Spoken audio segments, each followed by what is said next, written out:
This film is purely fictional. Please do not imitate it. Your like and subscribe are the motivation for me to update.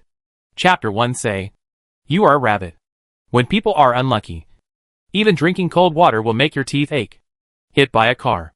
Traveling through time. Caught as soon as he landed. Why? I don't know. Luke felt like he was tied to a cold iron chair. He was wearing a hood on his head, and it was pitch black in front of him. The linen inside the hood stuck to his cheeks, sticky and greasy, and a smell of rotten blood kept drilling into his nose. There was the sound of a whip whipping in his ears, and a person next to him kept crying and screaming. Tell me, where is the thing? A rough voice asked loudly. The person being beaten begged bitterly, I really don't know what you were talking about. Stop beating me. Let me go. I am just a small thief. My money is hidden in the bird's nest on the statue on the east side of Boda Square. All is for you. Let me go. The man with a rough voice seemed to ask another person. He should really not know. A gunshot. The crying thief was silent. The man with a rough voice said, now we only have one suspect left. If he is not the one who stole the things, we will all be punished.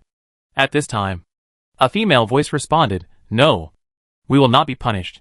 He will tell us where the things are. Are you sure he stole the things? Why do you have to interrogate others? The woman said, they are stupid. As long as they confess and say that the things were thrown into the Lime River, then whether they can be salvaged is not our business. Of course, it is also possible that they were thrown into other places that are difficult to find. As long as they confess, at least they will not die here. If they do not confess, we can go out and catch people. Luke knew that the woman said these words for him to hear. Since they couldn't find the thief, they thought of finding someone to blame and report to their superiors. Confess? What would be the result of confession? Luke heard the man's footsteps approaching him, and grabbed the hood with one hand. At this time, Luke suddenly thought of several key words in the previous conversation. Boda Square Statue Bird's Nest. Lime River Secret Bureau. In a single-player open game called Epic that he played before his death, there was a square called Botu in the Cape District of the Raging Wave City of the Golden Shield Empire. There was a bird's nest on the statue on the east side of the square. Searching inside it would get a bag of gold coins. 15 gold is a good unexpected gain for novice players. The Lime River is the river that runs through the entire Raging Wave City. And the Secret Intelligence Bureau is an intelligence investigation agency directly under the Golden Shield royal family. They are powerful and have independent powers of investigation, law enforcement and execution, which makes the Golden Shield Empire shudder at the mention of the Secret Intelligence Bureau. There is a branch of the Secret Intelligence Bureau in the Cape District of Raging Wave City. There is a joke about this branch circulating in the game. One day, a noble lady lost a pet rabbit and entrusted the Secret Intelligence Bureau branch in the Cape District of Raging Wave City to help find it. The next day, the Secret Intelligence Bureau sent a bear. The bear was beaten black and blue, lying on the ground and shouting, I am a rabbit. I am a rabbit. I really am a rabbit. This is how the Secret Service branch of Cape District in Nuteo City operates. It is indeed funny as a joke. But from the perspective of a bear, it is not so funny. Luke is now very sure. Even if he pleads guilty, after he confesses and signs, he will end up with a sudden violent death. No evidence after death. This is a common method used by the Secret Service branch of Cape District. Now we can only take a gamble. The hood is being pulled up. Luke shouted angrily, Pisco, take your mechanical hand with the smell of motor oil off my head. The hood, which has been pulled to Luke's chin, stopped. The man with a rough voice asked in surprise, you? How do you know my name? This is indeed the Cape District Secret Intelligence Bureau branch. Pisco, I not only know your name, I also know that you have a cat named Miley. And you sleep with Miley in your arms every night. Pisco was even more surprised. How do you know Miley? I obviously hit her very well. The woman laughed at this time. Pisco, you actually have a cat named Miley. You really let me know you again. At this time Luke said, Shelley, born in the Imperial Extraordinary Species Research Institute, is a third-generation human and Medusa hybrid, with the right eye of Medusa. At the age of 18, he joined the Imperial Royal 469th Infantry Regiment. At the age of 25, he was transferred to the Royal 10th Steam Fortress as the captain of the 398th Rapid Commando and participated in the Battle of Fio Hills. At the age of 36, he was promoted to the 3rd Deputy of the 10th Steam Fortress. During the Battle of Barn, he personally led the team to capture 3 enemy steam fortresses.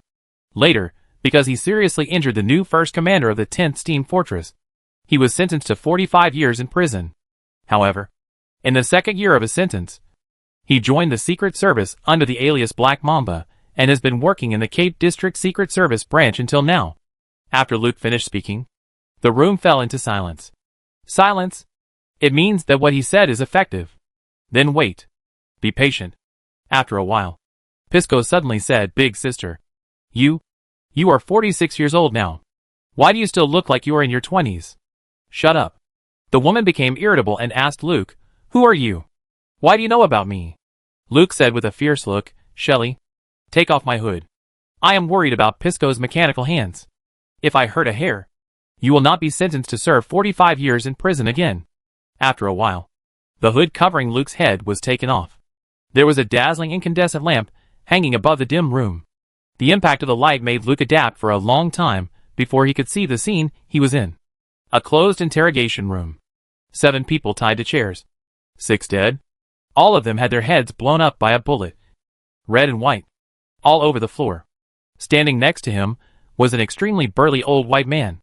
His exposed upper body was all pieces of flesh like tires. But his arms were metal mechanical arms.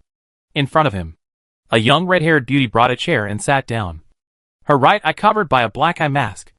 And she was turning a revolver in her hand. The barrel was very long, with some golden runes carved on the gun body. And the center of the grip radiated green fluorescence outward. Snap! The woman lifted her right foot on the chair where Luke was sitting. Between his legs, a blade popped out from the bottom of the heel. "Mr. in strange clothes. You can talk to me now.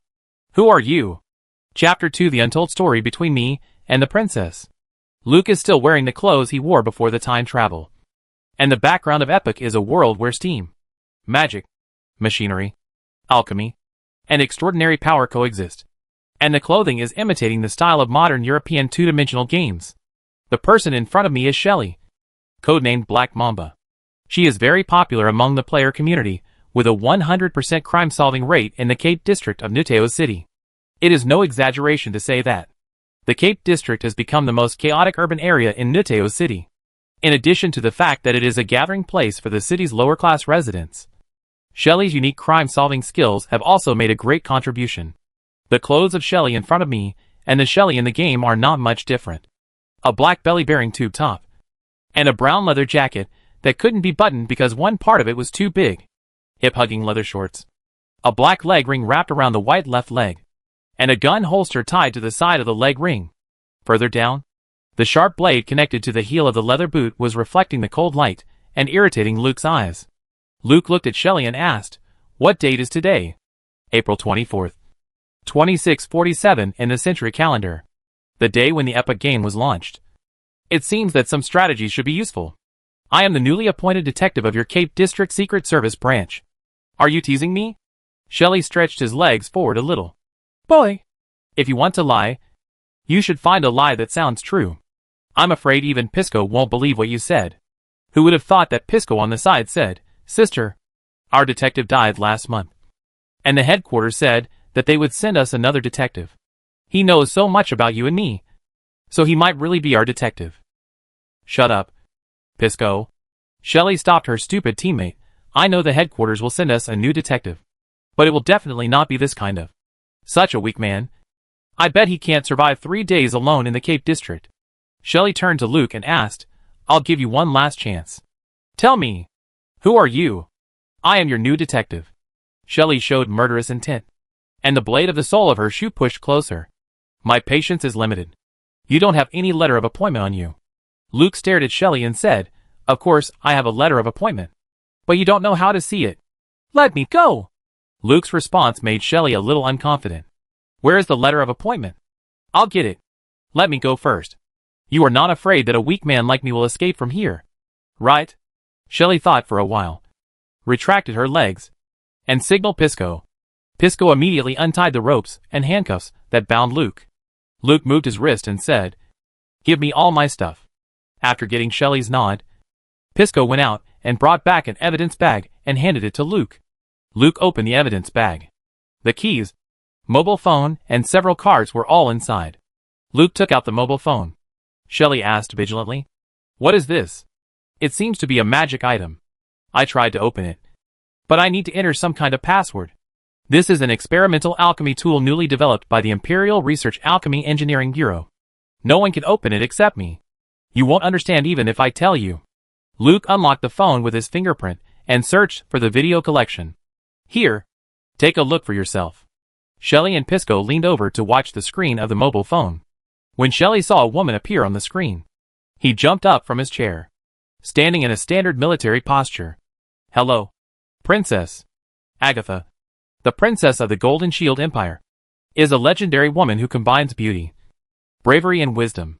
She is ruthless, decisive, strong-willed, resolute, and has the demeanor of a king. She has outstanding abilities. So Princess Agatha holds several positions, one of which is to be in charge of the Imperial Secret Service, and is Shelley's immediate superior. So when the princess appeared on the screen, Shelley did not dare to neglect her. Stand up respectfully, waiting for the princess's lecture. Although Pisco had never met the princess, he stood up at attention when he saw Shelley's reaction. Hello, Princess.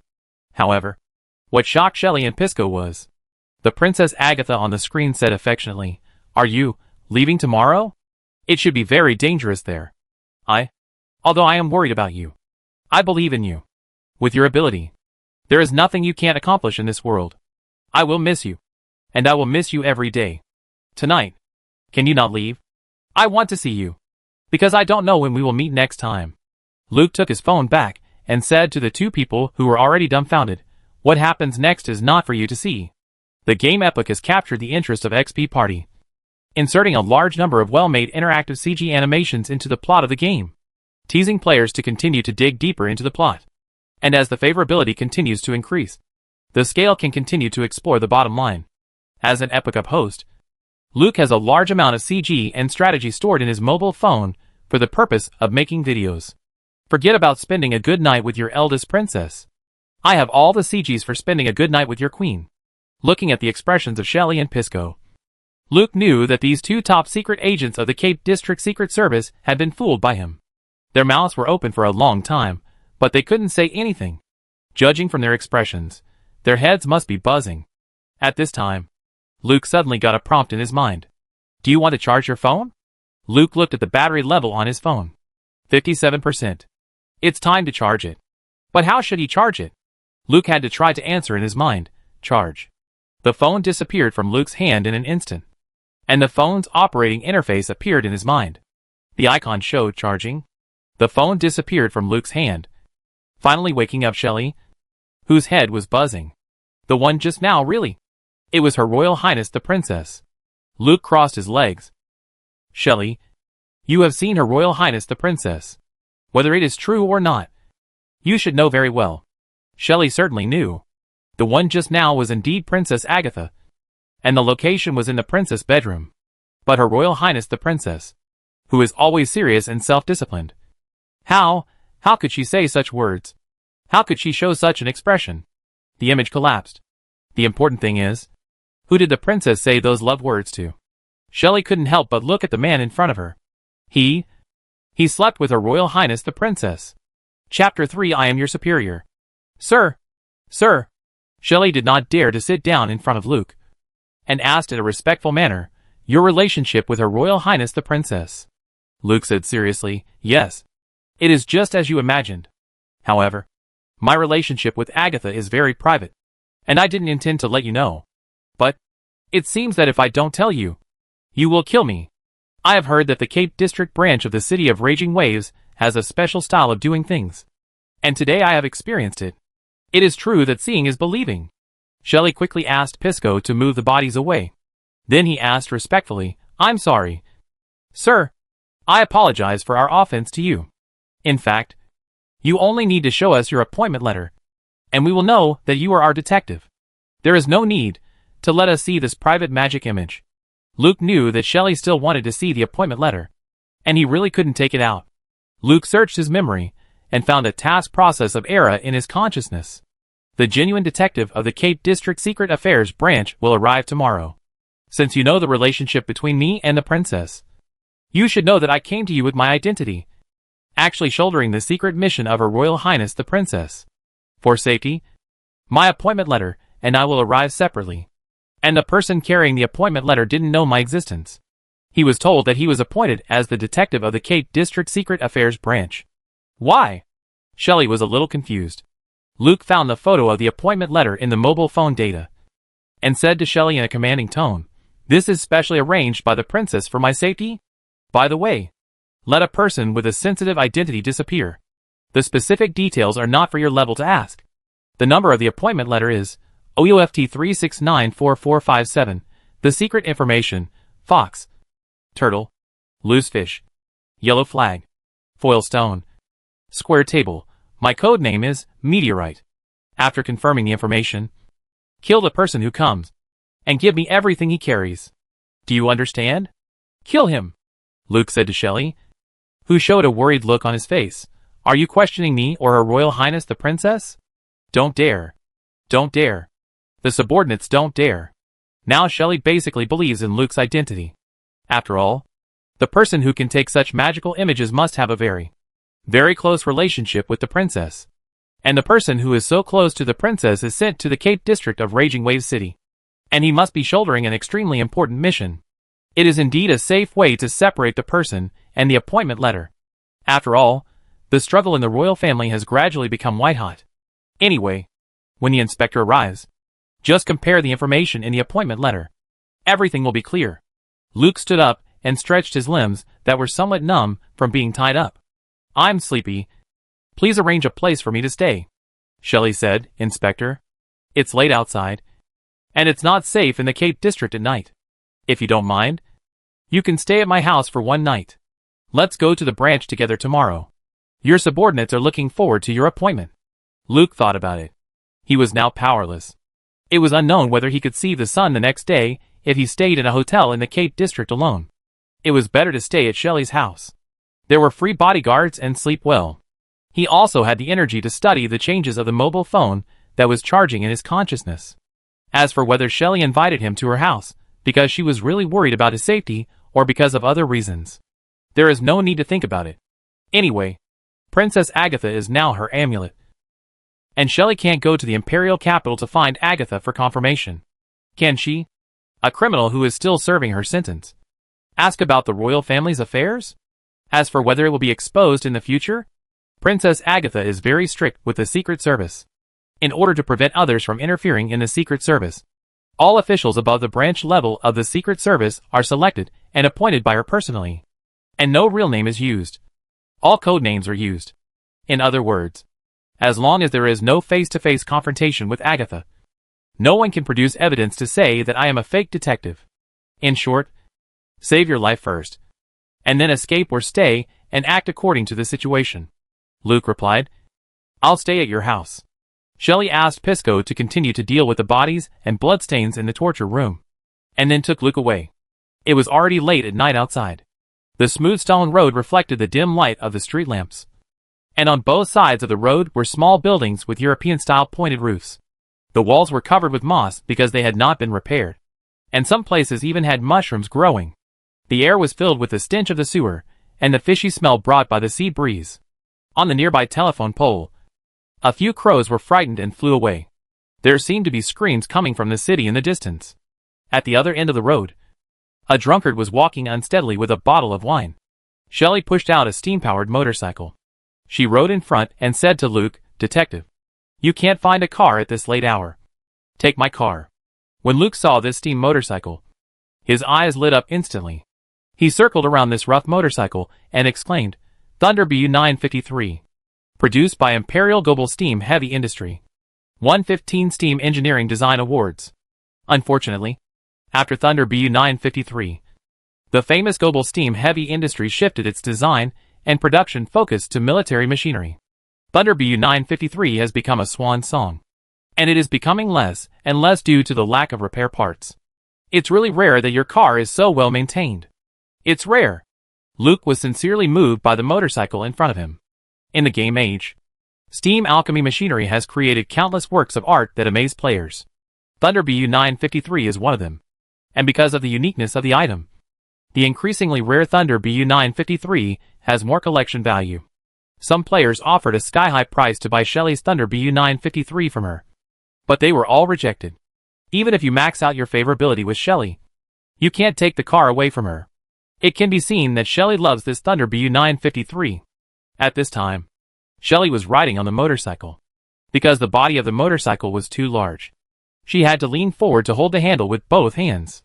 In this way, her back presents a beautiful arc curve, and her hips are round and upturned. With this figure and skin, it is hard to imagine that this is an old lady in her 40s. However, as a human with the bloodline of the extraordinary creature Medusa, this age can be said to be in the prime of life. Shelley, who was praised for her love of cars, smiled and said to Luke, "The detective is really knowledgeable. Get in the car quickly. Go back early and rest early." Okay. Luke sat astride the seat behind Shelley.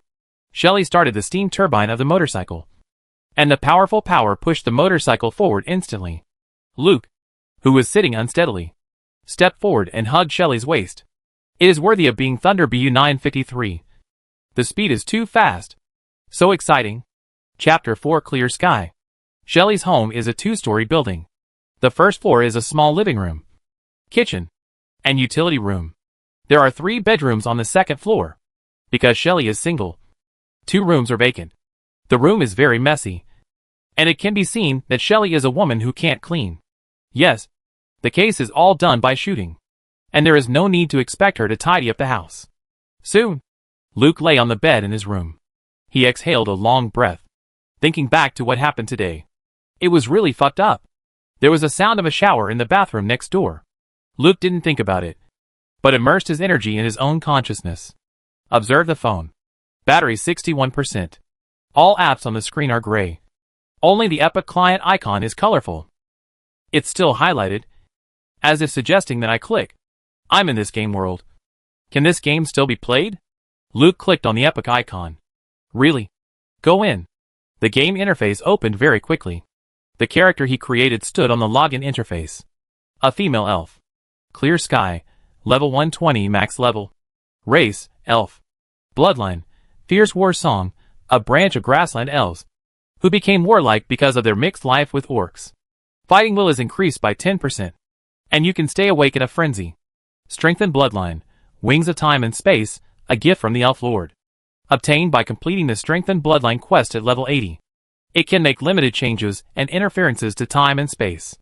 Alchemical transformation, element fusion reactor, heart, efficiently obtain and release energy. Extraordinary transplantation, angel's right arm, light element. The right arm can release sacred combat skills. Increases damage to non-light element creatures by 15%. And damage to evil creatures by 50%. Star constellation, Aquarius, one of the 12 golden constellations. Greatly enhances recovery ability. And increases the effectiveness of water and ice combat skills and spells by 15%. Increases humidity within a certain range, which can form local rainfall. Affinity element, ice-specific combat skills, ice dance garden, large-scale ice attribute attack. Ice movement speed increased by 50%. This is the account that Luke has been playing for nearly 10 years in Epic. Although it is not the best among the players, it is also of high level. Especially in the past 3 years. He has spent a lot of money on the account to make videos, and has polished the attributes and skill system of the character. Looking at the character that he has cultivated with hard work and Krypton at this moment, it is really infinite emotion. Since I am free now, it seems that I can also play games on my mobile phone in my consciousness. So I will do daily tasks and play a few dungeons before going to bed. Luke chose to enter Epic. The prompt box popped up first. Tip: character login will consume a lot of mobile phone power. Based on 100% power as a reference, 120 level characters can exist for 10 seconds. 100 level characters can exist for 10 minutes. 80 level characters can exist for 100 minutes. And characters below 60 can exist for 1000 minutes. The mobile phone cannot be charged during the character login. The character login existence time is based on the actual power. If the power is 0, the character is forced to exit. It takes 24 hours to replenish the power from 0 to 100%. What does this mean? A full level character consumes so much power. A level 100 character can only play for 10 minutes, which is not enough to play a copy. 100 minutes at level 80. Less than 2 hours. There is enough time at level 60. But why go in to seek abuse? After thinking for a moment, Luke decided to adjust the character to level 60. First go in and see what the situation is without the network. If you really encounter an event that you can't deal with, you can just adjust the level. The character level is adjusted. Compared to the 120 level character, the 60 level character is less imposing and more ordinary. The character gradually fades away. Then a map appears. Since your real location is in the Cape District of the Golden Shield Empire's Raging Wave City, the map of the area lights up for you. And the character you created can use the 36 virtual teleportation anchors in the Cape District. Tip: the virtual teleportation anchors can only be seen and used by the character you created. Tip: if the character you created dies, it will take 100% of the power to revive it. Tip: when you operate the character, you can adjust the level of the character according to your needs, and the power will be consumed according to the actual character level. Tip: when you are operating the character, please make sure you are in a safe place or have the ability to ensure your safety. Luke found his location through the map, and then chose a nearby virtual teleportation anchor. What will happen? Choose to enter. Character enters. Luke felt that his consciousness was suddenly shrouded in darkness. And then the perspective came to a clock tower. How did I get out? No, I didn't get out. But I had two perspectives. Luke was sure that he was lying in the bedroom of Shelley's house, and the water in the bathroom next door was still gurgling. At the same time, his consciousness was connected to another perspective. Through that perspective, you can see, Luke controlled the extra perspective in his consciousness, and was able to rotate like controlling his own body, and saw Shelley's house. Luke immediately cut out his consciousness, and then quickly opened the curtains, and saw a person standing on a clock tower less than 200 meters away. A slim woman. She was wearing the fashion that she spent 648 on, with a black lace long-sleeved glove on her entire right arm to cover the angel's right arm, and two short scimitars were symmetrically inserted on her back waist. Under the moonlight, you can see that she has emerald green short hair and the outline of the elf's pointed ears. She is the character Ching Kong that he spent 10 years cultivating in Epic. But how could Ching Kong appear here? And Luke returned to his conscious perspective. Through Ching Kong's eyes, he saw himself leaning on the window and looking over here. His eyes were wide open, which lowered his appearance. At this moment, Luke looked at himself from two perspectives. This feeling was both strange and gave people goosebumps. Shelley next door seemed to hear something and asked, "Inspector, what's the matter?" "Nothing." Luke closed the curtains and said, "I thought of Her Royal Highness the Princess, and I couldn't sleep. Inspector is really a devoted man." It's a must. I'm asleep. Good night." "Good night, sir." Hearing that there was no movement next door, Luke also closed his eyes and went to sleep, and his consciousness returned to Ching Kong. Chapter 5 Secret Technique. Take a deep breath. Take a deep breath. Luke didn't know what was happening to him now. Not only did he travel into the game Epic, his game character could also come in. However, it was normal for the game character to come in. Forget it. I don't want to think about it anymore. The Ching Kong I trained was a full level 120 character, with a full level master leading me. My main body's level would rise rapidly. And in the future, if I see someone I don't like, I will just use my master to teach him a lesson. In this world, there are not many people who can fight with a full level and fully trained Ching Kong. Luke stood on the bell tower with his hands on his hips, wanting to laugh out loud and mock the garbage in the city. But I didn't laugh when I thought of one thing. Ching Kong's existence is limited. When the level reaches 120, it can only last for 10 seconds, and level 100 is only good for 10 minutes. Then it's a day of charging. Loki. Or Loki. Luke stood in the clock tower with Ching Kong's body, making plans for the improvement of his body's strength.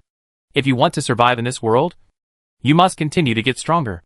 After Luke searched for a long time and couldn't find the upgrade instructions and prompts for the body, he could only find a solution in the power system of Epic.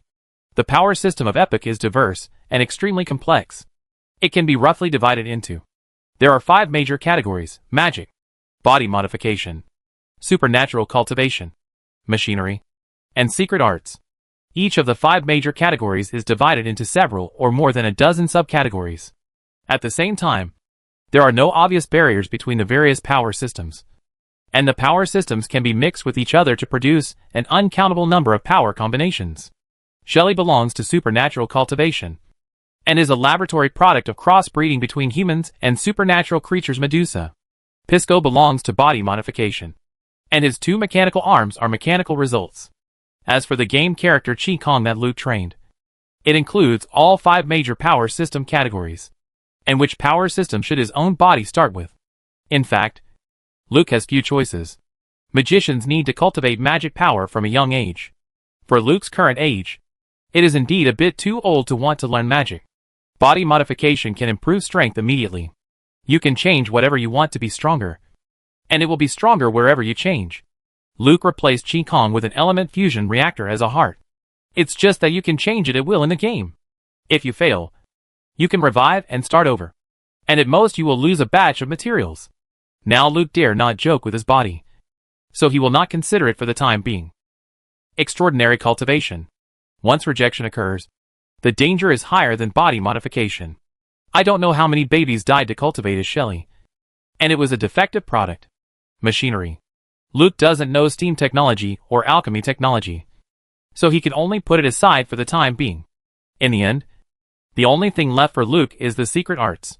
The secret arts are a way of gaining power through specific rituals and sacrifices in exchange for abilities. Low-level secret arts can gain skills. High-level secret arts can gain some ancient bloodlines. Ching Kong's enhanced bloodline, Wings of Time and Space, is obtained through rituals and sacrifices to the main god of the elves. Luke has a strong interest in this secret art that can give power without lying down. It just so happens that there are many secret words in the epic strategy that he saved. Some of them are strategies for obtaining top-level bloodlines, but the sacrifices required for top-level bloodlines are also top-level. Luke opened Ching Kong's backpack. There are all kinds of medicines in it.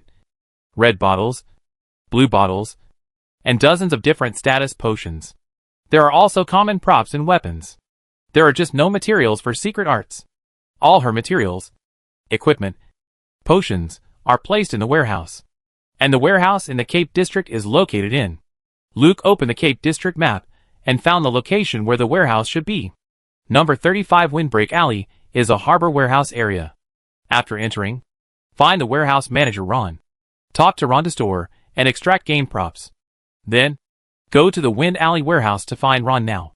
If you can find the items you stored in the game, you can definitely let your main body fly into the sky. Find the virtual teleportation anchor point closest to the Wind Alley. Teleport.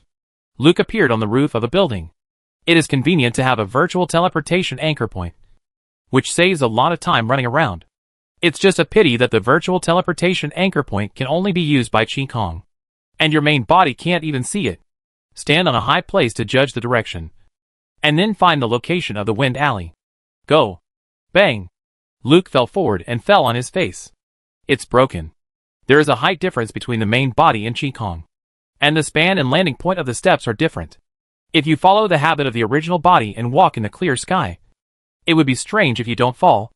Alas, when players create game characters, some cultivate the characters as themselves to find a sense of substitution, and some cultivate the characters as wives to satisfy their own XP desire. It's all personal preference. Luke belongs to the latter. I just didn't expect that a good and beautiful wife would one day become a clone of myself. Now the body structure is different. I really need to adapt. Luke got up from the ground, did a set of radio gymnastics, and then jogged and jumped on the spot. He gradually adapted to the new body, and the sense of power contained in the new body that he had never really experienced. He could feel that Ching Kong's body was storing energy like a nuclear bomb. Once it was fully released, it would be a destructive force. And the strong desire to fight was the influence of the fierce battle song of the blood. Luke slowly exhaled and stood on the edge of the roof after warming up. He jumped forward lightly and rushed out as a faint shadow. The wind-blocking alley was close to the Cape Port Wharf, through which you could enter the storage area of the port. It was late at night. The storage area was closed, and there were security guards on duty in the gate duty room, and security guards patrolled regularly in the warehouse area. When Luke arrived at the gate of the storage area, he happened to see a security guard standing outside the guard booth smoking. "Excuse me, where is Ron?" The security guard, who was smoking, was startled. Someone actually walked behind him without being noticed. If it was a killer, His head would have been twisted off. The security guard remembered his colleague, who was assassinated a few days ago, and immediately pulled out a knife from his waist. Turning around, he saw that the person standing in front of him was an elf. And a very, very beautiful elf.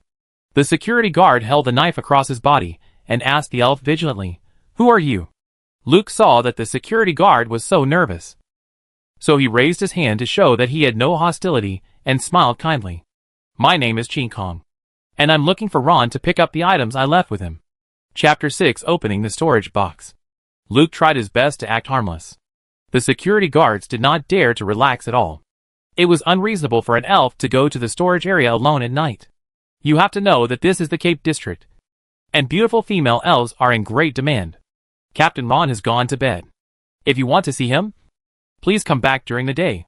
Luke knew that it was inappropriate to come to Ron so late, but he had to greet the detective of the Cape District Secret Service tomorrow, and then take office to meet his future subordinates. "I guess I don't have time to come, brother. I have something very important with Ron, and I must take it away tonight. Please take me to see Ron." The security guard didn't know how to deal with it. After all, people who make a living in the harbor area have something to do with smuggling.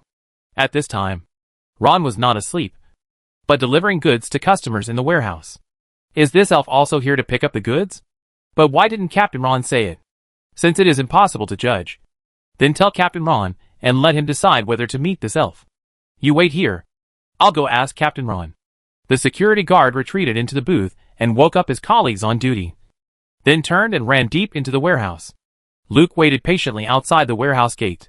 She is now level 60, and has time to waste here. After waiting for about 15 minutes, Ron walked out with more than a dozen warehouse security guards. Ron was bloated, with a short belly and legs, and walked like a swaying meat mountain. His right eye was modified to be a telescopic lens with variable focal length. A boomerang was inserted in the leather holster of his belt, and his left hand was exaggeratedly large, which should have extraordinary abilities. Among the security guards, there were only 3 normal-looking humans, and the bodies of the others had more or less different changes. Ron walked to Luke. The lens of his right eye turned and telescoped, and carefully looked at the top female elf in front of him. The security guards, who came out with him, surrounded Luke in the middle. Ron looked at the elf in front of him, his face full of lust. "Little elf, I heard you were looking for me. You said you had something here." Ron approached Luke step by step, his fat belly pressing like a wall. Luke had realized that the other party was full of malice, so he quietly activated his skills. A cool breeze blew over, and under the influence of the constellation, the humidity around gradually increased. Luke slowly retreated with Ron's pressure, but still said with a try mentality, "Open my storage box." No response. Ron continued to move forward, and the elf's helpless look made him feel very excited. "What did you say, little elf? Can't you remember what you left here with me?" It was raining. This is the coastal area, and it rains a lot at night. Therefore, no one noticed the abnormality of the rain, and everyone's attention was on the elf. She was so beautiful, as if she should not belong to this world. Facing Ron's pressing, Luke continued to restrain his retreat and said, "I want the white dragon's spine, mist flower crystal, Navellin's teardrops, the other shore wood, moon nectar." Ron laughed and said, "Yes, these things are in my room. Come with me. I'll give them to you." At this time, a person jumped down from a high place nimbly and said to Ron, "Captain, there is no one around. Only her." Ron's smile grew even wider. At this moment, Luke was very sure that the warehouse function must have failed. "Captain Ron, it seems that I made a mistake. You can go back and rest. Sorry to bother you." Since the men who were sent out said that there was no ambush around, Ron stopped acting. The fat on his face squeezed out a ferocious smile. "Little elf, you are really lost and your brain is also wrong. Do you think I have the things you said? If I had those things, would I still be here to watch the warehouse? Come with me honestly. I will find you a rich nobleman to be your master." Ron stopped moving forward because he saw the elf pull out 2 scimitars from his waist, ready to attack. Luke, who showed his weapon, said to Ron, who was much taller than him, "Ron, this is a misunderstanding. I think you don't want to see blood tonight." Ron realized that the elf in front of him might not be as simple as he thought, but he was reluctant to let her go. Such a top-quality elf would definitely be sought after by nobles, and would definitely be sold at a sky-high price. This is indeed a misunderstanding. I was just joking with you.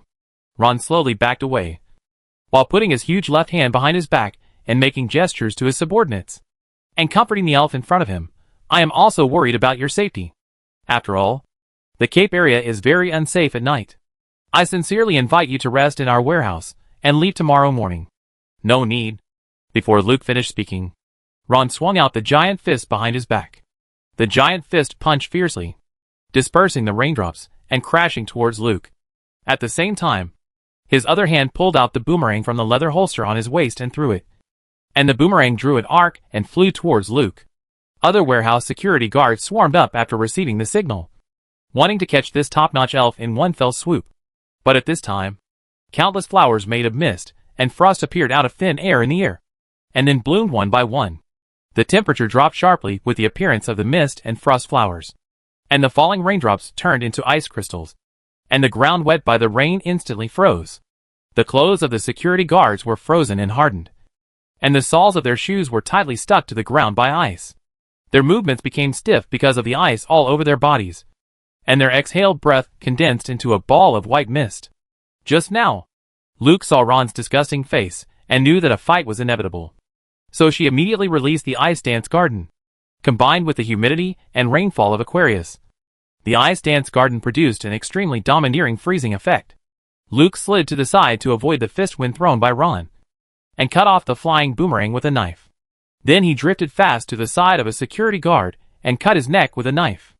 Hot blood spurted out, but it was frozen into bloody icicles in the air. The wound was quickly frozen, and the security guard maintained his posture, waiting for the end of his life. The temperature continued to drop, and the weak security guards could not resist this cold at all when their bodies were soaked with water, even if they were stronger and could barely endure this freezing. Their movements became extremely slow. Chapter 7 Ice Dance.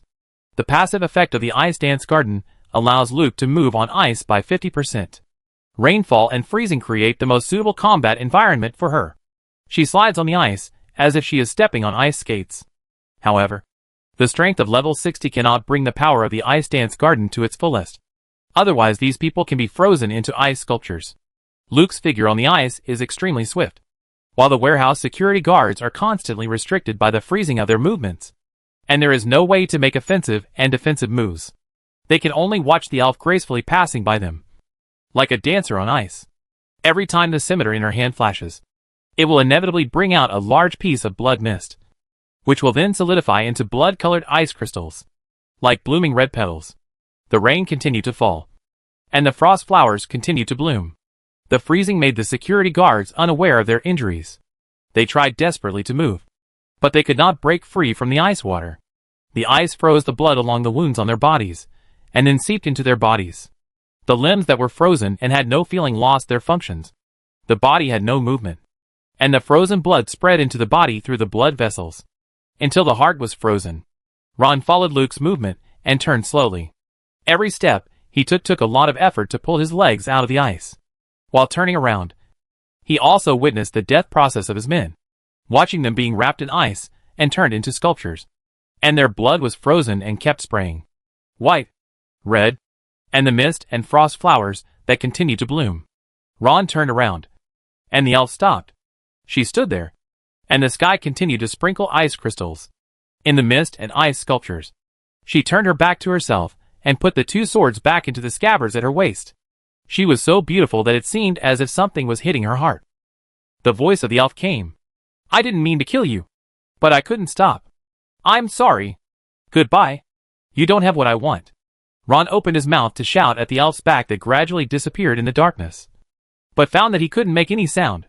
He had no feeling in his limbs. He looked down and saw more than a dozen bloody icicles blooming on his body, like bright red petals. Then darkness enveloped his eyes. The thickening ice layer wrapped his body in it, and stood at the door of the warehouse with more than a dozen other human-shaped ice sculptures. And there was no ice or water 30 meters away from them. The alarm sounded in the warehouse. A large number of warehouse security guards rushed out with weapons. And then, they were all stunned to look at this bloody, but extremely beautiful scene.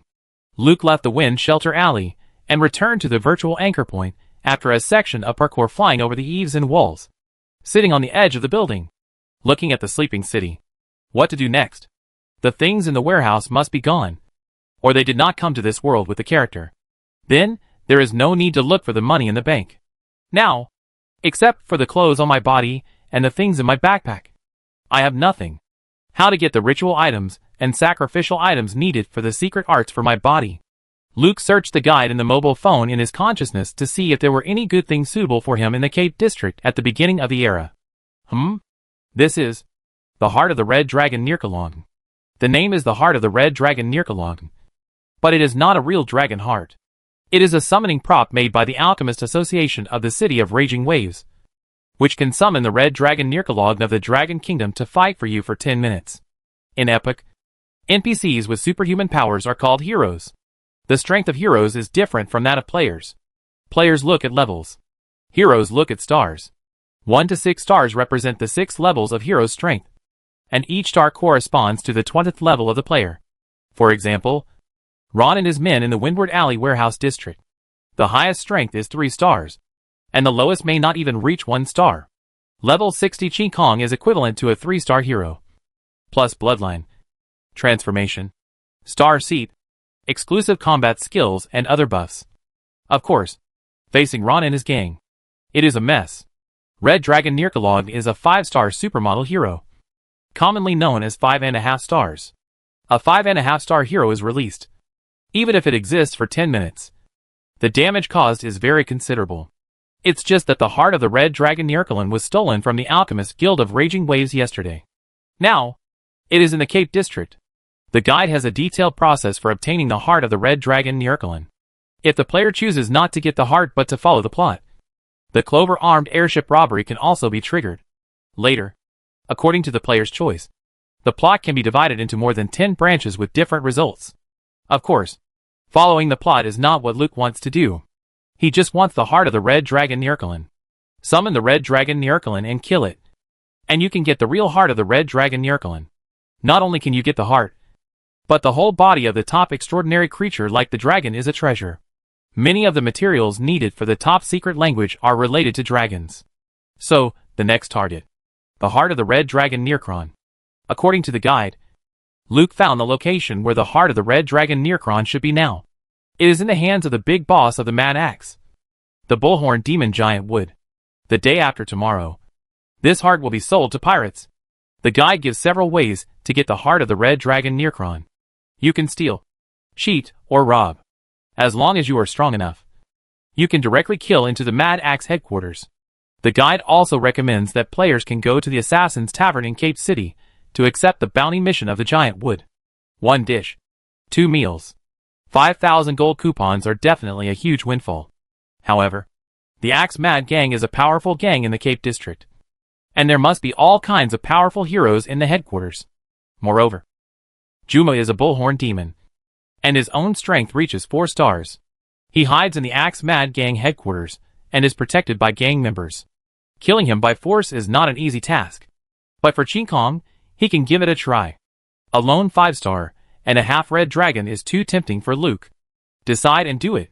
Go to the Assassin's Tavern to accept the task first. 5,000 gold coupons can buy a lot of ordinary materials needed for the secret ritual. Touch the virtual teleportation anchor point around you, and all teleportation anchor points in the Cape District will be available for use. Find the teleportation anchor near the Assassin's Tavern. Porto Square. The unlucky thief who was killed by Shelley hid 15 gold coins in the bird's nest on the statue on the east side of the square. 15 gold coins can be exchanged for 3 gold certificates at the Imperial Bank. No matter how small a mosquito leg is, it is still meat. Besides, this is not a mosquito leg. 1 gold coin can be exchanged for 10 silver certificates. 1 silver certificate can be exchanged for 100 Imperial marks. Luke arrived at Porto Square and easily took away the 15 gold coins hidden by the thief. After he left, Pisco, who had dealt with the body in the interrogation room, staggered to Porto Square. He found the statue on the east side of the square, climbed up, and found the bird's nest. I just searched the bird's nest for a long time, and found nothing except a handful of bird droppings. Damn thief. You actually cheated me. You deserve to be beaten to death by my elder sister. Gold and silver certificates are the world's circulating currencies. The imperial mark is the circulating currency of the Golden Shield Empire. During the paper currency reform of the Golden Shield Empire, metal currency still belonged to the domestic circulating currency, but it was not allowed to flow abroad. Chapter 8 Assassin's Tavern. The Assassin's Tavern in the Cape District of Nuteo City is located on Lighthouse Street on the south side of Boda Square. Lighthouse Street is a well-known street in Nuteo City that never sleeps. Most of the customers here are sailors who come to rest on the shore. These sailors who have been drifting in the sea for months will vent as much as they can once they get ashore. They will spend their last imperial mark on the gambling table. Women. Wine. When they are penniless, they will return to the ship and wait for the next voyage, in order to avoid wasting time by causing trouble for Ching Kong's appearance. Luke avoided crowded places and tried to move quickly on the roof. It took some time and eyesight to find this extremely hidden tavern. There was no sign outside the tavern, only a closed door hidden in a bush. Luke knocked on the door. A small window on the door opened, and a big yellow eye appeared behind the small window in the darkness. Strange elf. This is not the place you should come to. Luke said the code. I heard the call from the shadow. It told me that the color of blood can only be seen with closed eyes, and the dagger will emit a death wail after being washed by wine. The person inside said, I don't know where you heard this code from, but this is indeed not the place you should come to. Go back. Don't let the darkness swallow you. I said the code word. According to the rules, you should open the door and let me in. Evil Eye Tess. After being called by his name, Tess opened the door of the tavern.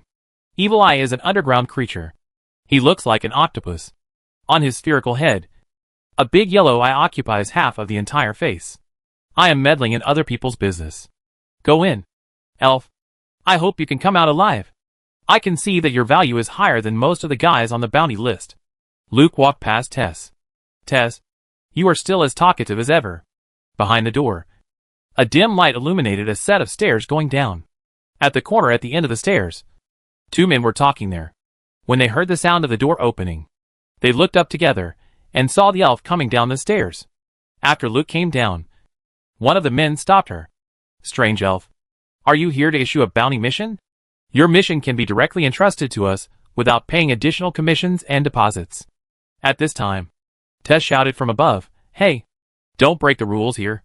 If you want to do anything to the elf, wait for her to leave here. The man had to make way and let Luke pass. Around the corner was an underground tavern. Due to the special nature of the tavern, all the guests drank and ate quietly.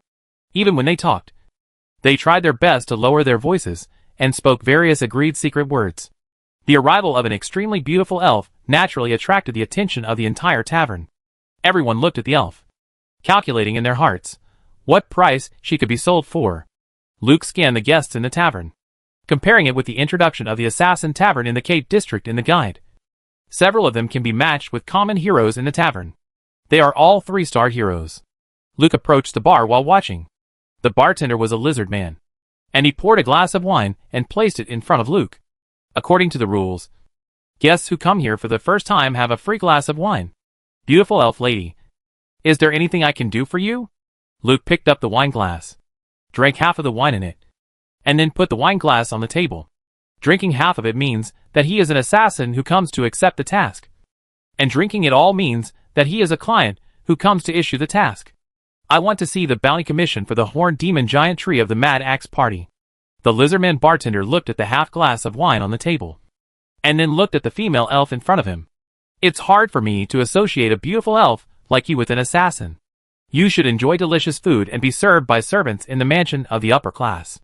Any scars on your body are a blasphemy to beauty.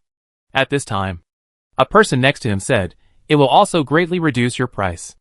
Elf, it is better to sell yourself for a good price than to die in the hands of the Axe Mad Party for the bounty. I can help you introduce high-quality customers. Luke knew that Ching Kong's appearance would definitely cause her a lot of trouble. She ignored the people next to her and said to the lizardman bartender, It won't cost you anything to take a look. Of course not. The lizardman knew the way to survive very well. The first thing was not to argue with the guests. The lizardman found the bounty information about the Axe Mad Party's horned demon giant tree under the counter. After putting the information in front of Luke, he said, This is the information you can see. If you want to know more information to increase the success rate of assassination, You need to pay a certain amount of information consultation fee. Luke came to the Assassin's Tavern to confirm whether this bounty exists. After all, this world is a little different from the Epic game.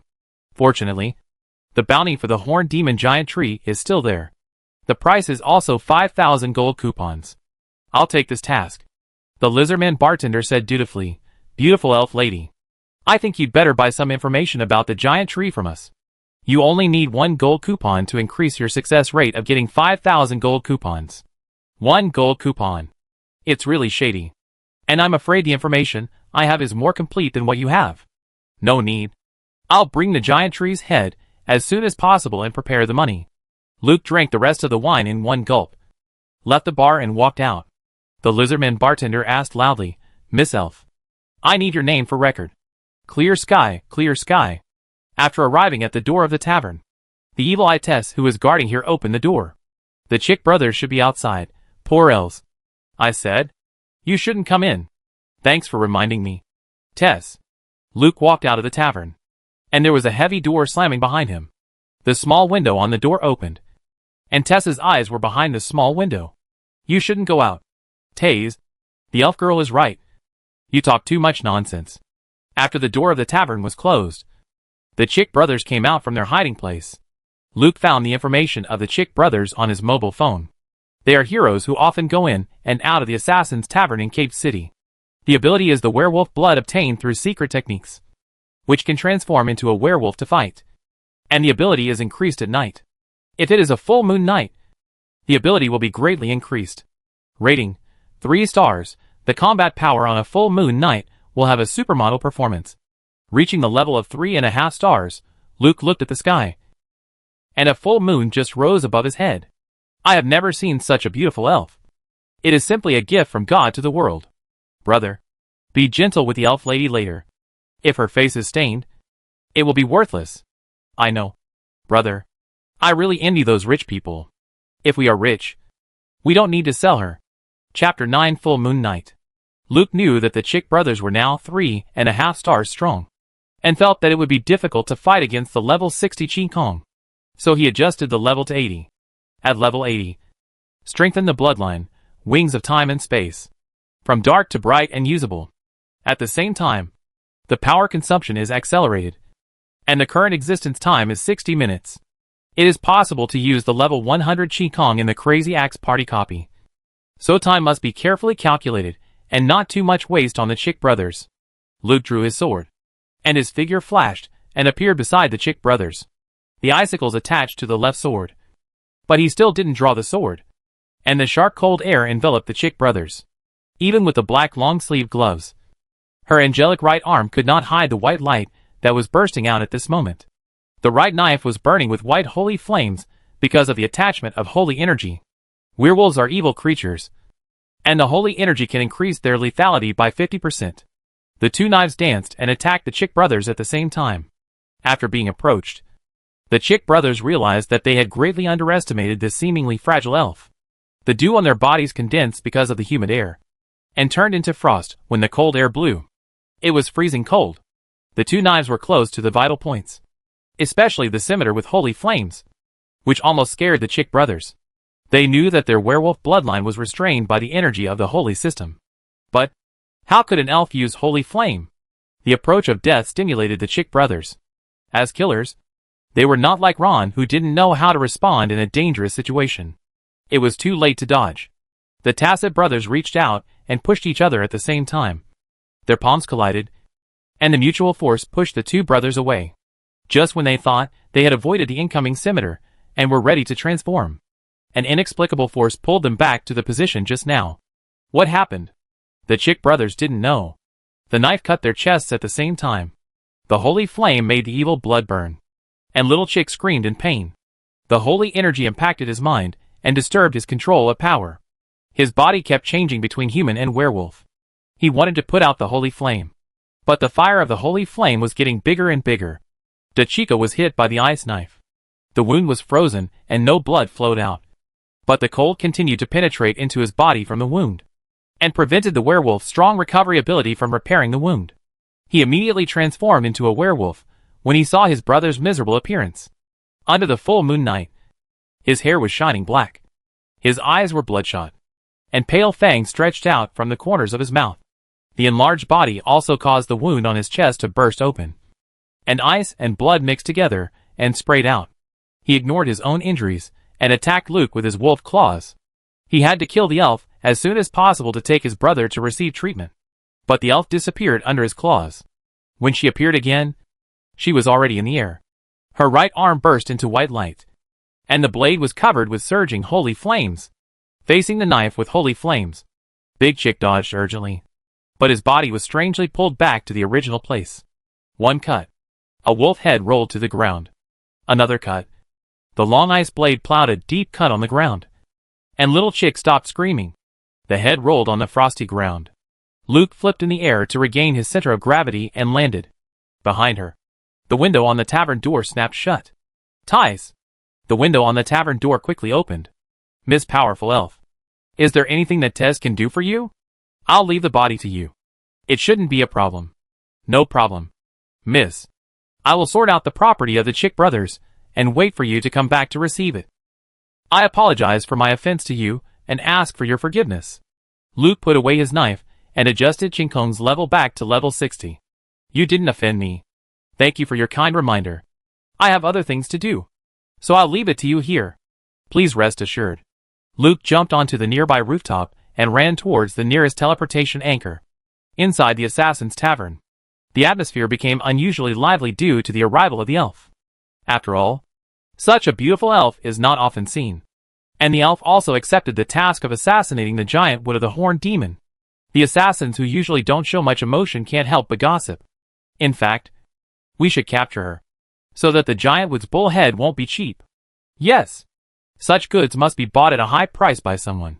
Pay attention to your identity, gentlemen and ladies. The lizardman bartender knocked on the bar. My master doesn't like infighting among assassins. Since Miss Ching Kong has accepted the mission here, according to the level of the mission she accepted, she will be a certified assassin in the Assassin Tavern within 1 week. If the mission fails, she will not be received here within 1 month. If you want to do something to Miss Ching Kong, please wait a week. 1 week. I don't know where she has been sold after a week. At this time, the evil-eyed Tess walked in with his 8 tentacles. The lizard man asked curiously, Tess, why did you come down? The Chick brothers are dead. Who can help me deal with the bodies? They are still burning with holy flames. I dare not touch them.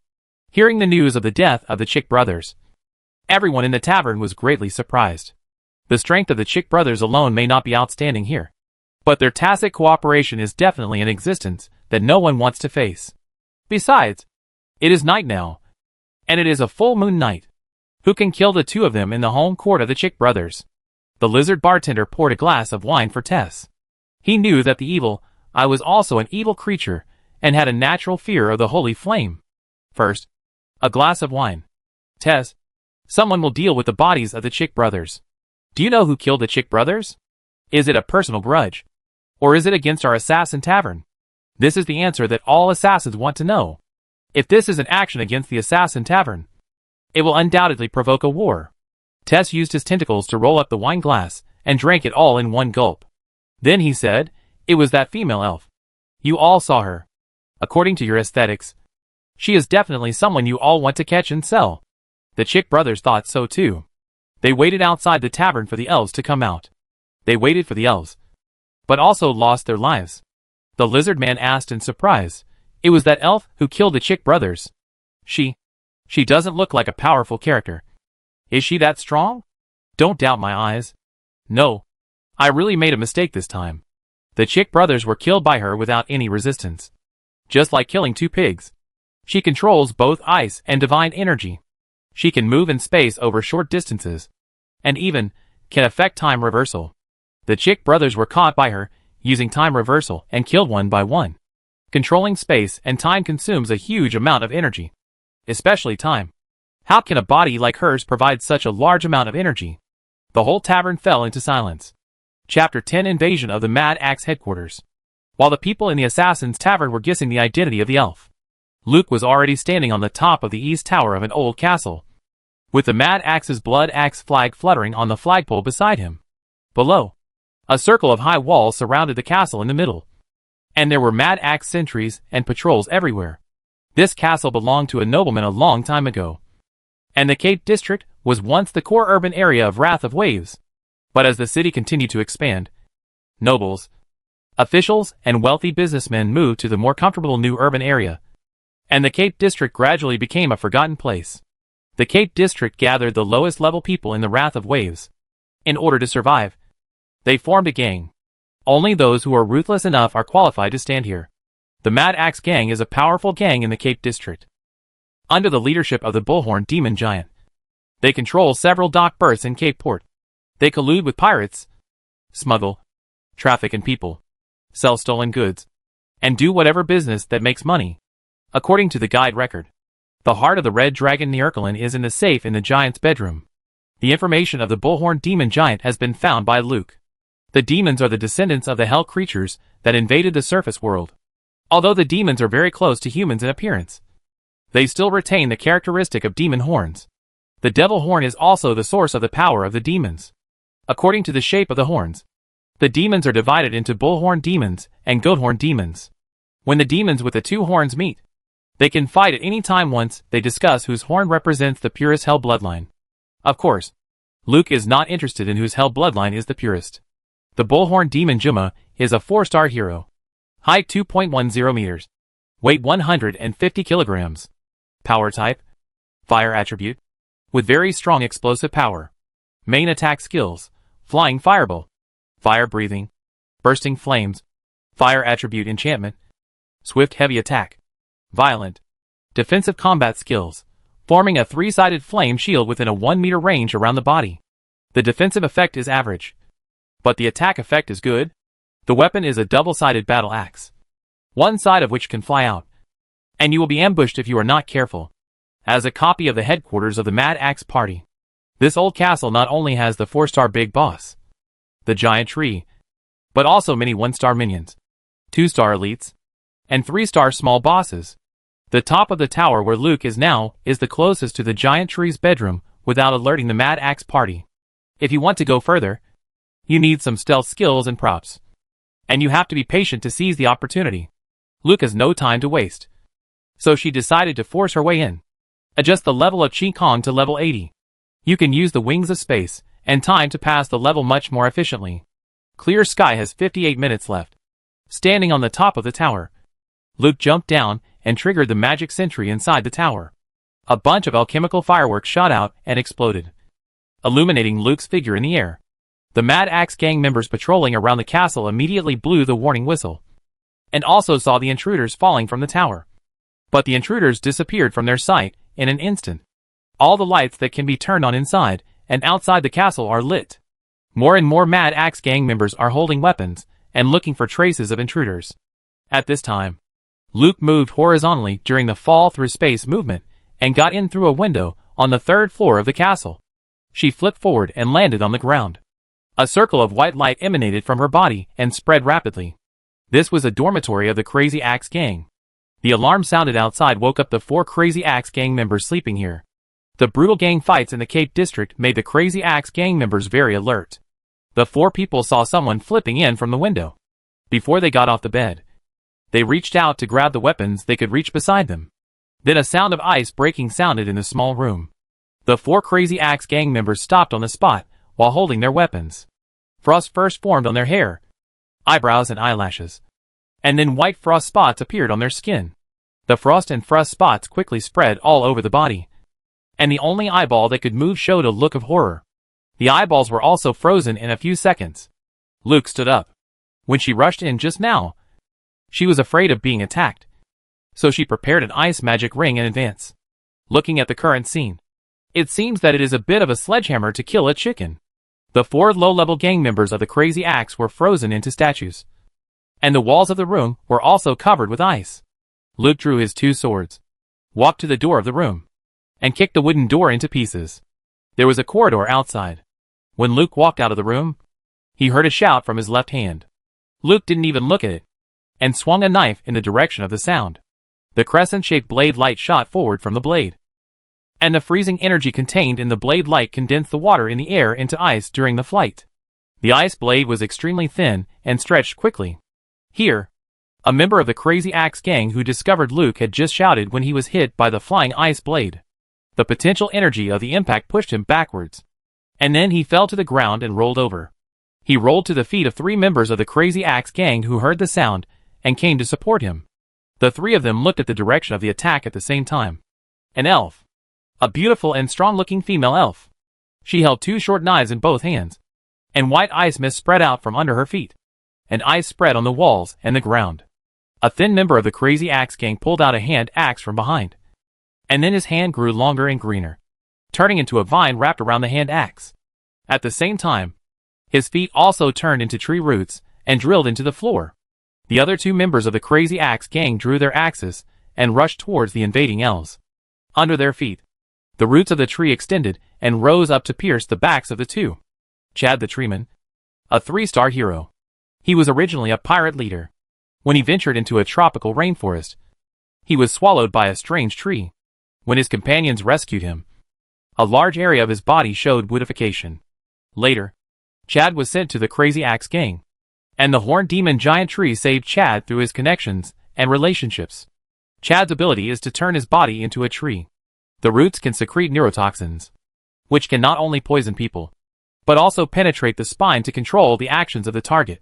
The tree man Chad thanked the giant tree for saving his life. So he left the pirate group and joined the Crazy Axe gang, and was extremely loyal to the giant tree.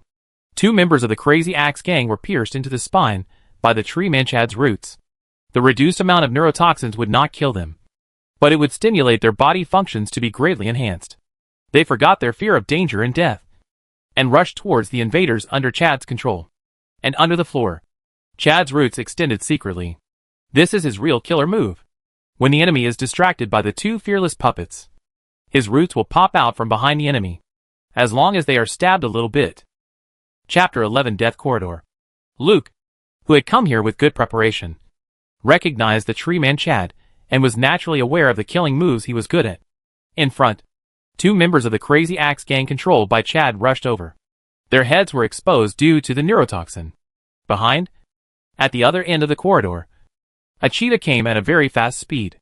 Its 2 forelimbs were replaced with mechanical bodies, and 3 blade-like claws stretched out, leaving 3 deep claw marks on the floor with every step.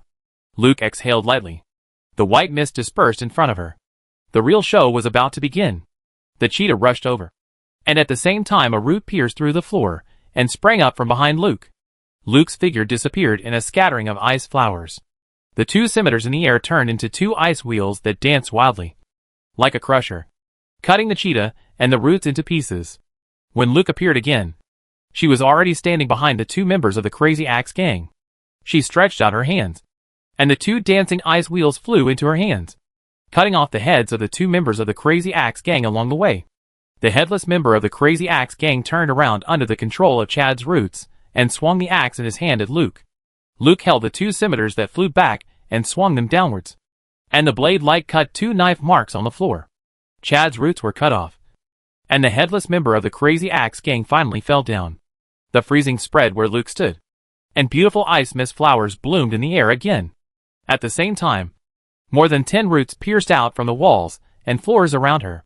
The power of the ice dance garden released by the 80-level clear sky is not comparable to that of the 60-level release. These pierced roots were instantly frozen by the extremely cold temperature, and they were broken in the middle with a light touch of a knife. The dampness and severe coldness rolled up the wind and snow in the corridor, mixed with the blooming ice mist flowers, and blew towards Chad. The cold invasion, the dead bodies, and the expanding ice layer in the corridor made Chad realize the difference in strength between himself and the invader. Watching the elves rushing towards him rapidly on the ice, Chad wanted to retract his feet, but all his roots were frozen in the walls and floors. Chad, unable to move, could only swing his vine-like arm and throw the axe at Luke. Luke, sliding on the ice, moved sideways along the ice layer on the wall, turned from the ceiling, and slid down from the other wall. After dodging the axe and the vine arm and entering the range of space transmission, Luke's figure flashed and appeared beside Chad. The short knife in her hand was extended into a long knife because of the ice enchantment. She cut off Chad's vine-like arm with her left knife, and cut off his feet that turned into tree roots with her right knife. She turned around and swung a knife behind her. The huge ice blade scraped the ice layer on the wall, splashing ice and stone chips, and slashed at the Crazy Axe gang members, who appeared at the other end of the corridor. Then he cut off Chad's head with a blade. Finally, he added 2 cross-ice blades to the Crazy Axe gang members at the other end of the corridor. The 3 ice blades pushed forward in the narrow corridor, with almost no dead angle. The Crazy Axe gang members, who rushed up, had nowhere to hide, and were crushed by the 3 ice blades. Screams were heard everywhere, and broken limbs were everywhere. The blood quickly solidified into various ice spikes in a spraying state. Luke, who killed Chad, moved forward along the corridor. There were Crazy Axe gang members, who came to support him after hearing the fighting sound. These guys, who had been licking blood on the edge of the knife for years, were all very ferocious. Seeing that the invading elves killed Chad and so many people, they still roared and waved their weapons and rushed forward. Behind them was a staircase leading to the 2nd floor of the castle, which was the only way to the giant tree's bedroom. Luke rushed back to face the many Crazy Axe gang members. She let go of the double swords in her hands, and the double swords turned into ice wheels flying around her. Then she took out a broad-headed machete from her backpack. The double swords were called Xingqiuqianjian, and they were flexible and changeable to use. The attribute was ice, which could greatly increase the power of the ice attribute. The broad-headed machete was called Sangdu Panyan, and it was powerful and heavy to use. The attribute was sacred, which could greatly increase the power of sacred fighting skills. Luke held the machete, and the light of his right arm radiated outward through the black long-sleeved gloves. The sacred fighting skills burst out with a released light. Extraordinary divine power. Swift action. Holy flame. The ice dance garden pushed forward, and the ice mist flowers bloomed in the rushing Crazy Axe gang members. And the wet frozen state instantly formed frost on their bodies. The freezing effect intensified, and some Crazy Axe gang members deformed their movements. Luke's speed increased again under the influence of the swift action. She stepped on the wall and jumped into the middle of the crowd of Crazy Axe gang members.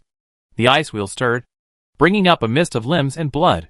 She grabbed the machete with both hands and chopped it down heavily. The erupting holy flame destroyed the wall, and several people turned into ashes with one knife. The holy flame splashed in all directions.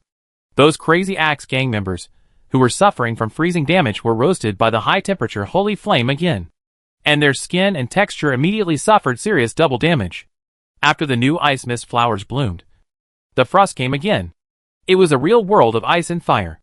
The 2 ice wheels continued to stir. In the narrow corridor space, there was no room to dodge. Most of the Crazy Axe gang members did not even see the appearance of the invaders, and they became a wisp of ghosts. One wave of Crazy Axe gang members killed them all, and another wave rushed up. The newly arrived Crazy Axe gang members saw the corpses and the towering ice sculptures, and they couldn't help but show their fear. After the cold air forced them over, they retreated one after another, but their chests were immediately pierced by the sharp blade. Those who retreat, kill! A figure jumped out from the head of the Crazy Axe gang. His movements were very fast, moving on the walls and ceilings as if walking on flat ground. Those with poor eyesight could not catch his figure at all. He was very fast, and the freezing effect of the ice dance garden did not seem to have much impact on him. Luke rushed forward with a knife in hand. The ice wheel rolled towards the person coming. She saw the guy clearly. Dwarf Bernie. A 3-star hero. Except for the head and torso. Everything below the waist and arms were replaced with mechanical bodies. Bernie has a low center of gravity, fast speed, and a special foot structure that allows him to move flexibly on the vertical plane. He is a professional assassin of the Mad Axe Party. At this time, Bernie's hands turned into cone-shaped weapons. He used his flexibility and the advantage of being short and small to quickly approach Luke. The dampness and freezing effects were actually affecting him, so he had to deal with the invading elves as quickly as possible. Bernie dodged the flying ice wheel by leaping between the walls, then landed and rushed forward. Close combat. Bernie was very confident in his close combat ability, but his opponent was using a heavy machete. At this distance, whoever was faster would survive, and whoever was slower would die. Seeing the elf swinging the machete down, Bernie felt that the knife was slow enough for him to consider whether to stab the elf's throat or her heart. The knife burning with holy flames fell, and Bernie calmly dodged. I obviously dodged. Chapter 12 Killing Time.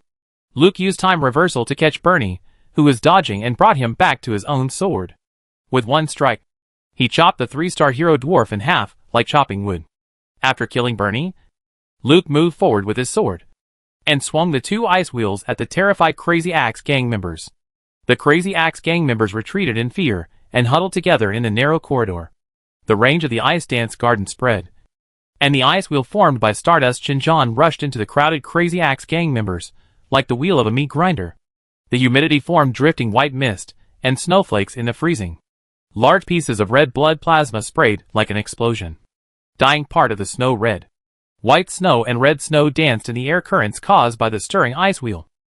After falling, the unrecognizable limbs were buried underneath. Ice formed on the walls of the corridor, and the blood plasma sprayed on them froze, forming pieces of ice sculptures like coral. Luke walked forward in this corridor with a strange beauty, and there was no one standing in front of him. After flying to the end of the corridor, Chinjon turned back, shattered the ice layer attached to the blade, and inserted it back into the scabbard on Luke's back waist. Luke came to the entrance to the 2nd floor. According to the guide record, there is a very open hall below, and the room of the giant tree is at the end of the corridor on the right side of the hall. From above, you can hear chaotic footsteps and voices of people shouting and commanding in the 2nd floor hall. It seems that a member of the Mad Axe gang escaped by chance and told the other members, who came to support him. They knew that they could not play their advantage of numbers in the narrow corridor, so they set up the battlefield to stop the invaders in the 2nd floor hall. Luke jumped over the guardrail on the 3rd floor. A loud bang followed. The Mad Axe gang actually set up a cannon in the 2nd floor hall. The cannon was an 18-pound muzzle-loading smoothbore cannon discarded from naval warships, which could fire solid shells and grape shot. The muzzle of this cannon was facing the staircase of the 2nd floor under the 3rd floor. Seeing the figure of the invader appear, the gang members holding torches immediately lit the fuse. The closed environment of the building made the sound of the cannon particularly loud, as the mouth of the cannon spurted out flames and thick smoke. Large pieces of marble-shaped shotgun shells were ejected. The fan-shaped barrage covered the entire range of the building mouth. This kind of weapon used for warship bombardment showed its indestructible power when used in this environment. The barrage pushed forward in a fan shape, and the stairs collapsed in an instant. Debris and wood chips flew in the rolled-up smoke and dust, and some members of the Crazy Axe gang who were too close were hit and screamed. Did the invader die? It is not known yet, but the temperature in the hall dropped suddenly. Everyone's exhaled breath turned into white mist, and the walls and ceilings quickly frosted into ice. It was as if winter had arrived. The skin was exposed to the low temperature, and it felt like it was being cut. The intruder is still alive. Find her and kill her, someone shouted. At this time, a huge ice wheel rose up in the crowd. Several gang members, who were cut off, were hit by the ice wheel and hit the ceiling. The blood they sprayed quickly solidified and stuck them to the ice layer on the ceiling. The rising ice wheel cut a deep groove on the ceiling and turned down, then rushed forward in a rotation. It didn't stop until it hit a wall. The ice on the ice wheel shattered, revealing a scimitar inside. The scimitar flew back along the traces cut by the ice wheel, and was finally caught steadily by a hand. The members of the Crazy Axe gang realized that the invading elves had hidden among them at some point.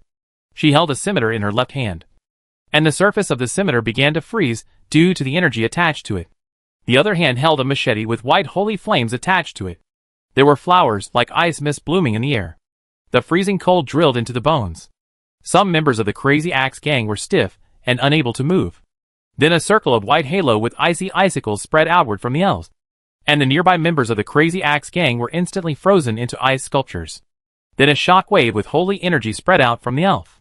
The powerful impact hit the human-shaped ice sculpture, which shattered instantly and flew outward with the shock wave. In a short time, there were few living people in the hall that was full of people just now. The few remaining members of the Crazy Axe gang were scattered all over the hall with weapons. They were trembling all over facing the invading elves, and it was unknown whether they were afraid or cold. Dang. Dang. Dang. A strong member of the Crazy Axe gang pushed the cannon to turn around. His expression was very dull, and he was not affected by the frozen corpses on the ground. He aimed the muzzle at the elf, then cleaned the barrel according to the procedure, and took a bag of gunpowder and poured it into the muzzle, in an orderly manner, just like a well-trained sailor in a naval battle. As long as people are alive, and the ship is not sunk, the gun position in charge of him must continue to fire at the enemy. The other people in charge of this cannon are dead, and only one person is operating the loading, which is much slower. Luke walked over and cut off his head with a knife. Jabul's a 3-star hero. All his abilities are in controlling the cannon. If it is a battleship artillery battle, he is definitely a very good hero-level gunner. His other abilities are SOSO. Jabul's body tilted on the barrel of the gun, and the surviving Crazy Axe gang threw away their weapons and fled like flying. Luke ignored the frightened guys and walked towards the giant tree's bedroom with a knife in hand. He walked through a not-so-long corridor. At the end was her goal this time. In front of a beautifully carved door, a woman in a black robe stood there. The woman was very beautiful, with light purple hair and a headband with a circle of gems on her head. Facing the elves approaching, the gems on the woman's headband glowed one by one. Elf, you are very strong to be able to get here, but you can only go so far. Luke held the scimitar in one hand and the machete in the other hand and continued to move forward. Brenda, is the giant tree in there? Brenda, a dark magician, is good at using curses, poisons, and corrosive magic. She is the mistress of the giant tree of the Horned Demon. Her strength is rated 3 stars. But players generally recognize that Brenda is a supermodel, so her true strength should be 3.5 stars. Facing a 3.5-star dark magician, you should be careful, Brenda said. A dead man doesn't need to know the answer. The light in the corridor dimmed, and eerie wails sounded from all sides. Countless ghostly hands stretched out from the wall to grab Luke. A black mist rose behind her, and a huge cobra stretched out its head. The spell echoed in the narrow space. The black energy wrapped around Luke. Luke ignored the threat that was close at hand, and she stood the machete in front of him, with white light shining from his right arm. Brenda, it seems that no one told you what kind of power I just used. Holy God bless. Chapter 13, The Dead Don't Need to Know the Answer. A holy grail appeared above Luke's head, and the holy grail poured out a water-like light liquid to baptize her. Intense holy light burst out from Luke's body. After those evil things summoned by dark magic touched the holy light, they dissipated like cotton candy touching water. Light drives away darkness. The ghost hand and the summoned venomous snake turned into wisps of green smoke in the holy light. The sound of the curse was like a fart, and it was silent with a puff. After the explosion, the holy light quickly shrank and turned into white armor attached to Luke's body.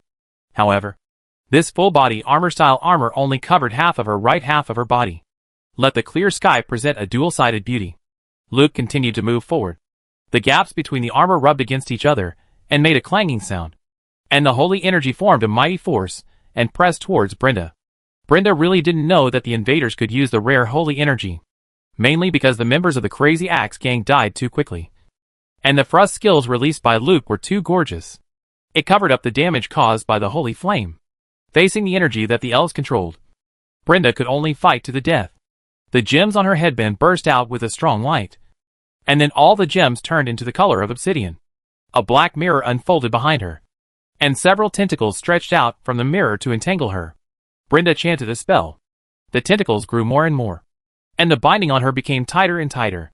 Her breathing became difficult, but she still insisted on chanting the spell. Luke walked in front of her, and the holy flame on the machete in his right hand condensed into a light film covering the blade. Luke put the scimitar in his left hand back into the scabbard and took out a bottle of potion. He crushed the bottle, and the potion inside turned into dust when it met the air and floated towards the black hole. Soul Eater in the shadow. This is not the place you should come to, and I am not someone you can deal with. Go back and enjoy the gift I gave you in your cave. It should be able to compensate for this soul. If you stand in my way again, I will kill you. As the powder drifted into the black mirror, the tentacles gradually let go of Brenda and slowly retreated into the mirror. The last powder drifted into the mirror, and the black mirror closed and disappeared. Brenda didn't expect that she had taken the initiative to sacrifice her soul, and the Dark Soul Eater actually chose to compromise and retreat in the face of this elf. She became helpless and looked at the elf in front of her with half armor in horror. She had ethereal beauty, sacred solemnity, and masculine temperament. Who are you? A dead person doesn't need to know the answer. Luke killed the weak Brenda with a knife. Behind this door should be the giant tree with horns, and the heart of the red dragon Nirkalin in the safe. Luke adjusted his level to level 100. 5 minutes and 10 seconds left. A little nervous, but it should be enough to kill a 4-star hero. Luke kicked the luxurious wooden door to pieces and teleported in. The giant tree in the room was wearing a set of armor under the service of the maid. When the door was kicked to pieces, the armor was only half worn. seeing an elf wearing half armor, half side armor appear in his room. The giant tree pushed the maid away and tore off the plate armor that was not worn on his upper body and threw it aside. He picked up a huge axe from his side and asked the elf who came in, "What did you do to Brenda?" Luke did not take action immediately when facing the giant tree, but said to the maid who was scared and huddled in the corner, "Hey, miss, you have nothing to do here. Get out." The maid immediately stood up and ran out, and the giant tree did not stop her. The maid ran to the door and screamed when she saw Brenda lying outside the door. "Master, Miss Brenda, she is dead." After saying that, the maid ran out. The giant tree looked at Luke with hatred in his eyes, and the 2 pairs of large horns on his head burst into flames. He dragged the double-sided battle axe towards Luke, and his strong body made him like an angry bull. "Elf, who sent you here? You are provoking a war. You will know the consequences of angering the axe party." Luke, who had wasted a lot of time on the maid, also walked towards the giant tree with a knife. Her body was very thin compared to the giant tree. The element fusion reactor in her chest was running at an overclocked frequency, and the huge energy generated was transmitted to Ching Kong's whole body. The cheeks that were not covered by the half-helmet showed light green patterns, and the green eyes turned into ice crystals. The giant tree felt the pressure from the strong, and he released the flame shield. 3 flame shields rotated and surrounded him in the middle. At this time, a large number of ice-dancing flowers bloomed in the room, and in the extremely cold air, the flame shields quickly shrank. In a blink of an eye, it turned into 3 flames, which disappeared with a snap. Flames spewed out of the giant tree's mouth. The wind and snow blew up in the room as Luke moved forward, and then rushed towards the giant tree, suppressing the flames. In a short time, large pieces of ice condensed in the room, making it look like an ice cave in the polar region. The giant tree finally realized the strength of the invader, and the fire attribute energy in its body was like a candle in the wind and snow. But sitting and waiting to die and being slaughtered is not the way for the giant tree to survive. I have chopped down people who are stronger than me before. In a life and death struggle, 1 is strength, 2 is ferocity, and 3 is luck. 4. Compare fighting minds. The giant tree continued to walk towards the invading elves. He gathered all his strength. Despite the coldness that penetrated his skin, he swung the battle axe with both hands. A swift and heavy blow. The heavy battle axe made a whistling sound, and strong flames spurted out from the axe blade. The battle axe chopped down, but the elf disappeared on the spot. The giant tree immediately released the bursting flame, and the high temperature heated the air to form a circle of huge pressure shock waves. Luke, who teleported to the side of the giant tree, was hit by the airflow and fell backwards, and then fell down. It turned out that the giant tree's axe just smashed the floor, and after being hit by the bursting flame, a large area of the floor collapsed downwards. The giant tree thought that as long as it landed on the first floor, its brothers would be able to support it. Whether it was fighting with more people or taking the opportunity to slip away, it was better than facing such a powerful elf alone. But how did his falling body rise? How did those falling floor fragments rise? And they all combined together and became intact. Time. She could actually control time. The giant tree looked to the side in horror, and the air pressure generated by the bursting fire was drawn back from the outside to the inside. The elf appeared beside him, and the machete in her hand swung over, with a sacred white light film attached to the blade. The flash of the knife suddenly appeared, and the giant tree felt dizzy, and then fell to the ground and rolled. He saw his body, which had no head. He saw the bursting fire erupt and push the elf away. He saw the floor shatter and collapse again. Then he could see nothing. Chapter 14. I've killed enough people today. I'm tired. Luke stood on the edge of the fault in the bedroom floor, looking down through the big hole smashed by the giant tree. Below the giant tree's bedroom was the castle hall. His body was buried under a pile of rubble, and on top of it was a cracked luxurious bed. At this time, the remaining time of level 100 clear sky, 3 minutes and 41 seconds. Fortunately, the giant tree was pulled back by time reversal. If he escaped to the first floor and was restrained by the crazy axe gang, it might be impossible to kill him within the time limit. Using time reversal consumes a huge amount of energy, and it is almost ineffective against enemies higher than your own level. The higher the enemy level, the more energy is consumed. The giant tree is a 4-star hero, and the benchmark player level is 80. The energy required is far beyond that of the Chick brothers and the dwarf Bernie. And this time, it is not only to pull back the fallen giant tree, but also to pull the changed environment back to the previous time point. If it weren't for Ching Kong's elemental fusion reactor that can provide instant bursts of energy, Luke might not be able to successfully kill the giant tree this time. For the precious mobile phone battery, Luke is more willing to consume Ching Kong's energy, remove the holy blessing state, and adjust Ching Kong's level to level 80. Luke put away his weapon and jumped to the other side of the cave. He opened the picture frame hanging on the wall and saw a safe hidden in the wall. According to the password given in the guide, turn the password dial above. Easily open the door of the safe. Inside is a square metal box, a cloth bag with unknown contents, and several bundles of gold coupons, silver coupons, and imperial marks. Get rich. Luke first swept the gold coupons and silver coupons into his space backpack, and then picked up the metal box. On the metal box is a set of movable puzzles. There are different magic symbols engraved on the puzzle blocks. As long as the correct magic symbol is pushed to the correct position, the ritual of summoning the red dragon Nirkalon can be started. Of course, the ritual also requires other materials, but as long as you have money, you can get them through some channels. Luke put the heart of the red dragon Nirkalon into the space backpack, and then opened the small flannel pocket. It was full of blue crystal pearls. Luke took out a pearl from his pocket. The pearl, about 1 centimeter in diameter, shone like clear sea water under the light. It was top quality. There were hundreds of blue crystal pearls of this size in his pocket, and there were also many larger pearls. This time he was really rich. Blue crystal pearls are very precious alchemical materials because they contain a lot of water element energy. But its value is not in alchemy, because countries around the world in the era are gradually replacing metal currency with paper money, while restricting the circulation of metal currency. Blue crystal pearls gradually became the hard currency among pirates because of their rarity, value preservation, and portability. In the future, as metal currency decreases, blue crystal pearls will gradually circulate from the coast to the inland as the general equivalent of underground transactions, and the expansion of the market will increase the demand for blue crystal pearls. The rarity of blue crystal pearls makes its value rise all the way. At this point in time, a blue crystal pearl can be exchanged for at least 100 gold coupons. Half a year later, as the Golden Shield Empire further increases the restrictions on the use of metal currency, the value of blue crystal pearls will increase by at least 20 times. It is simply an unexpected windfall. Luke quickly put away a bag of blue crystal pearls. At this time, there was a chaotic sound downstairs.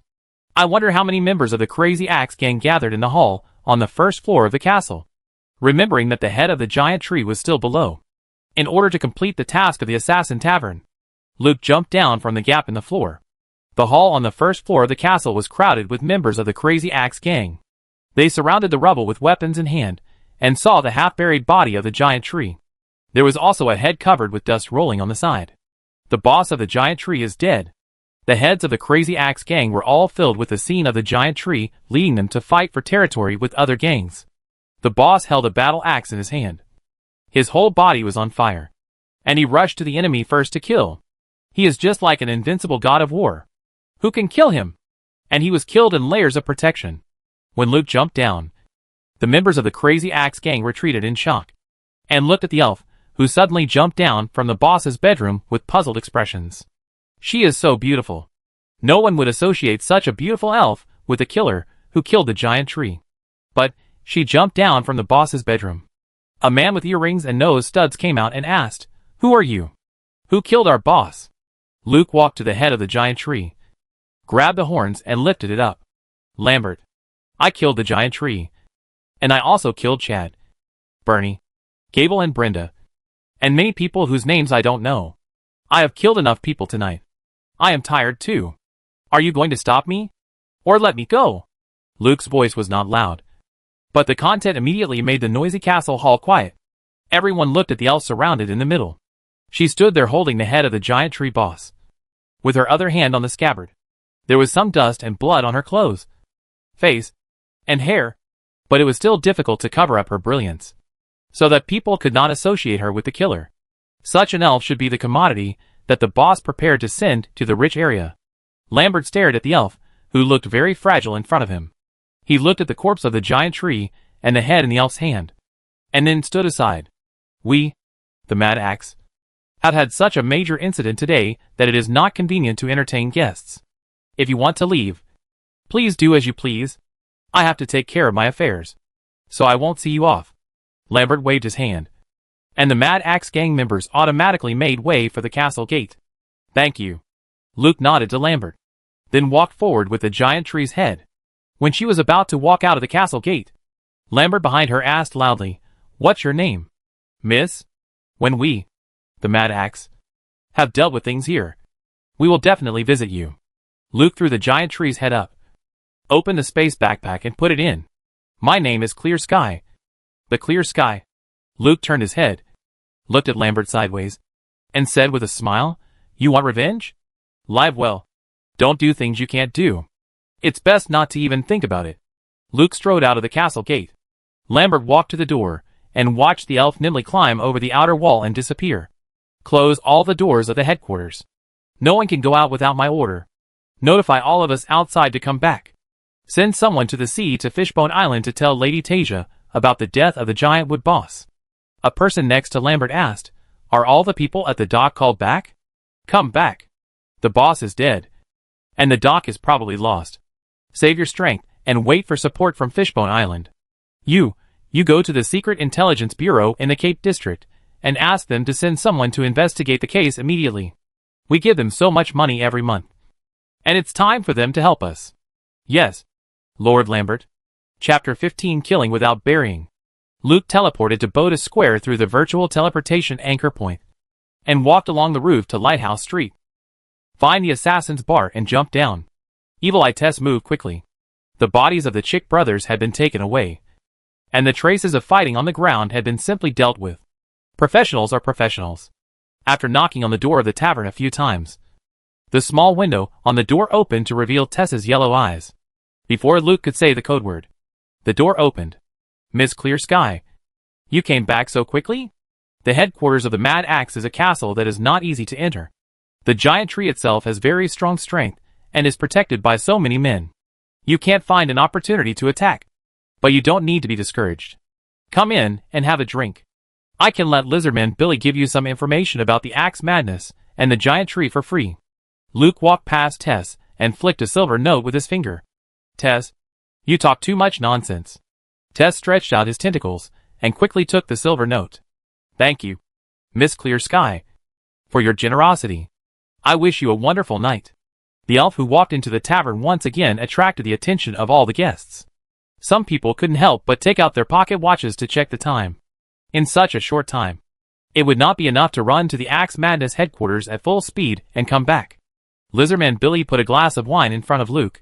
"You can prove your strength by killing the Chick brothers, but the giant tree will not be as stupid as the Chick brothers. Otherwise the Axe Madness would not have the power it has now. I have sorted out all the property of the Chick brothers for you. It's all here."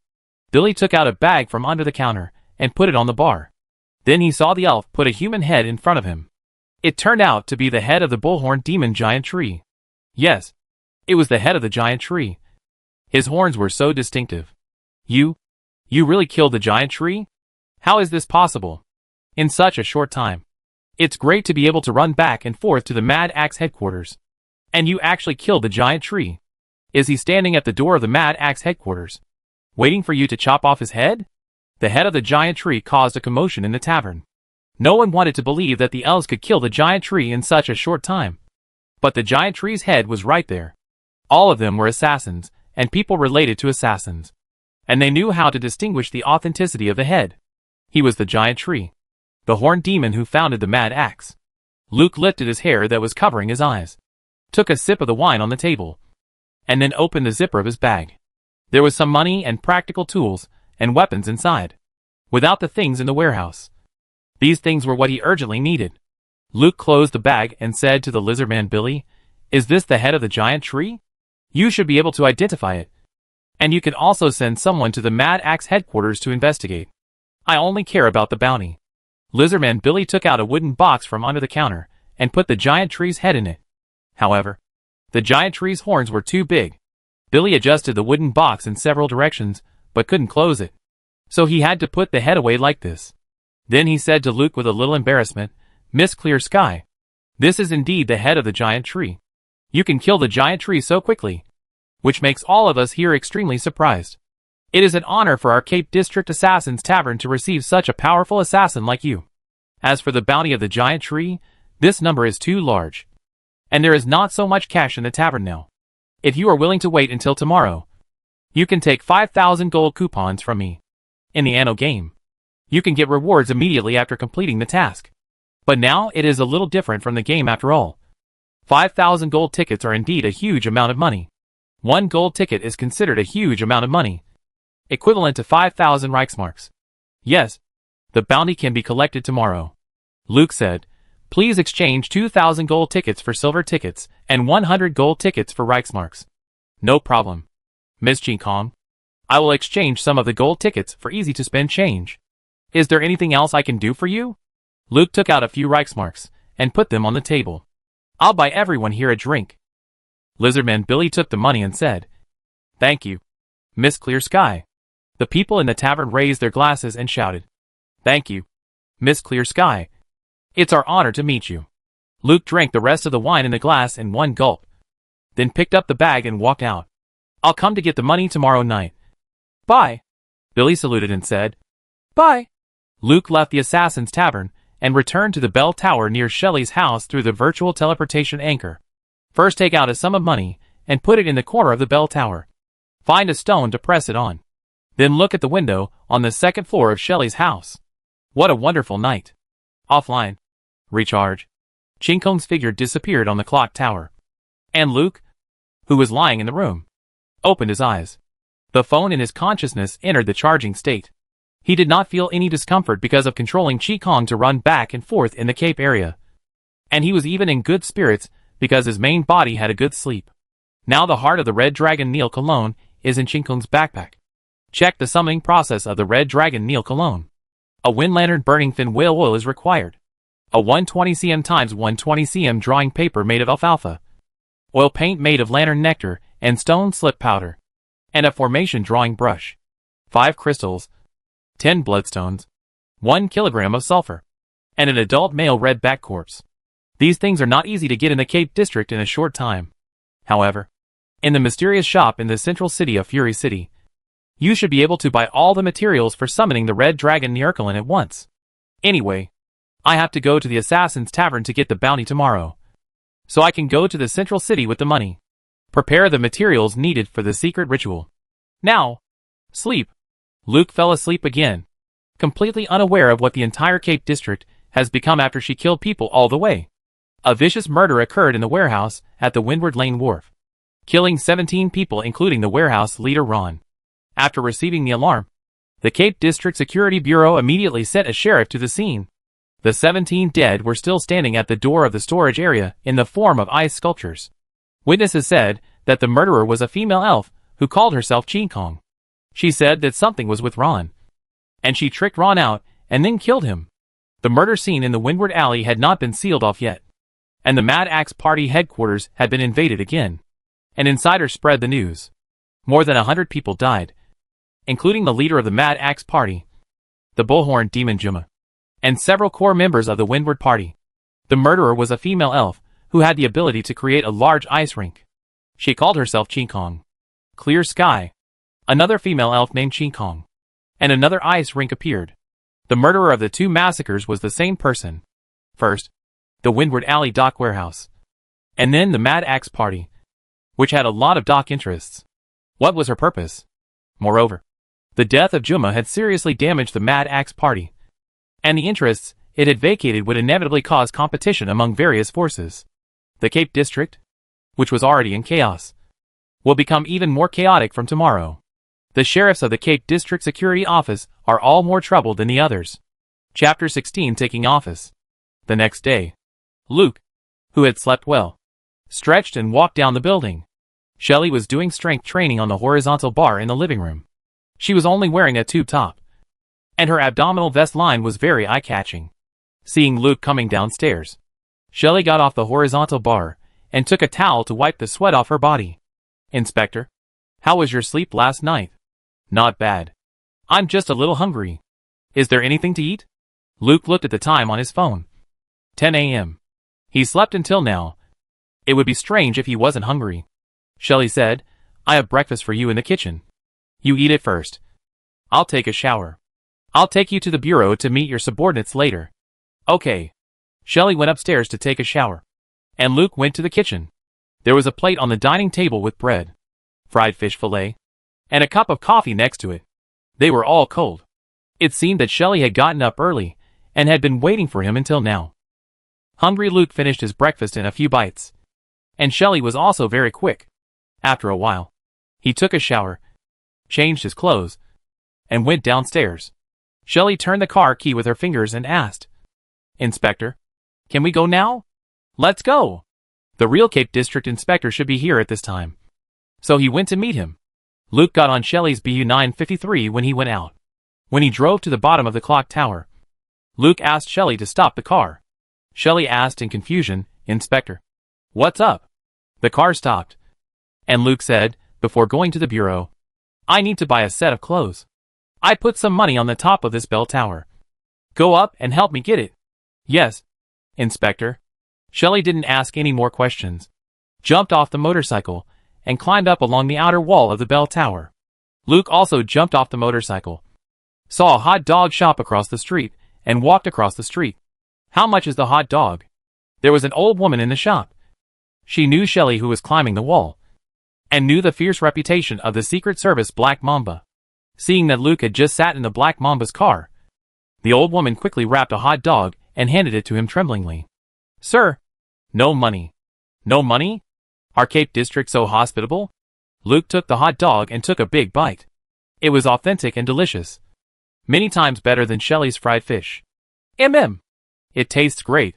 The bread is soft and the sausage is crispy. Auntie, you are so good. Prepare 2 for me every day in the future. Ah! The old woman almost cried when she heard that 2 hot dogs were prepared every day. Sir, 2 is a bit too much. My shop is small. My 2 sons have not come back from the sea, and I have 3 grandchildren to raise at home. It's not that I won't give you money. At this time, Shelley had received the money from Ching Kong. She jumped down from the bell tower and walked across the road to Luke. He handed over a stack of money. Sir, you are so careless that you actually left so much money there. Luke took the money and counted it. A total of 10 gold coupons, 14 silver coupons, and 5,430 imperial marks. Then he asked Shelley, have you ever eaten other people's food without paying? Shelley looked at the old woman, who was already trembling with fear. Sir, our Secret Service protects their safety. Do I need to pay for eating her hot dog? When the old woman heard Black Mamba call this strange young man sir, she quickly said yes. Yes. Yes. The Secret Service protects our safety. No money. No money. I will prepare 2 hot dogs for you every day. Free of charge. Shelley said, as if it was a matter of course. Luke ate a hot dog and asked Shelley, tell me, how did you protect this lady? First, where are the 2 sons of the lady? This? Shelley couldn't answer, so he asked the old woman, where are your sons? Let them go to our Secret Service. The old woman knew she was in big trouble. Is the Secret Service a place to go? Besides, you can't go there. Ms. Black Mamba, my sons went out to sea half a year ago, and there was no news. I don't know if they are dead or alive. Shelley said to Luke, Sir, it is very common for people not to come back from the sea. Why can't they come back? Are they dead? Alive? Or missing? Who went to sea with them? If something happens to someone, someone should be responsible and give an explanation to the family. Black Mamba, you have to work if you eat other people's food for free. You can't just talk about protection. This is the first case I will give you after taking office. When the old woman heard that Black Mamba was responsible for investigating the case of her son's disappearance, she hurriedly said, No. No. We can find it ourselves. It seems that Black Mamba's 100% ability to solve cases has become famous. Luke put a 10-mark bill on the counter. I am the new detective of the Cape District Secret Service. You can call me Inspector Meteorite. I hereby promise the residents of the Cape District that the Cape District will be peaceful after my arrival. Don't worry. As this is the first case I took over in the Cape District, I will definitely give you an explanation. Let's go! Sir, Inspector. Shelley didn't expect Luke to take the case so casually. Is the Secret Service directly under the royal family used to investigate such a missing person case? Besides, you haven't officially taken office yet. But this detective has a strong background and can do whatever he wants. Send all the information about your son to the Secret Service in the afternoon. If it's too late, you know the consequences, Shelley said to the old woman selling hot dogs, and immediately chased Luke. The old woman watched the black mamba carrying the young man, who claimed to be the detective of the Cape District Secret Service, and ran away. And then looked at the tin-marked bill on the counter. I don't know what will happen if I provoke the Secret Service this time. Alas, Luke, who had money in his pocket, asked Shelley to take him to a tailor's shop. First, he ordered several sets of clothes for different occasions, and then bought a set of ready-made suits to replace his strange clothes. Go to the hat shop to buy a gentleman's hat. Go to the watch shop to buy a pocket watch. Finally, I bought a sturdy and civilized stick that is easy to use for beating people. Clothes make the man, and saddles make the horse. After putting on a set of clothes, the whole person's temperament has changed a lot. The new detective should be a little stylish when he takes office. When they bought everything they wanted to buy, it was already noon. Shelley drove Luke to a 3-story building. 2 sentries stood in front of the building and saluted immediately when they saw Shelley. Shelley parked the motorcycle aside and asked one of the sentries, "Is there anything special in the bureau this morning?" "Captain Black Mamba, the new detective sent to us by the headquarters has arrived." Shelley looked at Luke beside him and continued to ask, "Where is he?" "In the detective's office on the 2nd floor. The sentry lowered his voice because there was an outsider present, because you are not here. The new detective has not completed the handover of the inauguration procedures until now, and he has been angry several times. Be careful when you go up to see him. Our new detective seems to have a bad temper." Shelley said, "I know. I will go up and help him calm down now." Chapter 17 True and False Inspector. Shelley took Luke into the office building of the Cape District Secret Service. On the way to meet the new inspector, Shelley briefly introduced the entire building to Luke. The first floor of the Secret Service is the office area for ordinary Imperial spies. There is a training area underground, and a dungeon below that. The 2nd floor is the office area for civilian staff and management. The 3rd floor has special functional departments, such as the Confidential Information Room and Tactical Mission Meeting Room. In addition to this Cape District Secret Service headquarters building, there are many safe houses, interrogation rooms, and secret prisons scattered in the city. Inspector, there are 128 open Imperial spies working here, and 289 hidden Imperial spies. After you officially become our detective, you can open their information and officially perform the duties assigned to you by the Empire. Luke followed Shelley. If you don't know that this is the Secret Service, it looks like a commercial company. And it is a commercial company without business. Most of the spies here are idle, drinking tea, reading newspapers, and bragging together. Even when he saw Shelley, he didn't restrain himself at all. It should be that Shelley usually does the same thing. The Cape District is a forgotten place. The administrative capacity of the Empire is reduced to the lowest here. It has its own unique set of operating systems that are not on the table. Even a powerful department like the Secret Service Bureau could not avoid being ruined in the Cape District. Luke said, "Go and verify my identity now, and get the Cape District Secret Service Bureau up and running as soon as possible." "Yes, Detective." Shelley took Luke to the 2nd floor. The 2nd floor was a large open office hall where all the civilian staff of the Secret Service Bureau worked together, making it convenient for the detective to issue tasks and request information. There were several independent offices in the office hall, which were the offices of the detective and the management of the Secret Service Bureau. Luke and Shelley had just walked into the office hall when they heard a roar from the office at the end. "Is this your attitude towards work? Why hasn't Black Mamba come to work yet? Without her, no one can confirm my identity. Send someone to find her immediately. I want to see her within half an hour." A person hurried out of the inspector's office. It was Pisco. He had a bad expression, and was obviously scolded by the new inspector for a long time. After seeing Shelley, Pisco finally breathed a sigh of relief. "Big sister, you are finally here." "And, sir," Pisco saluted Luke, and then whispered to Shelley, "The new inspector arrived in the morning and has been waiting until now." "I'm here, aren't I? Let's go and help our new detective complete his last mission." At this time, Shelley had no doubts about Luke's identity. He had been preparing for his new job very seriously, and his confidence was not fake. He even took on his first mission after taking office. Find a son for old him. Who sells hot dogs? Luke followed Shelley and Pisco into the detective's office. There were several people standing in the office. Behind the desk sat a proud middle-aged man, wearing a suit similar to Luke's, a gentleman's hat of similar style on his head, a pocket watch chain of the same color, and a civilized cane in his hand, knocking on the table. Shelley couldn't help but look at Luke. She was sure that Luke had never seen the new detective today. Was it a coincidence that he dressed like this? Or did he know that the new detective would take office in such an outfit? The whereabouts of this new detective have always been under the control of our real detective. When the new detective saw two new faces coming in, he asked unhappily, "Who are you?" He had been waiting here for a whole morning, and his impression of the new working environment was very, very bad. Shelley walked to the desk and saluted the new detective, and then said, "Hello, sir. I am Black Mamba." "Are you Black Mamba?" The new detective, who had just arrived, was not familiar with the situation of the Cape District Secret Service. He didn't expect that the captain of the Cape District Secret Service Rangers, codenamed Viper, would be such a beautiful woman. The new inspector's anger suddenly subsided a lot, and he felt that he might be able to start a good life in the Cape District. "I asked them to verify the secret pattern of my appointment letter, but they all said to wait for you. It seems that your prestige and ability are recognized by them. I believe we will have a very pleasant cooperation. Here is my appointment letter." The new inspector pushed a document on the table forward with his civilized cane, and looked at Shelley's hot body unscrupulously. "Yes, I will verify the appointment letter immediately, and I look forward to working with you." Shelley picked up the appointment letter from the table. "Number, OYOFK 3694457. "That's right. The new inspector's code name, Meteorite."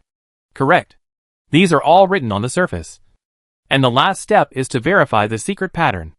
In the upper right corner of the appointment letter, there is a text covered by a special alchemical coating. Removing the alchemical coating will reveal a set of secret patterns. By deciphering the document through the secret pattern information, the authenticity of the document can be determined." Shelley carefully observed the alchemical coating and found that it had not been damaged. Then he used magic to remove the alchemical coating. Sure enough, fox, turtle, pinefish, yellow flag, foil stone, square table. The secret patterns are all correct. This is the secret pattern written by Her Royal Highness the Princess herself. In addition to Her Royal Highness the Princess, if there is another person who knows the secret pattern information in advance, it must be Her Royal Highness the Princess who told him. Perhaps the princess wrote this appointment letter in his arms. Shelley thought with amusement, and reinterpreted the appointment letter with the secret information according to the procedure. All the anti-counterfeiting information is accurate. Your Excellency. Shelley respectfully placed the appointment letter on the table. "I have completed the verification of the appointment letter. It is written by Her Royal Highness Princess Agatha, appointing Meteor as the detective of the Secret Affairs Bureau of the Cape District of Nuteo City, and fully responsible for the secret affairs of the Cape District." After getting the confirmation, the new detective finally let out the anger that he had been holding back. "Since my appointment has been verified, I am officially your detective from now on." Now, bang! A gunshot. A hole was opened in the new detective's head, and he fell back on the office chair. His eyes were open, staring blankly at his subordinates in the room. At this moment, everyone in the room was looking at Shelley, who was holding the gun steadily, pointing it at the new inspector's body. Smoke was still coming out of the muzzle of the gun. Someone exclaimed, "Black Mamba, do you know what you are doing? Do you want to rebel?" "Black Mamba, this is the inspector sent to us by Her Royal Highness the Princess." Facing his terrified colleagues, Shelley turned the gun and put it back into the holster. "Don't be nervous, everyone. I just disposed of an envelope according to Her Royal Highness the Princess' order. The real Meteorite inspector of the Cape District Secret Service is right next to me." Chapter 18. Everyone is happy. Shelley's words conveyed a lot of information, causing everyone in the room to look at the young man beside her. "He is our new detective?" Luke was also very surprised that Shelley suddenly shot and killed the new detective. Shouldn't he be tricked to a deserted place before doing it? Now it looks like this. The person died on the chair, and a large pool of blood was splattered. As a leader, should I sit or not? Shelley, you were rescued from prison by Agatha, but were not reused. Don't you reflect on it? Luke said to Pisco, "Go, deal with the body." and change me a chair. Yes, Inspector. Pisco was strong, carrying the body and chair of the new inspector out, and brought a new chair in a moment. Luke walked to the inspector's desk and sat down under the gaze of everyone, put the cane aside, and then took the inspector's appointment letter and put it in the drawer. Then, I am very dissatisfied with the way you do things. Originally, I should have dealt with this person secretly, and then I took the appointment letter to take office. Everything was done according to the procedures, safely and steadily without alarming anyone. But because you arrested people indiscriminately, this major inauguration accident occurred, which seriously affected the progress of the task assigned to me by the princess. Shelley and Pisco stood up immediately. I'm sorry, Inspector. Luke waved his hand and said in a slightly more relaxed tone, since it has happened, I don't want to deal with my subordinates for the next period of time on the first day of taking office. Today's incident is, someone came here with a forged inspector's appointment letter to cheat. As a result, he was recognized by you and shot on the spot. You should have no objection, right? Letting an envelope sit in the inspector's office of the Cape District Secret Intelligence Bureau with an appointment letter is definitely a major job accident. Especially behind it is the secret mission of the eldest princess. Once the General Administration investigates and finds out the cause of the accident, the Cape District Secret Intelligence Bureau will definitely bear a major responsibility. If this incident is described as a fraud, then the Cape District Secret Service is not only not at fault, but also has merit. The detective took office normally. Everyone is happy. Writing case reports is what the Cape District Secret Service is best at. As for Luke's identity, no one in the room doubted it. Pisco had greeted them in the morning, saying not to rush to confirm the identity of the new detective, and not to let him move around. Everything will be decided after Black Mamba arrives. This means that he already knew that there was something wrong with the new detective. After reading the appointment letter, Black Mamba shot and killed the new detective without hesitation, and said that it was the order of the princess. He must have known the inside story of the detective's appointment through other channels. Maybe the order is in the secret pattern. Besides, Black Mamba came so late today, and he came with a real detective. It is basically certain that Black Mamba and Pisco already knew that the detective and the appointment letter arrived separately. It was just that something went wrong in the middle, which caused Envelope to take the appointment letter. Anyway, it is best to make a big deal out of a small matter. Everyone said together, it was the detective's wise command. Done! Luke's heart was finally relieved. It will take some time for Ching Kong to gather the materials needed for the secret technique, and his current strength is not suitable for running around in this world. Being able to sit in the detective's office in the Cape District Secret Affairs Bureau is better than being scared outside. Now the important thing is to safely collect the things needed for the secret technique as soon as possible.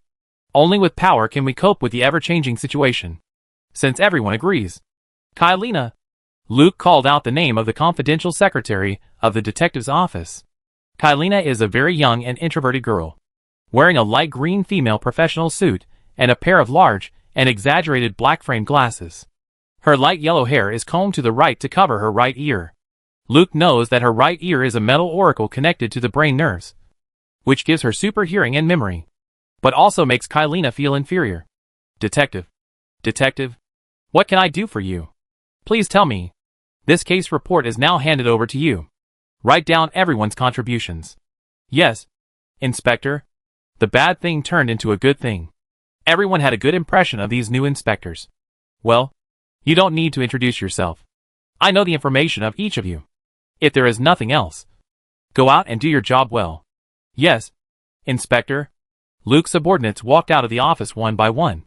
When Shelley was about to leave, Pisco stopped her and said to Luke, Inspector, there were 2 vicious murders in our Cape District last night.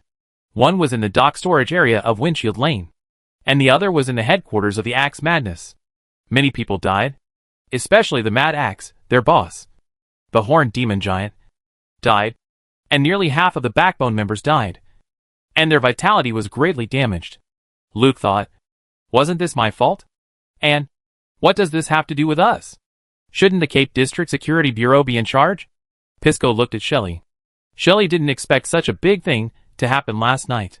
She explained for Luke. There are a total of 6 districts in the city of Raging Waves, and each district has a branch of the Secret Intelligence Bureau.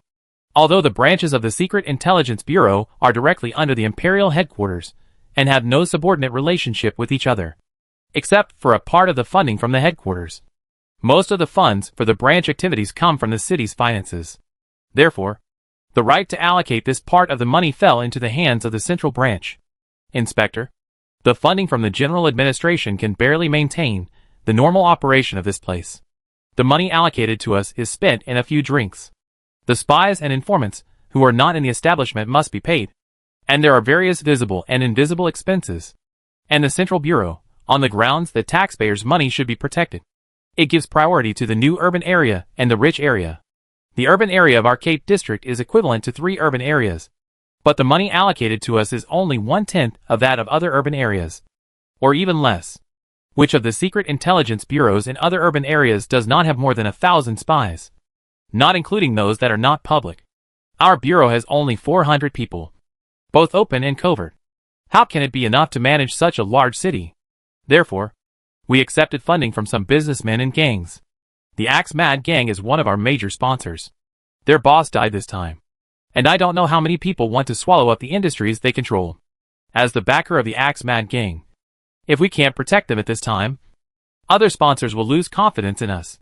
To learn more about the development of the incident, Pisco added, I have sent a group of people to the Axe Mad Gang headquarters to stop those people from the Public Security Bureau.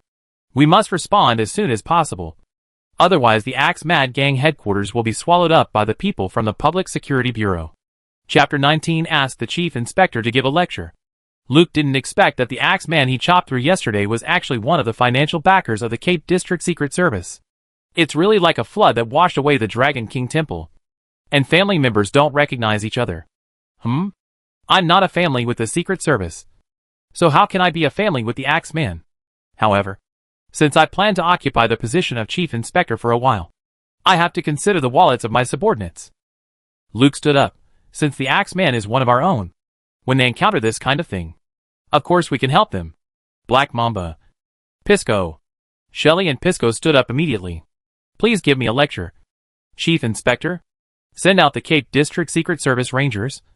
Follow me to the Mad Axe headquarters to investigate the case. Yes, Chief Inspector. The full name of the Rangers is the Special Task Force, which is the grassroots violence department of the Secret Service. Shelley and Pisco are the captain and deputy captain of the Cape District Secret Service Rangers. With the chief inspector's order, Shelley and Pisco left the office to collect people. Luke took this opportunity to check out his work environment. There is a Secret Service detective badge in the drawer. Put it on. The former detective's cane is still there. And the style, material, and workmanship are better than the one I bought. Change it. There is also the former detective's suitcase next to the desk. The mechanism on the suitcase has been opened. I think it was opened when the former inspector received the letter of appointment. Inside are some clothes and daily personal items. A stack of banknotes, which I took. There is also a gun. This is a rare item, because the world of Epoch has various extraordinary powers, and the quality of gunpowder is not up to standard. Single-person firearms have not been widely promoted. Guns are very high-end alchemical mechanical products, and bullets also need to be specially manufactured. Whether buying, maintaining or using, it requires a very large expenditure, and it is a weapon with low-cost performance. In the game of Epoch, there are many players who support the firearm flow. However, the firearm flow is only strong in the early stage, and the performance in the middle stage is also satisfactory. But in the later stage, various data begin to expand, and the upper limit of the firearm is exposed. For Luke at this time, having a gun now is really a timely help. In the Anno game, Luke also played with guns when he was exploring the land, and recognized the model of this gun at a glance. Wolf Dagger No. 4, General Type, designed and manufactured by the Imperial Alchemical Machinery Bureau, exclusively for the Imperial Secret Service. Unlike Shelley's military-type firearm, Wolf Dagger No. 4 takes into account the use environment of the Imperial spies, and the gun body is much smaller. It is convenient to carry secretly, and is more suitable for assassinations and responding to emergencies. The structure of the gun is similar to that of a revolver, and 6 bullets can be loaded in the revolver. The suitcase of the former inspector contains a shoulder strap, a holster and a box of bullets. Luke took off his coat, put on the shoulder strap, put on the holster. loaded the gun, and inserted it into the holster. He adjusted it to a comfortable position, and tried the feel of shooting a few times. At this time, Shelley pushed the door and said, "Inspector, the brothers are ready." Luke put away his gun, put on his coat, wiped the inspector's badge, put on his gentleman's hat, picked up his cane and walked out. "Open the way." "Yes, Inspector." A convoy was parked on the road outside the Cape District Secret Service building. 3 side-fighting motorcycles were in front. In the middle were 3 very modern black cars, with 2 flags on both sides of the front of the car. One was the Empire Golden Shield flag, and the other was the Secret Service one-leaf mask flag. Then, there were 2 trucks, with 4 Reaper combat machines loaded in the truck compartments. The Imperial agents standing around the vehicles were all wearing leather jackets, bowler hats, and the standard long swords of the Secret Service were on their waists. And they all had extraordinary changes. The aggressive look cleared the entire street without the need for expulsion. Luke, who had just walked out, shouted that the Cape District Secret Service Rangers had brought out all the guys in the bottom of the box for the Crazy Axe party. This was to show off their muscles to all forces in the Cape District and reassure the financial sponsors behind the Secret Service. "The detective is here." Pisco, who was standing at the door, saw Luke coming out and immediately shouted at the top of his voice.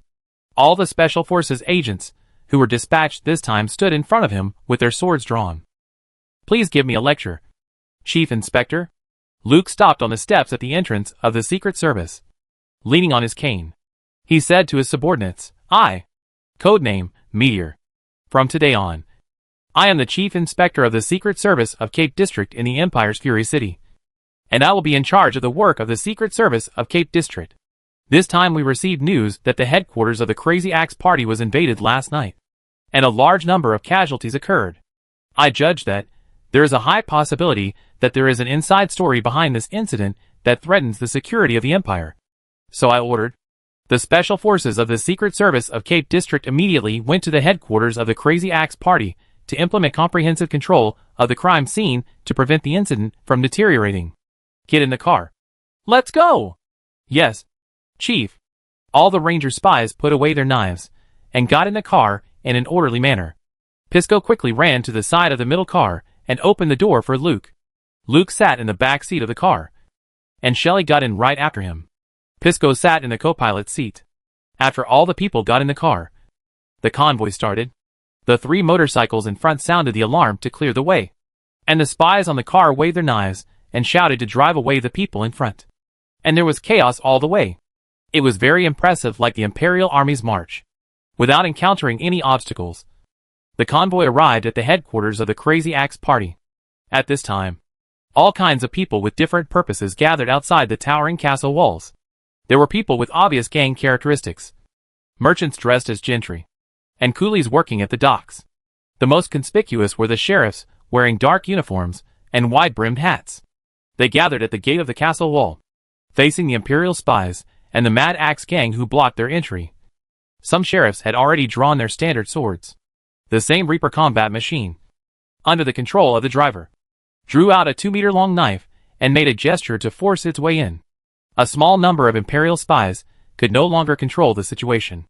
The Cape District Secret Intelligence Bureau Rangers arrived at this time. All vehicles honked their horns together and faced the people blocking the road without avoiding them and directly rammed them, scaring those who were blocking the road to evade in panic. The Secret Service convoy rushed to the gate of the castle wall. The Rangers' agents jumped out of the car together and drew their swords in unison. They looked like they were going to fight on the spot, and the sheriffs were shocked and showed their weapons. 2 groups of violent armed forces from the Cape District confronted each other outside the gate of the castle wall. The Reaper combat equipment pulled by the truck behind started. They are similar in shape to mechas, standing up to 3 meters tall, with an open cockpit on the head. The Imperial agent driving the combat machine started the Reaper and jumped off the truck, pulled out the long sword from the knife slot on the back, and walked over with heavy steps. The knife dragged on the ground, creating a spark. A sheriff shouted, "What do you want to do from the Secret Service? Are you going to rebel?" Chapter 20. We take over here. Pisco got out of the car first. He closed the car door gently, turned around and shouted, "Rebellion. I think it's your police department that wants to rebel. We are the Secret Service directly under the royal family. What do you mean by drawing swords on us? One by one. Don't you want your heads anymore? Pisco said. And his fists hit each other, making a sound of metal collision. Seeing Pisco, the sheriff knew that Black Mamba must have come too. Facing a woman who was used to shooting to express her opinions, the sheriff's momentum suddenly weakened a bit. A captain of the sheriff said, "We all work for the Empire. If there is any misunderstanding, we can talk about it. Why don't we each put away our weapons first?" Pisco folded his fists across his chest and said arrogantly, "We can talk. But you should put away your weapons first."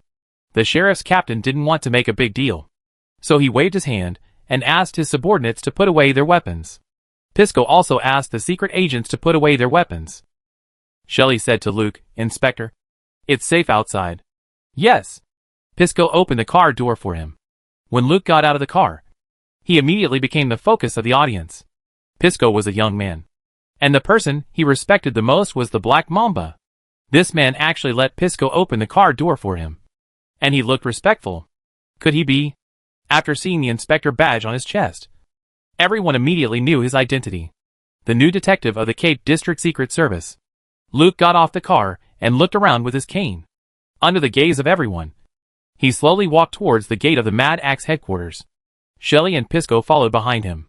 When he walked to the captain of the sheriff, Luke didn't even look at him. His eyes were looking at the towering castle walls and gates in front of him. "Captain Basil, where is your director?" "Hello, detective." When his name was called, Basil immediately saluted Luke respectfully. "Our director is attending a meeting at the Central District Public Security Headquarters. Here, our Secret Service has taken over here. You can just go back. There is a group of forces behind the Public Security Bureau waiting to share the spoils of the Mad Axe Party. How could they easily give up this good opportunity to kill the Mad Axe Party?" "Inspector, the Mad Axe Party is an illegal gang that engages in many illegal activities in the Cape District, and even colludes with pirates to harm the interests of legitimate merchants in the Empire. Our Cape District Public Security Bureau has been keeping an eye on them for a long time, and has a lot of evidence of their crimes. This time we are here to arrest the suspects involved. Please do not interfere with our duties." Luke did not expect the Public Security Bureau to use this excuse to deal with the Mad Axe Party. If handled improperly, the Public Security Bureau may accuse them of sheltering illegal gangs to engage in illegal activities and colluding with pirates. I have just taken office. If I get involved in such a lawsuit, it will definitely affect my future promotion. But promotion has nothing to do with me. A fake detective. Captain Basil looked like he was watching a good show. He should have concluded that the new detective of the Secret Service had just arrived and would not stand up for a gang that had nothing to do with him and make himself look bad. Luke finally looked at Basil. He said in a contemptuous tone, "Captain Basil, everything should be put behind the security of the Empire. I don't care how much criminal evidence your Public Security Bureau has related to the Mad Axe Party. Now we have something that needs the cooperation of the Mad Axe Party to investigate. You retreat? We will take over here. Do you have any objections?" Basil didn't expect the new detective of the Cape District Secret Service to be so tough. The money that the Mad Axe gave to the Secret Service didn't go into your pocket. So why would you take the initiative to cause such trouble? "Inspector, you have to think carefully. What the Mad Axe did was very serious, especially colluding with pirates. It is a crime that the Empire focuses on cracking down on. You just came to the Cape District and don't know the situation here. Don't be blinded by some false information." Shelley put his hand on the gun handle and said angrily, "Basil, what do you mean?" Luke waved his hand to stop Shelley from getting angry, and then said to Basil, "Are you teaching me how to do things?" Basil immediately said, "No. No. No. I'm just giving you advice." Luke smiled and said, "Thank you for your advice. But, look at me. I brought so many people here. Will I take them back because of your advice? Only one of you and me can go in. Is it you? Or me?" Being watched by Luke, the pressure made Basil sweat on his head. Now it is no longer a question of interests and right and wrong, but a question of face. "Inspector, I think, Basil, I must go in this door. If you don't want to leave, wait outside. If you dare to force your way in." Pisco stood at attention. "Inspector, please give me a lecture. Before I come out, whoever dares to break in will be killed. I will take responsibility for everything." "Yes, Inspector." After Luke finished speaking, he took Shelley to the gate, and the axe madmen guarding outside immediately welcomed them in respectfully. Pisco, who received the order, took off his shirt, tore off the clothes that were torn into strips, and threw them aside, revealing his mechanical arms and muscles like tires. He looked at the sheriffs provocatively. It seemed to say, "You try to take a step forward. The arrogant are afraid of the stupid, and the stupid are afraid of the desperate." Pisco is arrogant, stupid, and desperate. The sheriffs of the Cape District were paid to do their jobs, and none of them wanted to risk their lives here. Seeing that Pisco had received the killing order from the boss of the Cape District Secret Service, all the sheriffs not only did not move forward, but took a step back collectively. Bazel looked at the detective of the Cape District Secret Service, who walked in, and said nothing more. The current situation was not something he could decide at his level, so he could only accept this result. Luke walked into the gate of the Mad Axe headquarters, and in front of him was the very familiar castle. Revisiting the old place, he was filled with emotion.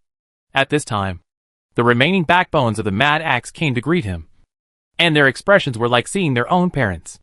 If the Secret Service had not sent someone last night, it is estimated that people from other gangs would have rushed in. In the daytime, the Secret Service resolutely blocked the people from the Public Security Bureau. Just now, they all heard that the new detective of the Secret Service had issued a kill order to the Public Security Bureau in order to protect them. In the world, except for their own parents, who can fight so hard for them. The gratitude of the Crazy Axe party to Luke was beyond words, and the previous worry of being abandoned was swept away. After the death of Ju Mu and several backbones, Lambert, who met Ching Kong yesterday, became the temporary leader of the Crazy Axe party. Lambert walked in front of Luke and bowed to him. The Crazy Axe party thanks the detective for the rescue.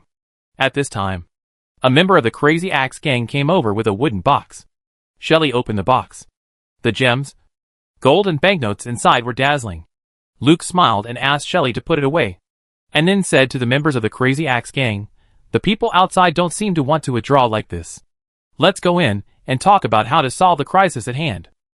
Chapter 21 This is War. Lambert immediately took Luke and Shelley to the castle. The first floor hall. The body of the giant tree had been collected, but the rubble and rotten bed that fell to the floor were still piled there, and the holes on it were shocking. Shelley couldn't help but take a closer look. She knew that the room above was the giant tree. After entering a secluded meeting room, she couldn't help but ask Lambert, "What happened last night? How did the giant tree die?"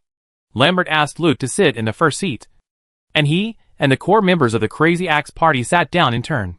Then he sighed and said, "Last night, a female elf, who called herself Clear Sky, invaded here. She jumped down from the east tower and entered the castle through a window on the 3rd floor. Then, it was a massacre. She killed people so quickly that we couldn't react at all. From the 3rd floor to the 2nd floor, more than 100 of us died. The entire 3rd floor corridor and the 2nd floor hall were full of body fragments and blood. Chad, Bernie, Gabriel and Brenda all died in her hands. Finally, the elf broke into the boss's bedroom, killed him, and took his head away." "Took the head away?"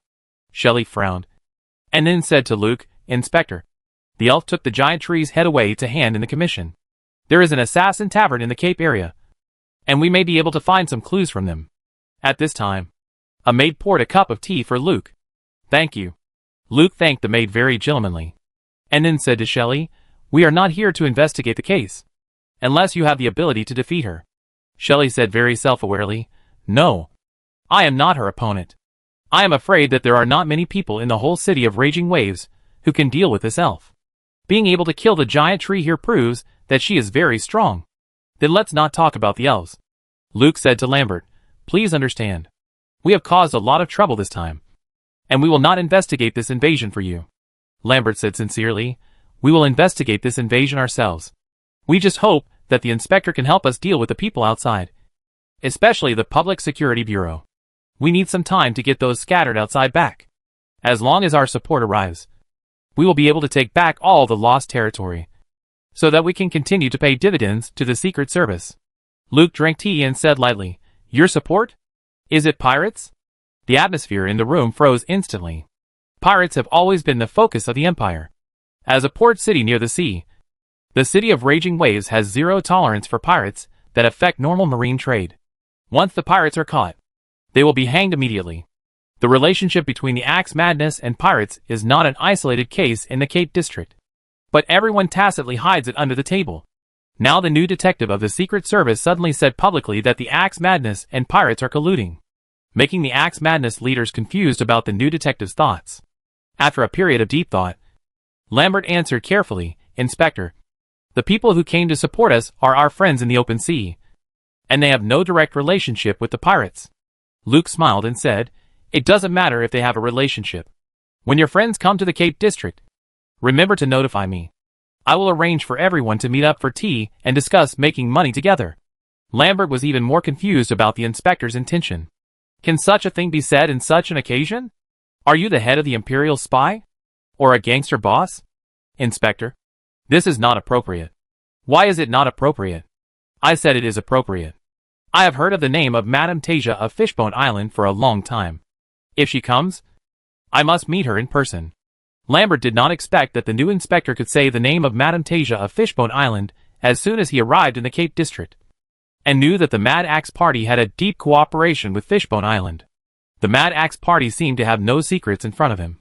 What else did he know? Lambert thought of a theft case recently organized by the Mad Axe Party, which was to steal the heart of the Red Dragon Nirkalon from the Alchemy Association of Fury City for Madame Tasia. If this matter is exposed, the Secret Service will not be able to protect the axe.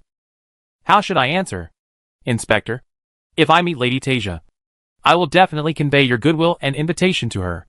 But we don't have a deep relationship with Fishbone Island, and Lady Tasia needs to make a decision about having tea with you. Lambert's answer was flawless. He did not admit the relationship between the axe and the pirates, but expressed his willingness to act as a matchmaker. Luke wanted to meet Lady Tasia to prepare a way out for himself. A cunning rabbit has 3 burrows. If he couldn't stay in the Cape District, the fastest way to get out of danger was to go to other countries by sea.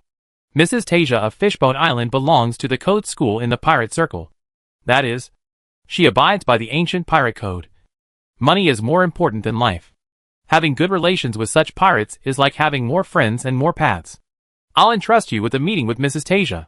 Of course, the premise is that you can survive until your support arrives. There are many wolves waiting to eat meat outside.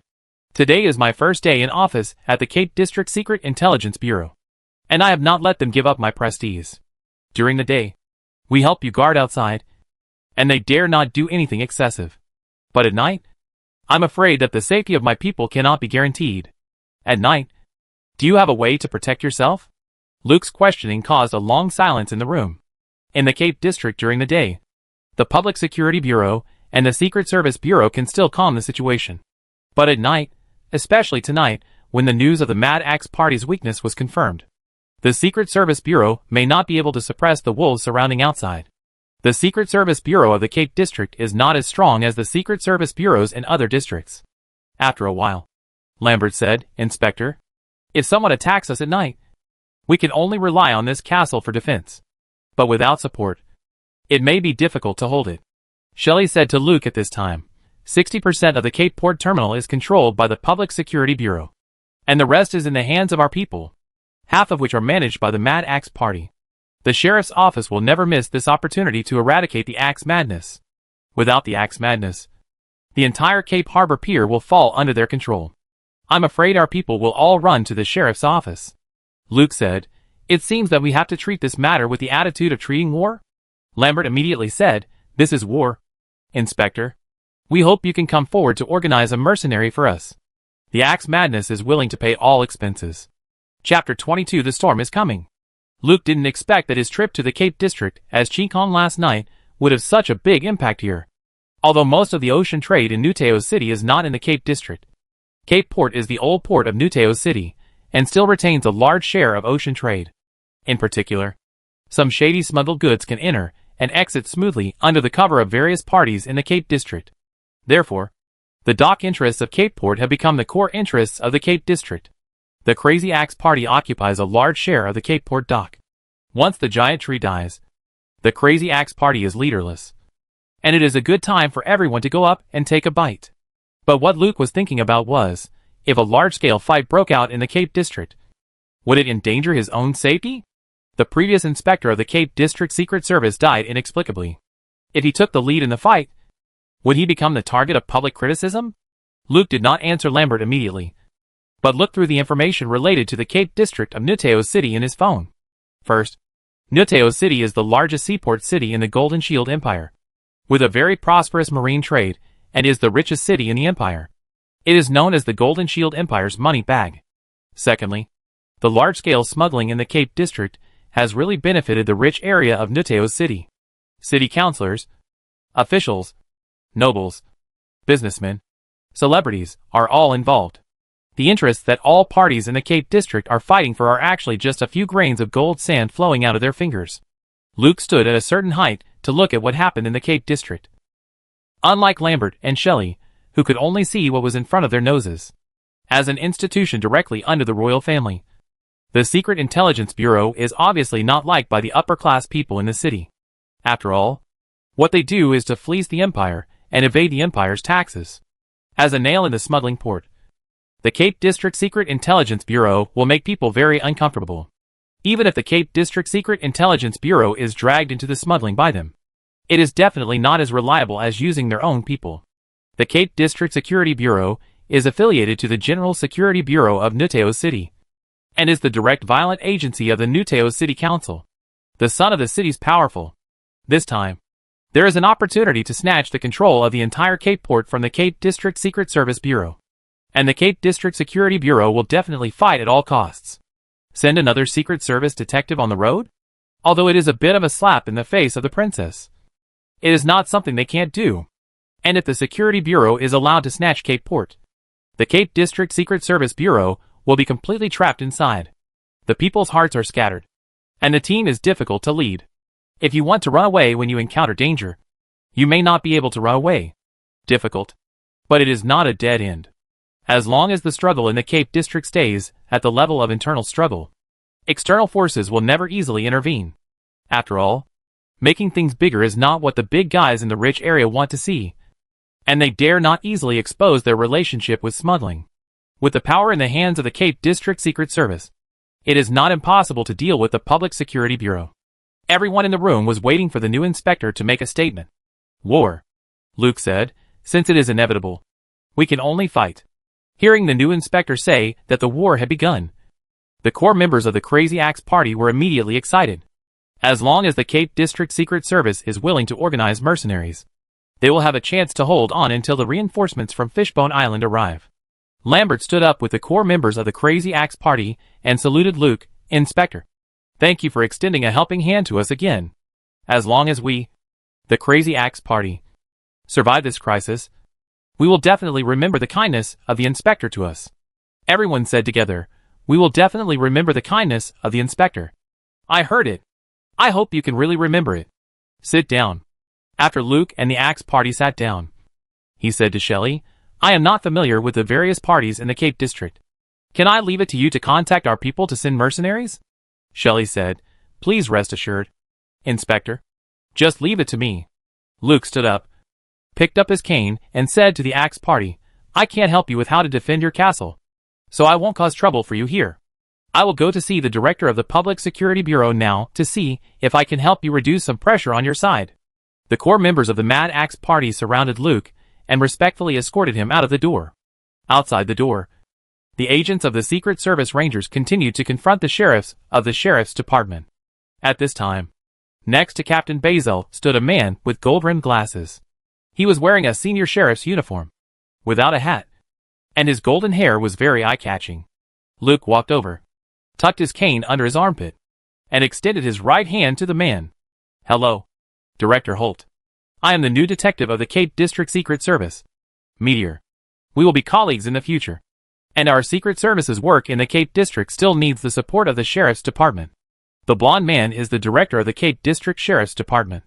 He had just returned from the Central City, and when he heard that the new detective of the Secret Service had publicly come to support the Axe Party, he immediately rushed over. Hearing that the new detective of the Secret Service had actually issued a kill order to his own Public Security Bureau, he could not suppress his anger. Facing Luke's outstretched hand, Holt ignored and questioned, Inspector Meteorite, I know you just took office, and you have to raise your prestige. But your prestige is not to step on the face of the Public Security Bureau, not to protect criminals. I am now issuing a stern warning to you not to hinder the Public Security Bureau from handling the case. Take your people away immediately. Otherwise you will bear all the consequences. Luke still had a smile on his face, and said to Director Holt, I came here because the murder that happened here yesterday is related to a national security case that our Secret Service is investigating. I am new to the Cape District, and there are many things I don't understand. I apologize to my colleagues in the Public Security Department for any offense I may have caused. If you have time, I invite you to try the bakery at 267 Silver Avenue in the central area. I heard that their cakes are very, very delicious. When Luke mentioned the bakery at 267 Silver Avenue, Director Holt's expression immediately changed. He asked, How do you know that place? Luke said, We are the Royal Secret Service. We know more than you think. I want to talk to you alone about what happened here. A storm is coming ashore. I don't think you, Director, would want too many innocent people to be affected. Holt said angrily, If you dare to touch them, their safety is in your hands. Don't worry. I also hope that the storm is under control. Come, let's talk in the car. Luke walked towards his car with a cane. Holt told his men not to act rashly and followed Luke into the car. Chapter 23 Waiting for Darkness. Shelley and Pert stood on both sides of the car, and everyone's attention was on the Secret Service car, guessing what the two official power figures in the Cape District would talk about. After getting in the car, Holt said to Luke, I am also following orders. Even if you threaten me with my family, the Public Security Bureau will not let the Axe Party go. I will be transferred, and someone will naturally take my place. Luke looked outside and said to Holt in a relaxed tone, Director, look at the people outside. Look at their expressions. They all know that every word you and I say here can make many people here die tomorrow. Even you and me. You have your responsibilities, and I have mine. I watched you wipe out the Axe Mad Gang on my first day in office. How can I manage my subordinates? The Axe Mad Gang is an illegal gang. They are colluding with Director Holt. Since I am talking to you alone here, don't tell me those empty words. The Axe Mad Gang is an illegal gang. Those who follow your Public Security Department may not be clean. You use this excuse to deal with the Axe Mad Gang today, and I can use the same excuse to deal with your subordinates tomorrow. If you kill all the people working below, who will be the coolies to transport goods for the masters in the rich area? Holt said vigilantly, What are you talking about? I don't understand. What does this have to do with the masters in the rich area? Holt, the last detective of the Cape District Secret Service, died in a very strange way. The first task the princess gave me was to investigate the cause of death of the previous incumbent. But I know that the water in the City of Raging Waves is deep, and I don't want to risk my life. I just want to stay for a year or two, and then be transferred. So I hope you don't push me too much. Isn't it good to let the Cape District Secret Service maintain the status quo? Luke's words made Holt fall into thinking. The higher-ups hope that he can take back all the control of the Cape Port Terminal. But they also don't want to affect the normal transportation of smuggled goods. The reaction of the Cape District Secret Service today is to protect the Crazy Axe Party. If the Public Security Bureau wipes out the Crazy Axe Party today, the Secret Service will retaliate and wipe out one of its own gangs tomorrow. The two sides will really kill all the people working below. The masters in the rich area will not send their own people to transport goods. At that time, the Cape District Security Bureau will still bear the responsibility. Besides, if you push people too hard, it will bring disaster to their families. If the new detective is willing to maintain the status quo, although it is difficult to explain to the higher-ups, it is not impossible to explain. The new detective of the Secret Service expressed his willingness to cooperate.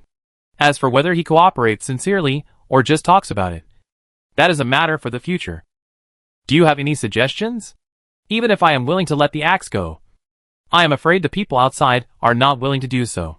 Seeing that Director Holt was willing to give in, Luke said, This is my first day in office. I am not familiar with the axe, and I have no intention of protecting them. But I must take care of the attitudes of my subordinates. You should know that Black Mamba and Pisco are not so easy to control. Holt looked at the two people standing outside the car, agreed with Luke's point of view, and even said with some sympathy, They are the guys that give all the detectives of the Cape District Secret Service a headache. Since you understand my difficulties, I suggest the Secret Service and the Public Security Bureau evacuate from here at the same time and do not directly send people to participate in this incident. You and I will both restrain our subordinates from causing trouble during the day, and at night we will rely on our own abilities. Director, what do you think? Luke's suggestion is to avoid direct conflict between the Secret Service and the Public Security Bureau. and limit this fight to the level of gang competition. If the war does not spread upward, it will not affect the upper-level personnel, especially the families of the upper-level personnel. Holt did not know how the Secret Service found his family, who was hiding so secretly. And now, he could only minimize the risk. I hope you can keep your promise. Luke stretched out his hand to Holt. I should say this. I am the one who least wants to make things bigger. The sooner we withdraw, the sooner the dock can operate normally. After such a long delay, a lot of goods must have been squeezed. Holt and Luke shook hands gently and pushed the door to get out of the car. Luke rolled down the window and said to Shelley, "Notify our people to retreat." Shelley asked, "Retreat now? What about the people from the sheriff's department?" "Retreat together." The sheriff surrounding the entrance of the Mad Axe headquarters evacuated in an orderly manner under Holt's order. Shelley also waved his hand and signaled the spy of the Rangers to withdraw. The motorcade honked all the way and returned to the Secret Service department with great momentum, as if they had won a victory. As soon as they reached the second floor, a clerk of the Secret Service said to Luke, "Inspector, an old woman who calls herself Hilm is waiting over there. She said you asked her to come to help her find her son." Luke looked at where the clerk was pointing, and it was indeed the old woman selling hot dogs standing there timidly. Seeing Luke looking over, the old woman immediately bowed and saluted. "I asked her to come." Then Luke said to Shelley, who was following him, "This is your case. You are responsible for it. This is my test for you." Shelley said in embarrassment, "Inspector, I still have to contact people to support the Axe Party. Besides, I can only kill people, not find people." Luke took the case of Hilm's son's disappearance purely on impulse. Seeing that Shelley was so confident about eating a free meal, he wanted to teach her a lesson. But it is more important to help the Axe Party overcome difficulties.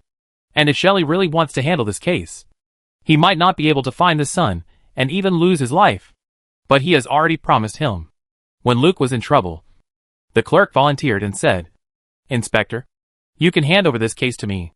Luke looked at the clerk in front of him, a very young man, eager to prove himself in front of the new leader. He looked familiar. After identification, Luke finally recognized who this familiar man was.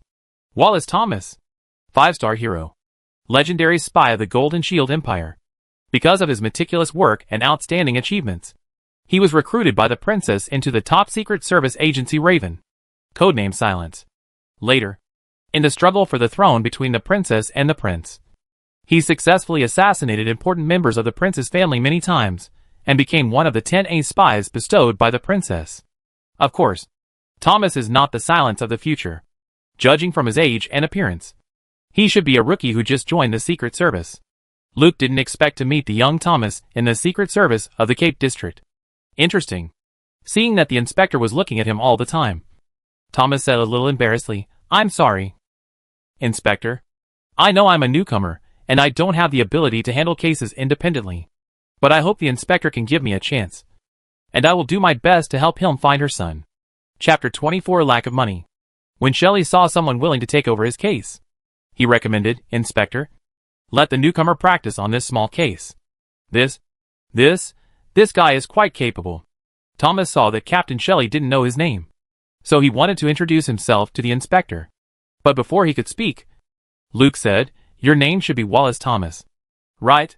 Thomas didn't expect the inspector to say his full name. As a new rookie, he was remembered by his immediate superior, and the feeling of being valued made Thomas stand up immediately. He said loudly, "Yes, Inspector. My name is Wallace Thomas. I am a student of the 135th class of the Imperial Royal Intelligence Academy, and my graduation score is 689 points. I interned at the Imperial Fort Social on February 4th, 2646.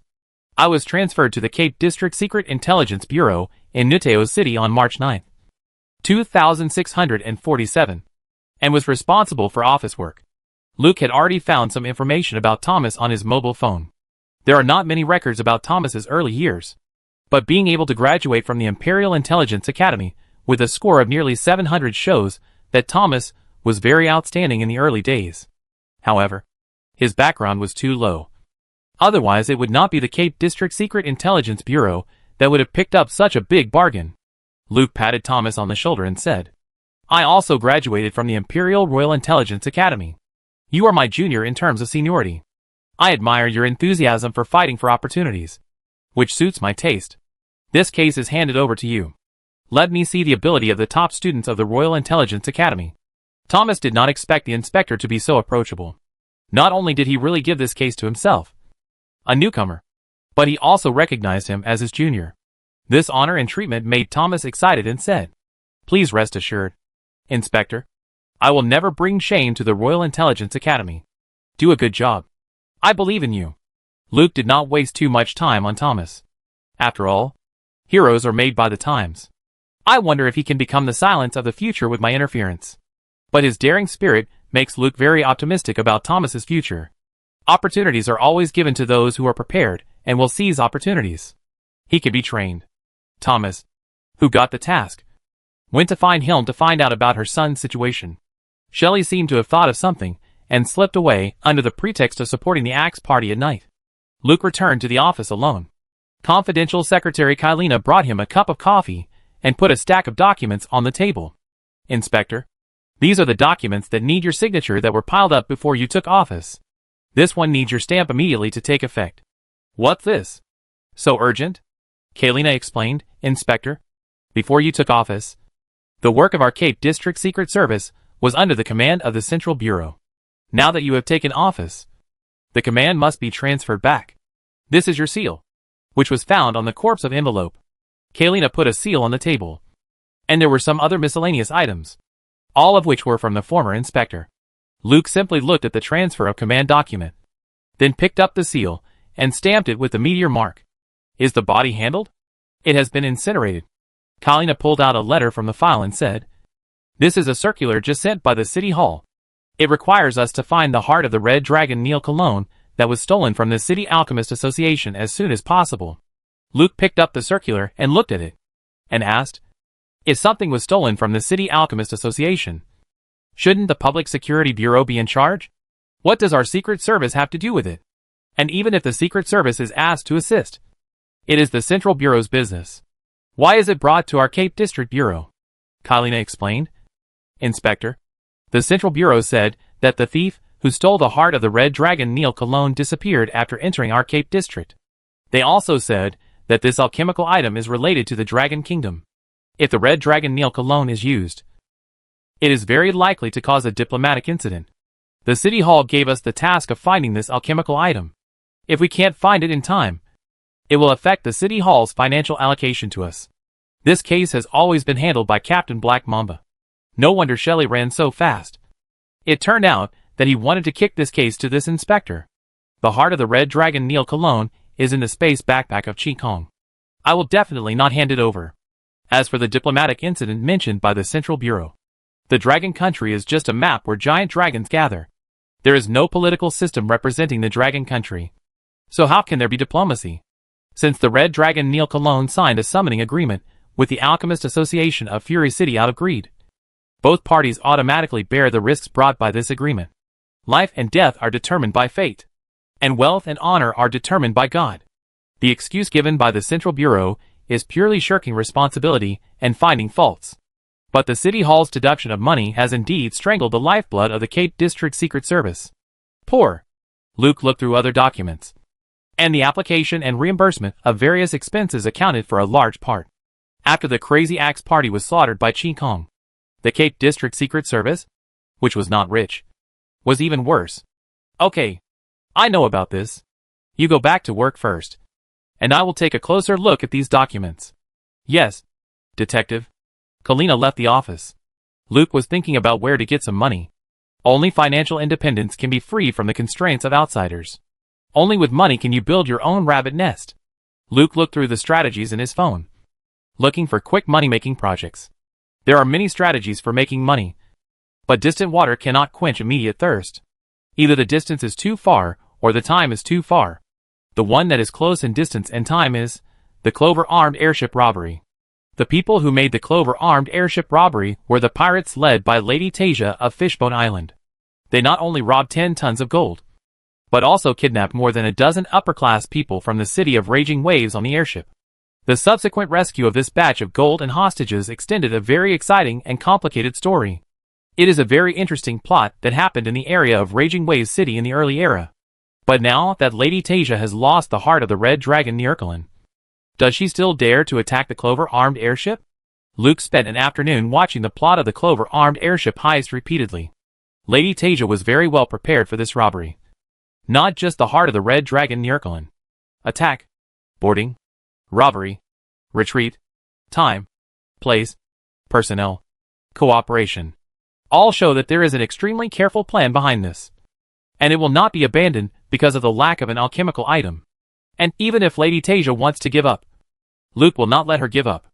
I am looking forward to meeting her even more. Chapter 25 Absolute Loyalty. While Luke was studying the Clover-armed airship heist in the Secret Service detective's office, the various forces in the Cape District became active. The Public Security Bureau issued a message to the entire city. No violent incidents are allowed during the day, and everyone must prioritize the normal operation of the dock. A curfew will be implemented at 8 p.m. York Street, Windward Lane, TOS Street, Tynes Street, and the area near the Seaview Lighthouse are not included in the curfew. The curfew will be lifted at 4 a.m. the next day, and the Cape District will return to normal. At the same time, all the people and forces who want to divide the territory of the Axe Party received a verbal notice from the Public Security Bureau. The Public Security Bureau will not give them any help, and they are not allowed to enter the curfew area at night. Others, whatever. It was just approaching dusk, and there was no one on the road in the Cape District. Windows and doors were closed, and lights were not turned on if possible. Everyone living in the Cape District knows that something big will happen at night in the Cape District Secret Service, except for some civilian staff who go home after get off work. The rest of the secret agents are on standby in the local area. Although everyone is still chatting and playing cards, the weapons are placed in the most accessible place. Shelley knocked on the door of the inspector's office and walked in. Under the desk lamp, Luke signed his name on the last document and handed it to Kylina, who was standing next to him. You can go home. It's not safe at night.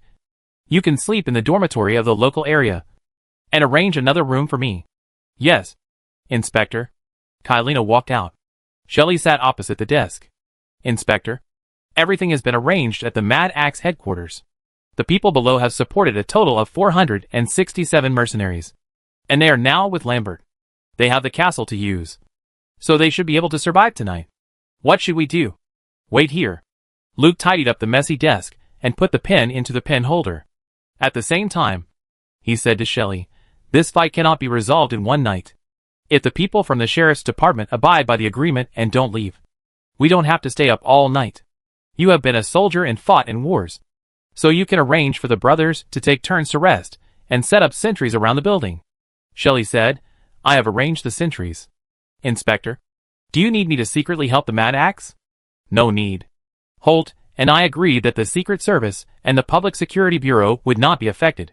If the people from the Public Security Bureau noticed your presence, it would only make the Axe madmen die faster. Our most important task is to defend our own side and prevent others from rushing into our lair in the chaos. Shelley said confidently, who dares to rush into our Secret Service? Luke stood up after packing up. He put on his coat, hat and cane. He said to Shelley again, the situation in the Cape District is far more complicated than you think. Many people hope that we will be destroyed. If we are not careful, we will end up like my predecessor. I will go to the dormitory to rest. The defense here is left to you. As a soldier, you are still very good. Shelley stood up and saluted Luke.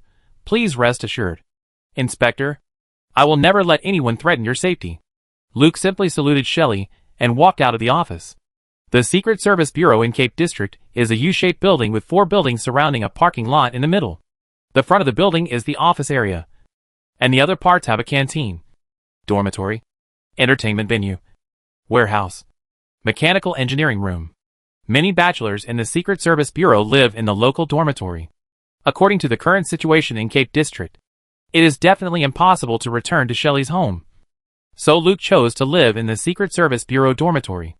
I got the key to the inspector's dormitory from the dormitory manager. Room 203. After finding the room, I saw Kylina and 2 female clerks standing at the door with a lot of things. There were blankets, pillows, toiletries, and a lunchbox. When she saw Luke, Kylina, holding a white enamel basin, said, Inspector, your dormitory has not been used for some time. We are here to help you clean it. There is also your dinner here. Thank you. Kylina and the two female clerks said together, "This is what we should do." Luke took out the key and opened the door. Although no one has lived there for a while, the room is still relatively clean because someone cleans it on time. The room was more spacious than expected. There was a living room outside, a bedroom inside, and a separate bathroom. Kylina brought two female clerks in to make the bed for Luke, put the items they brought in where they should be, and then simply cleaned it. After the two female clerks left, Kylina closed the door and said, "Inspector, please follow me." Seeing Kylina actually walk into the bedroom, Luke was very puzzled. Seeing Kylina usually looks very shy and introverted. I didn't expect her to be so open in her heart. This affair came a little suddenly, but there are things to do tonight, so I need to restrain myself. Luke followed into the bedroom and said to Kylina, "Kylina, I think we..."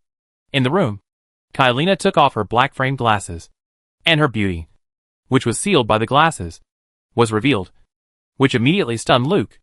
Then Kylina lifted the hair covering her right ear. Her right ear extended all the way back to the occipital bone, which was all metal. The shape of the auricle was an inverted disc, which could be extended and retracted within a certain range. Kylina tied her long hair into a bun, and the auricle slowly turned, and some light came out of the gap. Now Luke knew that his idea just now must have been wrong. So Luke stood aside to see what Kylina wanted to do. And then he heard the sound of mechanical gears turning in the wall of the room. Kylina said to Luke at this time, "Inspector, the security system in your room has been activated. Please look into my eyes. I will open the confidential privileges of the detective of the Cape District Secret Service for you." Luke walked in front of Kylina. Her originally deep blue eyes turned into aqua blue, and there were dots of red light flowing regularly in the pupil of her right eye. "Detective, please come closer." Luke stepped forward and almost stuck to Kylina. "Is this okay?" Kylina raised her head and looked at Luke, who was taller than her, and stood on tiptoe. In order to keep her balance, she put her hands on both sides of Luke's waist. Then Kylina's body stiffened, and there was no expression in her eyes. A voice without emotion came out of her mouth. "Detective Meteor, I am a confidential alchemical cyborg jointly developed by the Imperial Alchemical Machinery Research Institute and the Extraordinary Biology Research Institute. Model, MQJY54 number, P7W59423-69 name, Kalina Lindbergh position, confidential secretary of the Secret Service of Cape District. Nuteo City. I have recorded your characteristics. During your tenure, I will be absolutely loyal to you. Please confirm." Luke looked into Kalina's eyes and said to her, "Confirmed." Kalina's eyes immediately regained their color. She quickly let go of Luke, took a step back, and said embarrassedly, "I'm sorry, Detective. I didn't mean to offend you. As your confidential secretary, I must guarantee my absolute loyalty to prevent others from stealing the secrets of the Secret Service." Chapter 26 Night in Cape District. Kalina is a special alchemical transformation person, whose function is to transform the brain into a recording medium similar to a database. They have very good memory, and will not easily forget what they remember. They are very competent for jobs similar to confidential secretaries, because they are exposed to too much confidential information. In order to prevent being used by others, the alchemical probes deep in their brains are installed with a loyalty valve. When non-loyalty objects ask them for sensitive information, the loyalty valve will remind them not to answer. The loyalty valve also has the function of burning their brains. Luke was glad that he didn't say anything wrong just now. Otherwise it would really damage his dignity as a detective. "Don't apologize. This is your duty. I don't think you need that pair of glasses. You are very beautiful and charming. All you lack is confidence. To survive in this world, many people are forced to change their bodies. You don't need to feel inferior because of this. Forget the past and face your present self to have a new beginning." Kylina, who was about to put on her glasses, looked up at Luke and asked in surprise, "Detective, do you know my past?" Luke smiled. "I know a little, but not much. It is a distorted mentality of some so-called superior people to regard people who have undergone body modification as inferiors. I sympathize with your family's experience. A noble lady has to endure such a gap. Now that you have chosen this path, you must put aside your superior thoughts. Your new life has just begun." Kalina looked at the glasses in her hand, hesitated for a moment, and threw them into the trash can. But she still untied her hair and covered her right ear with her scattered hair. "Thank you, Detective. I will try to change myself." Now that you have my loyalty, I can introduce you to the security system here. When the Secret Service is partially attacked, the detective's dormitory will automatically enter a closed state, and the gate will seal the door and windows tightly. If an intruder breaks in, 2 offensive alchemy puppets will be released from the ceiling of the living room. There is a secret passage in the bedroom, which allows the trapped detective to escape smoothly. Detective, I have recorded your voice print in the security system here. You can give orders to turn on and off all functions of the security system. Luke asked, can I try it now? Yes. Open the secret passage. With the sound of a chain coming from under the floor, a part of the floor in the middle of the bedroom descended layer by layer, forming a downward staircase. At the other end of the staircase, a dim light turned on, illuminating a narrow passage. Luke asked Kylina, where does this secret passage lead to? I'm sorry, Detective. I don't know. This secret passage can only be used by detectives of the Cape District Secret Service. I only know it exists, but I can't open it or use it. I understand. Luke ordered the secret passage to close, and then asked Kylina, is there anything else you want to tell me? No, Detective. Your dinner is on the table in the living room. Good night. Good night. After Kylina left and closed the door, the room returned to silence. Luke was very satisfied with this dormitory, which was many times better than Shelley's home.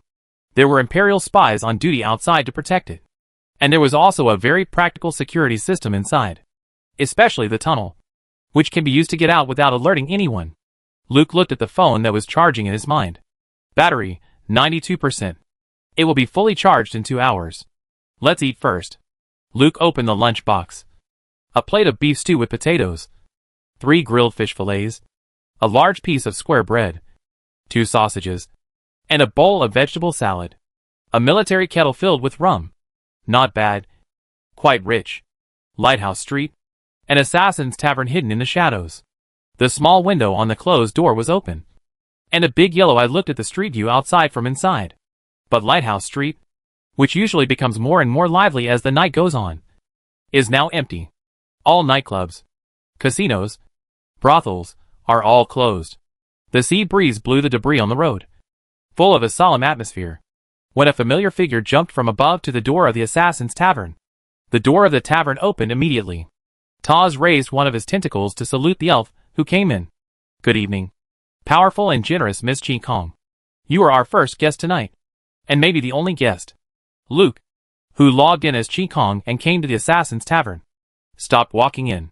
Is the business here so bad tonight? This is all because you killed the giant tree. The strength of the Mad Axe party has been greatly damaged, and the interests of the docks they vacated have attracted many people to compete for. I don't know how many people will die tonight. 5,000 gold coupons to seize the dock controlled by the Mad Axe party. The publisher of the bounty mission made the most successful investment. Luke gave Tess a silver coupon. I don't care who owns the dock. I just want to know if my money is ready. Tess stretched out his tentacles and happily took the silver coupon. Thank you, generous Miss Ching Kong. Your bounty is ready. It's inside. And our boss is here too. He wants to talk to you about deepening cooperation. You are such a powerful assassin. We urgently need a partner. The owner of the Assassin's Tavern is also here. Luke said, I don't want to see him yet. It's your freedom.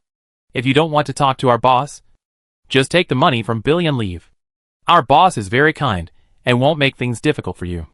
Yes, your boss is a very kind person. Luke walked down the building. The tavern was indeed very empty. Tonight, and the next few nights will be a rare big scene in the Cape District. The assassins will certainly seize the opportunity to swipe the order and make a lot of money. Naturally, there is no time to drink here. In the dim tavern, there is only a man in an old-style aristocratic dress drinking alone in a corner. His fiery red hair tied into a small braid is also a unique hairstyle of the old-style aristocrats. The old nobles who had already fallen still insisted on their stubbornness that was destined to be abandoned by the times. Luke just glanced at him casually and walked to the bar and sat down. Lizardman Billy poured Luke a glass of wine. This glass is for you from my boss. Luke said, please thank your boss for me. I am not a professional assassin. I am not sure if I will come here to drink next time. I will take my bounty. Lizardman Billy looked at his boss and took out a heavy bag from under the bar. Miss Ching Kong, this is the bounty you got for assassinating the giant tree of the Horned Demon. A total of 5,000 gold coupons, part of which I exchanged for silver coupons and imperial marks according to your instructions. All the money is very clean. You can deposit it in any creditable bank. Chapter 27: The Mysterious House of Whisperers. Luke unzipped his bag, revealing a bag full of money. Without counting, he threw the bag into the open space backpack. He picked up the glass and drank the wine in it, then said to Billy, "Goodbye. I think you may not have business tonight, so you should close the shop early and rest. Goodbye, Miss Clear Sky." Luke stood up and walked out. But when she walked out of the Assassin's Tavern, Lizardman Billy caught up with her from behind. "Miss Clear Sky, my boss asked me to give this to you." Billy handed over a silver dagger with both hands, which was plated with gold patterns, and was extremely gorgeous and beautiful. Luke did not take the dagger, but asked Billy, "Can the silver blade of the Brotherhood of Blades be given to others so easily?" Billy said, "The boss said, Miss Ching Kong's assassination of the giant tree was so exciting that many people are asking him about you. If Miss Ching Kong is too annoyed, you can take out this dagger and show it to them. Although the Brotherhood of Blades is not as strong as before, some people will still give it some face." Luke took the dagger and turned it around on his fingertips for a few times, and put it into the space backpack. "Since it is a gift, I will accept it. Please thank your boss again for me, but I don't promise to do anything for him." Billy saluted and said, "The boss just wants to make a friend with a powerful elf like you. I'll admit him as a friend. Bye." Luke jumped onto the roof and quickly disappeared into the night. The Brotherhood of Blades was a group formed by the nobles of the early Golden Shield Empire to fight against the imperial power. They were once so powerful that they could draw swords and curse the emperor in the palace. But with the outbreak of technology and the rise of the new industrial and commercial nobles, the old nobles who rejected the new culture declined rapidly. Later, extreme members of the Brotherhood of Blades launched persecution and massacres against the modified people, which attracted the suppression of the empire and accelerated the decline of the old nobles again. The Brotherhood of Blades no longer has the glory it once had, but because most of its members are ancient hereditary nobles, its influence in the empire is still great. As the conservatives among the conservatives in the Golden Shield Empire, Luke didn't want to have too much to do with the Blade Brotherhood. Even the owner of the Assassin Tavern, who was an open-minded member of the Brotherhood, was better off. But the identity of the Blade Brotherhood was really useful, and it was a waste not to use it. For example, when you meet a patrolling sheriff in the central city, you can show the silver blade of the Blade Brotherhood, and the sheriff will immediately salute and let you go. Walking on the streets of the central city, you can clearly feel that this place is simply two different worlds from the Cape District. The roads are wide and clean, and there is a street lamp that never goes out at every distance on the roadside. There are also steam engine wheel bus tracks on some main roads. Even the patrolling sheriffs did not have the banditry of the Cape District sheriffs. The sense of security kept some shops on the street open late at night. A prosperous scene. The level 60 clear sky consumed very little power, and Luke strolled to her destination, the Whisperer Mysterious House. In the Epic game, this is where props related to the secret arts are sold. In addition to the high-level secret language materials, other commonly used props can be bought here. Push the door and walk in. The light purple light adds a bit of mystery to this place. There is a counter near the door, where a young girl is dozing with her chin in her hand. The store hall was filled with all kinds of goods. Bottles, clocks, retro armor, old books, just like a grocery store. The door opened and the rope rang the bell above the counter. The little girl woke up immediately. "Welcome, dear elf lady. My name is Lisa. What do you need? You are so beautiful. I have never seen an elf as beautiful as you. Thank you for the compliment." At this time, Luke had already adapted to the praise and attention brought to him by Ching Kong's appearance. "I need some props and materials. Can you help me find them?" Of course. When Lisa came out from behind the counter and boasted, "Our Whisperer Mystery House has the most complete mysterious props and materials in the central city. Many wizards and alchemists come here to purchase mysterious props. Whatever you need, I will help you find it." Luke said according to the list he compiled.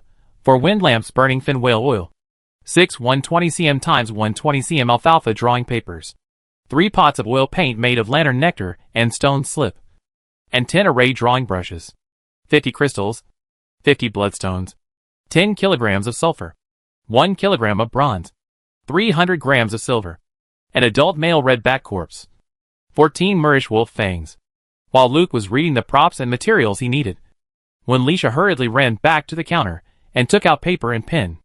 "I'm sorry, miss. I didn't expect you to buy so many things. Can you say it again from the beginning? Slowly, so I can write them down." "No problem." Luke slowly said the mysterious props and materials he needed, when Leisha carefully recorded them, and then took the list to prepare. There were many things to buy, and it would take some time to find them. Luke walked around the mysterious store to see if there was anything he needed. Soon a wood carving caught Luke's interest. The wood carving was a cylinder the size of a water cup, placed on a shelf with some other sundries. Oily wood, black texture, with a serpent encircling it in relief on the surface. The eyes and tongue of the serpent are particularly eye-catching with red dye. Luke held the wood carving and said to Lisa, "Can this thing be sold?"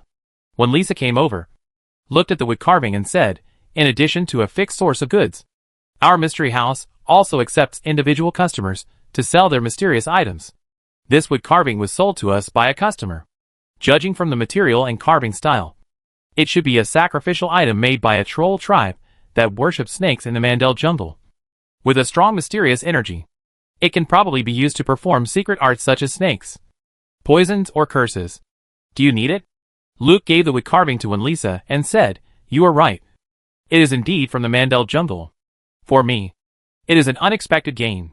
Please help me pack it up." "Yes, beautiful elf lady." When Lisa happily took the wood carving and packed it, this elf customer was her unexpected surprise tonight. She bought so many mysterious props and could bring her a very generous commission. Luke continued to wander between the shelves of the mysterious store.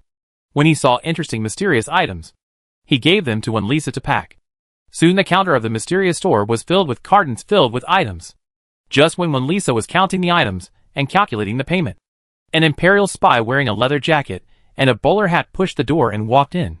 Chapter 28, buying all the items. When Lisa immediately saluted the visitor. "Captain Bonner. It's so late. Are you still on duty?" Luke only glanced at the visitor and continued to stand by the counter waiting to pay. The imperial spy named Bonner kept staring at Luke after entering. Female elf. Emerald green short hair. Beautiful. Very beautiful. Double swords. Black lace long-sleeved gloves on the right arm. Just like the intelligence received. It is consistent with the characteristics of the dangerous killer. Bonner asked Lisa, "Did this elf lady buy all these things?" When Lisa replied, "Yes. Captain Bonner. These things were bought by this elf lady. I can close the shop and take a rest after this order is settled." Bonner asked Luke, "Miss, may I know why you bought so many mysterious items?" "I forgot to introduce myself. My name is Bonner, the captain of the 2nd Ranger Team of the Imperial Secret Service's Fury City Central Branch." Luke glanced at Bonner. "Captain Bonner. Good evening. I bought these things to study the secret arts. If you are worried, you can check them." When Lisa was afraid that the deal could not be concluded, so she immediately said, "Captain Bonner, all the mysterious props sold by our Whisperer Mystery House are legal items. Mrs. Michelle can guarantee this." "Of course, I trust Senator Michelle." Bonner continued to ask Luke, "Miss Elf, you bought so many things. I and my people can take you home. It's very late outside. It's dangerous for a beautiful elf like you to walk outside alone. I can protect myself." Luke took out the silver blade of the Blade Brotherhood, turned it around on his fingertips, and put it back, and then said to Lisa, "How much?" When Lisa looked at the number, she calculated and replied, "A total of 1.4732 million Reichsmarks. You only need to pay 1.45 million Reichsmarks." Luke took out the bag of money from the space backpack and counted out some gold coupons, silver coupons, and imperial marks from it, and gave them to Lisa. Then he put the cartons containing mysterious props into the space backpack one by one. The silver blade of the Brotherhood of Blades. Space storage magic. Let Bonner salute Luke respectfully. "I didn't expect you to be a member of the Brotherhood of Blades. May I have the honor of knowing your name?" After packing everything, Luke replied, "I am not a member of the Brotherhood of Blades. This dagger was given to me by a friend, who said it could help me solve some unnecessary troubles. As for my name, Clear Sky. Clear Sky. If there is nothing else, goodbye." When he heard the name Ching Kong, Bonner subconsciously touched the knife hanging on his waist, but he still resisted the urge to pull it out. Seeing the elf leave, he immediately chased after him. "Miss Ching Kong, did you kill the giant tree of the Horned Demon from the Crazy Axe party in the Cape District?" When Luke walked out of the Whisperer's mysterious house, he saw a group of Imperial spies surrounding the door. They all drew their knives and looked at Luke vigilantly. Bonner chased after him. The scene suddenly became tense. Luke replied, "I killed him." "Did you also kill the dozen people in the storage area of Wind Block Alley?" "I killed him too," Luke admitted straightforwardly, her right hand on the hilt of the knife behind her waist. "Do you have any more questions?" "Captain Bonner." The temperature around was dropping rapidly. Raindrops fell from the sky, then turned into ice particles, which made a clattering sound when they fell on the stone road surface. 30 meters away, the road surface was dry without any ice particles or raindrops. The scene was unusually quiet. A high-end carriage was driving over not far away. After seeing the scene here, the driver immediately pulled the reins to stop the carriage, then quickly turned around and whipped the whip to drive the carriage away quickly. The temperature continued to drop. Some spies began to lose their patience, and their bodies began to tremble because of the cold. This strange vision reminded Bonner of the record of the murder scene in Windward Alley. All the people who were killed were frozen into ice sculptures. They faced the enemy head-on, but they died without any resistance. At the Mad Axe headquarters, she killed more than 100 people in a few minutes, including several veteran Mad Axe backbones. Calculating the time, the horned demon giant tree lasted less than a minute in her hands before its head was chopped off. Bonner really couldn't figure out why this elf in front of him, who didn't look that powerful, had such a strong killing power. Am I her opponent? And she has the background of the old nobles. Bonner saw frost on his eyelashes. "Miss Clear Sky, you misunderstood. We have no intention of making an enemy of you." Bonner finally did not dare to try to capture the elf. He waved his hands to let his men retreat and leave the frost-covered area, and then said, "What happened in Windward Alley and the Mad Axe party is not under the jurisdiction of the Secret Service, and the Cape District is not our jurisdiction. Besides, you are a friend of the members of the Blade Brotherhood." Luke asked, "Can I go now?" "Yes. Welcome to the central city of Raging Waves. I wish you a pleasant night." "Goodbye." Luke jumped onto the roof and quickly disappeared into the night. She did not want to get entangled with this group of Imperial spies. If they fought, she would definitely need to increase the level of Clear Sky. If the mobile phone battery was consumed too much, it would affect the following things. After Luke left, the freezing phenomenon outside the Whisperer's mysterious house disappeared.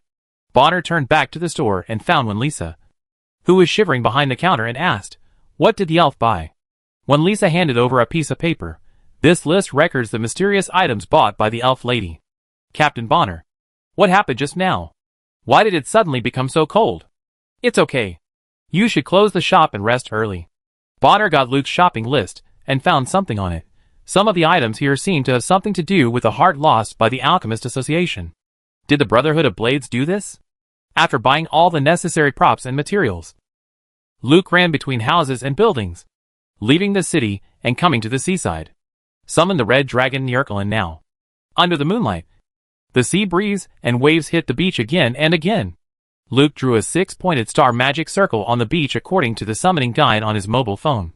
Then he took out the purchased sulfur and sprinkled it evenly into the line of the magic circle. Light up the wind lamp made of fin whale oil and place it on the first star of the magic circle. And then place 5 crystals on the other 5 star points. Recite the spell. 5 rays of light shot out from the wind lamp and penetrated into the 5 crystals, and the crystals immediately emitted a soft light. Luke walked to the middle of the magic circle and took out the 120 cm x 120 cm alfalfa drawing paper and spread it on it. In the spell, the soft paper hardened like a slate. Chapter 29 Dragon Slaying. Use the array brush and special ink to draw a pentagram magic array on paper. Take 10 bloodstones and place them on the 5 outer corners and 5 inner corners. Finally, take out the heart of red dragon Nyrkalin and place it in the middle of the pentagram. Instantly, the sulfur inside the 6-pointed magic array line burned. The wind became stronger, and a wind roll formed on the periphery of the magic array, while the inside of the magic array was not affected at all. Luke moved the square on the heart of red dragon Nyrkalin, and a sound similar to a dragon's roar was faintly heard in the air. The wind was stronger, rolling the sand into the air, sealing the magic array in a whirlwind sand wall. When Luke moved the last square to the correct position, the wind suddenly stopped, and the sand that was rolled into the air fell down. Silence, as if all the sounds in the world disappeared. In the air, a pressure from the superior creatures gradually increased. Luke quickly jumped out from the middle of the magic circle, took out a few bottles of potions from the space backpack, and poured them into his mouth as quickly as possible. The fire in the magic circle burned more fiercely, forming a fire wall with a height of 2 meters. The pressure became heavier and heavier, and the air seemed to solidify. The fire became more and more fierce, and the flames kept rising. 3 meters, 4 meters. Luke took out the ancient rock machete, and the potion he drank took effect. The element fusion reactor was overclocked after receiving the raw materials and catalysts from everyone. The surging energy burst out like a tidal wave.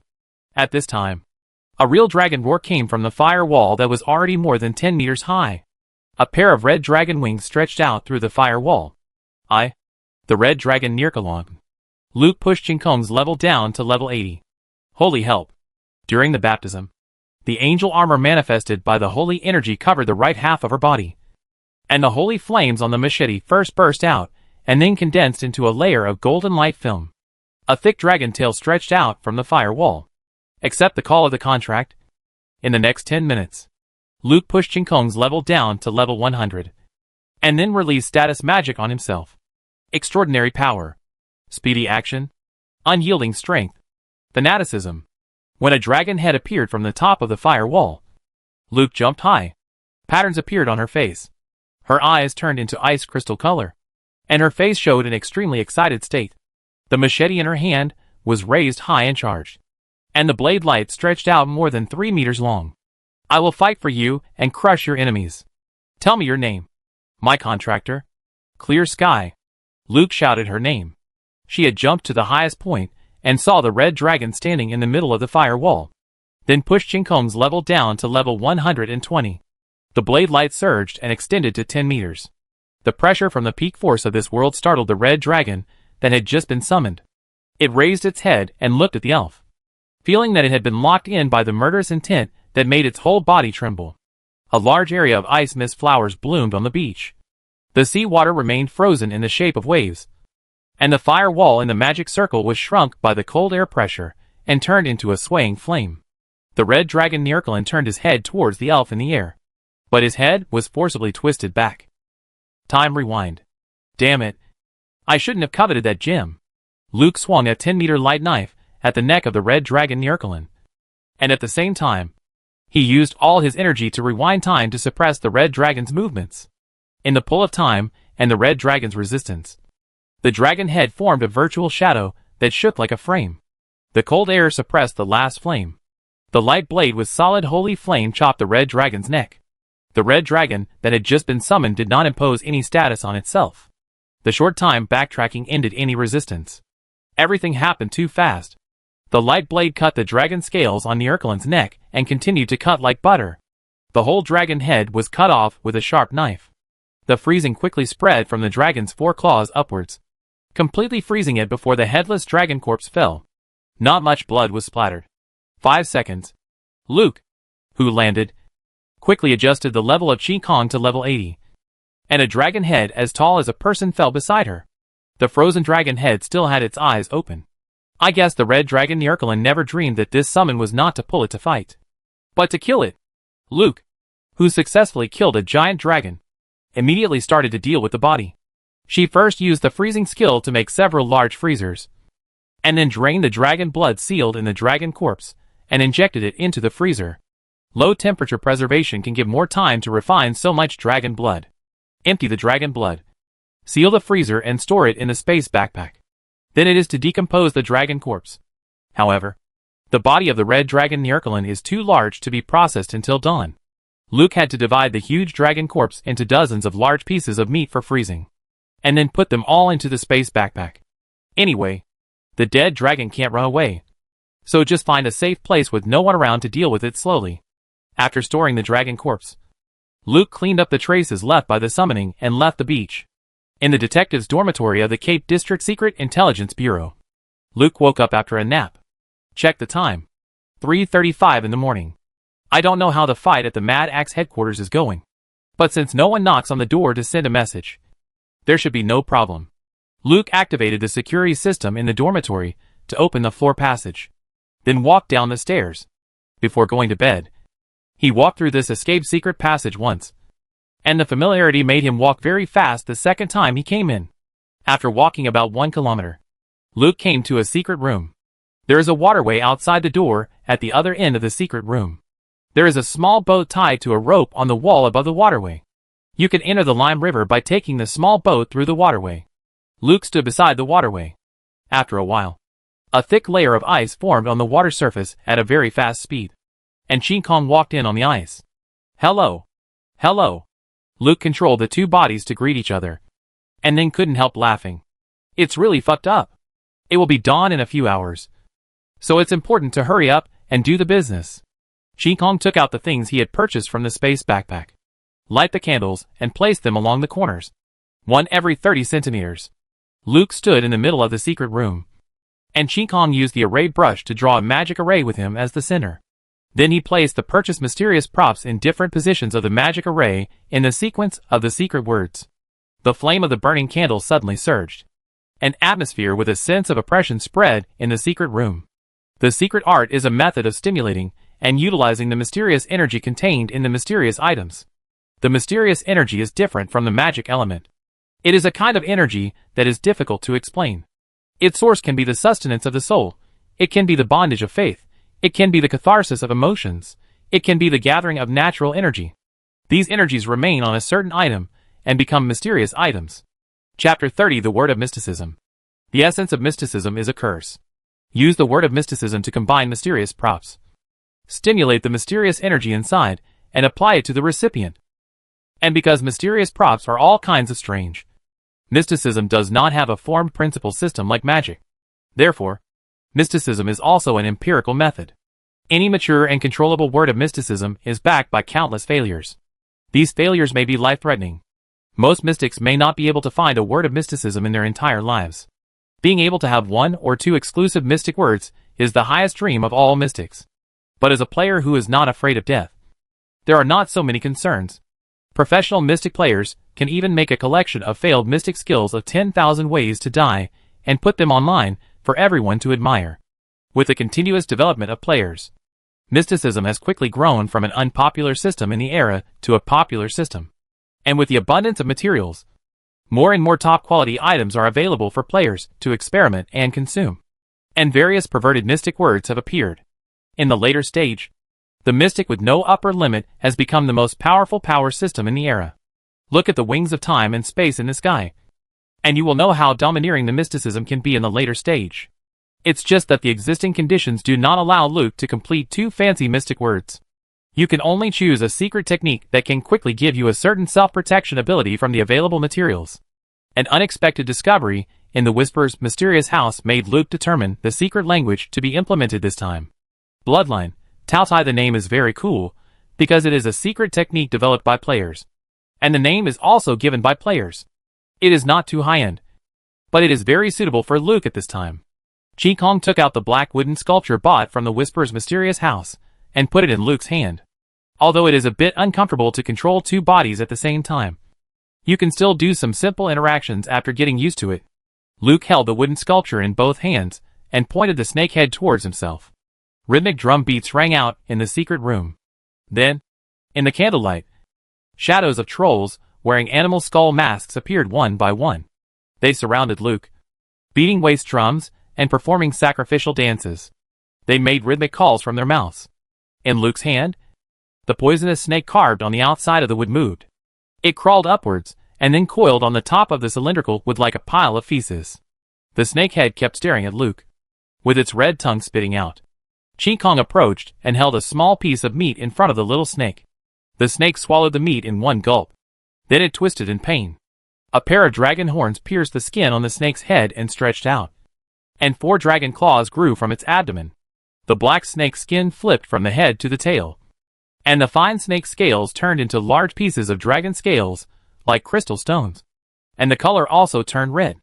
It raised its head and let out a subtle dragon roar, and blew out a dragon breath like a lighter from its mouth. A pair of flesh wings spread out from its shoulders. After eating the dragon meat fed by Ching Kong, the little snake turned into something similar to the Eastern Yinglong. It spread its wings and flew around Luke, then landed on the back of his right hand. The tail wrapped around his wrist, and the dragon body gradually imprinted. A red dragon and snake tattoo was left on the back of Luke's right hand and wrist. At this time, the dance of the surrounding troll shadows turned into a cheerful rhythm.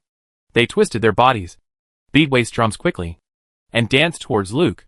One by one, they overlapped with Luke. The drum sound and the shadow gradually disappeared. At this time, Luke felt a frenzy rising from the depths of his heart. His muscles squirmed uncontrollably, and his bones made a crackling sound. The piercing pain made him open his mouth and couldn't make a sound. Ching Kong handed over a bottle of mental concentration potion, and Luke took it and drank it. Ching Kong handed over another bottle of physical potion, and Luke drank it in one gulp. The effect of the drug took effect quickly, and the pain was still there, but it was not unbearable. The changes in his body functions quickly consumed his physical strength and energy. When he couldn't hold on any longer, he took a bottle of potion from Ching Kong and drank it. At this time, Luke began to feel lucky that he didn't choose the advanced secret words. If he really tried it, he would probably die in an instant. The pain and physical changes continued. It took 2 hours before it gradually became stable. Luke's clothes were soaked with sweat, and there were more than a dozen empty potion bottles on the ground. At the same time, Luke felt the changes brought to him by the secret art. There were no obvious changes in his body and appearance, but the sense of power and the enhancement of the 5 senses were all things he could only experience in Ching Kong. Although he still felt inferior to Ching Kong at level 60, compared to his previous self, he had completely entered another realm. Probably stronger than a 2-star hero, slightly lower than a 3-star hero. When the burden on his body from the power increase was completely gone, Luke couldn't help but let out a long breath. Then he raised his right hand and looked at the tattoo on the back of his hand. Tao Tai. It is a troll bloodline developed by players based on a race called the carnivore trolls in Mandel Jungle. Players with the Tao Tai bloodline have the power of trolls and their powerful recovery ability. The carnivore trolls also have a special ability. They can temporarily gain the power of meat-derived creatures by eating meat. This ability comes from the totem they believe in. Swinburne Berry Snake. Players call it Greedy Snake. The carnivore trolls will seal the old dead Swinburne Berry snakes in a special tree in the Mandel Jungle. As the Swinburne Berry snakes grow, they merge with the tree, forming a Swinburne Berry snake pattern on the outer layer of the tree trunk. This pattern looks like it was carved. The carnivore trolls cut off this piece of wood, and then through a ritual, they can obtain the meat of whatever the Swinburne Berry snakes eat, and they can gain the ability of meat-derived biological power. The meat must be a lot of raw meat. This ritual itself is a kind of secret art. After a player obtains this secret art, he improves it through experiments and creates the Tao Tai Troll Bloodline secret art. Players who have obtained the Tao Tai bloodline do not need to eat raw meat themselves. They only need to feed the totem snake meat. And they can also store the power they have obtained for a certain period of time. When the snake on the back of the hand is in the form of a dragon, it means that part of the power of the red dragon Nirkalin is sealed in the body of the dragon snake. Luke released the sealed red dragon power. The dragon snake flew out from the back of his hand. It roared. No longer cry before, but a real dragon roar. Its body also grew larger in an instant. And after circling Luke's body for a week, it quickly turned into a piece of sparks and drilled into his body. At this moment, Luke's eyes turned into the vertical pupils of a dragon, and golden light burst out from the pupils. His skin was covered with a layer of red dragon scales. His face also showed a slight change in dragon shape, and with every breath, sparks splashed from his nostrils. Chapter 31. A giant called player. Another level of power. Luke carefully felt the feeling after releasing the power of the red dragon, which was very close to the level 80 Ching Kong. But in a fight, he would definitely not be the opponent of the level 80 Ching Kong whose various abilities were perfectly polished. He was considered to be close to the strength of a 4-star hero. After all, this was only the ability of Swinburne Berry Snake. It was impossible to really turn into a dragon by eating a piece of dragon meat. Luke felt the explosive energy in his body. This feeling is great. The troll has strength and strong recovery ability. And the red dragon also has strength and strong recovery ability. There is also a layer of dragon scale defense. Strong addition. Luke felt that if he encountered danger, even if he couldn't beat the opponent, as long as he didn't get killed instantly, he should be able to log into Ching Kong for support. Finally, he didn't have to worry about his life all the time. After canceling the red dragon power, Luke's body was restored, and the dragon snake tattoo reappeared on the back of his right hand. However, the color of the dragon snake's right hind leg became much lighter, which was caused by the use of the red dragon power. Just feed it a small piece of dragon meat to recover. And dragon meat. Ching Kong's space backpack stored too much. Asked Ching Kong for a piece of dragon meat the size of a fingernail, and put it on the back of his right hand. The dragon snake stretched out its head, and swallowed it in one gulp. And then imprinted it into the skin and turned into a tattoo pattern again. And its right hind leg became clear again. Look at the time. It's almost dawn. To test the changes brought by this secret technique, we could only find time to test it. Luke asked Ching Kong to log off, and walk back to the dormitory along the way he came. Take a good bath, and greet the new day comfortably. When I felt hungry, Kylina just brought breakfast.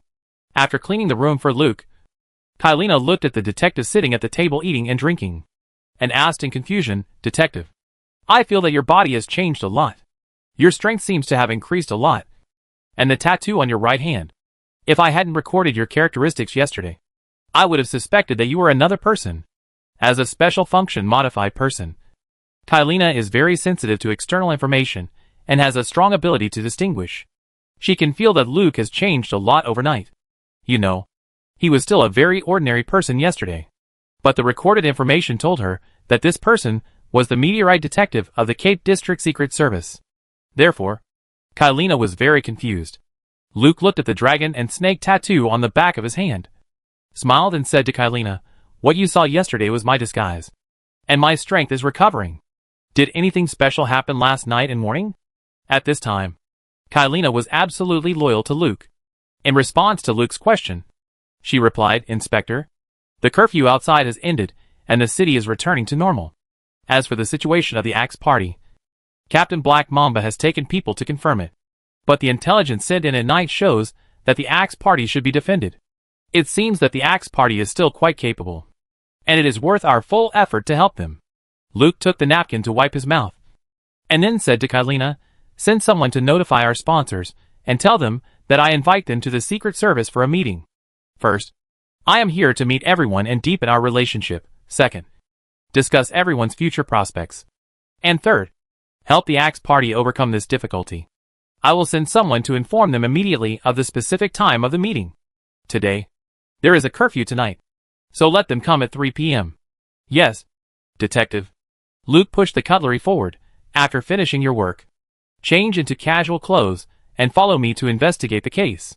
Hearing this order, Kylina asked in confusion, "Detective, I am just a clerk. Shouldn't I take Captain Black Mamba and Captain Pisco with me when investigating the case? Do you think taking them out is investigating the case?" This, Kylina felt that she could not refute. As a confidential secretary of the Secret Service, Kylina was the one who cleaned up the most for the two of them. "It's decided. You have received formal magic education since childhood, and your strength should be no weaker than Black Mamba. But you don't have her combat experience and ruthlessness. There is no need to kill anyone in this case. You can just use magic to help me control the situation." Since the inspector said so, Kylina had to reply, "Yes, Inspector. I will prepare it immediately." Kylina put the tableware into the lunch box and left with it. While waiting for Kylina, Luke analyzed his next path. Before performing the secret technique to obtain bloodline, Luke had many options. But after obtaining the Tao Eye bloodline, he could only build his own power system around this bloodline. The routes available are fewer and clearer. Luke has only built a foundation now. If he wants to build a tall building, he still has a long way to go. It means that a huge amount of resources need to be invested in it. Ching Kong is so strong because she stands on the shoulders of a giant called player. What materials are needed can be easily collected in the game. At this time, Luke does not even have the equipment to refine dragon blood, let alone process its materials. Some things cannot be bought even if you want to. In this world and at this time, the secret art is a very basic power system. The state and private research groups will not spend too much money and resources on a kind of research that has almost no theoretical basis and relies entirely on experience and luck. With that much money and talent, investing in magic, steam technology, machinery, human body modification, and extraordinary cultivation, wouldn't it be great? In the later stages of the epic game, the secret arts can surpass other power systems, which is played out by players with their own lives. This also results in many mysterious props and materials being unique to players. Luke's mobile phone contains the processing methods of these mysterious props and materials. but there is no equipment to make them. There is a world of difference between pouring dragon blood directly into your mouth and making a drink. The taste is also very different. As a port city facing the world, the necessary equipment and materials can be purchased through the port here. But this requires money, a secret laboratory, a safe channel, and a protective umbrella. There are too many things needed. The identity of the detective of the Royal Secret Service of the Golden Shield Empire must be used well. As long as you can dig your own rabbit nest in all directions.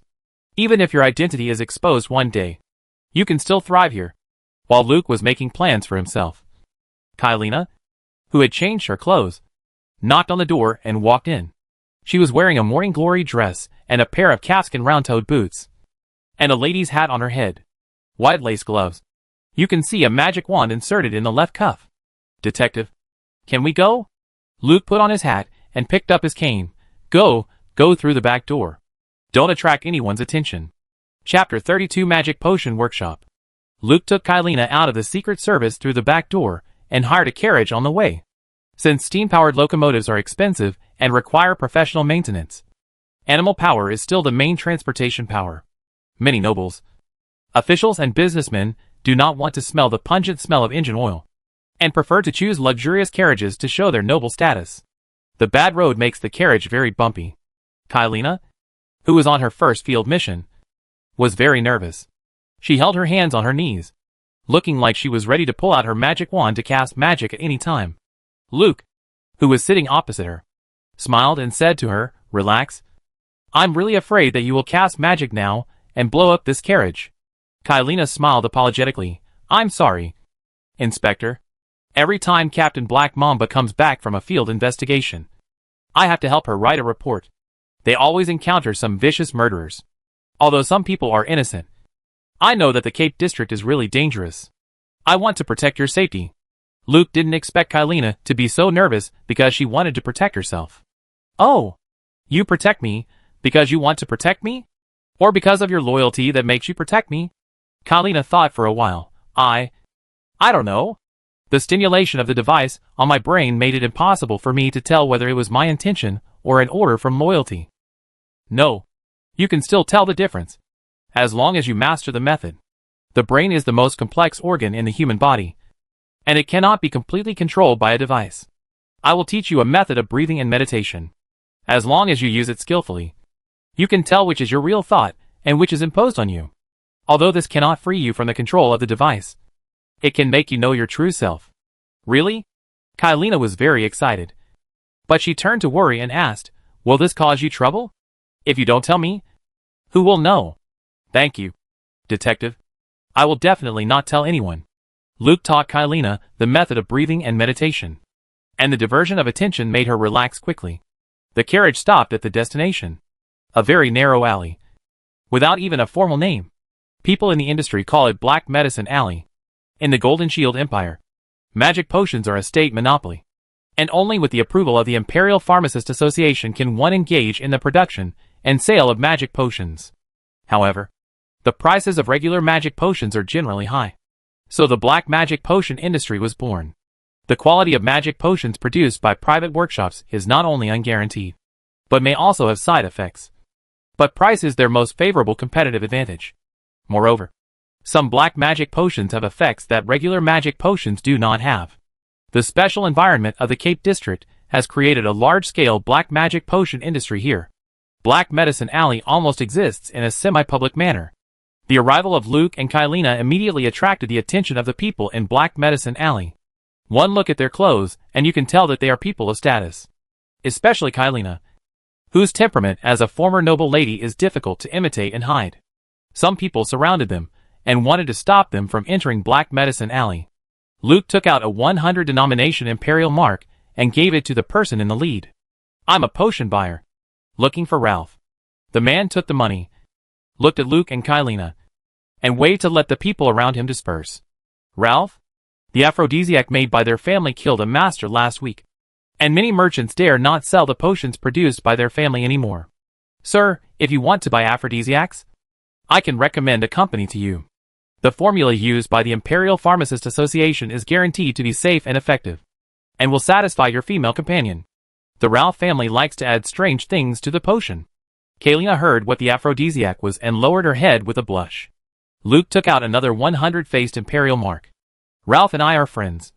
Please take me there. The man quickly took the money. No problem. In fact, the dead master was already 80 years old. The potion made by the Ralph family is a little stronger. You will definitely be as brave as a dragon after taking it. Please follow me. Luke took Kalina and followed the man inside. The whole alley was filled with the smell of potions. Some potion raw materials and utensils were thrown randomly on the muddy road, and some of them produced colorful bubbles. The management is not standardized, and the sanitary conditions are very worrying. The man took Luke to the door of a workshop. This is Ralph's potion workshop. You can go in. I kindly remind you that Ralph's medicine, it's best to drink half a bottle. Thank you. Luke took Kalina into the workshop, and the pungent smell of potions became stronger. There was a small courtyard at the entrance. A well was connected to a water tank, and several female workers were sitting on both sides of the tank brushing potion bottles. At the other end of the yard, there was a small door leading to the underground. A strong man stood outside the door. Luke did not stop and continued to walk in. The man stopped in front of the underground entrance. Who are you? If you want to discuss business, wait here. Luke grabbed the man's arm and twisted him to the ground, then stepped over him and walked into the basement.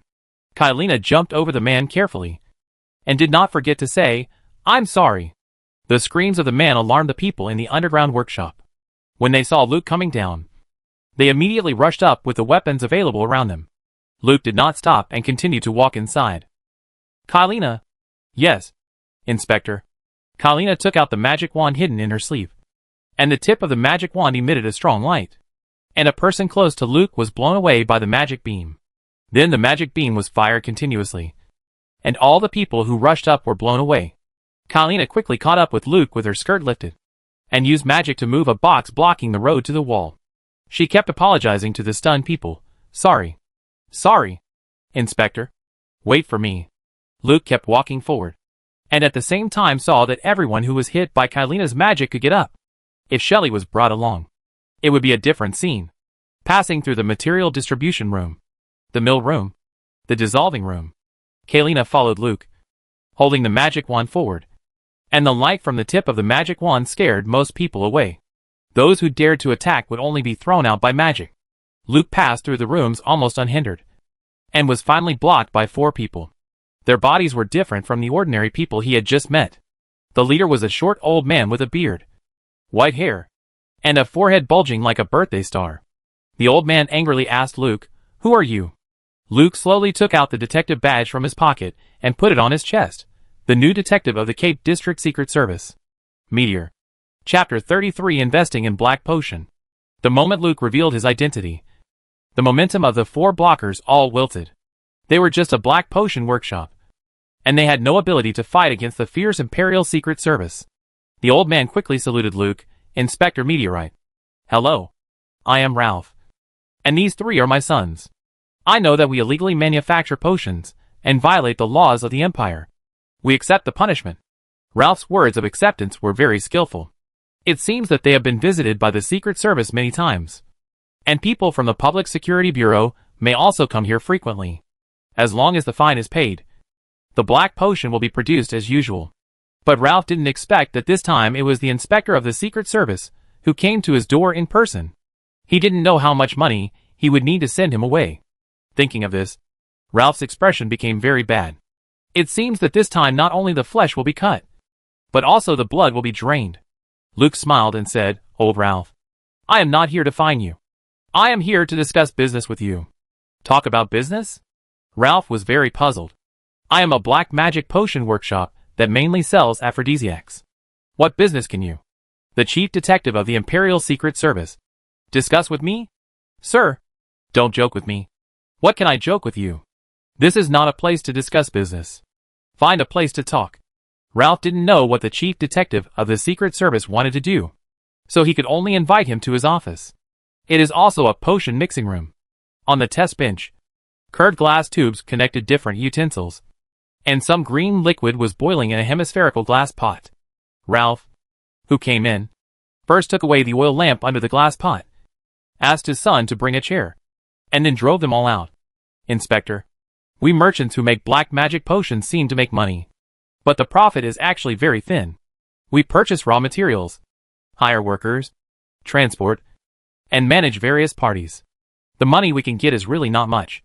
If we really make money, we won't still live in Black Medicine Lane. Sir, please sit down. Please sit down. Luke didn't sit down, but walked around this small potion mixing room and looked at the instruments here. Oh, Ralph. Other potion workshops probably don't have such professional potion mixing equipment as yours. Speaking of these equipments, Ralph couldn't help but say proudly, Sir, most of the potion workshops here make potions according to existing formulas. It is safe, but not competitive. I just like to make some adjustments to the potion formula to make the potion more effective. We make improved aphrodisiacs, which are in great demand in wealthy areas. But someone died. Ralph immediately denied, No. The deceased master didn't drink the potion we made. Before we determine the formula of the potion we make, I'd personally try it. If I have to die, I'll die first. You try it yourself? Luke looked at Ralph, who was so old that he could hardly walk, and expressed his disbelief. If you don't believe me, I'll drink a bottle now. No. Luke stopped Ralph. If there really was a lord in the rich area who died because of drinking the black magic potion, someone would have come to the door long ago. This rumor was probably made up by a jealous colleague. It is also possible that the death of the lord satisfied many people, and the beneficiaries did not want to cause trouble. But no matter what the truth is, it has nothing to do with Luke's purpose of coming here. Luke sat down, and Kylina stood behind her, still holding the magic wand in her hand. Please sit down. Luke asked Ralph to sit down, and then said, I want to invest in your potion workshop. Ah! Ralph was shocked. Inspector, did I hear you wrong? You want to invest in my potion workshop? Luke said, You heard me right. And you don't need to ask for the specific reason. You invest in your potion workshop, and the profit, you get 20% and I get 80%. I can provide you with shelter and sales channels. The potions produced here in the future can get the special item approval from the Cape District Secret Service, and leave the port under the escort of the Imperial Secret Service, and be sold all over the world. Luke's words immediately made Ralph excited. A special item approval from the Secret Service is enough to make Ralph's family prosperous. Not to mention that the Secret Service has also sent people to escort them. This is the kind of gold bars that the Imperial Royal Spy is forcing into your arms. But Ralph still asked in disbelief, Inspector, is it okay to do this? We are a black magic potion workshop, which is illegal. I am here to make you legal. Right? With the Cape District Secret Service and me on top. What are you afraid of? Give me a definite answer whether you will do it or not. If you are afraid of taking risks, I can go to another one. Do it. That's right. The Secret Service inspector is leading the production of black magic potions. What am I afraid of? Great. Luke pointed at the green potion that Ralph had just taken and asked, Is this the main aphrodisiac here? Yes. Ralph quickly took the reagent bottle and said proudly, This aphrodisiac is fast-acting, strong, and not too burdensome to the body. The effect crushes all similar products on the market. The gentlemen in the rich area like it. If it can be promoted to the world, I guarantee you will make a lot of money. Luke took the reagent bottle and shook it in front of him, then handed it to Ralph. According to your previous formula, use the ingredients I told you to make another bottle of potion. Reduce 10 grams of plantain powder. Increase 5 grams of whale fat. And add 8 grams of cotton wool to the slime before stirring and bake it on the fire into a pudding state. After the original potion is prepared, heat it on the fire until the color turns to the same blue as my secretary's eyes. Then put it in a freezer at a constant temperature of -5 degrees for half an hour. Ralph asked in surprise, Inspector, do you know my formula? Impossible. Only I know the formula of this potion. Not even my son knows it. Luke said mysteriously, You don't need to care where I got my formula from. Make a bottle of potion according to what I said, and then evaluate its efficacy? Ralph didn't dare to ask more, and immediately made the potion on the spot according to the steps and improved methods of the aphrodisiac potion. Kylina whispered to Luke carefully, Inspector, as a senior civil servant of the Empire, you personally participated in the production, transportation, and sale of illegal potions. Once exposed, it will definitely affect your work resume. Luke said to Kylina, You should know that I came to the Cape District Secret Service with an important mission. Everything I did was to complete the task assigned to me by His Highness. I brought you here because I trust you. Kylina suddenly realized. The inspector was so cared for by the princess when he took office. What he did must have a deep meaning. As the inspector's confidential secretary, I only need to consider how to assist the inspector. Chapter 34 Powerful Rage Potion. Ralph is a very good pharmacist who can perform multiple steps of potion making at the same time, which greatly saves the time of potion making. After about an hour of waiting, Ralph took a bottle of sky blue potion out of the freezer. He looked at the blue liquid in the glassware and asked Luke, "Detective, look at the color and transparency of the potion. This is a successful potion preparation. I just don't know how effective it is. Is it better than the aphrodisiac I prepared?" Luke smiled and said, "Wouldn't you know if you taste it? Try it. Here? It should be no problem to take a small sip." Ralph recalled the ingredients and extraction process of the potion again, thinking that drinking a small sip would not make him unable to bear the effect of the medicine. In the spirit of, if I don't sacrifice myself, who will? Ralph took a small sip of the blue potion. The taste is much smoother. The effect comes quickly. I can feel a ball of fire burning in my lower abdomen. Ralph carefully experienced the changes brought by the potion to his body. This feeling is a little better than the aphrodisiac I made. Only a little, but it seems a little different. Ralph, who noticed that the potion's effect was a little different, gulped down the entire bottle of potion. Then his skin quickly turned red. Ah! Ralph shouted, "This feels so good. I seem to be back to my youngest state. This feeling of power is not an illusion." Ralph picked up the freezer used for the experiment and lifted it up easily. Before drinking the medicine, he had some difficulty opening the door of the freezer. This is definitely not an aphrodisiac. Ralph put down the freezer and asked Luke. His eyes were filled with red bloodshot. His forehead was bulging with blue veins, and his neck muscles were tense and spasming with excitement. "I didn't say this was an aphrodisiac. You'd better suppress the effect of the drug as soon as possible. With your age and physique, you can't withstand this kind of violence." After hearing what Luke said, Ralph immediately searched for the neutralizing potion in the reagent cabinet beside him. His hands were shaking, and he knocked over many potions. After finding the neutralizing potion, he quickly drank it. After waiting for about 2 minutes, his state slowly calmed down. The physical exhaustion made Ralph collapse in the chair. He gasped for breath, but his eyes were full of excitement. Luke asked him, "How do you feel?" I. Ralph took a deep breath before he could speak. "I never thought that the aphrodisiac I made could become such a good violent potion with only such a slight modification. It takes effect quickly, and can quickly reach the peak. What's more important is that it can maintain a certain degree of rationality in the violent state. Although it consumes a lot of physical energy, I am too old to accurately calculate the fatigue degree after the effect of the drug, so I cannot judge its after-effect burden.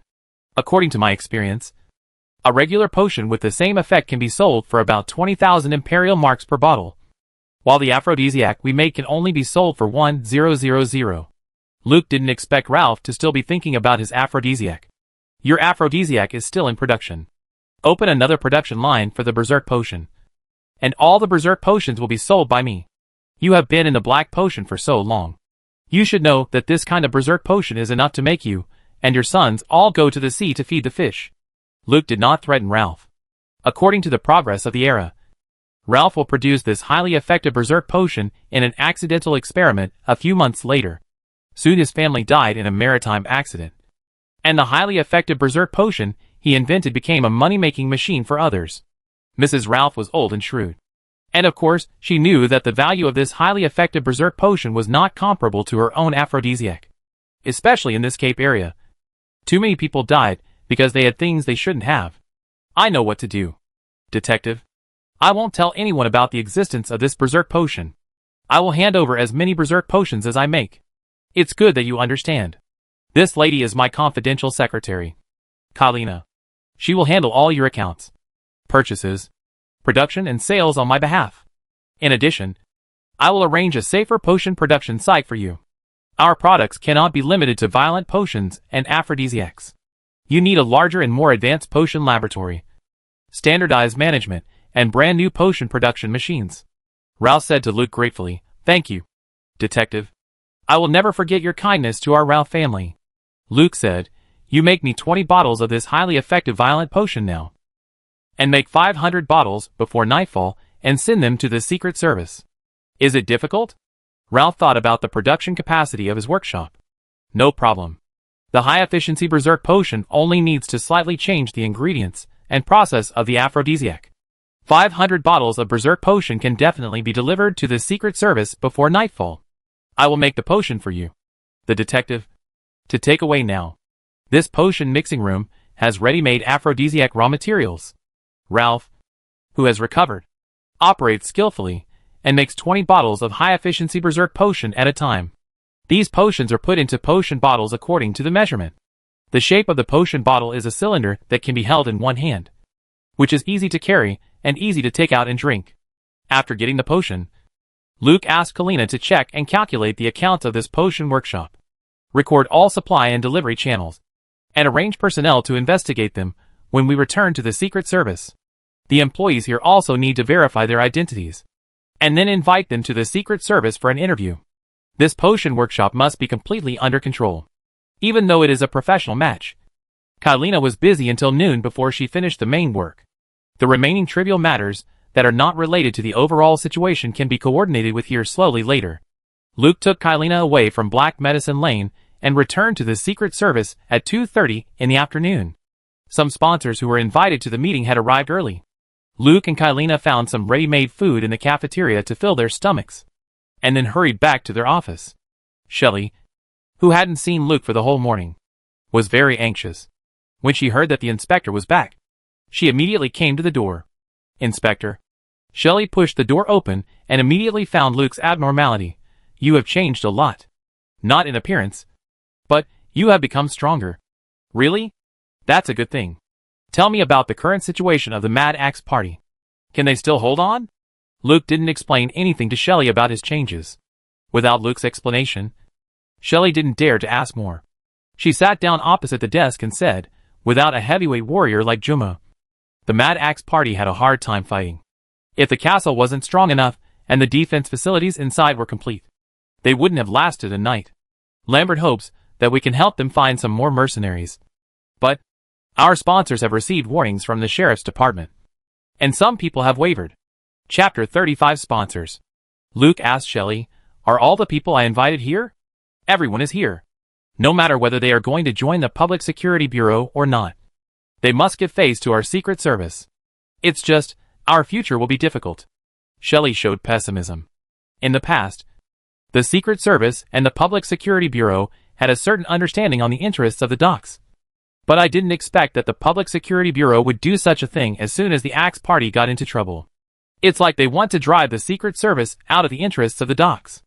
Now the Public Security Bureau is threatening the sponsors of the Secret Service. Even though the Secret Service is so strong in protecting the Axe Party, the lack of strength still makes some sponsors start to plan for the future. If the Secret Service really loses the dock this time, and is strangled by the administration of raging waves, it would be better to find a ship and go out to sea as a sailor with the salary paid by the general administration. I am afraid that such a leisurely life will never come again. Will I have to live by extorting vendors in the future? When Shelley looked worried, Luke threw her a bag and stood up to walk out. Take your things and follow me to meet our sponsors. The Axe Madman. I'll protect it. The dock, no one can take it away. What is this? Shelley wanted to open it to see, but when she saw Luke had already walked out, she immediately picked up the bag and chased after him. The meeting on the third floor was full of smoke. The leaders of various forces who were invited to come smoked and discussed what happened at the headquarters of the Mad Axe. I think the Mad Axe will definitely not be able to hold it. I heard that Black Jack paid a high price to invite all the sailors in Cape Harbor. Several thousand people. If the giant tree was still there, the Mad Axe might be able to hold it. But now it depends on Lambert? Tomorrow, we will see his head being kicked like a ball. The Public Security Bureau should have also informed you. Director Holt is very determined to take the dock. Our detective has just taken office, and I am afraid he cannot beat Holt. You are not going to surrender to the Public Security Bureau.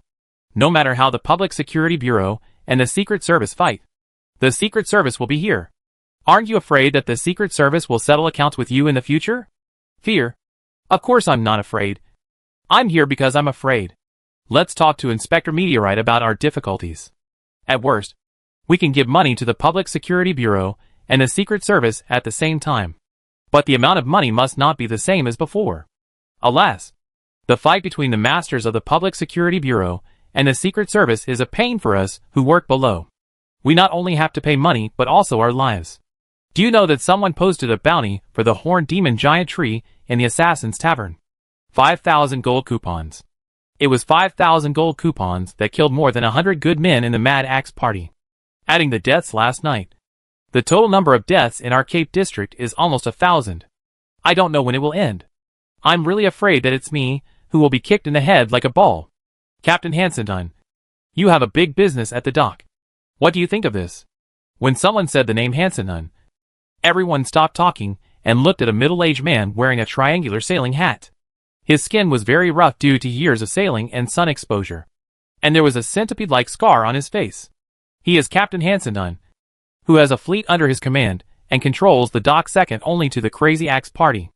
In terms of strength and influence, he is the number one among this group of people after Juma's death. If everyone wants to jump off the leaky ship of the Secret Service, Captain Hansenton is undoubtedly the best candidate to represent everyone and negotiate with the Secret Service detective. Captain Hansenton had not spoken since entering the conference room, but observed everyone here with his sharp eyes that he had developed at sea. Seeing everyone stand up for himself, he slowly said, "Everyone, you should all know how the Secret Service treated us in the past. The Public Security Bureau can't take care of us like the Secret Service, even though they are both collecting money. The Axe Party has also made you a lot of money. Why, the Axe Party is in trouble now. And you are ready to watch them die?" Detective Meteorite was willing to protect the Axe Party on his first day in office. "And you are so anxious to jump ship? We sailors are most afraid of working with people like you." Captain Hansenton's words made the conference room quiet, and everyone smoked and thought about their own affairs. After a while, Pisco opened the door and shouted, "Inspector is here." Everyone in the meeting room stood up quickly and saluted Luke, who came in. "Hello, Inspector Meteor." "Good, good, good." Luke waved and greeted everyone enthusiastically. "Sit down. We are all family here. No need to be so restrained." "Thank you, Inspector." Luke greeted everyone enthusiastically, and suddenly took out a gun from his arms, and shot Captain Hansenton in the head, who was bending over and sitting. Then he shot 3 more times in a row. All the bullets penetrated from the top of his head, and Captain Hansenton died on the spot lying on the table. Everyone was stunned. "What is this for? Could it be that the Secret Service summoned us here to kill us all?" Shelley, who had been on the battlefield, reacted quickly and pulled out a gun and pointed it at everyone in the room. "Put your hands where I can see them." Those who wanted to resist immediately raised their hands.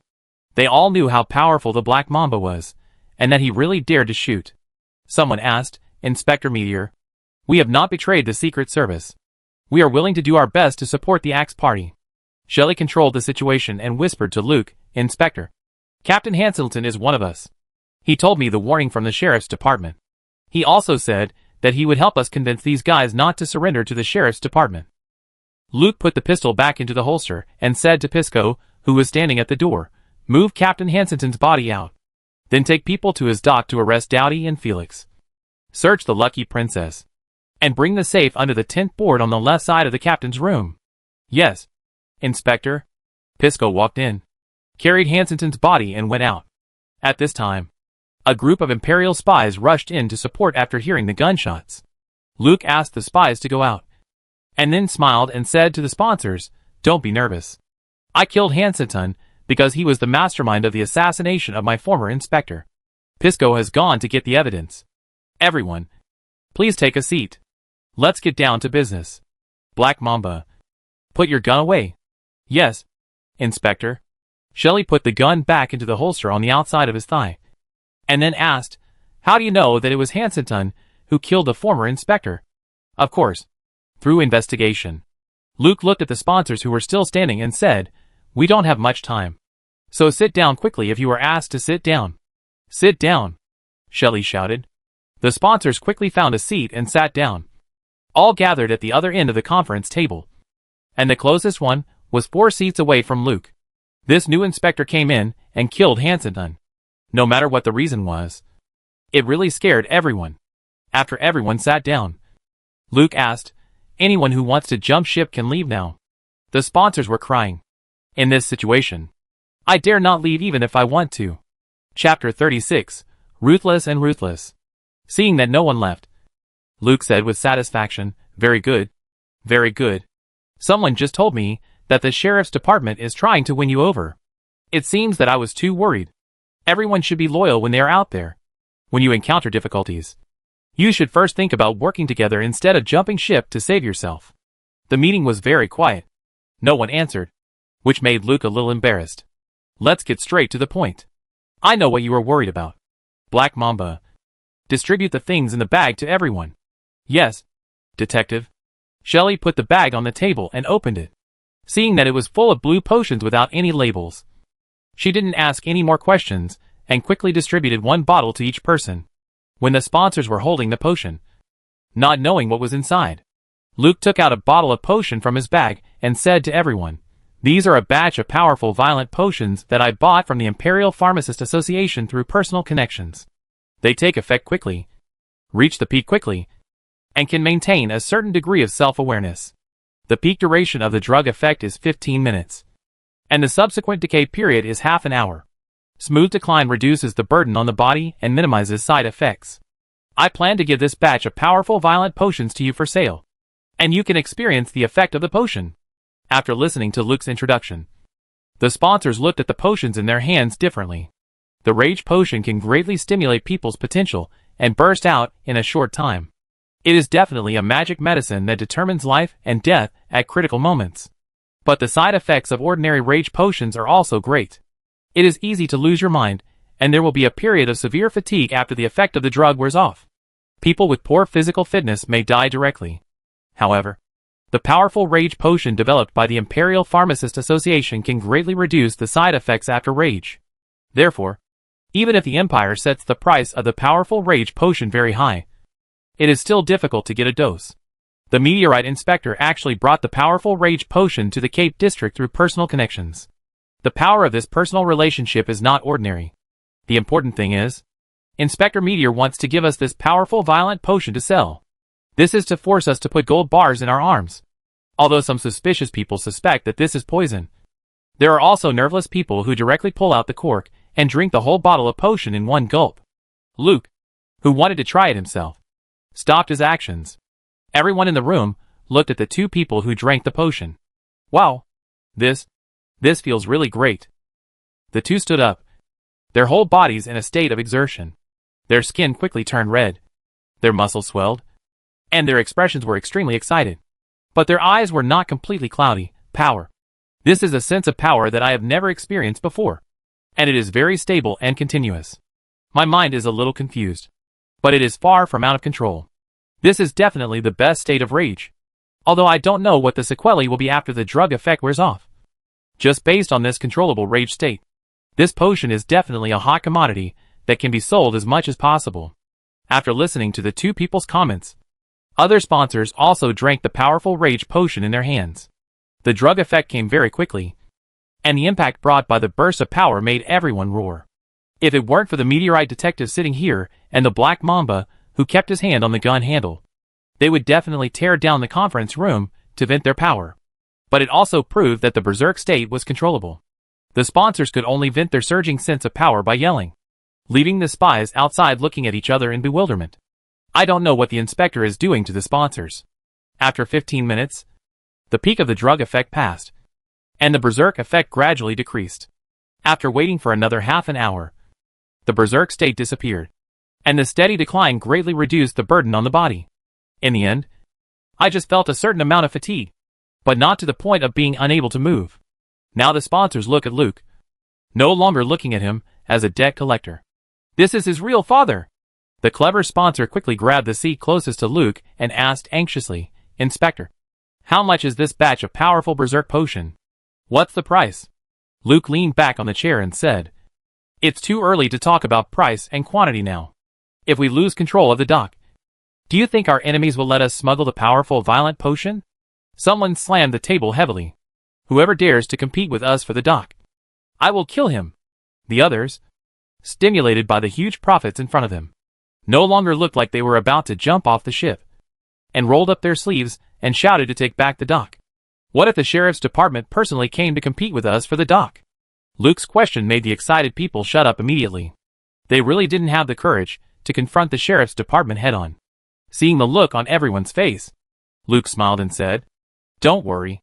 If the sheriff's department personally comes, don't we have the Secret Service?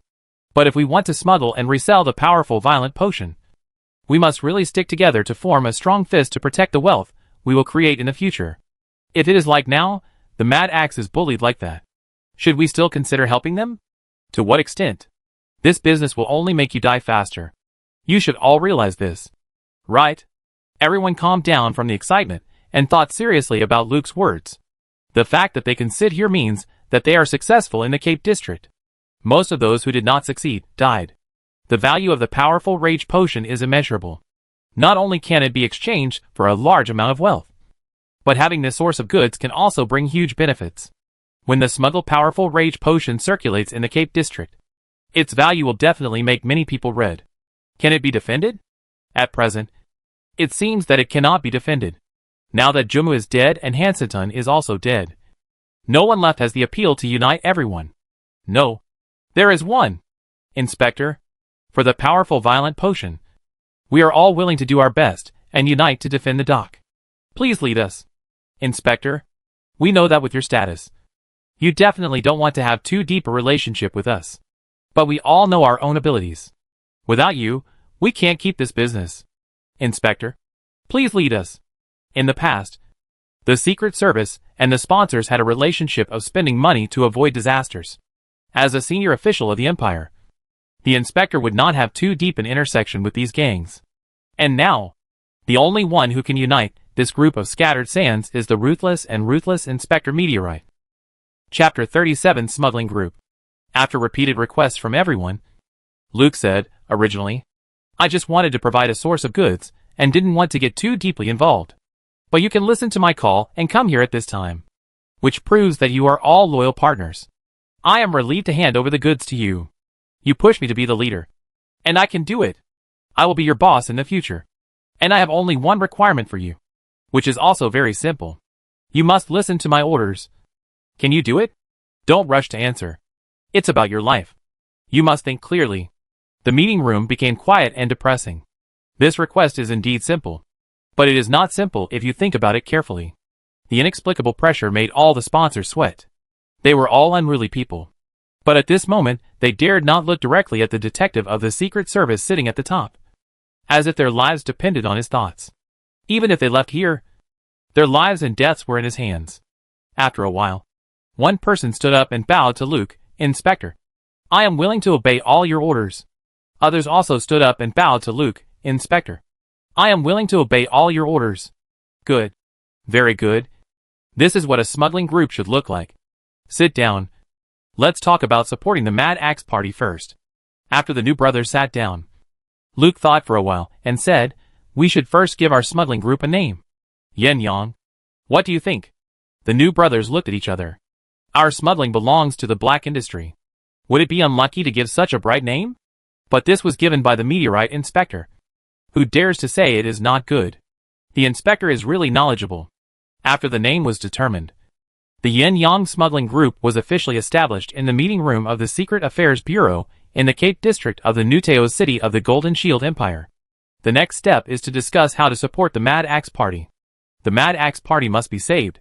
This is a battle to establish the Yin Yang Smuggling Group, and the interests of the dock cannot be compromised. The backbones of the Yin Yang Smuggling Group reported the manpower they could provide, and both the quality and quantity were much higher than yesterday. The reinforcements of 2,000 people were easily dealt with. Luke also moved out his own assets, 500 bottles of powerful violent potions, delivered to the Mad Axe Party headquarters before curfew. There will be another 500 bottles tomorrow. 500 and 500. The inspector sent such a large amount to the Mad Axe Party headquarters, which means that he definitely has a large amount of spot goods in his hands. After this battle, everyone will make a fortune with the inspector. The backbones of the Yin Yang Smuggling Group are in high spirits. And some guys who think they are powerful even decide to lead the team to support the Mad Axe Party in person, to perform well in front of the meteorite boss. When the atmosphere in the conference room was getting heated, Pisco pushed the door open and walked in. He put a safe in his arms on the table. "Inspector, the person has been caught, and is being held in the interrogation room. This is the safe you want. It is right where you said. Under the tent board on the left side of the captain's room of the Luck Princess. Luke said. You and Black Mamba will interrogate those two people in a while, and get the confession of Hansenton's assassination of the former inspector. Black Mamba answered confidently. Please rest assured, Inspector. Shelley and Pisco, the golden partners, can definitely ask the confession out. The rest? The safe is the size of a suitcase, painted green, and rusted by the humidity on the sea. The lively meeting just now became quiet, and everyone looked at the safe. And Inspector Meteor. Luke stood up and walked to the safe. He did not open it, but put his hand on it and patted it gently with deep meaning. Inside is the evidence that Hans Elton murdered the former inspector. Do you want to see it?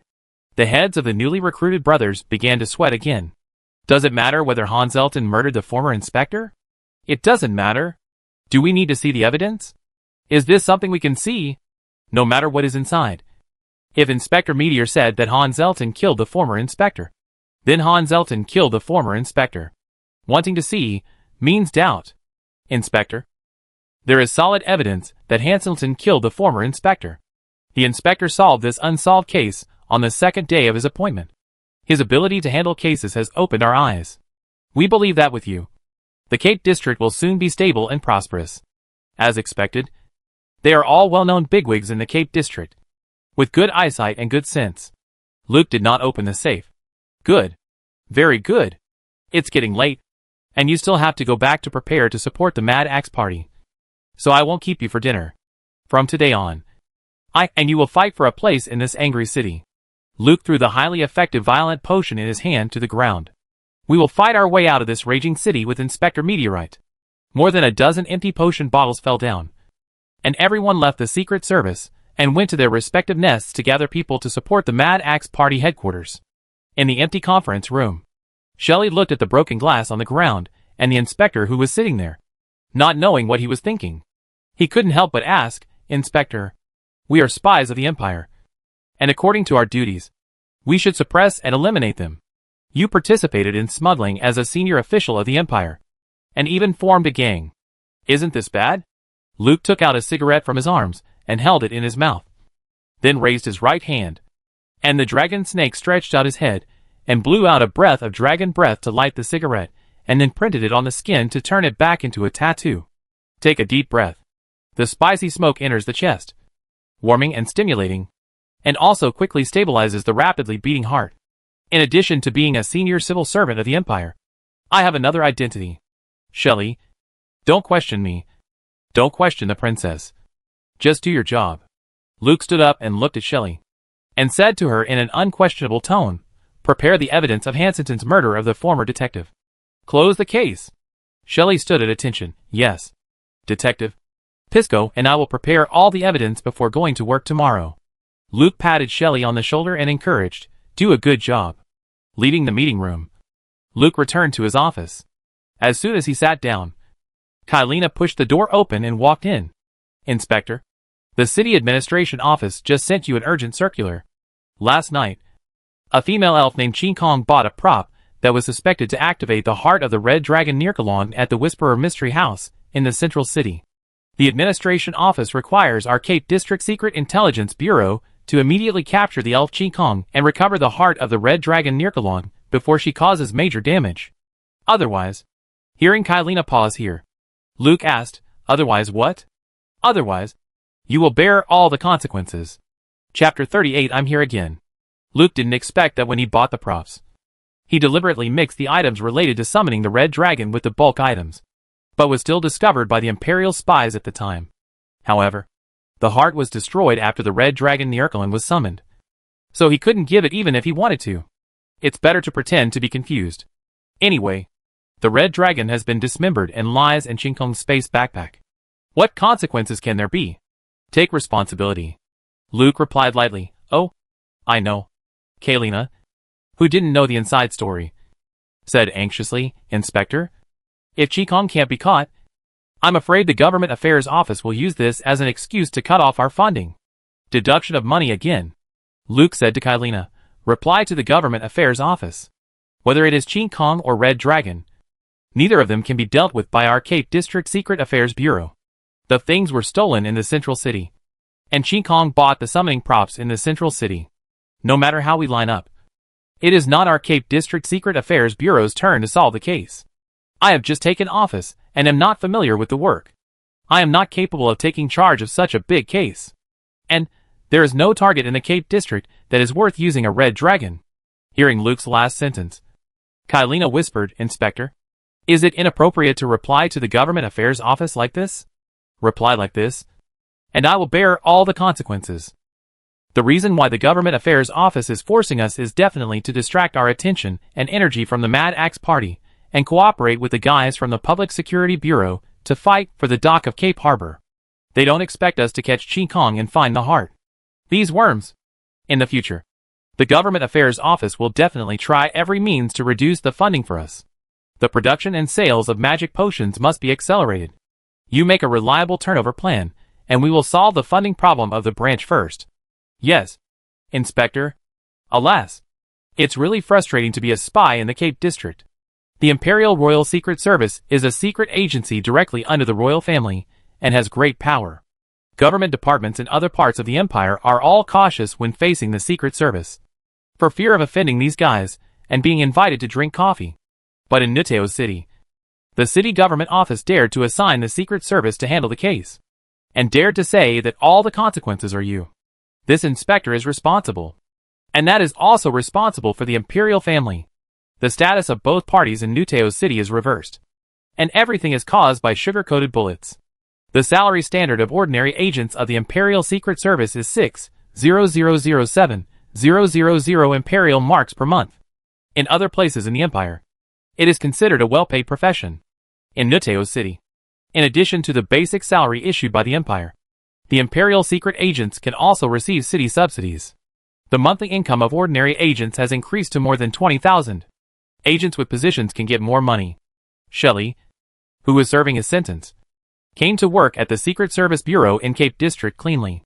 After working here for only 8 years, he was able to buy a single-family house in full. He also had a classic steam engine motorcycle. You can see how rich the money is here. Of course, the city finances did not give so much money to the Imperial Secret Service for nothing. The biggest requirement of the City Hall for the Imperial Secret Service Bureau was not to work. Punch in on time every day. Drink tea. Read newspapers. Play cards. Brag. And you can get the money. Listen to the words of the Government Affairs Office and do things. And you can get more money. This is how the City of Raging Waves used its strong economic strength to corrupt all the Secret Service branches in the city into part of its own interest group. The Empire wanted to clean up the City of Raging Waves, but the place was run as a monolith, and there was no place to start. The officials sent here would either go along with the corruption or be destroyed. Luke felt that what he was doing now was not far from being destroyed. What he had to do now was to use the same money to build a solid fortress for himself in the Cape District. Establishing the Yin-Yang smuggling group and tying more people to this nascent chariot was the first step. Next, at the Mad Axe headquarters, he had done what he should do. The reinforcements and the highly effective rage potion would be in place before the curfew. And whether he could win the battle was not something he could control. What can be done is to improve one's strength as much as possible. The troll bloodline is a good foundation, but it is only brute force. If you want to exert your strength and improve it, you need to build a complete combat system based on this foundation. Just like playing a game. Now you have a level. You need to keep up with the training and equipment. Luke made a plan for his evening activities, and then pretended to inspect and wandered around the area, and kept fishing until the evening. 500 bottles of high-efficiency rage potion were delivered on time, and then sent to the Mad Axe headquarters. Lambert was able to hold on to the situation of lack of people and medicine last night. Tonight, there are people and medicine. Just wait and see tomorrow's good show. After dinner, Luke went back to the dormitory, laid down on the bed, and logged in to the clear sky. Now it feels more and more like playing games at night. Tonight's target is the Central City. Didn't you let me take charge? Here I come! Bonner, the captain of the 2nd Ranger Team of the Secret Intelligence Bureau's Fury City Central Branch, patrolled the streets with a team of Imperial spies. If it were in the past, these Imperial spies would have found a place to enjoy their nightlife. But since the heart of the Red Dragon Neil Cologne was stolen from the city's Alchemist Association, the whole city has become like a big enemy. This is a real dragon. Once someone releases it in the city, even for 10 minutes, the damage it can cause is unimaginable. In the past few days, the powerful people in the city have been putting pressure on the city government office, asking them to recover the stolen heart as soon as possible and protect the lives of taxpayers. The government office will certainly not put such a major case on the Cape District Secret Intelligence Bureau. The style of the Cape District Secret Intelligence Bureau in handling cases is well known. The police stations and secret intelligence bureaus in all districts of the city have been mobilized to hunt down the suspect, the elf Ching Kong. Especially at night, patrols are added near the rich community to protect the safety of the powerful. Captain, you found the clue of the heart of the Red Dragon Neil Cologne yesterday. Does our detective have any reward? Reward? It's more like a reprimand. Bonner and his subordinates chatted while walking. The inspector asked me, "Why didn't you arrest the suspect on the spot?"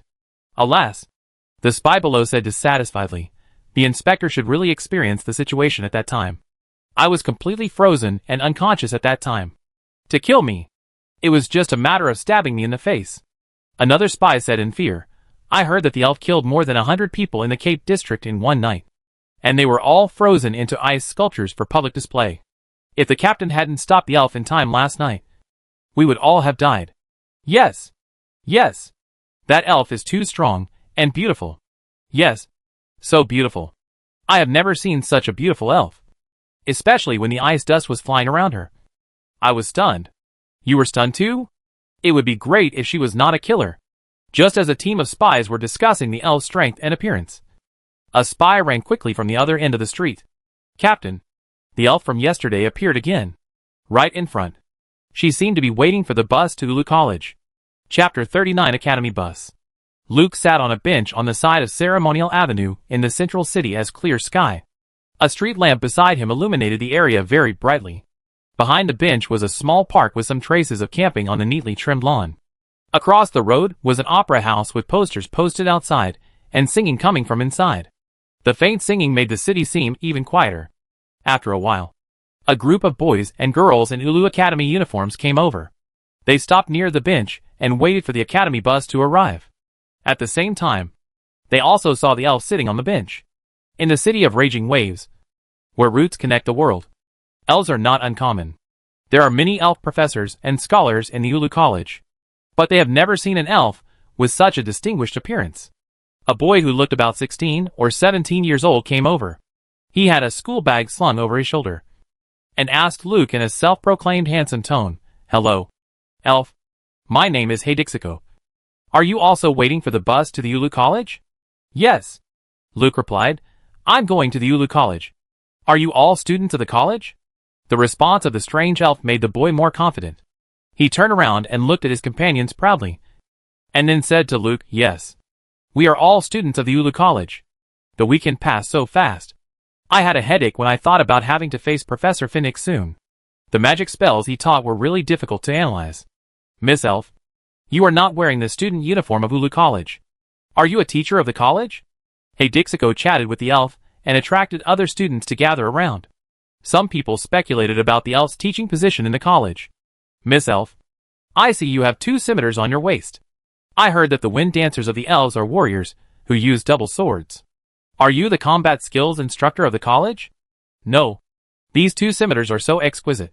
They must be a decoration. And how can such a beautiful Miss Elf be a rude warrior? You should be an elf druid who masters the power of nature. Elf druids have animal patterns on their faces.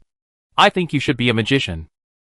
Only a noble magician can match your beautiful appearance." A group of students from Ulu College surrounded Luke and talked a lot. A little girl even reached out to touch her pointed ears. Luke jumped up and landed lightly outside the crowd. It is very impolite to touch the ears of elves without permission. I think your etiquette teacher must have taught you that. As for my profession, I am an elf warrior, an elf druid, an elf magician, and an elf archer. At Ulu College, I am a new magic professor. Luke now made up an identity for himself. In order to prove the credibility of her identity, she stretched out her right hand, and an ice lotus opened layer by layer in her palm. The ice magic she released casually attracted the students' exclamations. Feeling that her presence was reduced, Dixit shouted to the students. Students, pay attention to your etiquette. This is our magic professor. Professor, can we know your name? My name is Ching Kong, which means clear sky. The students saluted Luke together and shouted together, Hello, Professor Ching Kong. Dixit then asked, Professor Ching Kong, what subject do you teach? Can we take your class? I will teach. Luke thought for a moment and answered, I will follow the arrangement of the academy. After confirming my schedule, you are welcome to take my class. Great. Even if you don't want to listen to the class taught by the beautiful elf magic professor, you are willing to take it. At this time, a bus stopped by the roadside at some point. The door opened, and a thin man, with a very serious expression, and wearing an old-fashioned magic robe came down. Students of the Ulu Magic Academy, wear your school badges. It is your honor. The students quickly checked the school badges on their clothes, and those who didn't wear them immediately found them and put them on. Then lined up to get on the bus one by one. When it was Luke's turn, the man asked, Beautiful elf, this is the bus to Ulu College. It's free for students and faculty. But if you are a visitor, you need to pay 10 imperial marks. Hadesiko, who had already boarded the bus, shouted, Mr. Mar, this is our magic professor, Miss Clear Sky. Other students also said, This is their magic professor. Luke took out 10 marks and gave them to Mar. I'm here to complete the formal employment procedures. So many students said that the elf was the magic professor of the college. And Mar had no doubts. He did not take Luke's money. Sorry, Miss Clear Sky. Please get on the bus. Welcome to Ulu College. If you are single, I think all the single male faculty members of the college will welcome you even more. The seemingly serious Mar also showed a rare smile in the face of the beautiful Clear Sky. Beautiful things always make people let down their guard. Besides, Ulu College is not a forbidden place where strangers are not allowed to enter.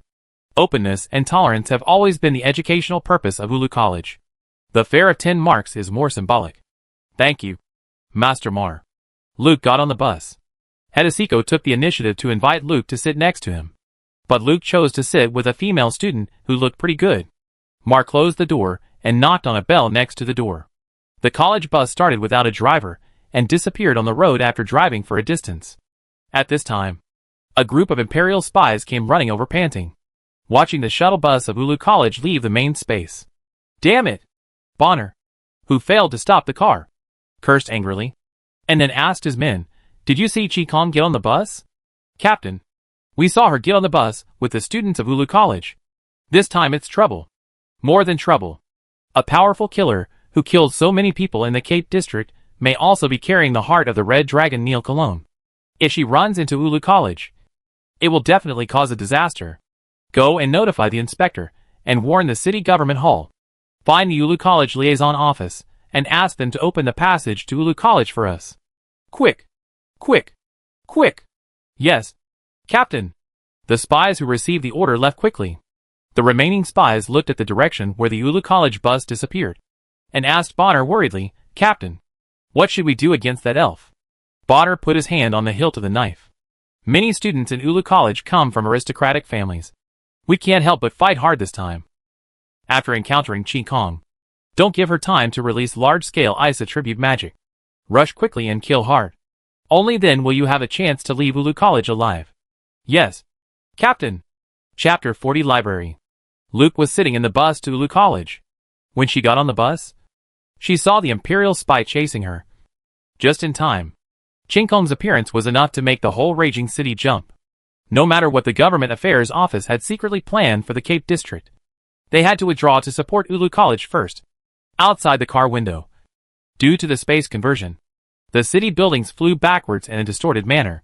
When reaching a certain critical point, the darkness of the night was instantly replaced by daylight, and the college bus drove on a field full of birdsong and flowers. At the end of the road, there was an ancient castle in the style of Hogwarts School of Witchcraft and Wizardry. That is Ulu College. Ulu College has a history of more than 1,000 years. In the early days, it was located in the city of Raging Waves and was called the Ulu School of Magic. Later, the Ulu mages found a stable subspace in the city of Raging Waves and moved the college to this subspace. Raging Waves is an open port city, and the city style also affects the school style of the Ulu School of Magic.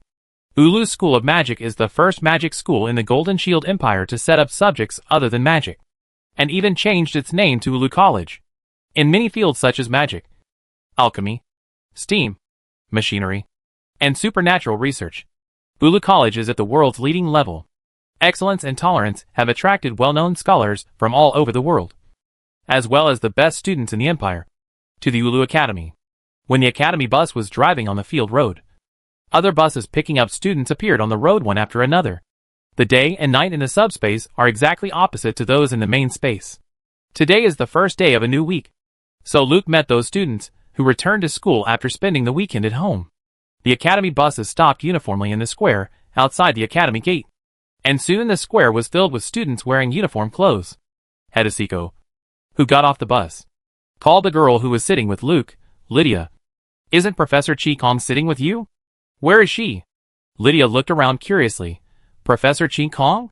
Professor Ching Kong just got off the car with me. How come he disappeared in the blink of an eye?" The companions who came with them jumped in the crowd and looked around, but they couldn't find the elf professor who came with them.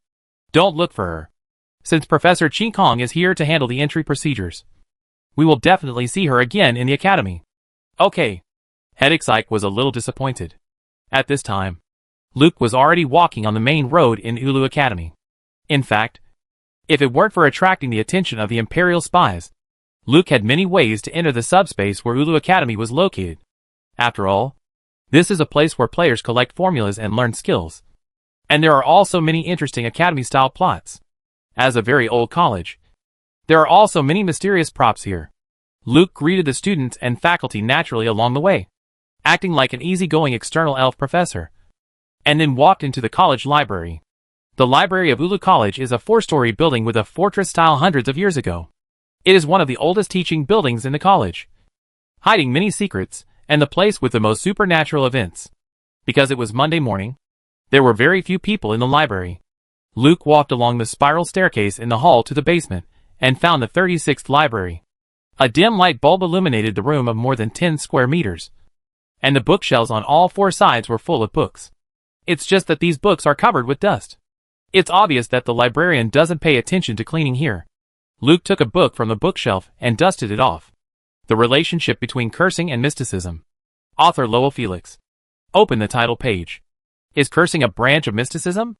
Is mysticism a branch of cursing? These are 2 very interesting questions. In the early days, after tasting the sweetness of open disciplines, the Ulu College once accepted all academics for a period of time. And various thoughts burst out like a group of wild horses. As the oldest academic discipline of all disciplines, mysticism was highly valued by the Ulu College at that time. The arrogant mages tried to find the most basic rules of esotericism, establish an academic tree that can be recognized and utilized, and end its empirical characteristics. If this can be done, esotericism will definitely become a great subject comparable to magic and alchemy. However, the Ulu mages, who have made great progress in all academic fields, have suffered a lot in esotericism. In particular, several esoteric disasters, and a group of Ulu mages who were obsessed with esotericism almost destroyed the Ulu Academy. Therefore, after the disaster, the Ulu Academy removed esotericism from the Academy's disciplines and imposed many restrictions on esoteric research. A large number of books and materials related to esotericism were destroyed, leaving only some books on the history of esotericism and esoteric analysis. And none of them were related to esoteric practice. These books were gathered in the small number 36 library, becoming a ray of afterglow left by the former glory of the secret arts. Luke was holding the relationship between curses and secret arts in his hand and reading it, completely forgetting the time. Outside the Ulu Academy, a large number of cars carrying Imperial spies and sheriffs arrived, but they were all blocked outside the gate of the Academy by the Ulu mages. "I am Senator Kipling Virgil," surrounded by spies and sheriffs. Senator Virgil walked to the front and said to the Ulu mages who were blocking the road, "We have received accurate information that a very dangerous person has entered the Ulu Academy. For the safety of the children, please let us go in and search." "Hello, Senator." The Ulu wizard who was blocking the gate of the Academy saluted Senator Virgil first, and then said arrogantly, "Ulu Academy has a complete defense force. If there are dangerous people entering the Academy, we will deal with them ourselves. This may be a good opportunity for the students of the Academy to practice." Virgil said seriously. You don't know how dangerous the dangerous people I am talking about are. She killed more than 100 people in the Cape District. It is very likely that she has the heart of the Red Dragon Neil Cologne in her hand. And she bought all the summoning materials last night. Now she has entered your academy. If you don't want the students of the academy to practice with a violent red dragon, let us in. Hearing that a red dragon might be summoned inside the academy, the Ulu wizard who was blocking the road finally lost his confidence in the strength of the academy. But he still didn't let anyone in immediately. Please wait, Senator Virgil. I will report this matter to our dean immediately. Go! Senator Virgil urged the Ulu wizard, and then called Bonner to his side. The status of Ulu Academy is very special. Let me ask you again. Did the female elf named Ching Kong really enter Ulu Academy? Bonner replied, yes. My people, and I saw her get on the bus of Ulu Academy with our own eyes. The license plate number is Ulu 24. And we can confirm it by finding the wizard on the bus. Chapter 41 Discussion of Secret Arts. The people from the Government Affairs Office of Raging Waves City should be outside the Ulu Academy now. Luke pretended to read the book carefully, but in his heart, he was thinking about the location of the Imperial spies and sheriffs who were chasing him. The library number 36 was very quiet, and the cold atmosphere was increasing unconsciously. It's coming! Elf, you seem to be very interested in this book. A voice appeared behind him. Luke turned around and saw a ghost floating behind him. He was a middle-aged man with chestnut curly hair and a sense of vicissitudes. He wore an old-style Ulu wizard robe, and his body was gray and translucent. You are the author of this book, Mage Lowell Felix? I have seen your magic photos in the Hall of Honor of Ulu College. You are one of the founders of the modern Ulu College. Your book Introduction to Alchemy is still a must-read for magic scholars. But I didn't expect to meet you in this way. My name is Ching Kong, and I am an amateur enthusiast of the secret arts. According to the strategy, Lowell Felix was successfully attracted, and Luke continued to follow the process to push the plot. I have been observing you for a while. Felix floated to Luke's side. Your obsession with the secret arts made me unable to help but show up to warn you. The secret arts originated from ancient sacrifices, and are the methods of releasing mysterious power. People who study occult arts are easily influenced by mysterious powers. Once they indulge in them, they will lose themselves and sink into darkness and the abyss. Ulu College once paid a painful lesson for this, although the college did not explicitly prohibit the study of occult arts. Looking at this, we can see that Ulu College is very opposed to occult arts. Luke closed the book in his hand and asked Felix, Professor Felix, I read your book, but I still don't understand whether curses belong to occult arts, or occult arts belong to curses? When it comes to academics, Felix forgot the purpose of his appearance. I wrote on the title page, these are two very interesting questions. In fact, the answer has been given.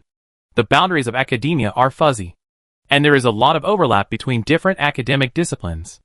This is just an interesting question, and there is no need for an accurate answer. And this book was written when I was studying the occult in the early days. Now mainstream academia should tend to classify the occult as curses. Academic classification has nothing to do with academia, and there is no need to draw a clear line. Thank you, Professor, for answering me. I have another question. The occult is the release of mysterious energy, and mysterious energy is diverse, some positive and some negative. But why do you say that studying the occult will make people sink into the abyss of darkness?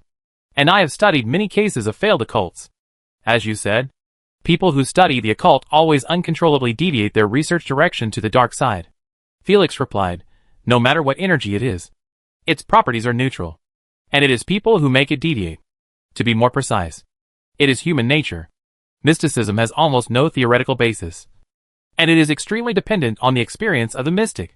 Everyone has their own understanding of mysticism, which determines that there is no standard measurement unit recognized by everyone. This makes it difficult to conduct academic exchanges in mysticism. Mystics are completely immersed in their own world, which makes it easy to develop mental illness. Therefore, mystics often choose very dark and closed places for their laboratories.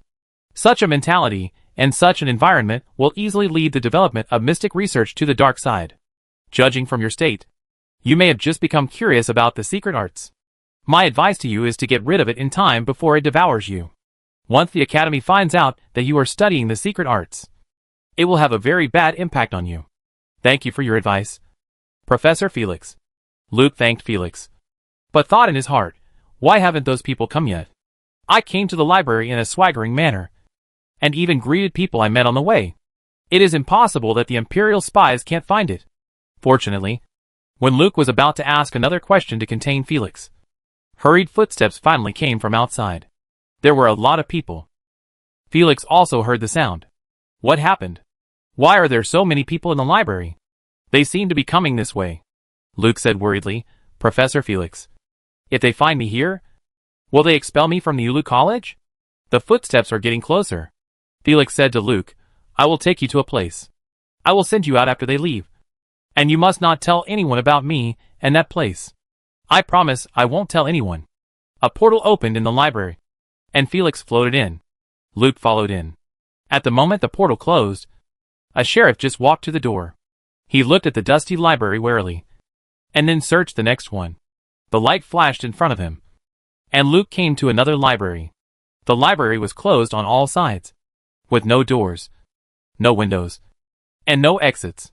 The books on the bookshelves were placed very messily, and some were directly scattered on the ground, which showed how panicked the people who moved the books were. Felix walked carefully. Even though he was a spirit, he was still afraid of damaging these books. At the same time, he reminded Luke, the books here are more than 100 years old. Be careful not to damage them. I will send you out after the people outside leave. Luke looked at the names of the books on the bookshelf and asked, These books are all related to the occult, and they should have been destroyed. Professor Felix, did you move them here and hide them? Felix replied with emotion, Yes. The dean ordered the destruction of these books related to the occult. But what does the crime committed by Victor have to do with these books? Energy is neutral, and knowledge is also neutral. These are the results of nearly 100 years of research in our occult department. They should not be destroyed just because of some people who have lost their way. So we forged a batch of occult books and sent them for destruction, and then opened up a space to store these research results. We hope that one day the Department of Mystic Arts can be reestablished and the research on mystic arts can be restarted under supervision. But the disaster caused too much damage to the Ulu Academy, and no one wants to open the scar again. The mystic arts have become a taboo here. Experiencing this plot in person and pushing the plot in the game are two completely different feelings. Looking at the full room of books, you can imagine how much the Department of Mystic Arts of the Ulu Academy invested in the research of mystic arts. And you can also see how much they paid to preserve these books. But Luke did not forget the purpose of his coming here.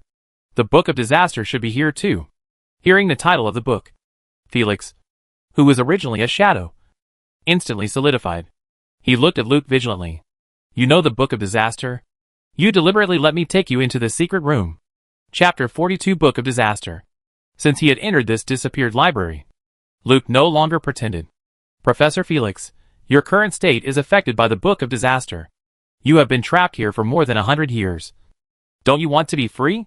Give me the Book of Disaster and liberate your soul. The temperature in the library dropped rapidly. The cooling in the ice dance garden was different. This time, the first thing he felt was the cold inside his body. Felix's body continued to transform, not only showing a physical state, but also his face was distorted. His facial features were squeezed in the middle, and his whole body was trembling as if he was suffering unbearable pain. No, I will never give you the Book of Disaster. It is the highest achievement of our Department of Mystic Arts and the source of all disasters. I stay here to protect it and prevent the tragedy from happening again. Elf, you took advantage of my kindness to you and deceived me. You will pay the price. At this time, Felix's face turned into a black hole. He floated, and the cold negative energy emanated from him. The pages of the books on the ground turned quickly under the blowing of the cold wind. Luke stretched out his right arm and held the ancient rock in his hand. The white light radiated outward through the glove on his right arm, and the majestic sacred energy dispelled all the negative energy that invaded. Professor Felix, you just said that energy is neutral, and knowledge is neutral. How can you say that the Book of Disaster is the origin of the disaster? That tragedy was a man-made disaster, the result of some mystic sinking into darkness and the abyss. But the Book of Disaster has been blamed for more than 100 years, and even its name was changed later. Its real name should be Original Encyclopedia of Mystic Arts, which records all the mystic records collected at the beginning of the establishment of the Mystic Arts Department of Ulu College. All your future achievements and works are based on this book, and it has also become the most precious treasure of your Mystic Arts Department. Its biggest mistake is probably that it has placed your passion for the mystic arts on it, and has become a mysterious prop. The holy light illuminated half of the room where Luke was.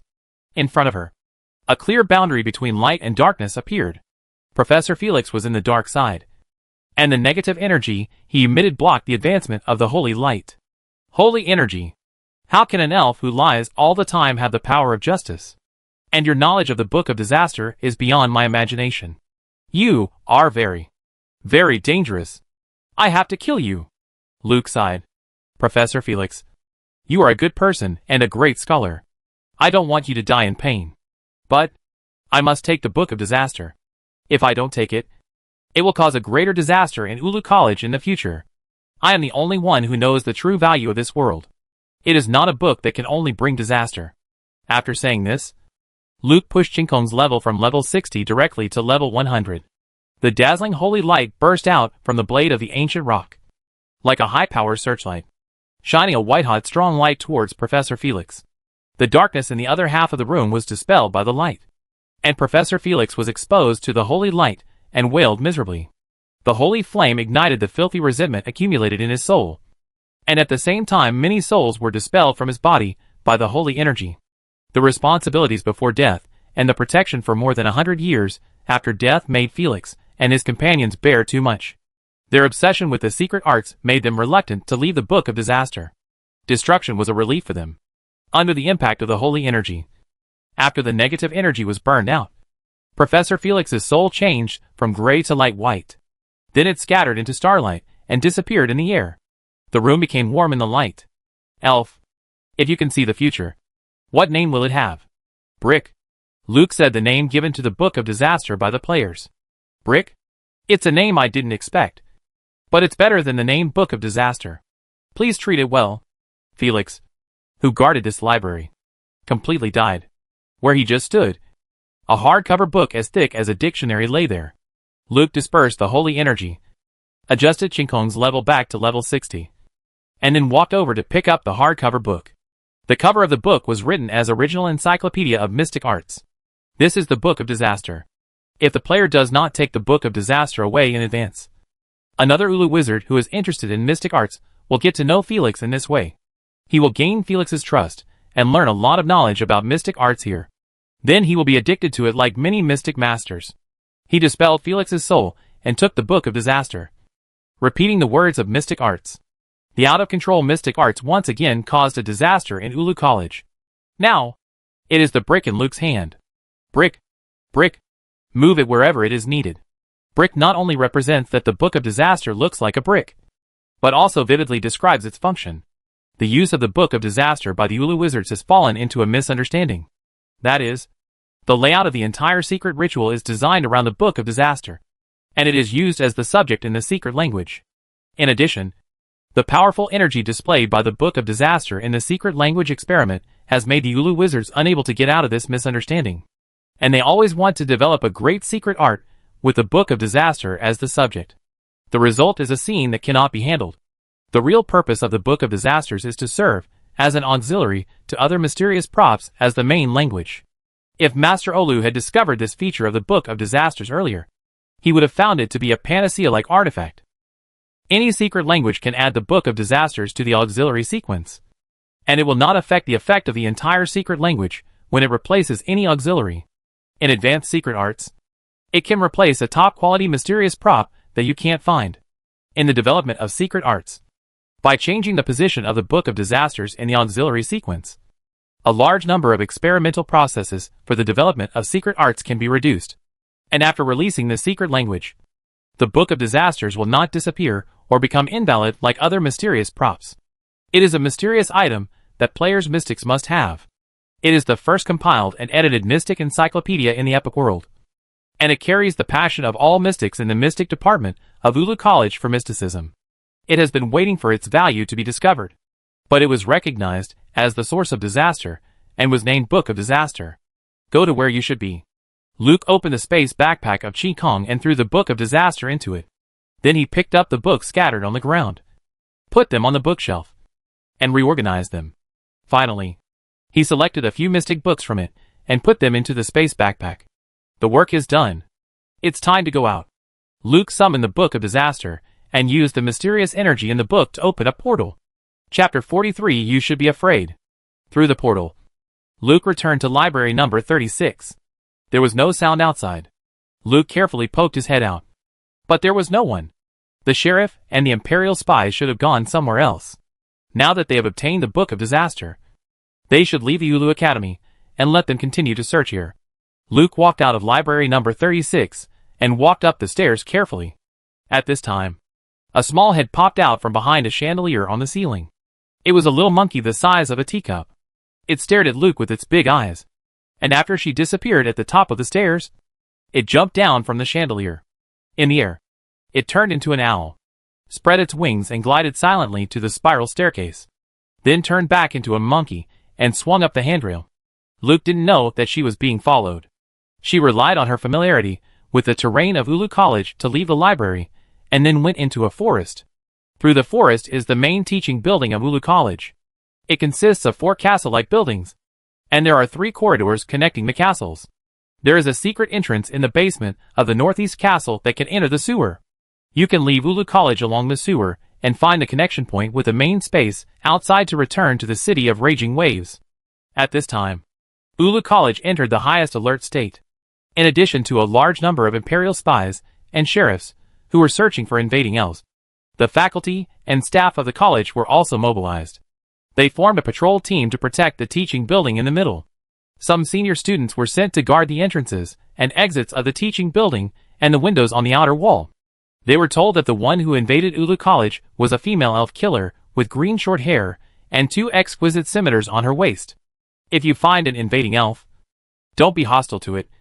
Flee immediately and seek protection from the nearest faculty and staff.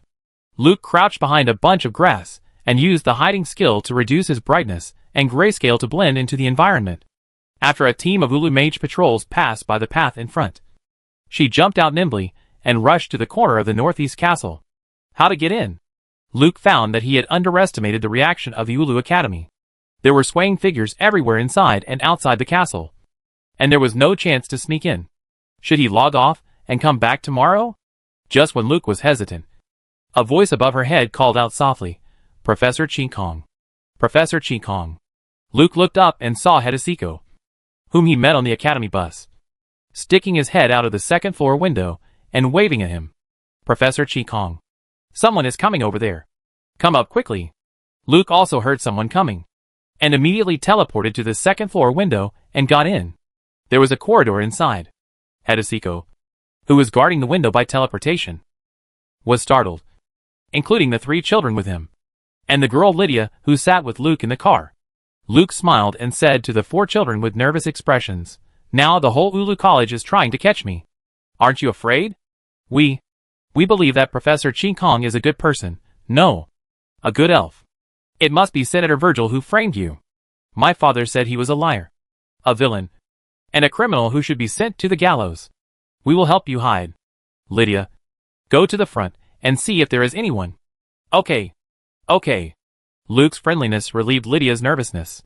She held the magic wand and mustered up the courage to run to the other end of the corridor.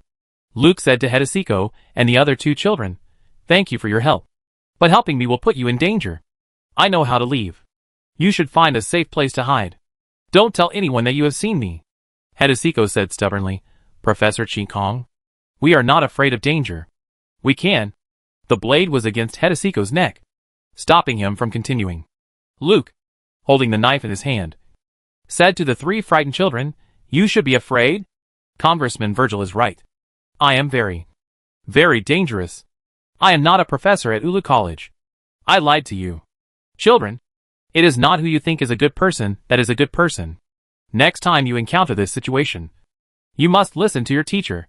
Do you understand?" The 3 children, who were stiff all over, nodded blankly.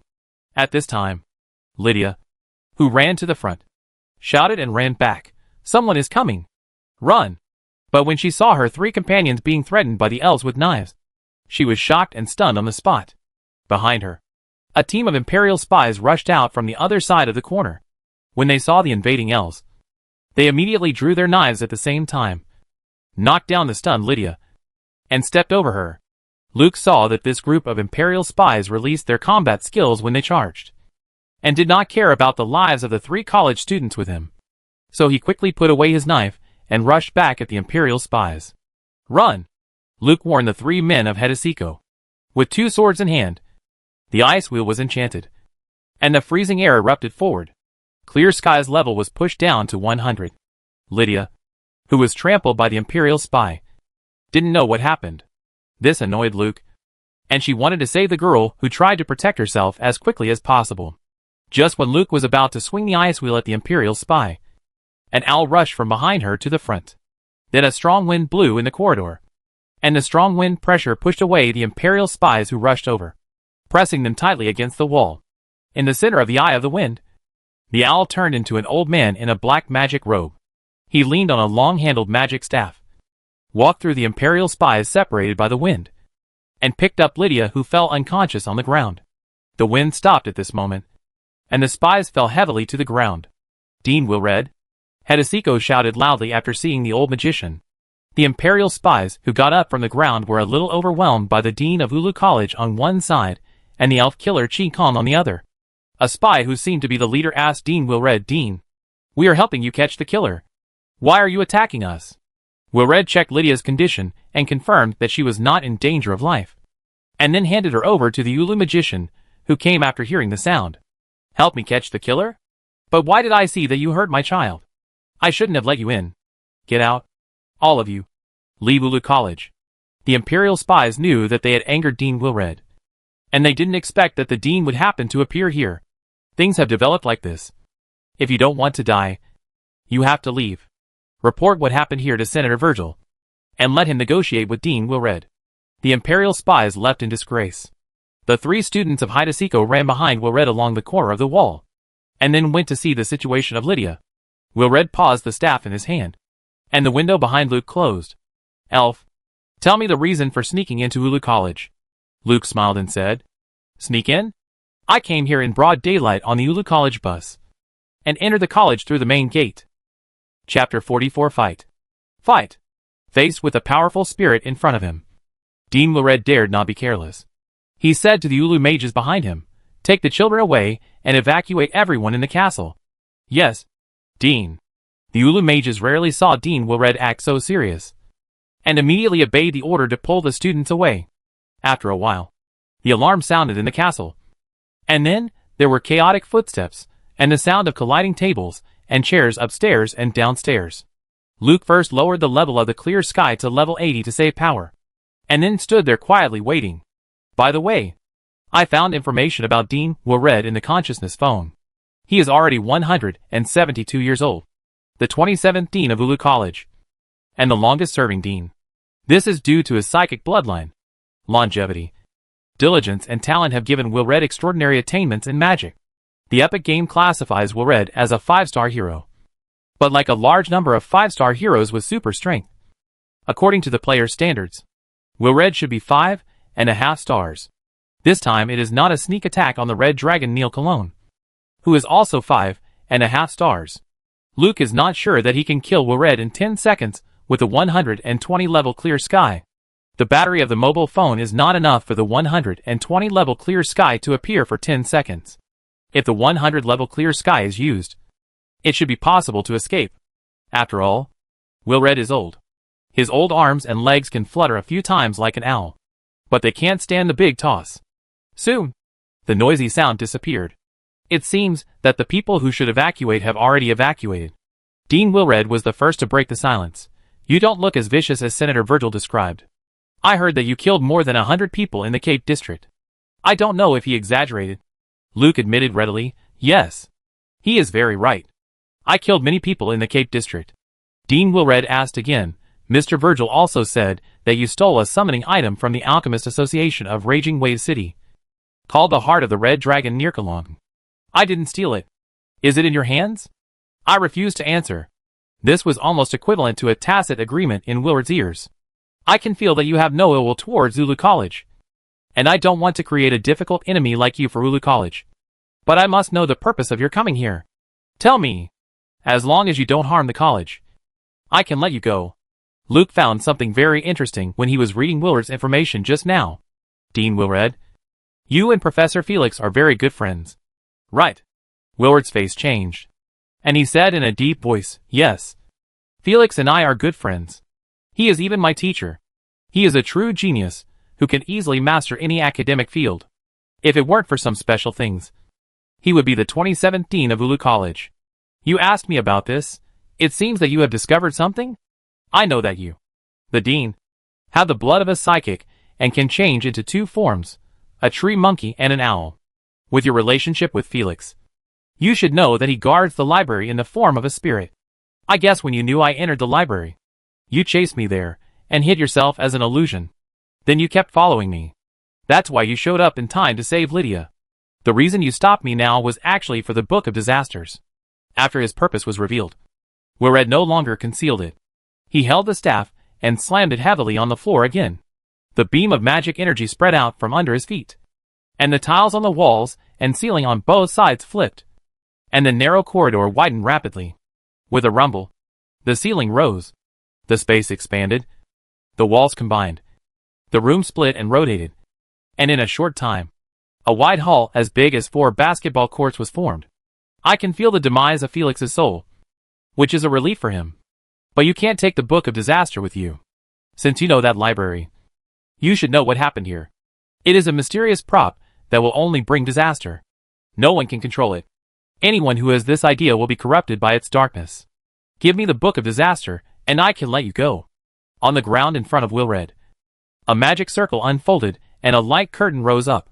Continuous roars came from the light curtain. After the light curtain came down, a huge gorilla appeared. It beat its chest with its fists, looking extremely irritable. But the outer circle of the magic circle restricted its movements. It stared at Luke with scarlet eyes, waiting to be released.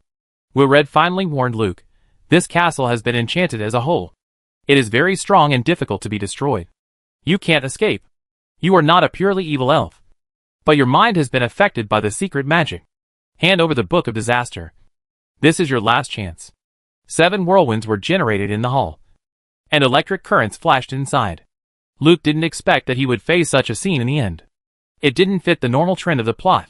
It was also his fault that he made too much noise, attracting the Public Security Bureau and the Secret Intelligence Bureau of the City of Raging Waves. And it was hard not to alarm Dean Wilred. Now I can only fight with Wilred. Ice Dance Garden. As the ice mist flowers bloomed in the air, the temperature in the hall dropped rapidly. Rain fell in the room, and in a blink of an eye, it froze into ice on the ground. The rain turned into ice crystals and snow, spinning and dancing in the whirlwind. The ice mist flowers continued to bloom. The hall was full of storms, lightning and ice and snow. There was also a huge gorilla roaring in the magic circle. Luke held the stardust in his hand and said to Wilred, Dean Wilred, you are more than 170 years old. Don't be so confident in your strength. If I kill you, Ulu College can't bear this blow. It seems that you are ready. So let's fight. Fight! Dean Wilred hit the ground with his staff again, and the formation that bound the summoned beast collapsed, and the gorilla rushed out like a truck. It ran towards Luke with its hands and feet, leaving deep claw marks on the ice, and the floor of the hall shook. On the ice, Luke's feet seemed to be equipped with ice skates, and he slid to the side of the gorilla's attack route with a slight tilt of his body. The gorilla turned urgently and fell on the smooth ice, and his body hit the wall uncontrollably. And Luke, who was sliding on the ice, rushed towards Wilred at the speed of a meteor. Behind her, the gorilla's huge body hit the wall hard, causing the entire castle to shake. Chapter 45 Wind and Ice. 7 whirlwinds, wrapped in ice and lightning, were controlled by Wilred and rolled towards the charging Luke. The wind rumbled and was magnificent.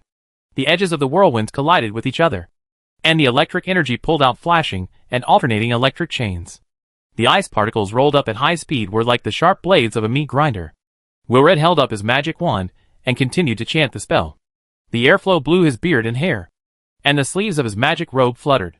The top of the magic wand condensed into an electric ball, bursting out a dazzling light. The range of the whirlwind was larger, blocking Luke's movement path. Luke was like an ice speed skater gliding on the ice at high speed, and the scimitar in his hands was enchanted into an ice wheel. She lowered her body and pressed the ice wheel onto the ice surface, using the ice wheel to support her body to tilt greatly, completing sharp turns between the gaps of the whirlwind. on the outer layer of her body. The solid ice froze a layer of ice armor. And as new ice layers were produced, the new ice layers would push up the old ice layers, just like the reactive armor of a tank. And the broken ice flying outwards would rebound the damage of the electric energy and ice blades in the whirlwind. Luke used Ching Kong's powerful mobility and ice armor to break out of the whirlwind. And there was no obstacle between her and Wilred. Pushed Ching Kong's level down by 100. Luke disappeared on the spot. When he reappeared, he was already behind Wilred. The ice wheel in his hand rose up, bringing up a huge ice blade. And the strong impact directly cut the ceiling. The remaining energy formed a blade-shaped ice wall between the floor and the ceiling, freezing the rocks that were about to fall, but had not yet fallen. However, Wilred used his transformation to avoid the attack from behind. He turned into an owl and flew forward. Two whirlwinds made way for him, and quickly moved towards Luke. Luke released the ice wheel, and let it float in the air. Then took out a bow from his space backpack. The name of the bow, Tiangong Juexian. The bow was opened with an empty string, and an ice arrow was produced, with the tip of the arrow aimed at the owl's buttocks. The arrow was shot out, and it became a spear after leaving the string, drilling through the gap between the two whirlwinds. At the same time, the two slowly rotating ice wheels suddenly accelerated and flew forward. They drew two arcs in the air, one on the left and one on the right, and then cut inward after bypassing the whirlwinds blocking the way. Outside the castle, the faculty and staff of Ulu College were evacuating the escaped students. The changes in the internal structure of the castle meant that Dean Wilred had sealed himself and the invading elves inside the castle. To be treated like this by Dean Wilred? You can imagine how dangerous the elf was. After receiving the news, Senator Virgil rushed over with a large group of Imperial spies and sheriffs. He asked an Ulu wizard, "Is the elf inside?" "Inside?" Without waiting for the Ulu wizard to finish speaking, Senator Virgil waved his hand and ordered the spies and sheriffs he brought with him, "Go in, kill the elves, and recover the heart of the red dragon Nierkalin." The Ulu wizard immediately stood in front of the spies and the sheriff. "Dean Wilred has just issued an order, asking you to leave the Ulu College." "Why?" Senator Virgil asked. "We are here to help you. The elf is very dangerous. She has..." At this time, Hidixiko shouted in the crowd of students, "The elf did not hurt us. Instead, it was the Imperial spies who hurt Lydia. She is still in a coma. Ulu College does not welcome you. The dean can solve all problems." Hidixiko and Lydia's classmates denounced the Imperial spies together, and some students from other departments and classes also joined in. Congressman Virgil didn't know what the spies had done. He said to the wizard who was blocking the way, "This may be an accidental injury. On behalf of the Secret Intelligence Bureau, I apologize to Ulu College and the injured students. Please make way for our people to enter." The blocking wizard Ulu still said firmly, "Mr. Congressman, the dean asked you to leave. And since the dean has taken action, the invading elves will be caught soon." But before Ulu wizard finished speaking, there was a loud noise in the castle. Looking up again, I saw an ice spear piercing through the wall of the castle, piercing half of the spear from the inside to the outside. The spear condensed by ice was crystal clear, like a fine work of art. Seeing the ice spear, everyone's face turned bad instantly. They all knew how hard the main teaching building of Ulu College was, especially the outer wall of the castle. In order to resist foreign invasion, this wall was not only thickened but also given a harder property by using alchemy technology. Even bombardment could not leave too much trace on it. But this ice spear could pierce it. People familiar with Ulu College knew that Dean Wilred was not good at ice magic. Could this ice spear come from that elf? Is she so strong? However, the blow to everyone under the castle was not over. A few seconds after the ice spear pierced the castle wall, two huge ice wheels directly cut through the wall and rushed out from inside. They spun rapidly in the air and drilled into the cracks.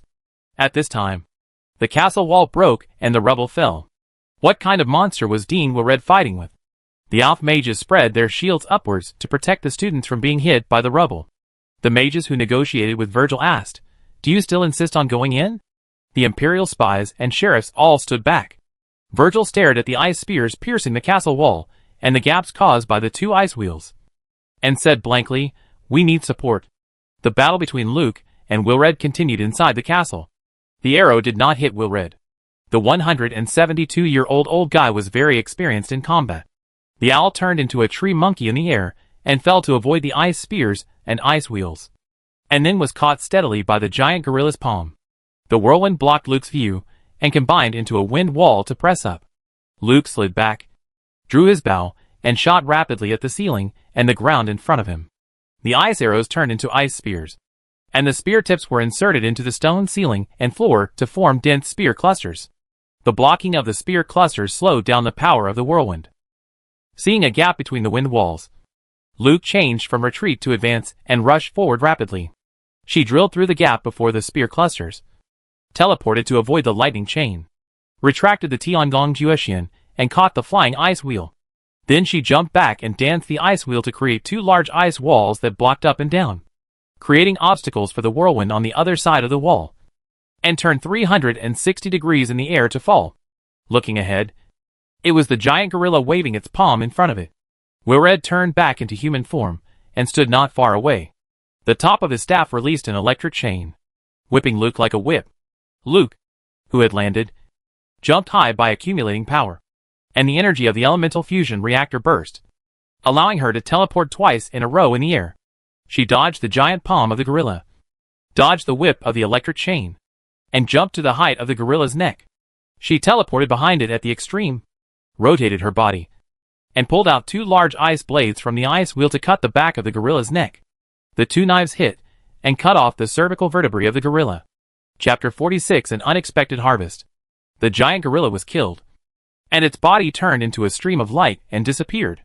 Luke fell from the air, and then flew towards Wilred like a pinball, sticking to the ice. Wilred saw that the elves moved so quickly and easily killed his summoned beast, so he immediately changed his tactics. The whirlwind that consumed mana was slow, and was easily weakened by obstacles dispersed. The electric chain that seemed to have no effect was also taken back by him. He held the staff and smashed it heavily to the ground. The tip of the staff pierced into the floor, and a large magic circle unfolded with the staff as the center. Transparent air walls rose in the magic circle, forming a maze that trapped Luke. Luke stopped in front of an air wall.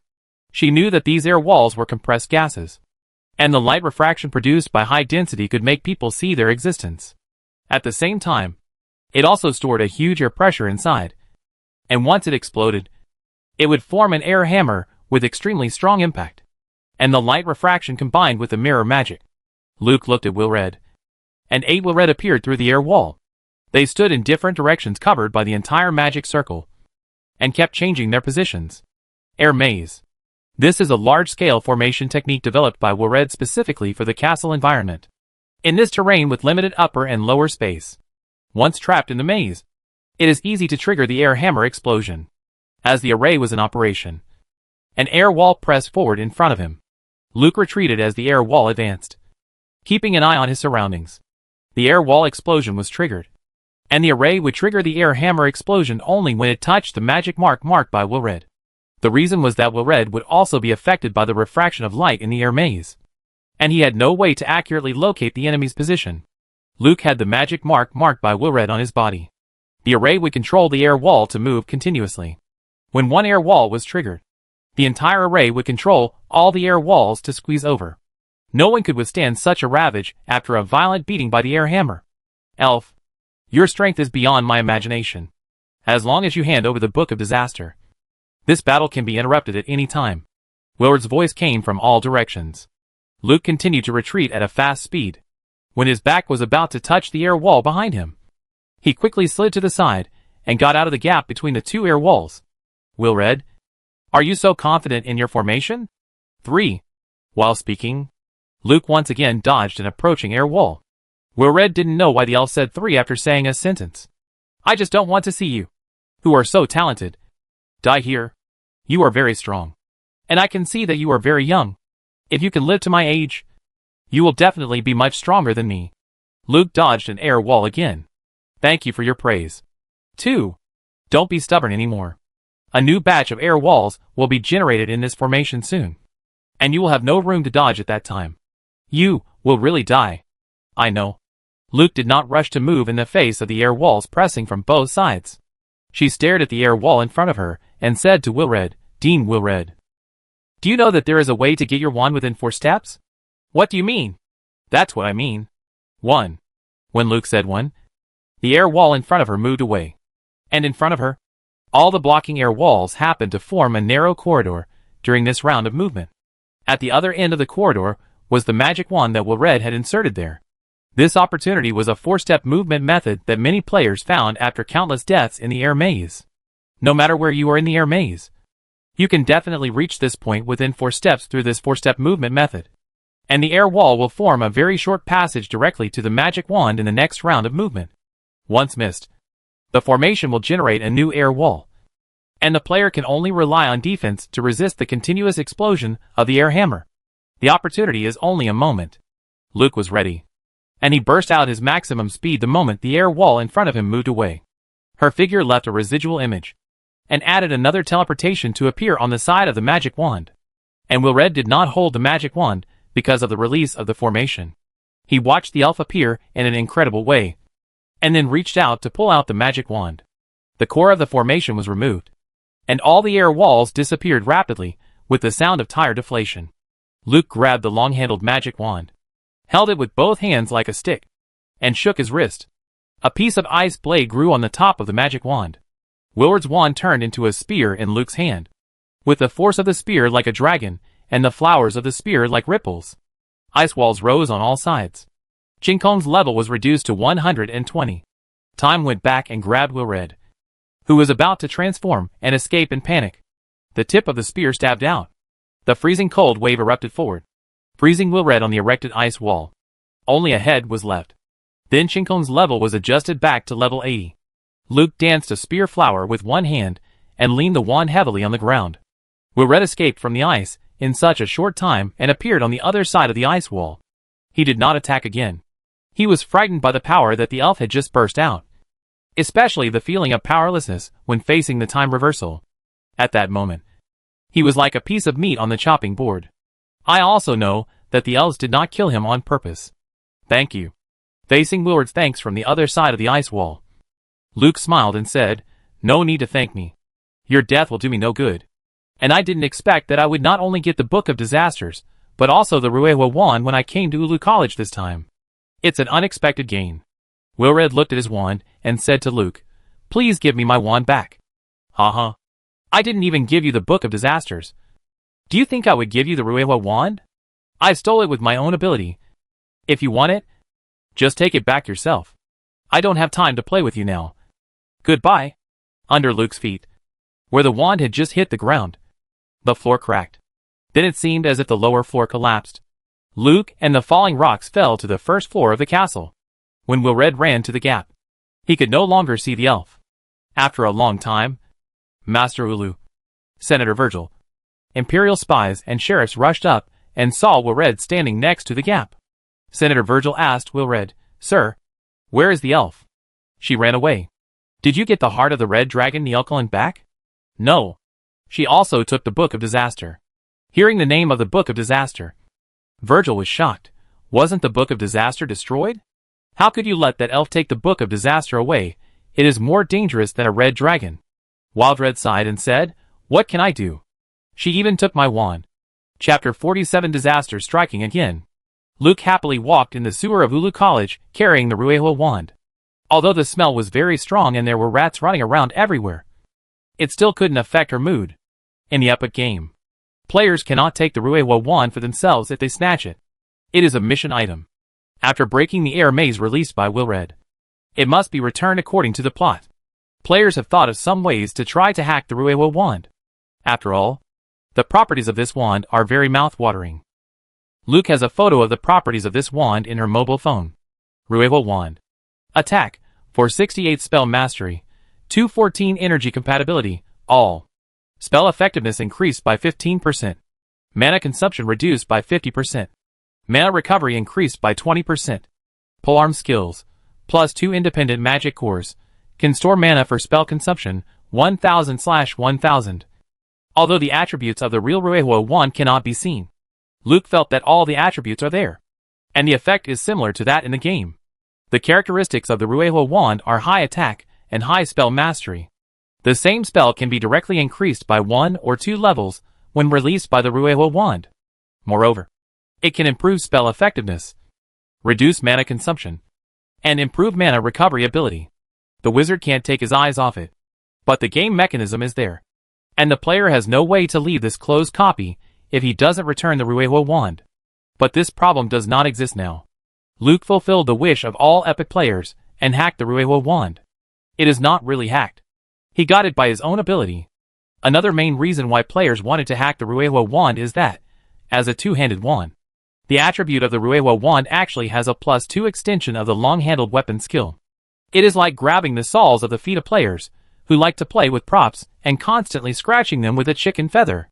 Just when Luke got the Ruewa wand, he couldn't help but test the attack effect as a long-handled weapon.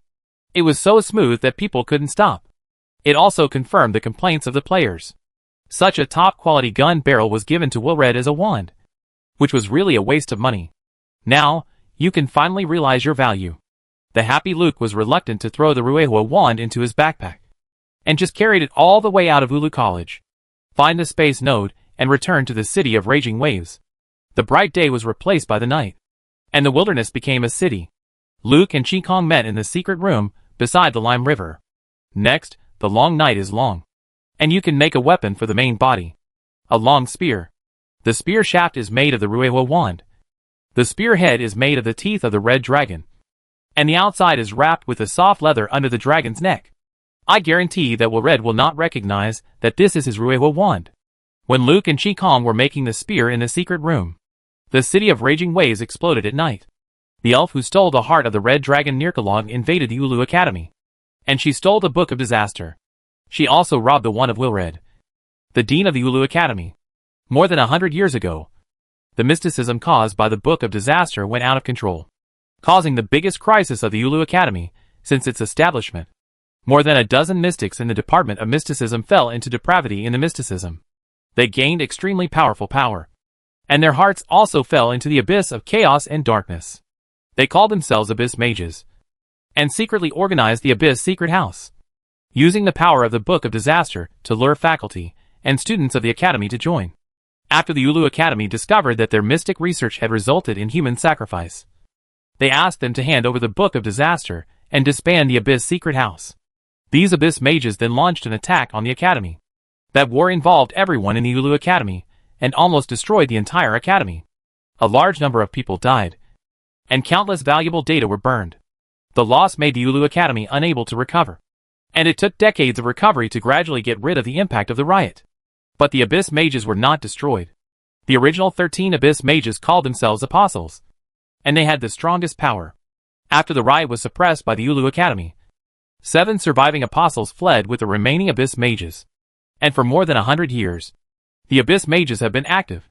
Based on the secret arts they mastered, they transformed the original Abyss Secret House into the Abyss Temple for development, and devoted themselves to remaking the Book of Disaster that was stolen and destroyed by the Ulu Academy. The Abyss Apostles believed that since the Book of Disaster was a mysterious prop transformed from the Encyclopedia of Secret Arts, they would definitely be able to copy it. According to the news, the process of the Abyss Apostles copying the Book of Disaster was not smooth. Now the Book of Disaster, which was supposed to be destroyed, has reappeared and fell into the hands of a powerful elf killer. This is definitely a worse incident than the theft of the heart of the red dragon Nirkalog. After all, no matter how powerful the red dragon is, it can only destroy for 10 minutes. The Book of Disasters is an evil mysterious item that almost destroyed the Ulu Academy, and the strength of the female elf. She was able to escape from Dean Willard's hands, and even snatch the Dean's wand. She is so powerful that people can't help but hold their breath when they think of her. The heart of the red dragon Nirkalog, the Book of Disasters, the Ruewa wand, and the elf clear sky. This group is in the city of raging waves. No one who heard the news could sleep well. The Ulu Academy held a meeting of senior faculty and staff overnight. Dean Wilred first reviewed his underestimation of the enemy, and proposed to reorganize the Ulu Academy Crisis Committee. The powerful faculty and senior students of the Academy were selected to form the Ulu Battle Mage Corps that was used to deal with the Abyss Mage. At the Ulu College Academic Committee meeting, Dean Wilred said very solemnly, "We cannot determine whether the elf Ching Kong comes from the Abyss Mage, but the reappearance of the Book of Disaster will definitely attract them. The war between Ulu College and the Abyss Mage will be reopened, and we must prepare for war in advance. As one of the few survivors of the disaster 100 years ago, I want to warn any of you not to have any luck or illusions about the Abyss. When you face the abyss, either defeat it or be swallowed by it. Dean Willred took over Ulu College after the disaster 100 years ago. It was his hard work that brought Ulu College back to the top of the world from near destruction. His contribution to the academy has given him unparalleled prestige. He is fair and friendly, which makes him respected by the teachers and students of the academy. Although most of the faculty and students do not know what happened in the disaster 100 years ago, they all choose to trust Dean Willred unconditionally. The Academy Crisis Committee is reorganized. Select outstanding faculty and students to form the Ulu Battle Mage Corps. Chapter 48 Dragon Spear. When the Ulu Academy implemented crisis measures because of the Book of Disaster, the various government departments in the city of Raging Waves also held meetings overnight to discuss ways to deal with this crisis. The Brotherhood of the Blade undoubtedly became the target of public criticism, who made Ching Kong take out the silver blade of the Brotherhood of the Blade many times. Not only the security patrol officers of the City Security Bureau had seen it, but also the people of the Secret Intelligence Bureau had seen it. Some emerging nobles in the city had long been dissatisfied with the old hereditary nobles, who occupied the toilet without doing anything. This time they took the opportunity to denounce the Brotherhood of the Blade. The government departments in the City of Raging Waves jointly issued a notice to the Brotherhood of the Blade in the City of Raging Waves, requiring the Brotherhood of the Blade to explain Ching Kong's theft of the heart of the Red Dragon Nirkalong and the Book of Disaster, hand over the suspect and the stolen items within a certain period of time. Viscount Iskalin, the president of the Blade Brotherhood's Raging Waves City branch, was very depressed. He only gave a silver blade to make friends with a powerful elf assassin. How did he get into such a big trouble? But this also proved that his silver blade was a good gift. He could see that the elf Ching Kong should be a lone traveler with no background.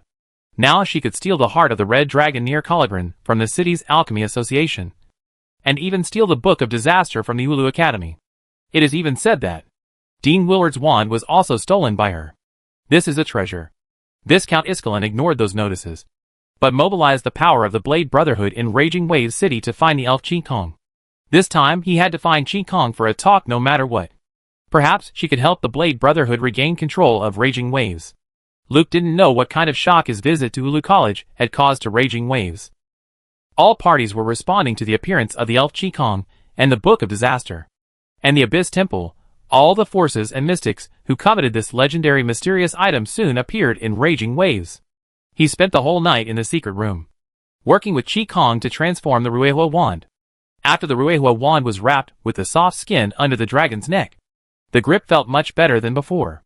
The fine dragon scales had moderate toughness and hardness, and the feedback on the power made people feel very confident in using it. A dragon tooth is embedded in the top opening of the wand, which is then tied tightly with heated dragon tendons, and then frozen to make the dragon tendons tighter. The last step is to combine the man and the gun. This step requires the use of secret techniques.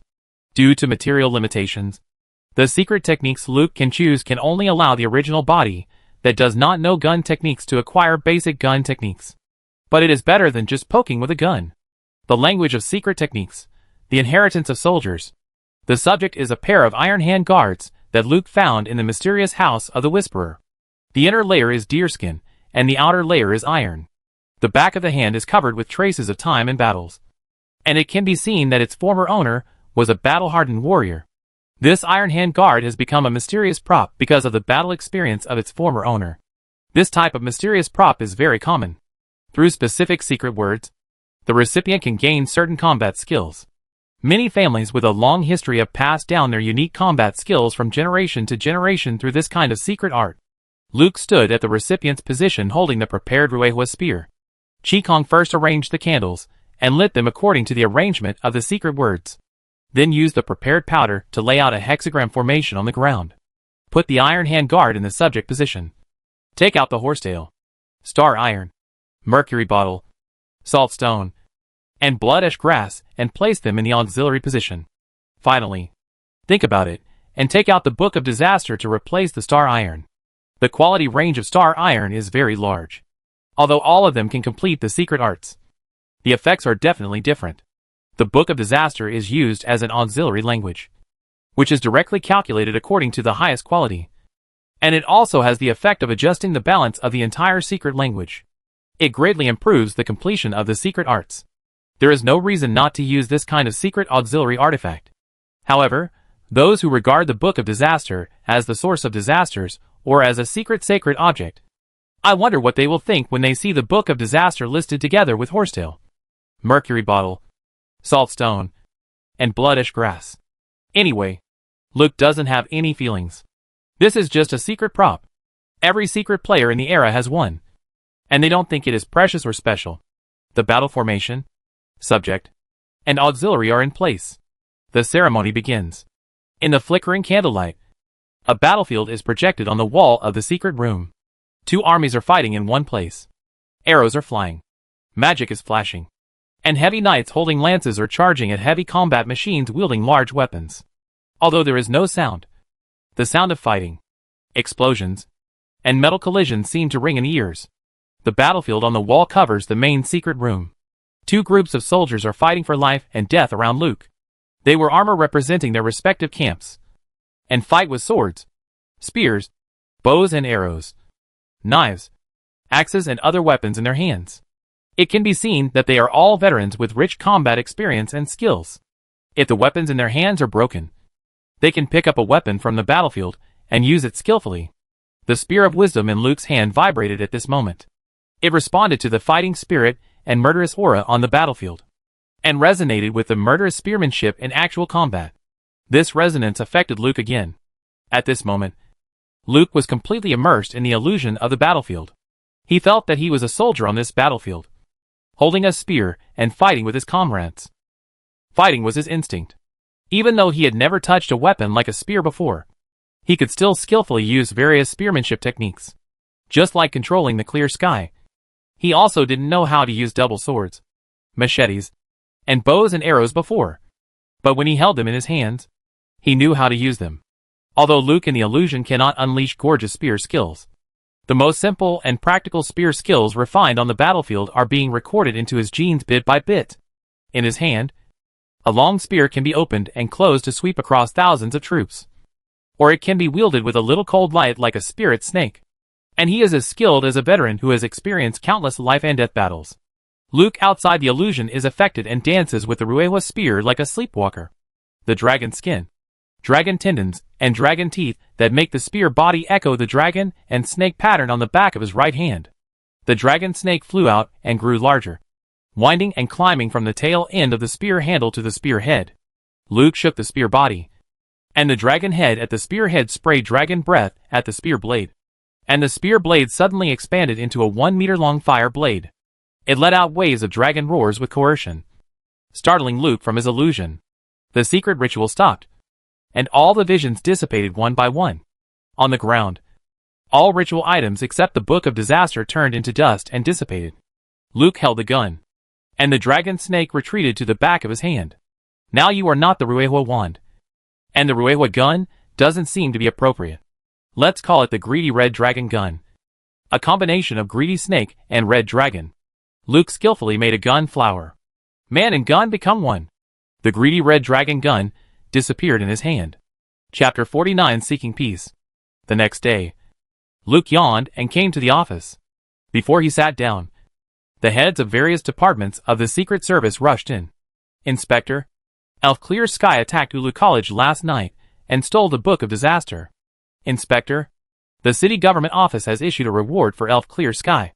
Those who provide clues can get a reward ranging from a minimum of 1,000 Reichsmarks to a maximum of 100,000 Reichsmarks.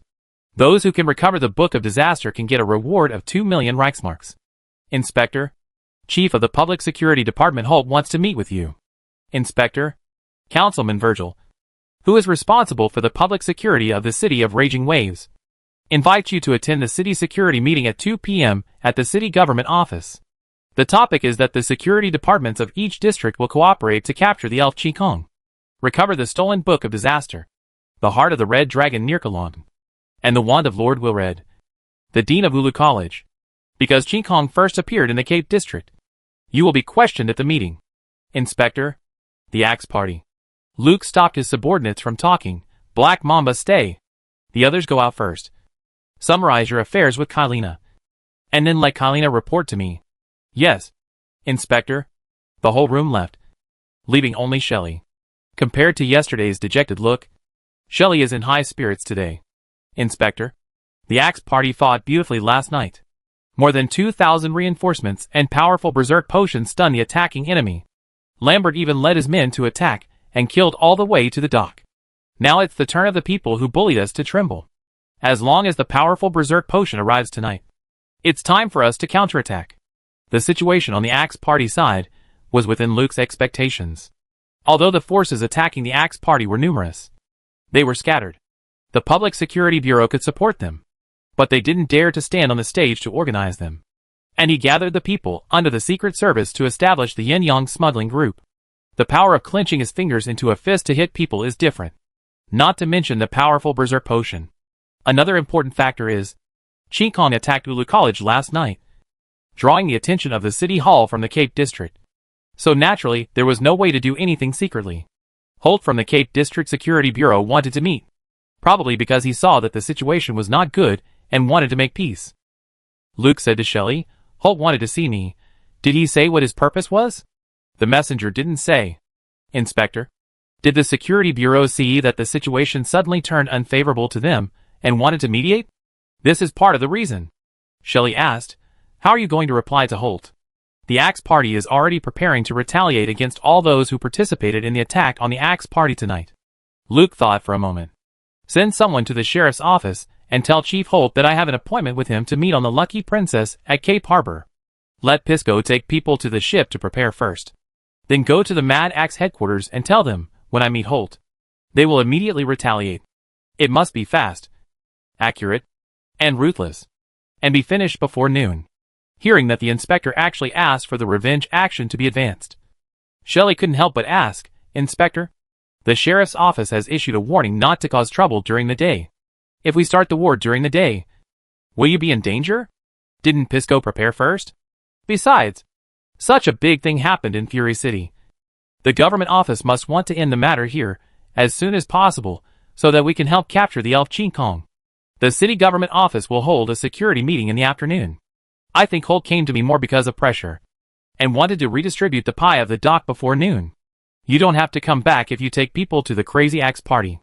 Help them make things bigger. The better you fight, the easier it is for me. Hearing that there can be a war, Shelley's fighting cells were activated. But she still asked with a little worry, didn't you and Holt agree that our Secret Service and the Public Security Bureau would not participate in this matter? Stupid? Luke scolded. Can the current situation be compared with the previous 2 days? Holt is now the one who wants this incident to end as soon as possible. The city government office wants to concentrate its efforts on capturing the elf Ching Kong. Holt has the courage to go to war with our Secret Service? And, can't you find an excuse? The Secret Service is investigating a case to capture the elf Ching Kong and recover the stolen heart of the Red Dragon Nierkelin. This is the case entrusted to us by the Government Affairs Office.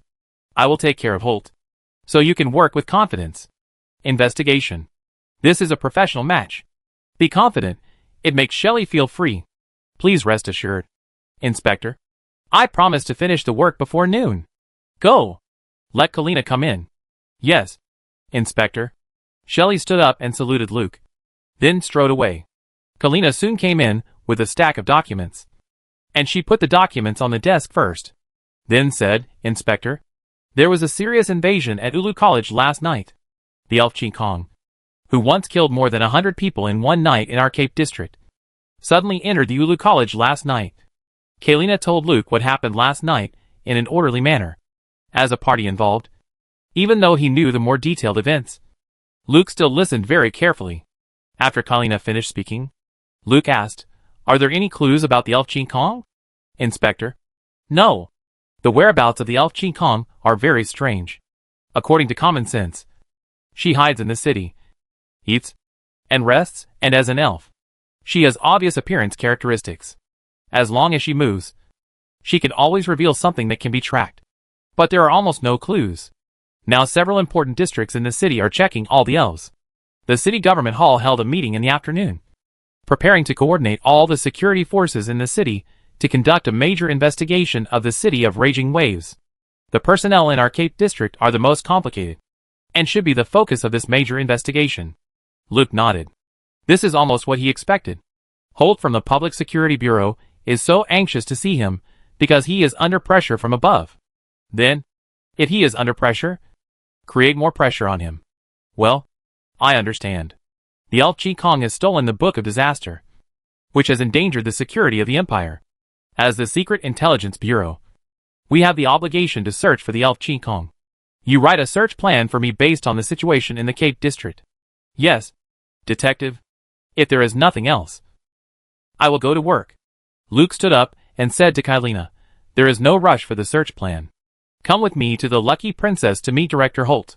Yes, Detective. Chapter 50. Give you a little more pressure. As one of the first ports of the former Raging Waves City, Cape Harbor had a long period of glory. Later, with the relocation of the city center, Cape Harbor gradually lost its former glory, coupled with the entry and competition of gangs, and the need for smuggling by the powerful. The dirtiness and chaos made it difficult for the Empire to effectively supervise here. Over time, as long as Cape Harbor paid a certain amount of taxes on time, the city government office would default to operating in another order here. The gangs in the Cape area controlled the port by controlling the dock workers, and some large fleets were also very powerful at the dock.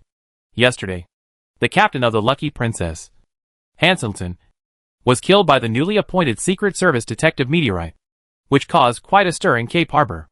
Soon after the evidence of Hanselton's involvement in the assassination of the former MI6 agent was released, the MI6 immediately confiscated all of Hanselton's property, including the 4 cargo ships of the Lucky Princess. The Lucky Princess is a large wooden merchant ship with a double-powered sailing steam engine. The total load is 5,500 tons, and is equipped with 10 smoothbore naval guns. The waterline area is covered with a layer of steel armor. When Luke arrived by car, Pisco, who arrived first, had already taken control of this section of the dock with his men, and the Imperial spies occupied every high point of the Lucky Princess. The place for negotiation with Director Holt was on the deck of the Lucky Princess. A table, 2 chairs, and a parasol were propped up. Luke waited for a while, and the convoy with the Sheriff's Department logo drove to the berth of the Lucky Princess. A large group of sheriffs took control of the scene, and Chief Holt boarded the ship. The Secret Service and the Sheriff's Department set up such a large formation here, which attracted the attention of the entire port. Soon, everyone in the city knew that something big was about to happen here that would affect everyone in the Cape District. Chief Holt, please sit down. Luke shook hands with Holt enthusiastically, and then invited him to sit on the other side of the negotiation table. Kylina brought them a cup of coffee, then stood behind Luke, secretly holding the magic wand hidden in her sleeve. Pisco stood on the bridge, his eyes constantly scanning the sheriffs, who followed him on board. Other Imperial agents put their hands on the hilts of their knives, ready to fight at any time. Holt saw the Secret Service's battle array, and said to Luke unhappily, Inspector Meteorite, you and I are both senior civil servants of the Empire, and we should meet in a formal setting. You look like a gangster, which undermines the dignity of the Empire. Luke took a sip of coffee and put it down. Director Holt, you misunderstood. I just happened to be here to investigate the case of Hanselton's assassination of the former Secret Service inspector, and you were anxious to see me, so I chose this place to meet. If you think that talking here undermines the dignity of the Empire, you can wait until I finish investigating the case, and then arrange a time to find a place that suits our status to talk. Appoint another time? In the afternoon, the Public Security Bureau and the Secret Intelligence Bureau of the entire Raging Waves City will shift their focus to capturing the elf Ching Kong. The bosses above have already said that the competition for interests at the Cape District dock can be put aside for the time being, and the safety of the city is the most important. The elf Ching Kong now has the heart of the Red Dragon Nierkalin, the Book of Disaster, and the Ruehua Wand. According to her ability to fight against Wilred, God knows what horrific things she will do in Raging Waves City. The dignitaries in the city have heard that the elf Ching Kong killed more than 100 people in the Cape District in one night. This kind of thing can happen in the Cape District, but it must not happen in the rich area. Holt went to Luke this time to join forces to suppress the competition for the docks between gangs. If this matter cannot be resolved before the meeting at the City Hall in the afternoon, his current position is very likely to be lost. Holt is under a lot of pressure. Inspector Meteorite, it's urgent. We don't need to make another appointment. You should have known what happened at Ulu College last night. Elf Clear Sky is very dangerous. The City Hall held a city security meeting in the afternoon to concentrate all forces to capture Elf Clear Sky. The fight on the side of the Crazy Axe will affect the cooperation of all security departments in the city. As important institutions in the Cape District, The Public Security Bureau and the Secret Service have the obligation to quell this incident as soon as possible. You and I will issue an order now. Luke chuckled and replied, I have long said not to fight. Some people are too greedy. Since Director Holt said to stop, I can give you this face. But how to divide the dock? Holt said, we are all Imperial officials. And the dock is not under the jurisdiction of the Public Security Bureau and the Secret Service. I think it is still in accordance with their own rules. Whoever occupies how much now gets how much. Luke laughed even more contemptuously. The Mad Axe Party has completely withdrawn from the dock since the death of the giant tree. And their interests have long been taken away. The interests of the docks controlled by other Secret Service personnel were also taken away. Whoever takes more gets more. The Mad Axe Party has been guarding the headquarters for 2 nights. And so many people have died. Is it just a lonely guard? Director, you are not sincere. After that, Luke stopped talking and picked up the cup to drink coffee slowly. Holt said first, divide according to the existing results. And we will talk after we solve the problem of the elf Ching Kong. Humph. Luke was too lazy to pay attention to him. If you can solve Ching Kong, there is nothing to talk about with you.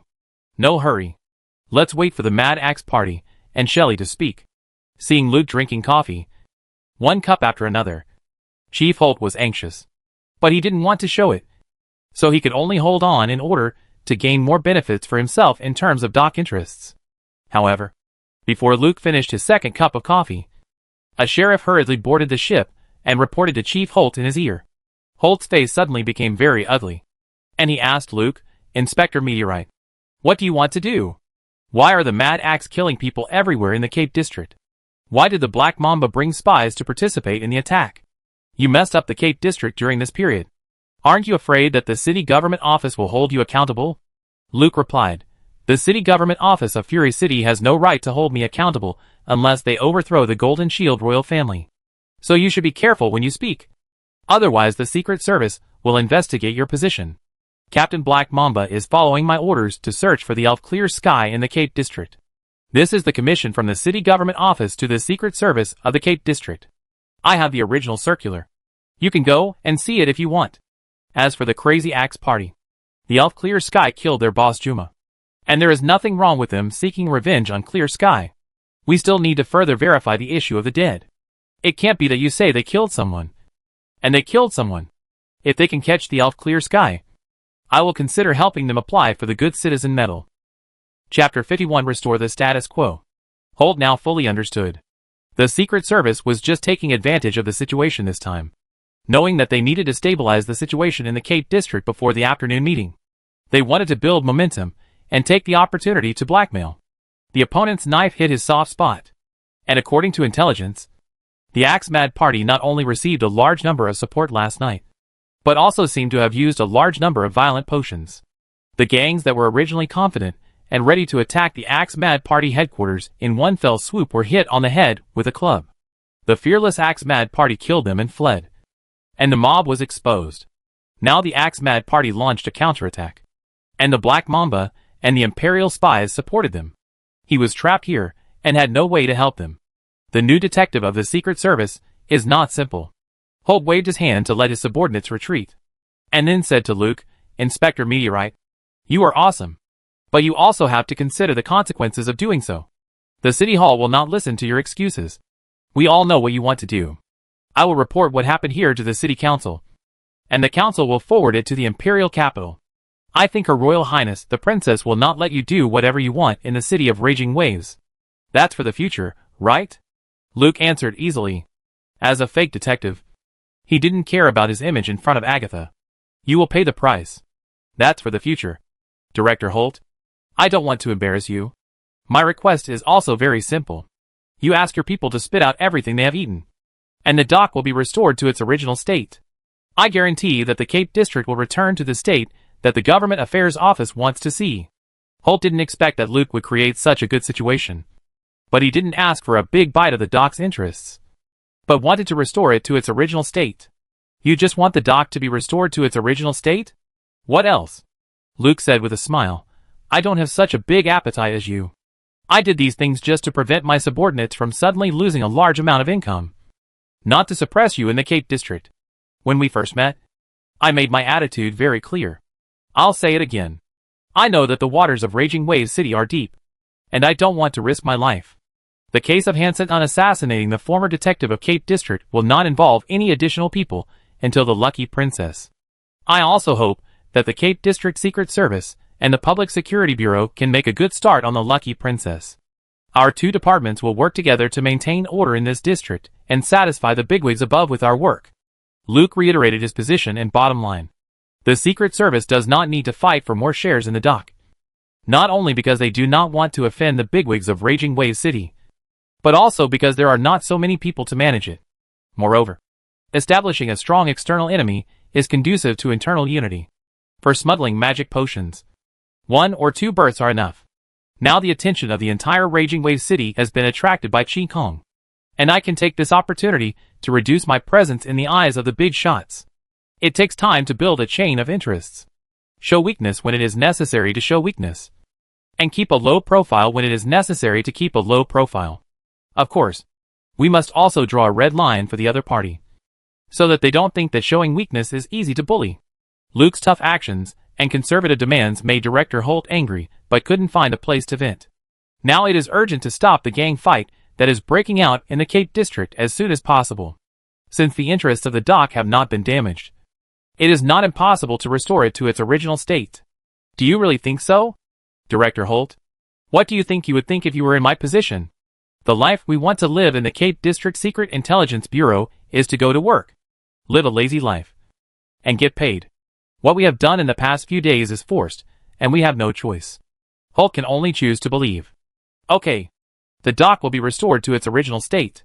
You and I will immediately issue an order for our respective people to return to our own territory. No problem. Detective Meteorite of the Cape District Secret Intelligence Bureau and Director of the Public Security Bureau Holt boarded the Lucky Princess one after another and issued a public security order, requiring all parties in the Cape District to immediately stop all violent activities. The large-scale gang fight in the Cape District, which was triggered by the assassination of the Axe boss, finally stopped under the mediation of the Secret Service and the Public Security Bureau. More than 1,000 people were killed and injured on both sides within a few days, and some small gangs were directly eliminated. And the result?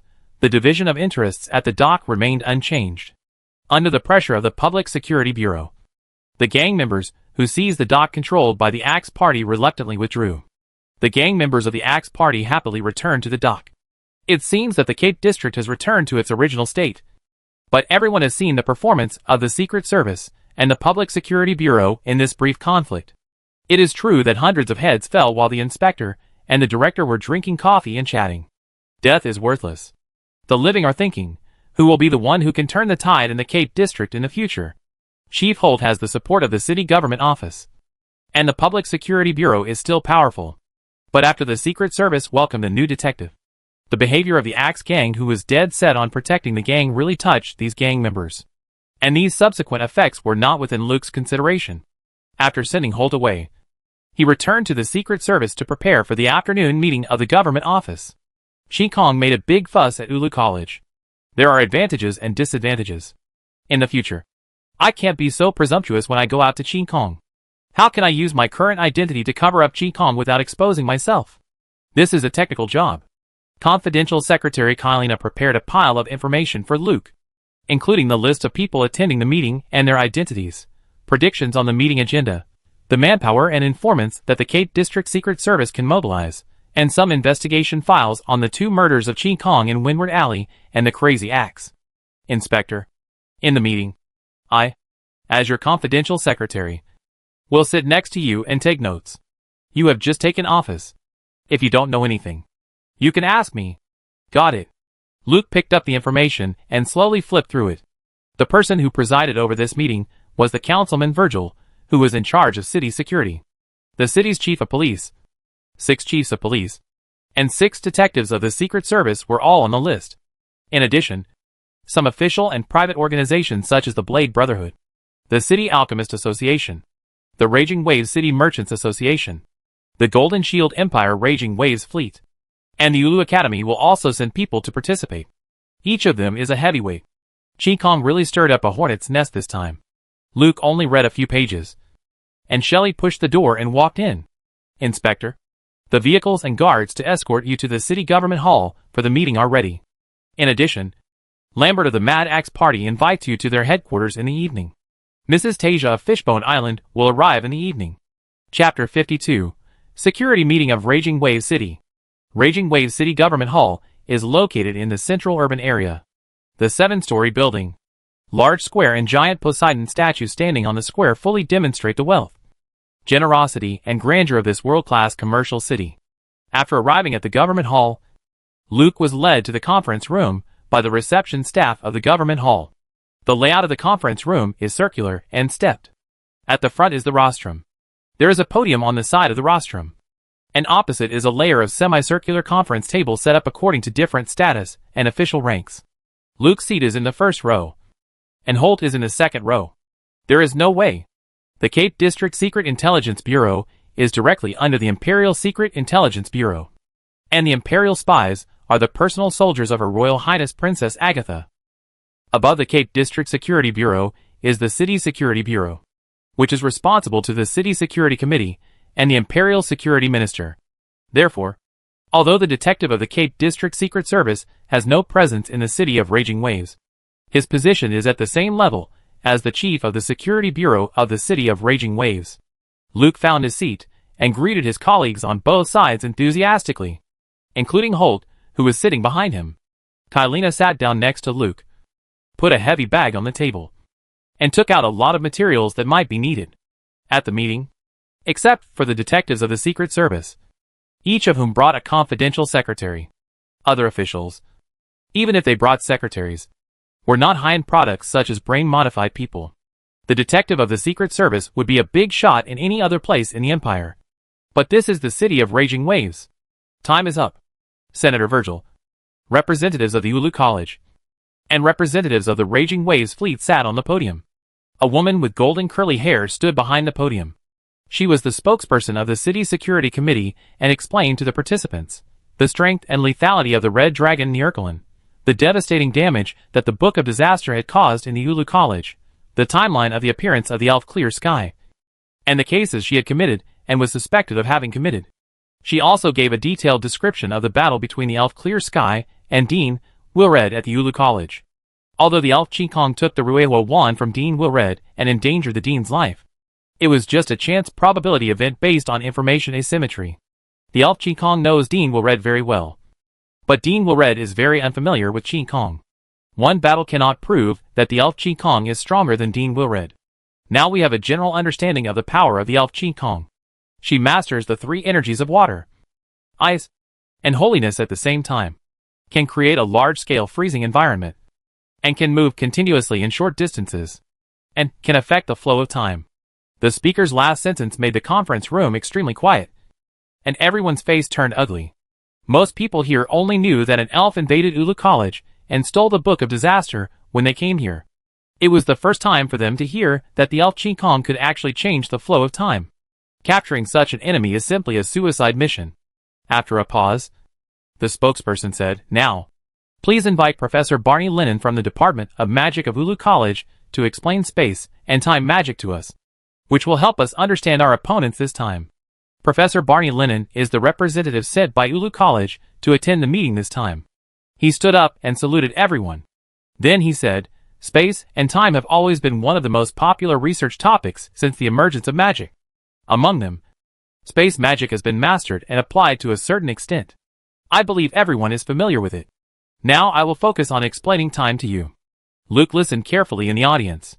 At the same time, he also realized that when the social system is improved to a certain extent, the organizational ability to deal with crisis events can be erupted.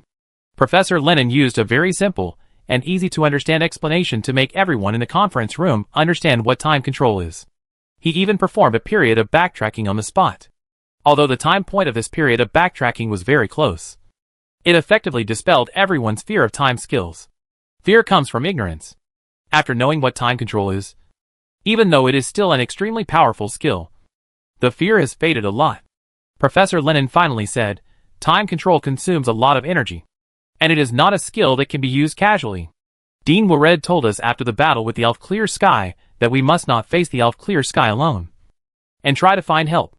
This is also my advice to you.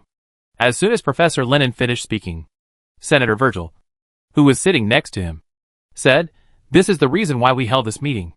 Gather all the city security agencies in the City of Rage and work together to arrest the elf Clear Sky. I believe that no matter how strong she is, she can't fight against a great city." Luke was glad that he didn't choose to escape and hide at the beginning. He gave the initiative to a city machine with efficient organizational ability, which couldn't be hidden at all. Only by mixing in here can you know how to protect yourself. This is a real world, which is very different from the game. At this time, Counselor Virgil named Inspector Meteor of the Secret Service of the Cape District. After the heart of the Red Dragon Neil Cologne was stolen, the city government office entrusted you to investigate. But your investigation results have not been received. Now it can be confirmed that the heart of the Red Dragon Neil Cologne was stolen by the elf Clear Sky. And the elf Clear Sky appeared publicly and committed 2 massacres in the Cape District. During this period, the Government Affairs Office sent circulars to the Cape District Secret Intelligence Bureau, hoping that you would investigate the case with all your strength. But it seems that none of them attracted your attention. Now the elf Clear Sky has become a tense existence for the entire Raging Wave City. Please explain for us. Start to put the blame on others. Luke first observed the surroundings, and everyone deliberately turned their heads in other directions. As a newcomer, he did not establish any personal connections, but offended many people because of the Cape District Pier. His status is important enough, and his influence is very light, so he is very suitable to take the blame. Luke stood up and did not take the manuscript handed over by Kalina, Member Virgil and officials. The theft of the heart of the Red Dragon Nearkalan by the elf Ching Kong happened in the Central City, which was a theft case at the time. According to the Division of Responsibilities, the Central City Public Security Bureau should be responsible for the investigation, and the other city public security bureaus should cooperate. The murder case of the elf Ching Kong in the Windward Alley and the Crazy Axe Castle in the Cape District is a criminal case. According to the Division of Responsibilities, the Cape District Public Security Bureau should be responsible for the investigation. The duty of the Imperial Secret Intelligence Bureau is to maintain national security, not an ordinary criminal investigation agency used to investigate theft and murder cases. Before the Book of Disaster was stolen, the Cape District Secret Intelligence Bureau had sufficient reasons to refuse the commission. If the senator wants to explain, I'm afraid it's not my turn to explain first. Chapter 53, talking about money. Officials attending the meeting did not expect that the meteorite inspector of the Secret Intelligence Bureau of the Cape District would directly fight back without caring about Senator Virgil's face. Looking at Senator Virgil's expression again, it was very rich. Meteorite inspector. Senator Virgil's tone became stern. The Government Affairs Office of Nuteo City allocates a large amount of special funds every year to subsidize the Secret Intelligence Bureaus. It is for the Secret Intelligence Bureau to provide assistance to the city in cases involving urban security. In this regard, the City Government Affairs Office and the Secret Intelligence Bureaus have a formal agreement endorsement, and it has also been approved by the Imperial Secret Intelligence Bureau. Since the Government Affairs Office has issued a commissioned investigation circular, the Secret Intelligence Bureau of the Cape District has the obligation to fulfill its responsibilities with the city subsidy. Please don't shirk your responsibilities. When the Public Security Bureau needs to answer questions, I will naturally call them. Now you need to give us an explanation. Congressman Virgil continued to attack Luke. It is still unknown what kind of city security crisis the elf Clear Sky will cause. If Clear Sky can be caught in time, it is naturally the leadership of the City Security Committee. If Clear Sky causes a catastrophic incident, it is necessary to find a scapegoat in advance to bear the anger of the powerful. Since the elf Clear Sky first appeared in the Cape District, the Cape District Secret Intelligence Bureau is responsible for not preventing the crisis in time. Luke whispered to Kylina, "Give me the financial statements of the Government Affairs Office last month." "Yes, Inspector." Kylina quickly found the financial statements from the materials and handed them to Luke. Luke glanced at the data on it and said loudly, "Congressman Virgil, I have the public financial statements of the City Government Office last month. Among the financial allocations to the Cape District, the Cape District Secret Service actually received 2 million Reichsmarks, while the Cape District Security Bureau received 26 million Reichsmarks. Congressman Virgil, is this the subsidy you said the City Government Office gave to the Cape District Secret Service?" "Humph," Luke sneered. "It means that if the money is small, don't blame us for not working." Congressman Virgil slammed the table and shouted angrily, "Inspector Meteorite, What's your attitude? You are a senior Imperial public official, not a mercenary who works for money. Luke responded sharply. Senator Virgil, you are the one who talked to me about money first. And I think you need to explain to the officials attending this meeting. Why did you let the Cape District Secret Service investigate this series of cases at the beginning, instead of letting the Cape District Security Bureau, which receives $26 million from the city's finances every month, investigate? How many Imperial spies can be supported with $2 million? How many sheriffs can be supported with $26 million? Senator, what role do you play in this crisis? Luke's counterattack made Virgil blush. At first, he asked the Cape District Secret Service to investigate the theft of the heart of the Red Dragon Neil Cologne to suppress it and let these spies know who their god of wealth is. After Luke took office, he sent out circulars one after another.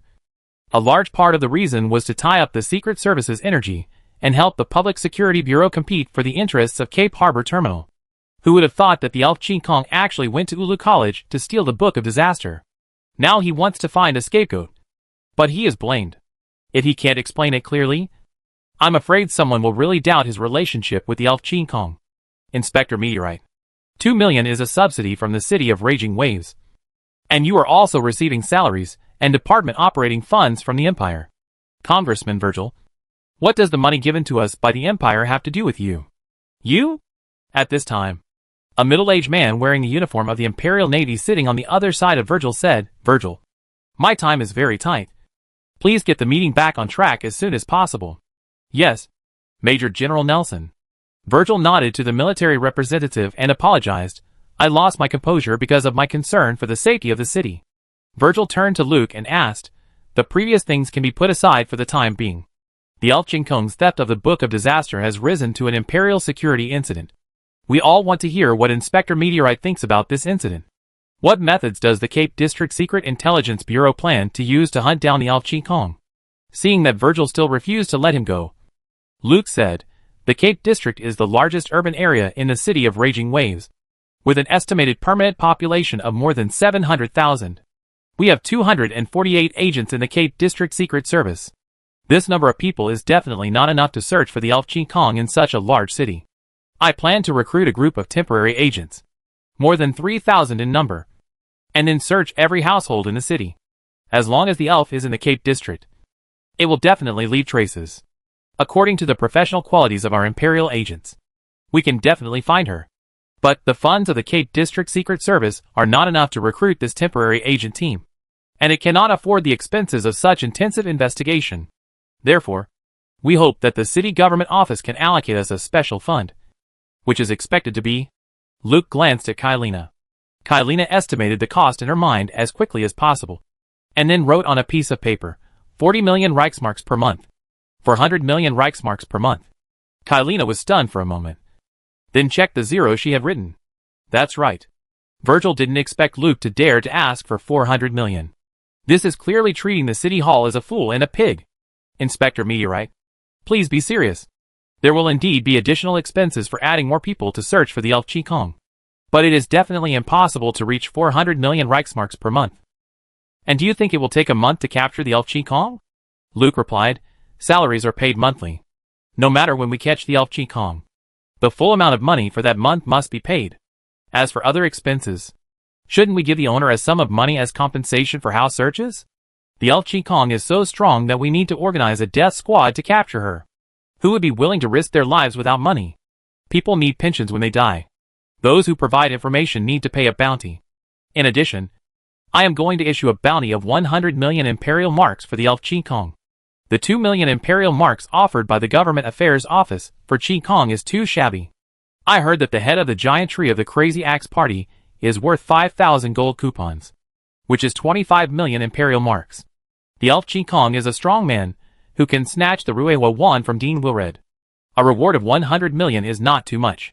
When Luke heard that the city government office offered a reward of 2 million Reichsmarks for Ching Kong, he felt unfair for himself. Too stingy. Even if other things can't be done this time, Ching Kong's status must be raised.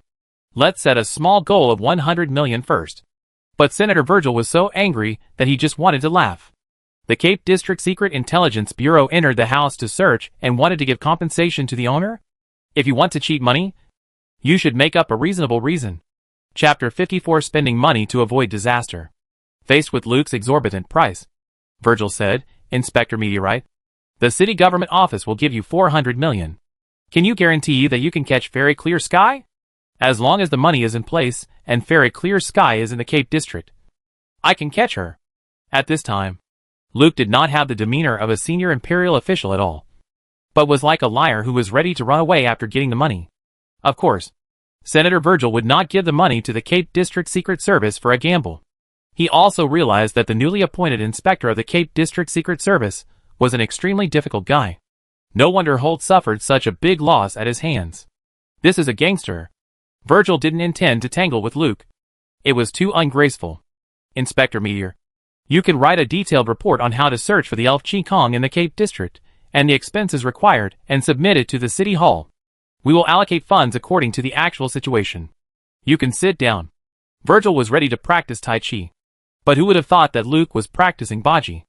Mr. Congressman, 400 million special funds have a 400 million plan to search for the elf Ching Kong. And 1 mark special funds have a 1 mark plan to search for the elves.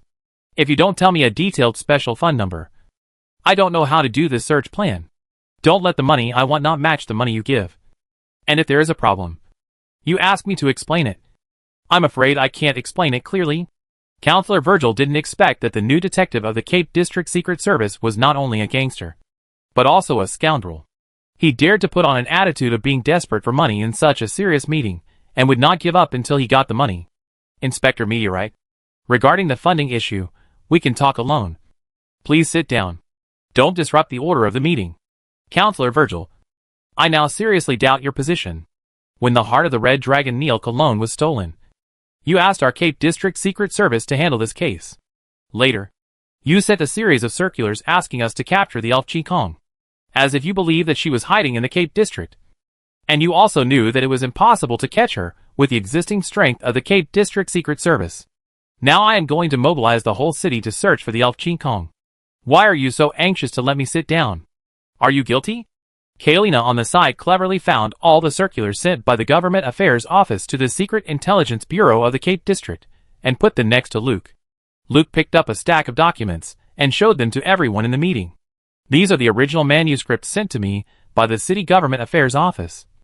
And all the signatures are from Counselor Virgil. You still want to talk to me alone? Are you going to bribe me? Luke blamed Virgil one pot after another. Virgil was so angry that he slammed the table and stood up. Inspector Meteorite, you are slandering an imperial lord, a senior imperial official, and a member of the Parliament of Fury City. You have to be responsible for what you said. I will report your rude words and deeds to His Majesty. Luke slammed the documents in his hand on the table. Okay. I will also report these documents to Her Royal Highness the Princess.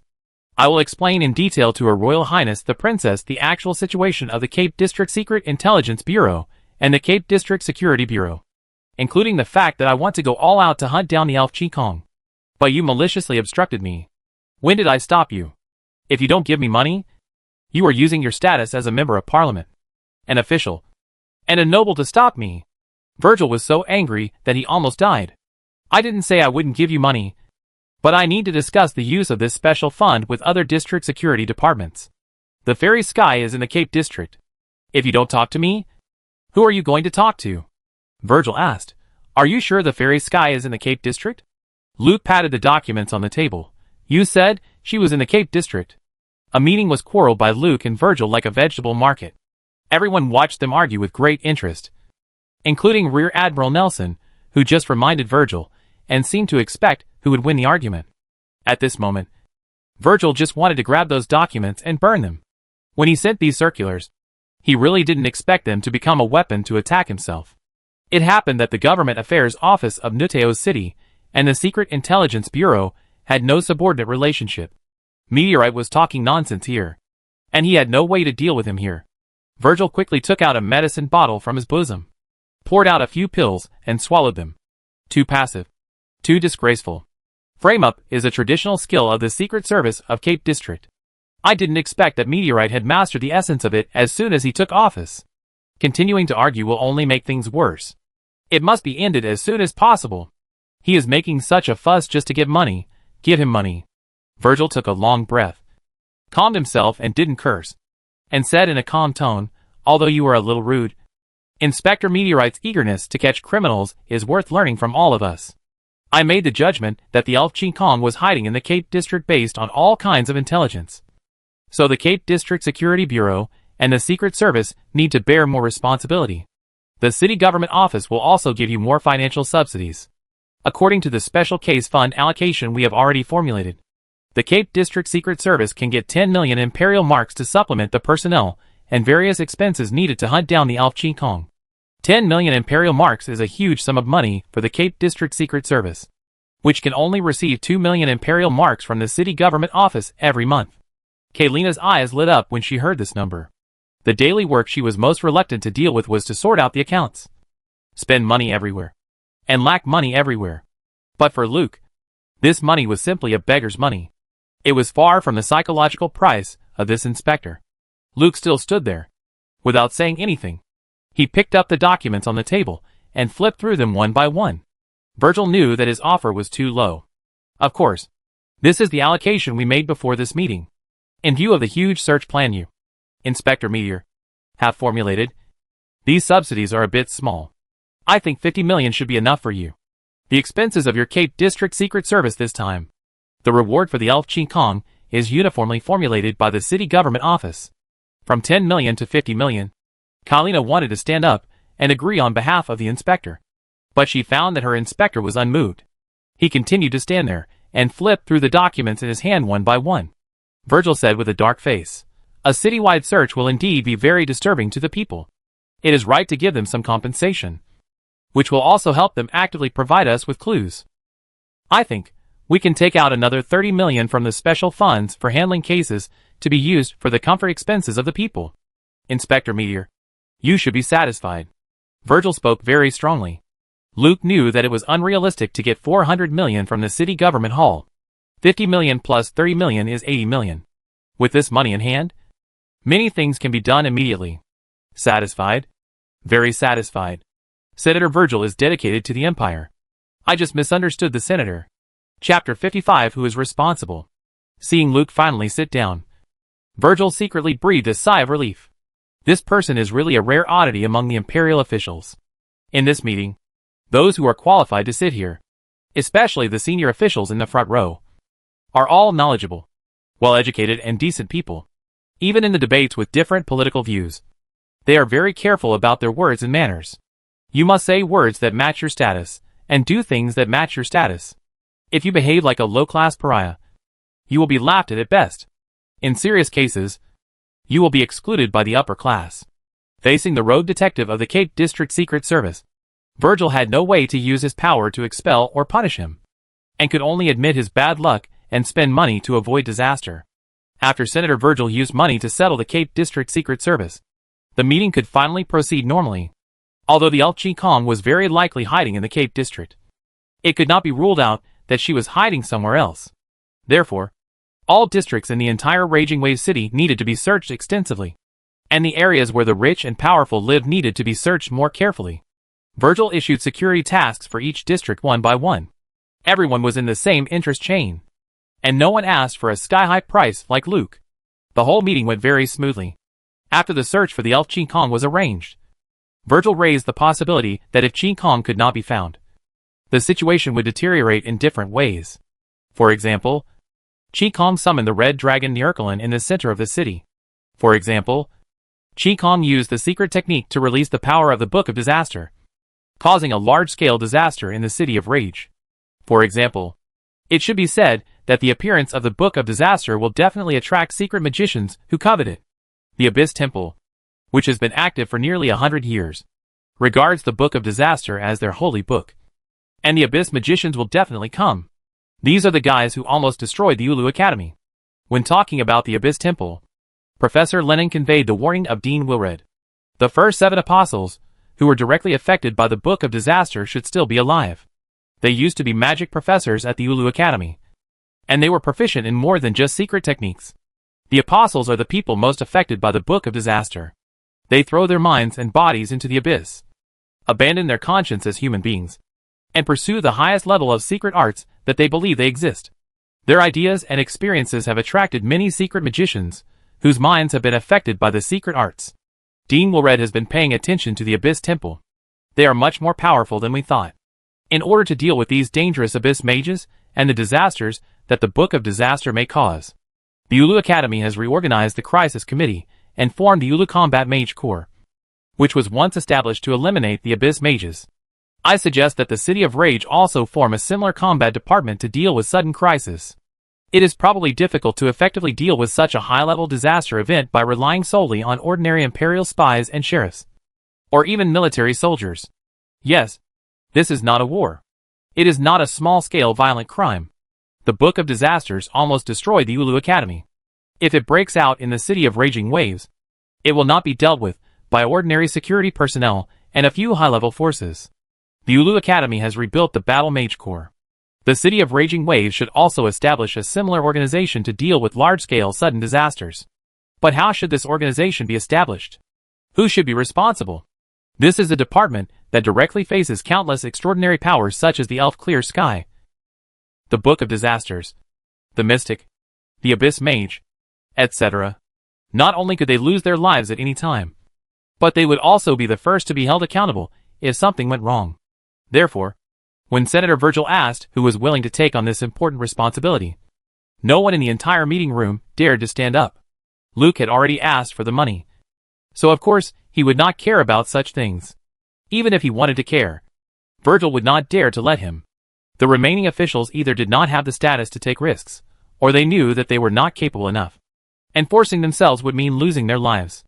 Senator Virgil looked at the silent meeting hall, and his face turned ugly again. Next to him was a representative from the Ulu Academy, and a representative from the military. It was absolutely embarrassing for them to see that among so many officials in the City of Raging Waves, there was not a single person who could take on the important task. Fortunately, someone finally stood up. Mr. Virgil, I am willing to be responsible for setting up this crisis response department. Hearing that someone was helping him out, Mr. Virgil immediately looked over with joy and appreciation. But when he saw the person standing up, his expression tightened again, because the person standing up was Viscount Iskalin. He was the head of the Blade Brotherhood in Raging Wave City, and belonged to the conservative old aristocratic forces. Raging Wave City was the base camp of the emerging industrial and commercial aristocrats. Most of the new aristocrats' titles were bought, and they were all lords, which could not be inherited. They were not accepted by the old aristocrats, so they gradually formed their own circle. In recent years, cultural renaissance and technological innovation have led to the rapid rise of new nobles with business acumen. With their strong financial resources and increased influence, they have made great strides in the imperial political system controlled by the old nobles. In addition, the imperial royal family also wanted to suppress those old nobles who dared to draw their swords and curse at them. So the new nobles had more weight in the imperial ruling class than the old nobles. The times and various factors have caused the old nobles to decline rapidly in the past 100 years. But the centipede is still alive. The hereditary old nobles, relying on the inheritance from generation to generation, even if they gradually withdraw from the ruling class, still have a very strong influence in the backward villages outside the imperial cities. The old nobles thought that the new nobles were not worthy of the title of nobles.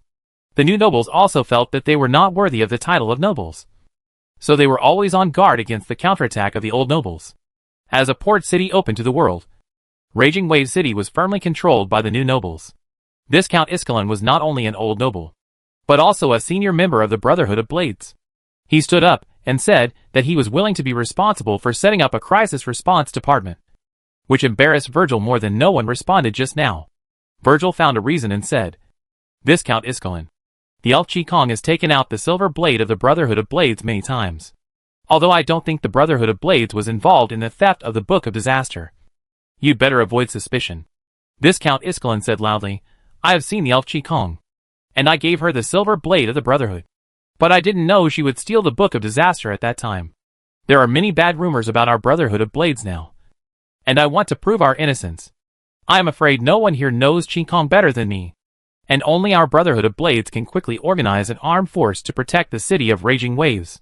The Brotherhood of Blades has professional assassins, and they are on their way to the City of Raging Waves. The Brotherhood of Blades was founded by the old nobles to fight against the imperial power. The original reason for the establishment of the Assassins' Tavern of the Brotherhood of Blades was to fight against the imperial spies. Chapter 56, Rich. Viscount Iscalin's seat is in the back row of civilian representatives, surrounded by private security companies and mercenary groups. His unique temperament perfectly illustrates what it means to stand out from the crowd. He doesn't need to deliberately show his uniqueness.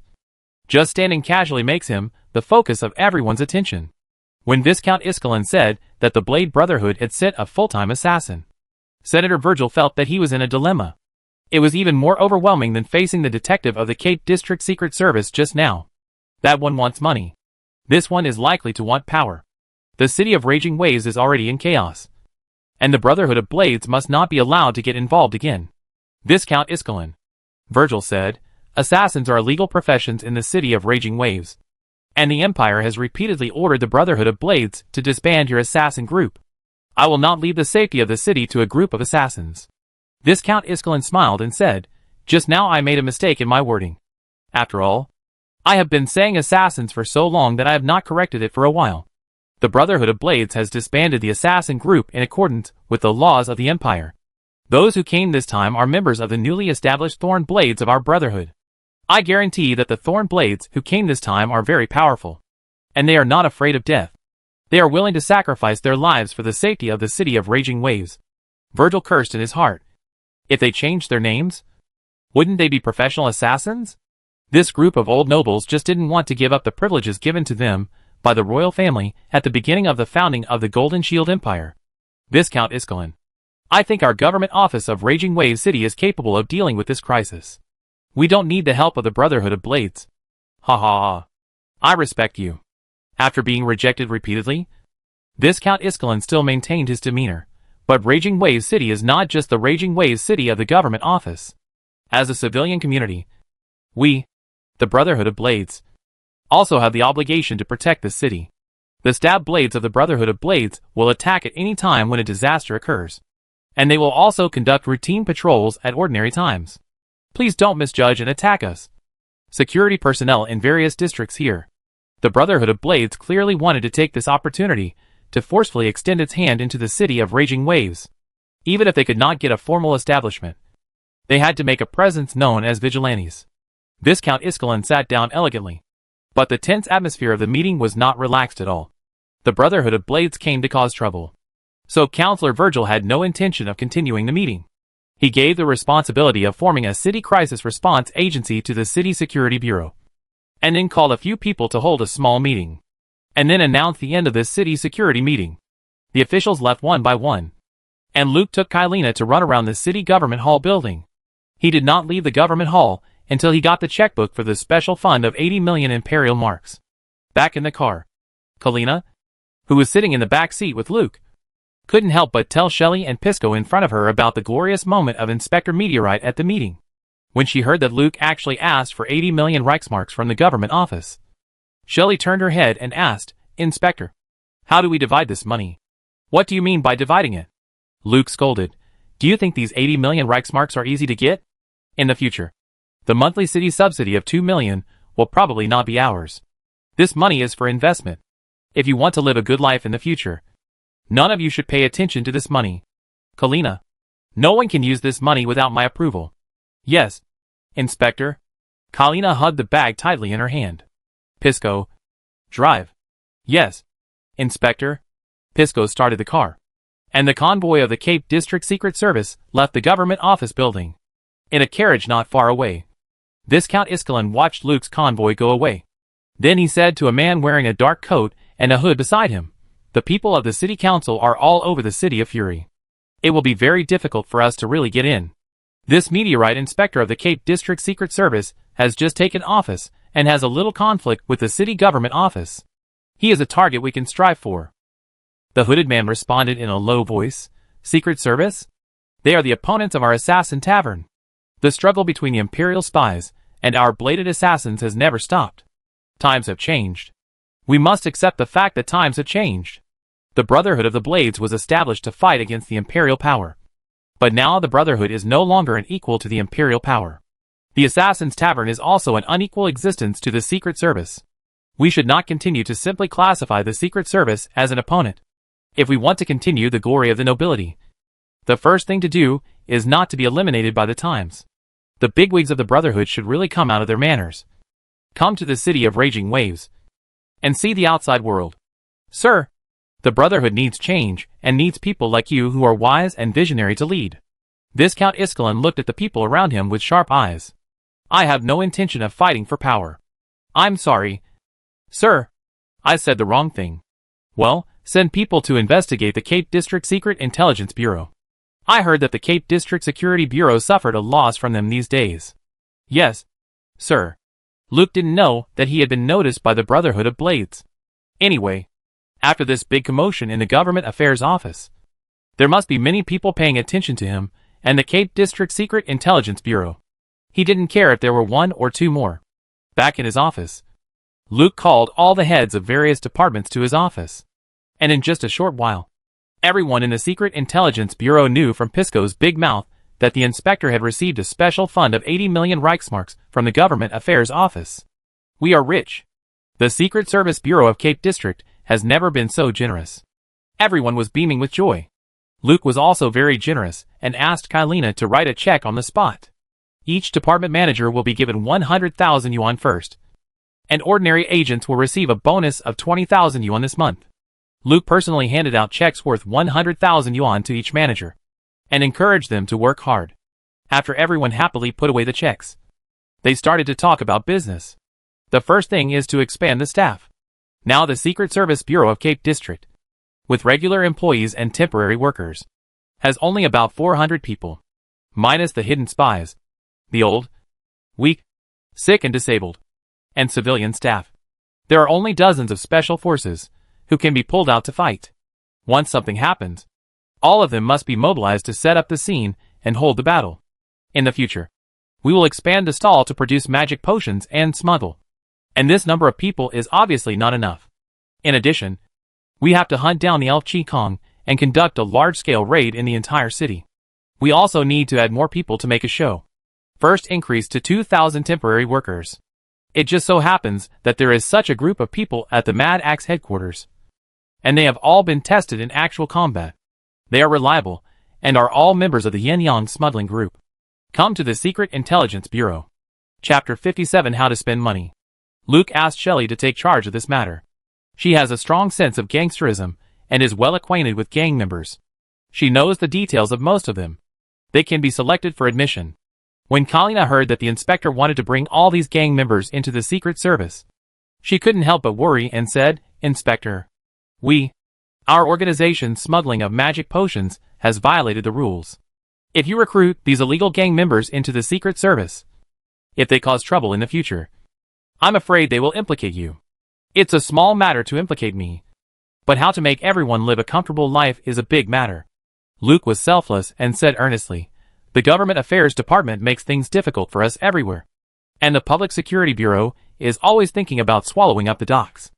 If we don't have a force that dares to fight and kill, the check in your pocket may be the last bonus I can give you.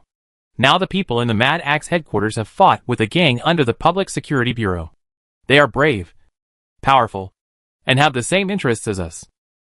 Only by recruiting them can we quickly have a force to fight against the Public Security Bureau. If we recruit through normal channels, can we recruit so many people we can trust?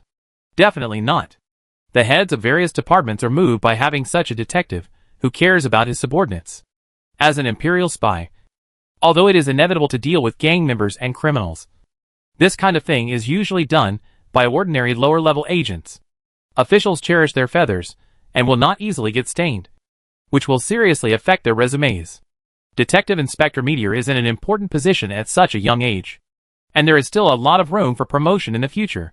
But the inspector ignored his own future for the sake of everyone's future livelihood and future. Such a leader must be cherished, worthy of respect. Inspector Kylina, who was very emotional, had tears in her eyes. She was a civilian staff member who was in the bureau all day long, and her ways of making money were not as wide as Shelley and others. The check just issued was the largest bonus she had received since joining the Secret Service. Most of the other supervisors were in the same situation as Kylina. Civilians had no time and didn't know where to blackmail. Everyone felt that following such an inspector was promising. Shelley knew that his inspector had a strong backstage, but he didn't dare to say anything. He went out to the Mad Axe headquarters to select people after receiving the order. Luke really didn't need to consider the issue of promotion. Of course, he would do whatever was beneficial to him. The expansion issue was solved. And the remaining thing was how to make good use of the money in hand. Only by making money can you build your own rabbit nest that is both solid and well connected. The most ready-made thing is potion production and smuggling. Ralph's potion workshop is too small, and the location is not conducive to large-scale production and confidentiality. Luke decided to spend a sum of money to purchase a site to build a potion factory.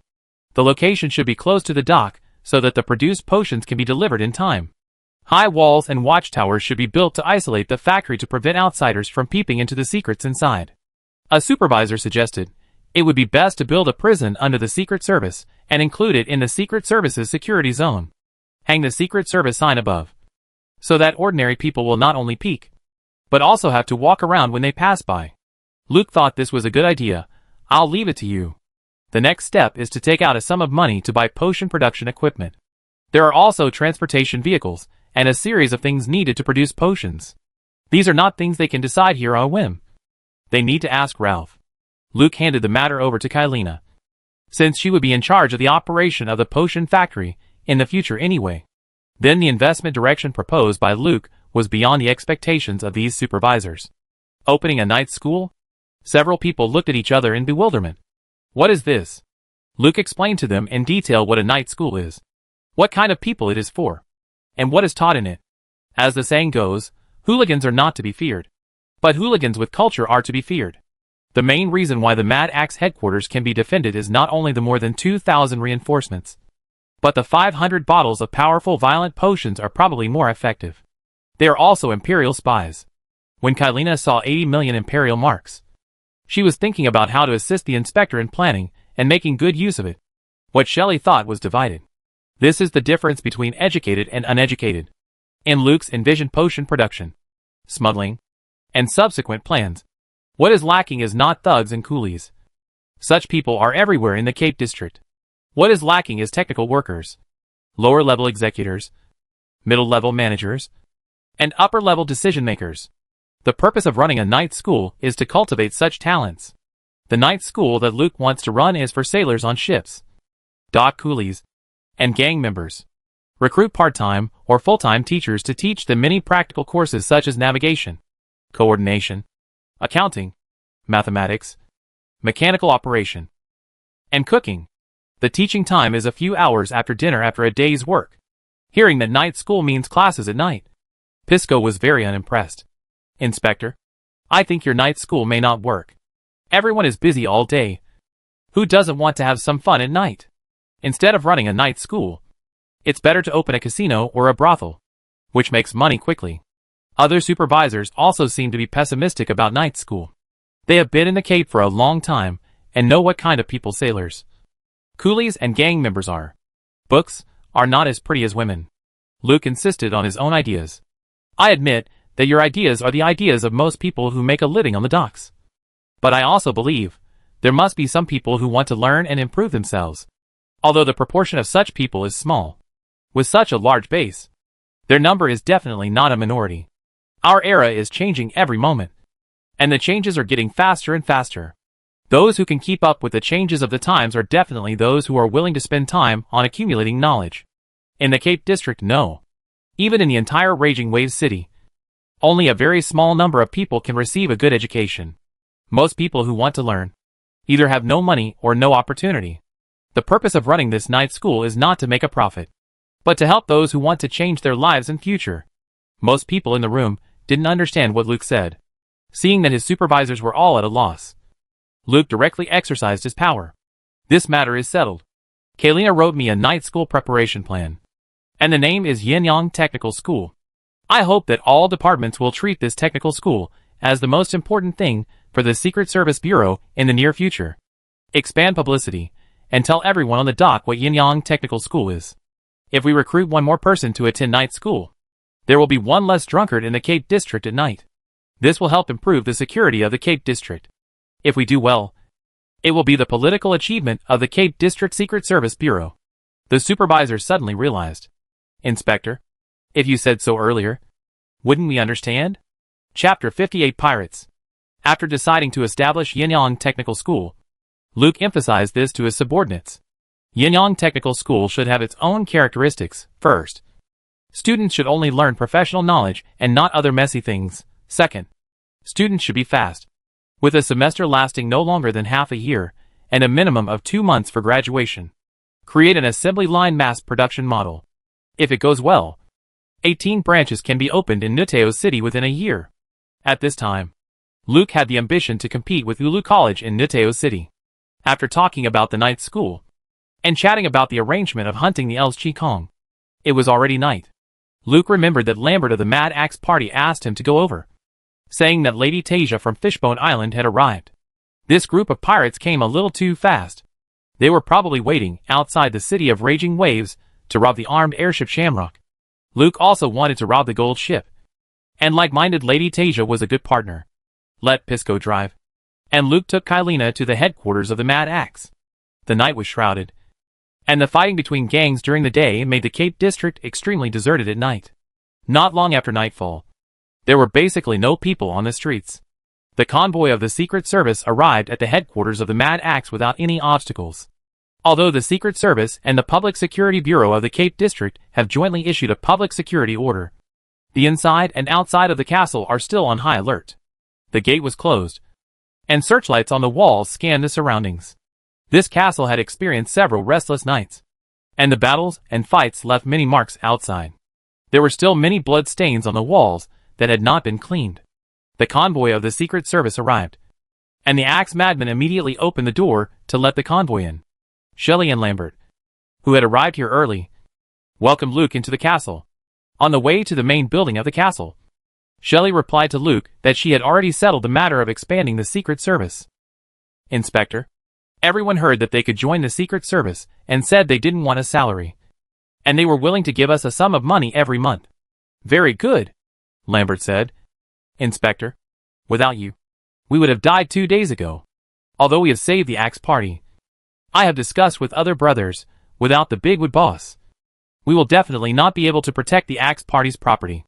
It is better to join you together, just because you can protect us in times of crisis. We think we will never suffer any loss if we follow you. At this time, the three of them had just walked into the castle hall. Luke stopped and asked Lambert, "You want to join me?" "Sure.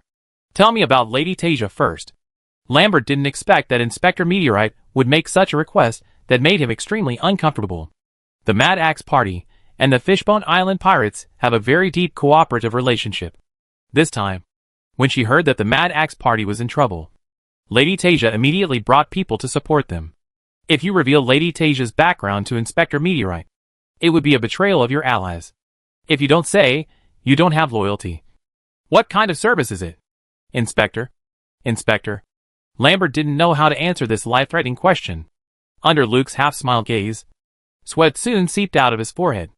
Luke didn't let Lambert continue to be embarrassed, and smiled and patted his shoulder. "Don't embarrass me. I just asked casually. From now on, you can't use the name of the Mad Axe Party anymore. All of you will be assigned to the Cape District Secret Service Rangers. Black Mamba will be promoted to captain. Pisco will be in charge of Team 1. And you will be in charge of Team 2. This castle will be your headquarters." Shelley, Pisco, and Lambert were overjoyed and saluted Luke together. "Thank you for the important task. Inspector, the important task is given to you. And your responsibilities are also heavy. Do a good job for this inspector in the future." Lambert, "The question just now is not over. I will always wait for your answer." Lambert immediately replied in panic, "Yes, Inspector. I will think about it carefully and think it through." "Humph. Let's go. Go to see Mrs. Tasha. Don't keep the guests waiting for a long time." Since the castle had become the property of the Secret Service, Luke immediately acted like the owner. Under Lambert's guidance, he walked up the stairs, through the corridor, and arrived at a spacious dining room. Lady Tasia and the people she brought were pirates. They couldn't be too ostentatious when they came to land, so they lived in a separate area of the castle. At this time, the pirates were eating dinner around more than a dozen tables. Luke walked into the room and recognized Lady Tasia at a glance. She is a Naga, the upper body of a woman and the lower body of a snake, with slender and upturned eyes. and large scales covering the outside of the cheeks. The ears are fin-shaped, with gills behind the auricle. Lady Tasia's upper body is wrapped in a brown blanket, and 6 straight-bladed long knives are inserted on both sides of her waist, although only 2 arms were exposed. As the queen of a Naga tribe, Lady Tasia actually had 6 arms. At this time, Lady Tasia was sitting behind a dining table with her snake body, eating the food on their plates with her men. Half of these pirates were Nagas, and the other half were humans. But most of them did not look like humans. After Luke brought people in, the pirates just glanced at him and continued to eat with their heads down. Each one was fierce and arrogant, even with a provocative intention. The knife and fork rubbed against the plate to cut the meat, which probably made a harsh sound. Shelley had already put his hand on the gun handle, seeing that the big sister was about to show off. Pisco's muscles bulged and were ready to burst at any time. Lambert sensed the tense atmosphere and immediately introduced, "Inspector Meteor. This is..." Luke stopped Lambert from introducing. "Of course, I know Madame Tasia from Fishbone Island." "Lambert, we haven't had dinner yet. Ask your people to get us something to eat." "Yes, Inspector." While Lambert arranged for his men to prepare dinner, Luke had already walked to the opposite side of Madame Tasia's dining table. He grabbed a pirate by the collar and lifted him up. "Please go over there and make room for us to eat." The troll blood gave Luke extraordinary strength, and the pirate was pulled aside without resistance. Luke sat down. Shelley and Pisco followed suit and squeezed out 2 pirates, sitting on Luke's left and right. Shelley then squeezed out another pirate and took a seat for Kylina. The 4 pirates looked at Madame Tasia, and seeing the look she gave them, they quietly took their plates from the table and moved to another place. "Madame Tasia, let me introduce myself first." Luke stared at the Naga queen in front of him and said, "I am the current detective of the Cape District Secret Service. Meteorite, I am glad to see you here." Madame Tasia's narrow eyes widened slightly, and her snake-like vertical pupils made her temperament even more obviously cold. "When I first arrived here, Lambert told me you wanted to have a friendly meeting with me. This surprised me. With your status, you should think about catching me and hanging me on the gallows." Chapter 59, This is My Home. Luke could feel Lady Tasia's distrust and hostility towards him. He said, "Hanging pirates is the duty of the Imperial Navy and the Public Security Bureau. We are Imperial spies, and we are only responsible for maintaining the security of the Empire. We have our own criteria for what people or things are endangering the security of the Empire. In my eyes, you are fishermen." "Fishermen? It seems that we are insignificant in the eyes of you, Inspector Meteorite." At this time, Lambert's people brought dinner. After Lambert personally arranged the dinner plates for Luke and the other 4, he also asked a pirate to make room for him and sit on the side of the Secret Service. Luke picked up his knife and fork and looked through the food on the plate. Toast, fried fish fillet, buttered beef, and a pile of yellow mashed potatoes. An oak cup filled with foamy beer. It's very inconspicuous. You drive a few broken ships on the route, and stay away from the Navy and large merchant fleets, and can only bully lone merchant ships. You abide by the pirate code because you are afraid of angering the Imperial Navy and encircling your Fishbone Island. And judging from your clothes and the way you eat, it seems that you are not as good as the fishermen in our Cape District." Luke's words made Lady Tasia look at the pirates around him. The clothes were tattered, and the food was eaten in a hurry. Life at sea was hard, and the clothes were corroded by the sea water quickly. It was difficult for pirates to obtain supplies, and many things could not be bought with money. They often could not eat fresh food for a long time. If you only look at their clothes and eating habits, they are really like a group of beggars. Lady Tasia was not angry because of Luke's sarcasm. She looked repulsive, but in fact, she had high expectations for this meeting. Lambert said that this detective of the Secret Service was very different from other Imperial officials. If Fishbone Island could establish a cooperative relationship with the Secret Service of the Cape District, the living environment of their own people would definitely be improved a lot. Luke was so arrogant because he was sure that Madame Tasia would not dare to do anything to him. He knew the situation on Fishbone Island. He had what they wanted in his hands, so he could put on a higher shelf. Only in this way could he gain an advantage in the subsequent negotiations. "Humph! I know what underwear you are wearing today. Why are you pretending to be so big and powerful here? Isn't it just pretending? In this field, you all have to call me Daddy." Luke looked at Madame Tasia with contempt, although Madame Tasia was restraining herself. Luke's words made the pirates eating in the restaurant stop eating. The fierce and murderous eyes shot over, making Luke feel like he was being stared at by a group of sharks. Shelley, Pisco, and Kalina all looked at the pirates alertly, ready to fight. At this time, a group of former Mad Axe gang members came in one after another. They were all arranged by Lambert to come in to support the inspector. For a moment, the atmosphere in the restaurant became more tense. The pirates thought that the former Mad Axe gang members came in to cheer for them, and they became more arrogant. Several pirates, who were sitting with Lady Tasia, slammed the table and wanted to scold Luke. But before they stood up, someone shouted, "Protect the inspector." All the former Mad Axe gang members showed their weapons together, all aimed at the confused pirates. The gang members waved their weapons and shouted, "Sit down! Sit down! Sit down! Be quiet and continue to eat your meal." One pirate shouted to a familiar former Crazy Axe gang member, "Brother, we are one. It was before, but not now. We are all Imperial spies now. Show some respect in front of our inspector." The pirates were even more dumbfounded. "Aren't you all members of the Crazy Axe? How come you all became Imperial spies?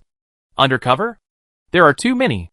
The whole gang is undercover of the Secret Service?" The shouting in the restaurant disturbed the people outside, whether they were former members of the Crazy Axe or the friendly forces that came to support them. They have now been recruited to become spies of the Secret Service of the Cape District.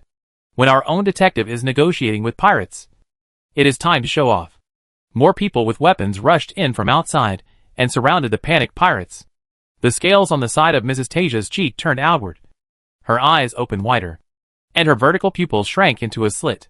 "Lambert, I need an explanation. Is this a trap for us?" Lambert stood up and saluted Mrs. Tasia. "I'm sorry, Mrs. Tasia. Just now, I and all my companions of the Crazy Axe party unanimously decided to accept the recruitment of the meteorite inspector and join the Cape District Secret Intelligence Bureau. Now, we are the second ranger of the Cape District Secret Intelligence Bureau. This will be the headquarters of the Cape District Secret Intelligence Bureau's ranger in the future.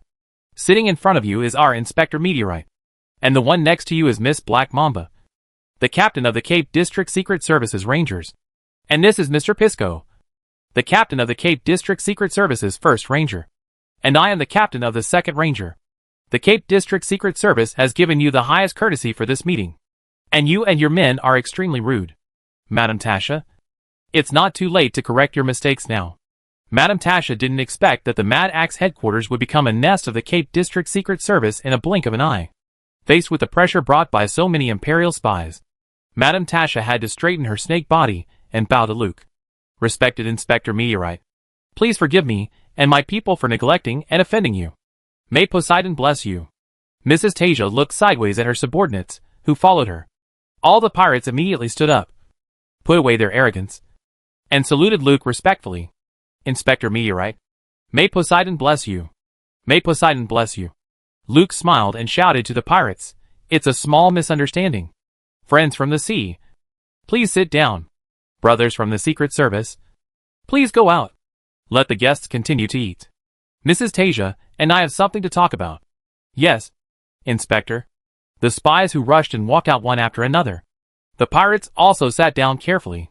Luke said to Lady Tasia, "Is the situation on Fishbone Island very bad?" Lady Tasia, who was still alert, stared at Luke and asked, "Do you know the situation on Fishbone Island?" "I know a little, but I can guess it." Luke cut a piece of beef and ate it, and said, "The speed of ship renewal is too fast now. Soon there will be pure steam turbine ships, with larger hulls and faster voyages, and sailing will no longer rely on wind. I heard that many countries are developing warships with all-metal hulls. Even now, many ships have metal armor plates installed below the waterline. The advantage of the Naga in the ocean is disappearing rapidly, and your habitat is being eroded. The business on the sea is not as good as before." Chapter 60: The Pirate's Dilemma. Before Luke finished speaking, Lady Tasia's momentum had already been deflated.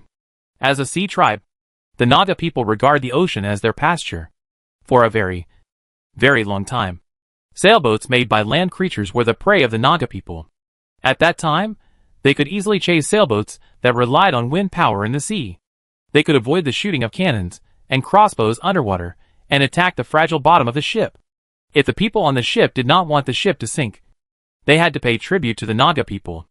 During those long years, the Naga people controlled the shipping routes and lived a very comfortable life. But in the past 100 years, the continent has entered a cultural renaissance and industrial revolution. The annual ocean trade volume has continuously refreshed the historical record of the previous year, and the wealth has made the continental countries realize the importance of sea power. The ocean competition has been particularly fierce in the past few decades. The launch of new ships has set off a wave of great navigation. The Naga tribe, who consider themselves the masters of the ocean, discovered at this time, chasing ships with steam turbine power is no longer as easy as before. Even if you catch up, you can't just drill into the bottom of the ship, or you will be washed into the propeller by the water flow and cut into pieces. Even if you are skilled and brave enough to drill into the bottom of the ship, you are powerless in the face of the metal hull. Instead, the land creatures drove new ships into the sea where the Naga tribe lived. They used fishing nets and crossbows to capture Naga at will, and slaughtered or sold them. Fishbone Island is the place where Lady Tasia ruled the Naga tribe. The harsh living environment made their lives increasingly difficult. In the past, they relied on cooperation with the Crazy Axe Party to obtain supplies from the land. This is why Lady Tasia immediately brought people to support them when she heard that the giant tree had died. Now the Crazy Axe Party has been annexed by the Cape District Secret Intelligence Bureau, and cooperation with the Secret Intelligence Bureau is the only way out for Fishbone Island. However, Lady Tasia did not expect that Inspector Meteorite knew the situation of the Naga tribe so well. This made her lose her bargaining chip. Facing Luke, Lady Tasia had to lower her posture again. Respected Meteorite Inspector, Fishbone Island is not only home to my people, but also to many desperate people. We lack medicine, food, wood, iron, even clean water. We lack everything. If you can provide us with these things, Fishbone Island will surely become your most trusted friend at sea. Luke said meaningfully, I can provide you with all these things. And I can also let the docks under my control provide you with a certain degree of safety and shelter. But I don't think those things are what you need most. Mrs. Tasha asked. What do you think we need most? Ships and identities. Inspector, please forgive me for not understanding your deep meaning. Luke took a big sip of beer from his glass and continued to cut steak. Ships. It should be easy to understand. I know you have 4 sailing ships, but they are all old-fashioned sailing ships from decades ago. Too backward. You will soon find that your current ships can't even catch up with the slowest merchant ships. I now have 4 cargo ships, powered by steam engines and sails. The color is very new. The structure is the mainstream design in the past 10 years, and it is not difficult to change to full steam engine power. Add 10 guns. It can be used as an armed merchant ship. Are you interested? Yes. When she heard that Luke had a ship to sell, Mrs. Tasia's eyes lit up. Of course she knew that her ship was backward and could not catch up with the steam-powered sailing ship. With fewer and fewer pure sailing merchant ships on the sea, business on the sea is really getting harder and harder. She also wanted to buy a new steam-powered ship, but there was no way. The shipbuilding schedules of major shipyards are very full and will not accept orders from unknown sources. Even the Axe Party can't do anything. Now the Secret Service wants to sell 4 steam-powered sailing ships, and they must be bought? Luke looked at Mrs. Tasia, who was eager, and asked with a smile, sell it to you. Can you use steam engines? The ship is broken. Can it be repaired? Looking at Mrs. Tasia's question mark, Luke laughed and hurriedly drank a sip of wine to wash the food in his mouth into his stomach. Ahem, cough. Steam turbines and sails are 2 completely different ship power systems. Even if I sell these 4 steam sail merchant ships to you, you can't leave the port. Even if you can leave the port, your Fishbone Island can't be repaired if the ship is broken. To solve this problem, it involves the identity I mentioned. Mrs. Tasia said sincerely, please give me some advice. Detective, this era is changing very fast. And with the blockade of you by land, you have become seriously out of touch with this era. An island cannot provide the maintenance parts needed for a steam engine ship. And you can't even find a stable source of fuel. In the near future, even if the old-fashioned pirates are not wiped out, they will go to extinction on their own. Fishbone Island wants to survive. It can't just buy some supplies from me. If you want to live, you must keep up with the times. How to keep up with the times? Leave the island and come to the open land. Tasia immediately became a little excited. No. It's impossible. Naga belongs to the ocean. I will never give up my territory. Luke knocked the plate with a knife, reminding Tasia to calm down. You are uncultured and can't understand my metaphor. I am comparing your living environment to an isolated island. Not asking you to abandon Fishbone Island and migrate to the land. You should be able to see the changes on land. About 20 years ago, Cape District was still an important urban area of Angry Wave City. But since it was isolated, it has been declining into this state. Cape District is an isolated island for Angry Wave City. The situation of Fishbone Island is the same as Cape District. And the situation is even worse than here. I have a plan to change the current situation of Cape District and restore its former prosperity and wealth. You should also think about changing the plight of Fishbone Island. You can consider giving up your identity as a pirate and let Fishbone Island connect to Cape District. You have the land, so you can keep up with the development of the new era. We have the ocean, so we have safe and convenient routes. Luke's words were very attractive and convincing to Lady Tasia. As pirates, they can feel the rapid changes on land the most. And with the development of ships, all countries have stepped up their crackdowns on pirates. The speed of updating ships in the hands of pirates is slow, and we often hear about pirates being robbed. There are fewer and fewer colleagues at sea, and the demise of traditional pirates is actually imminent. Inspector, you are right. Fishbone Island does not have the ability to maintain a steam sailing ship, and even fuel cannot be guaranteed. We need a safe land stop to connect with the civilized world. But we are wanted pirates, even if we are willing to give up our pirate identity. I am afraid that the Imperial Law will not let us go. Luke said, the Imperial Law is sitting in front of you. Chapter 61 Joining the Gang. When Luke said this, everyone looked at him. The restaurant was extremely quiet, shocked, and a little suspicious. Kylina secretly nudged Luke with her elbow, reminding her detective, don't say this casually. But Shelley and Pisco held their heads high, looking down on these idiots, who didn't know the true identity of my detective. Is the detective wrong? If the eldest princess ascends the throne and becomes the emperor of the Golden Shield Empire one day, our detective will be the prince. What our detective says is the law of the empire. After a while, Mrs. Tasha asked with a little embarrassment, Detective, do you have the power to pardon us? Luke replied, Mrs. Tasia, you don't know the secret service of the Golden Shield Empire. Theoretically, our power is boundless below the imperial power. It's just that the royal family and officials don't want us to abuse our power. So we senior agents are more restrained and won't do anything out of line. My situation is special, so I can do some things that cross the line. Shelley on the side couldn't help but say, let me tell you, our detective has someone above him and has a very powerful backstage. This afternoon, our detective scolded Counselor Virgil at the city hall. Counselor Virgil gave our detective 80 million Reichsmarks to calm our detective's anger. Pardoning you pirates is just a matter of our inspector signing a notice. Wow! Everyone in the room looked at Luke again. Their eyes were very different. After scolding the members of the Council of Raging Waves, the members still had to give him money. 80 million. How many ships do we have to rob to get so much money? The background of the meteorite inspector is very big. Ahem. Being flattered by Shelley, Luke coughed embarrassedly to cover it up. But he still had to pretend. Those are trivial matters. It is also a trivial matter for the Cape District Secret Service to issue you a legal identity certificate. But you can no longer rob Imperial ships at will in the future. Because of the Fishbone Island. Lady Tasia was very restrained when robbing at sea to avoid angering the Imperial Navy. They did not commit any major crimes. So Luke was very confident.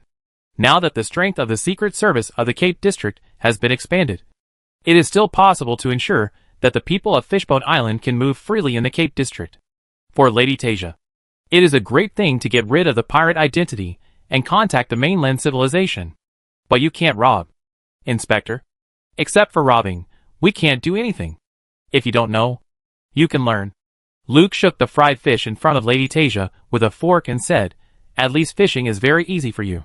Moreover, I am planning to set up a merchant fleet directly under the Cape District Secret Service, which can not only allow the Cape District and Fishbone Island to exchange what they have, but also allow us to ship out the special products of our Secret Service to make money. Special products of the Secret Service? Madame Tasha was puzzled. What else can your Secret Service produce besides producing Imperial spies? Lambert, show Madame Tasha our good stuff. Yes, Inspector. Lambert took out a bottle of powerful violent potion, put it on the table, and pushed it in front of Madame Tasha. Introducing, this is a powerful violent potion produced by the Imperial Pharmacist Association. We were able to defeat the invaders before the ladies' support arrived, in addition to the reinforcements given to us by the inspector. This powerful violent potion also played a very important role. I have tried this potion myself. It works quickly, and the side effects are acceptable. It is a potion that is hard to get on the market. Our detective can obtain this powerful violent potion in large quantities through personal connections. If the ladies' fleet can sell it to the world, it will definitely make a lot of money. Madame Tasia grabbed the blue potion bottle and looked at it carefully in front of her eyes. Her pupils opened, radiating excitement.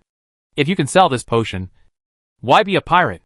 Robbery is not as profitable as selling this thing. There is indeed someone above the meteorite inspector, and it is a very strong backer. Inspector? Sir, can this powerful violent potion really be handed over to us for sale? Luke corrected him. It's not for you to sell. It's for you to transport. And you need to join the Yin-Yang smuggling group I founded. And all profits will be distributed according to the size of the contribution. Madam, are you interested in joining? Although the words of the Secret Service detective who recruited people to join the smuggling group made Madame Tasia feel very uncomfortable. But combined with the scene here, it fits very well and tastes very good. Of course I am willing. Madame Tasia agreed to join without much thought. A Secret Service detective with a strange background is making money by smuggling. Just like using a fishing net to pull us out of the sea and stuff gold into our arms. Can I refuse? You can't refuse. Luke raised his glass and invited Mrs. Tasia, on behalf of my colleagues in the Yin-Yang smuggling group. I welcome Mrs. Tasia and friends from Fishbone Island to join us. When I have money in the future, I will buy you a full metal battleship and let you play on the sea. Full metal battleship. Mrs. Tasia knew that all countries were researching this subversive ship, but she couldn't imagine how a full metal battleship could float in the sea. But it is conceivable that once this kind of battleship appears, it must be invincible on the sea. The detective is so capable. Maybe he can really get this kind of battleship.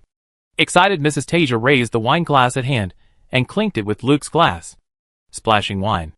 Thank you, detective. You saved my Fishbone Island and my tribe. We will always remember your kindness to us.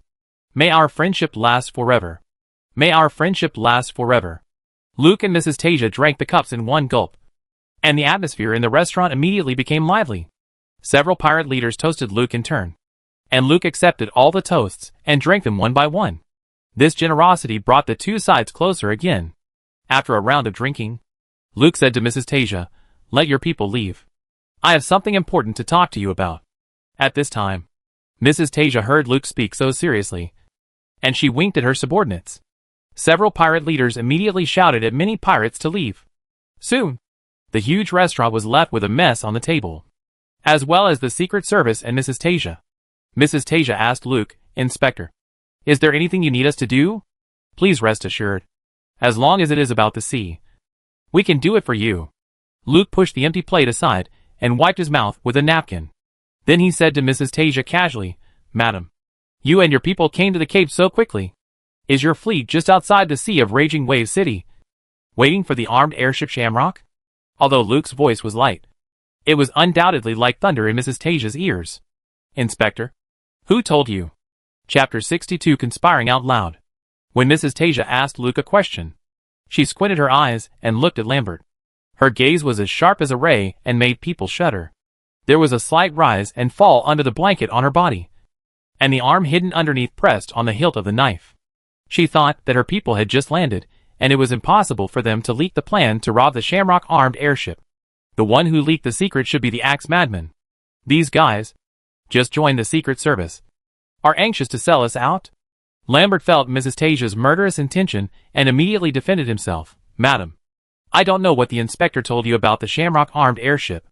I only know that you commissioned the giant wood boss to steal the heart of the red dragon Nierkelin to do something big. But after the giant wood boss was killed, the alchemical summon was taken away by the elf Ching Kong." Shelley shouted, "What? You stole the heart of the red dragon Nierkelin? Do you know that we almost killed our inspector in order to find this thing?" Luke stretched out his hand to stop Shelley from continuing to speak, and then said to Mrs. Tasia, who was on alert, regarding the matter of the Clover armed airship, "I have my own intelligence channels, and it has nothing to do with the Mad Axe party. Now I want to know, is the lady still interested in this business?" Mrs. Tasia calmed down a little, and then she relaxed a little when she thought that she had not yet carried out the robbery. The detective's ability to collect intelligence is really amazing. I commissioned Juma to steal the heart of the Red Dragon Nyurkalan in order to rob the Shamrock armed airship. Now that the heart of the Red Dragon Nyurkalan is gone, we have accepted the detective's kindness and stopped being pirates. Of course, we will not plan to take the Shamrock again. Please rest assured. Detective, Shelley quietly asked Kailina, who was sitting between him and Luke, what is the Shamrock armed airship? Kailina replied in a low voice. The Shamrock armed airship is a new type of armed airship jointly developed and built by the Imperial Heavy Industry Research Institute and the Alchemy Design Bureau. The segmented steam pressurization and multi-airbag hull structure are safer than hydrogen airships.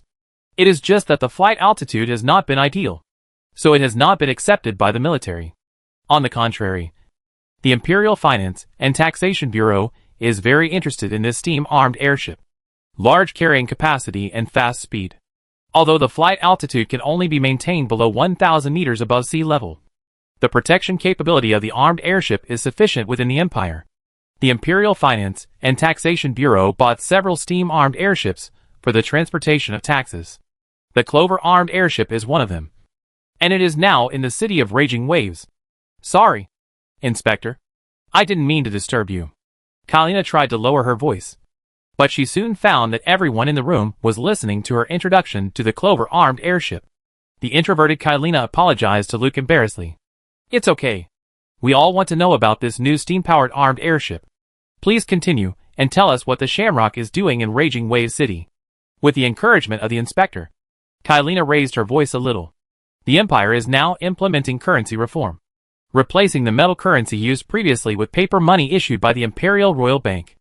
As the largest foreign trade city in the Empire, Raging Waves City has accumulated about 3 tons of gold. The Shamrock armed airship came this time to transport this batch of gold back to the Imperial capital. Hearing this, Luke asked, 3 tons? Kailina searched her memory and answered, it's 3.28 tons. Luke turned to Mrs. Tasia and asked, is this the number you received? Mrs. Tasia answered truthfully, yes, but not so accurate. The investigation and scouting were all done by people arranged by Juma. I was responsible for the robbery after I got the heart of the Red Dragon Nyurkalan. Inspector, we haven't carried out the plan yet, so it shouldn't be considered a crime. Of course, it's not a crime if it's not carried out. Luke stared at Mrs. Tasia's eyes and put pressure on her, and asked, I'll give you a chance. Do you dare to continue to rob the Clover armed airship? Mrs. Tasia answered very straightforwardly, no. I want to rob this batch of gold because Fishbone Island needs to survive. Now that the survival of Fishbone Island has been solved, I don't need to risk being surrounded by the Imperial Navy. If I asked you to rob, what would you do? The atmosphere in the room suddenly dropped, and everyone looked at Luke. Is the inspector crazy? Inspector. Kailina nudged Luke with her arm again. Luke was unmoved and continued to look at Tasia. The smile on his face made the Nada Queen very uneasy. I don't understand what the inspector means. You are a senior official of the Empire, and the Clover is carrying the Empire's gold. Relax. I know what I'm doing. Luke withdrew his pressure on Mrs. Tasia, leaned back on the back of the chair, took out a cigarette, and asked Longshi to light it. After taking a puff, he said, according to the information I have obtained, the gold that the Clover armed airship will carry this time is not 3.28 tons, but 12.14 tons. So much extra. Lady Tasia asked, what does this have to do with the gold you asked me to rob? Because the extra gold is not from the Empire. They are private and illegal. The Empire's restriction on the circulation of metal currency makes it difficult to use this gold in formal business. So some people want to transport this gold to the Imperial capital and make it legal. This involves the internal affairs of the royal family. So I can't say more. The order I received is, this batch of gold is not allowed to reach the Imperial capital. Shelley and Pisco on the side looked as if they had suddenly realized something. No wonder the princess sent such a close person to the Cape District as an inspector. And it turned out that he had to shoulder such an important task. Robbing the Empire's gold transport airship is not something that everyone dares to do. Nor is it something that everyone can do. Mrs. Tasha saw Inspector Meteor smoking and looking at her, and knew that he was waiting for her answer. But isn't it too absurd for pirates to follow the Empire's secret service to rob the Empire's gold transport ship? Inspector, this matter, Mrs. Tasha, who was a little confused, didn't know how to deal with it. Instead, Shelley said, What are you afraid of? My inspector has someone above him. If you rob this batch of gold, someone will definitely cover it. Pisco also chimed in. The person above my inspector has a very high status, so you can rob it if you are asked to. Kalina looked at Shelley and Pisco, and then at Luke, not knowing what she should say. Mrs. Tasha understood that she had to rob it this time. Inspector, we've done this deal, but without the heart of the Red Dragon Neil Cologne. It's hard for us to shoot down the armed airship Shamrock from the sky. Let me take it down, and you are responsible for transporting the gold. Chapter 63, You Can't Afford to Lose. After deciding to rob the Clover armed airship, several people cleaned up the table and used plates, knives and forks, and wine glasses to simulate the robbery. The coastline of Raging Waves City runs north-south, and the capital of the Golden Shield Empire is in the northwest. Because there is a mountain range on the north side of Raging Waves City, the steam airship's flight altitude is difficult to fly over. So the Clover armed airship needs to bypass the mountain range from the sea and in turn to enter the land. This sea route is the best section to rob the Clover armed airship. In the epic game, Lady Tasia also released the Red Dragon Nirkalan to attack the airship here and rob gold far beyond the intelligence figures. On the airship, Senator Ibble, who was in charge of the finances and taxes of the city of Raging Waves, along with more than 30 officials, merchants and crew members, all became captives of Lady Tasia. The subsequent search for the missing Clover armed airship and the investigation of the gold robbery case are a complicated plot. Of course, the plot completely changed after Ching Kong took away the heart of the Red Dragon Nirkalan. After listening to Lady Tasia's original robbery plan, Luke told her own plan. If you can quietly transfer this batch of gold, follow the first plan. If you have to rob it violently, follow the second plan. Do you understand? Shelley asked. Inspector, why don't you take all the gold away? Luke criticized Shelley harshly. You must remember your identity. We are Imperial spies, and must not touch the Imperial gold. The Imperial gold and private gold are in different cabins of the airship. When moving the gold, be careful not to touch any of the Imperial gold. Do you understand? Madam Tasha. Madam Tasha replied solemnly.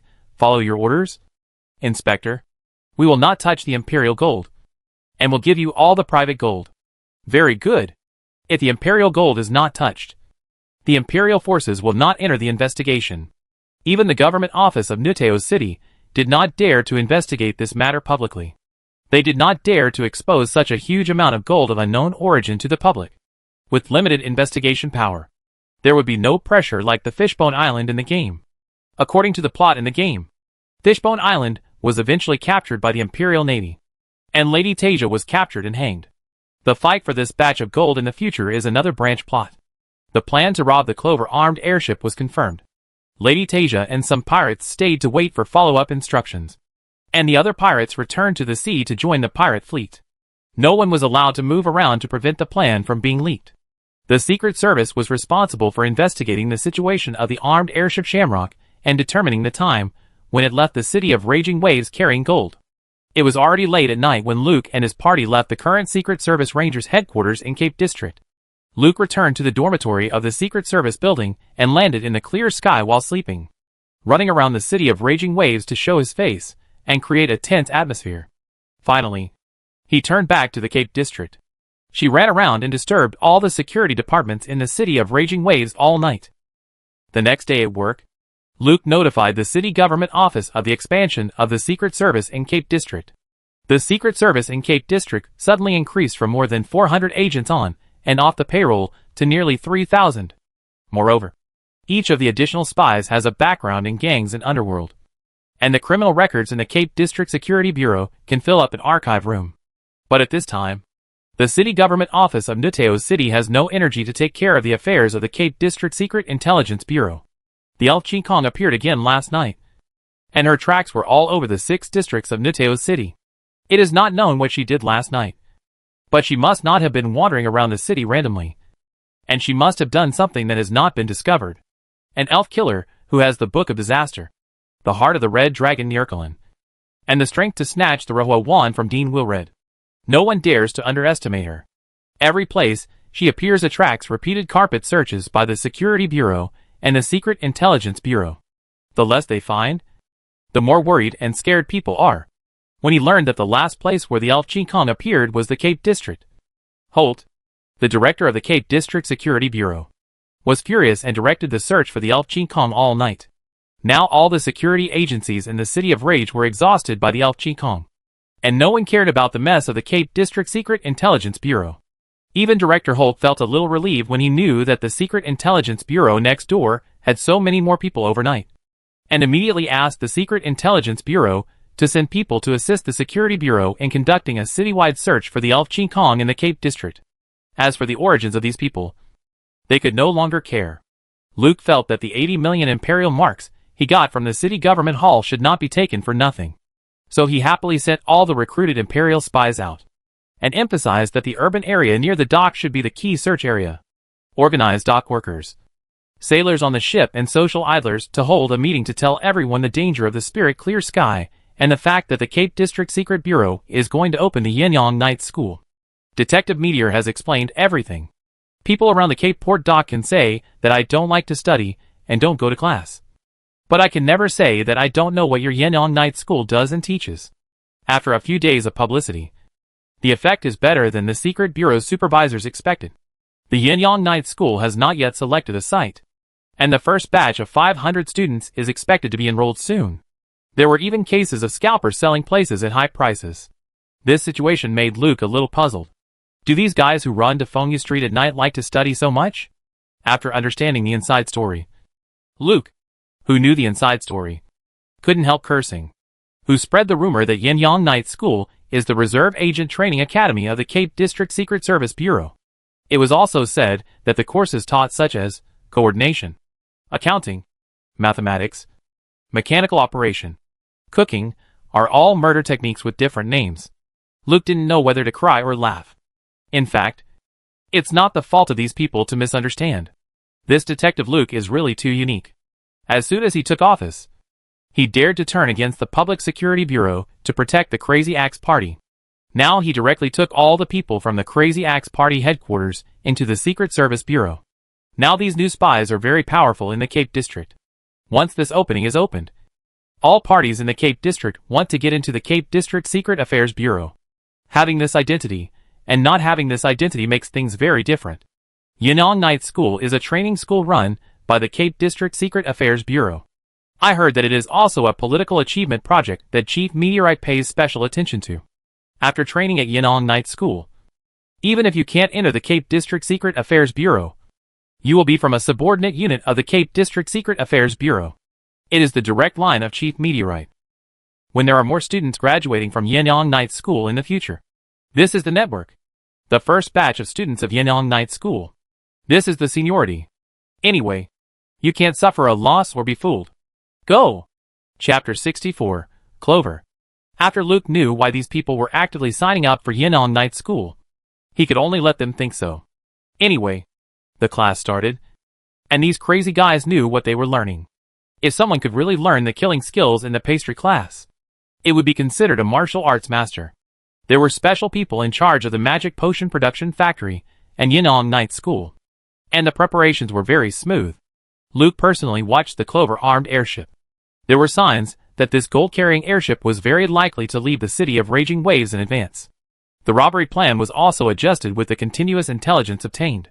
The Secret Intelligence Bureau of the Cape District issued a pirate warning, informing all ships anchored in the Cape District port that someone had found a suspected pirate ship off the coast of the City of Raging Waves. The Secret Intelligence Bureau of Cape District will organize an armed fleet to go to the sea area where the pirates were found to confirm. Captains are requested to be cautious when going out to sea in the near future. Some ships entering the port also proved that they were indeed chased by pirates. Most ships that do not have an urgent need to leave the port choose to stop at the Cape Port Pier and wait and see. When the Cape District Security Bureau was tossed by the clear sky and had no time to manage maritime affairs, the Secret Intelligence Bureau of Cape District organized an armed fleet to go out to sea and requested the Navy of Nuteo City to send warships to assist. The Meteorite Inspector of the Secret Intelligence Bureau of Cape District personally commanded this fleet to eliminate the pirates. The people of Cape District praised. Inspector Meteorite had just taken office, and he was running night schools and suppressing pirates. He was really a good official who did practical things for the people. Unlike the sheriffs of the sheriff's office, who only know how to lick the asses of the rich and powerful. The request for a joint patrol to hunt pirates issued by the Cape District Secret Intelligence Bureau was responded to by the raging Navy fleet, and 2 naval steam-powered sailing warships with 40 naval guns joined the patrol fleet. 1 day later, on the top platform of the city government hall building in the central urban area of Raging City, an armed airship was steadily hovering under the pull of the rope. A group of crew members were carrying cargo into the pod. Several well-dressed upper-class people gathered together, waiting for the notice of the airship's takeoff. Counselor Virgil and another city council member stood alone in another direction and talked under the protection of the sheriff. Member Eibel, the elf Clear Sky has appeared in the nights for the past few days, and we can't figure out her intentions. So we asked you to leave with this batch of gold in advance. The Imperial tax is in the airship safe, and the goods are in the bottom compartment. I have checked it myself, and the amount is correct. The rest is up to you. Member Eibel is a slightly fat middle-aged man with a big beard, a monocle stuck in his left eye socket, and a stiff-brimmed high-crowned gentleman's hat. He looked at the huge airship in front of him and said to Virgil, although it's a bit hasty, "There's nothing we can do. The blades of the Blade Brotherhood are coming soon, as well as the Abyss Mage and those dangerous elements with different purposes because of the Book of Disaster. This is a complicated situation that we have never encountered since we took over the city of Raging Waves. We must ensure the safety of the gold first. There should be no problem in protecting the clover." "Right," Senator Virgil said. "Everything has been arranged. I have selected 4 magicians to protect the boat. Their magic strength is enough to serve as magic professors at the Ulu College. In addition, there are 10 gargoyles made by the City Alchemist Association. They are installed on the top layer of the airbag and will automatically attack dangerous objects that approach. The crew members have good combat power. And there are 10 crossbows, which are enough to deal with most emergencies. And this is a voyage within the Empire. You will have a short and comfortable journey on the Clover." Senator Eibel nodded. He had taken the Clover armed airship to travel between Raging Wave City and the Imperial capital many times. A 1.5-day voyage was much safer and easier than the previous land route. It was only because the amount of gold transported this time was much larger than before that he asked a few more questions cautiously. At this time, the crew had already loaded all the small items to be loaded into the pod, and the passengers were entering the cabin one by one. "It's time to take off. As a gentleman, I can't let the ladies wait for me. Goodbye, Senator Virgil. I hope to hear good news from you when I return from the Imperial capital. That elf has been so troublesome these days that I haven't slept well for several nights. And your spirit is even worse." Congressman Eibel adjusted his hat and walked towards the airship cabin. Virgil sent him to the cabin door and shook hands with Eibel to say goodbye. "Goodbye, Congressman Eibel. Please give my respects and greetings to that great man." "I will." The crew closed the cabin door. The ground crew loosened the ropes that bound the airship, and the airbag of the airship increased the temperature and pressure, and a large amount of white steam was ejected from the airways of the airship. The buoyancy reached the threshold, and the Clover-armed airship gradually rose. The pneumatic propeller at the tail of the airbag started, pushing the airship away from the roof of the Government Affairs Office building and flying towards the sea not far away. At this time, in the preset ambush sea area, a hot air balloon was floating at an altitude of 3,000 meters. In the hot air balloon basket, Luke controlled the elf Ching Kong, holding a monocular telescope and observing the airspace in the direction of Nuteo City. Luke changed Ching Kong's costume that he'd bought for her with his own money and put on a black leather tights. If she needed to go into the water, this outfit was more suitable for activities in the sea, and Ching Kong's identity could not be exposed in this operation. For this reason, Luke also prepared a headgear to cover Ching Kong's appearance. The weapon Xing Xiechenjian put into the space backpack, and a more common Western-style sword was hung on his waist. According to the accurate information collected by the spies, the batch of gold was shipped out of Nuteo City today.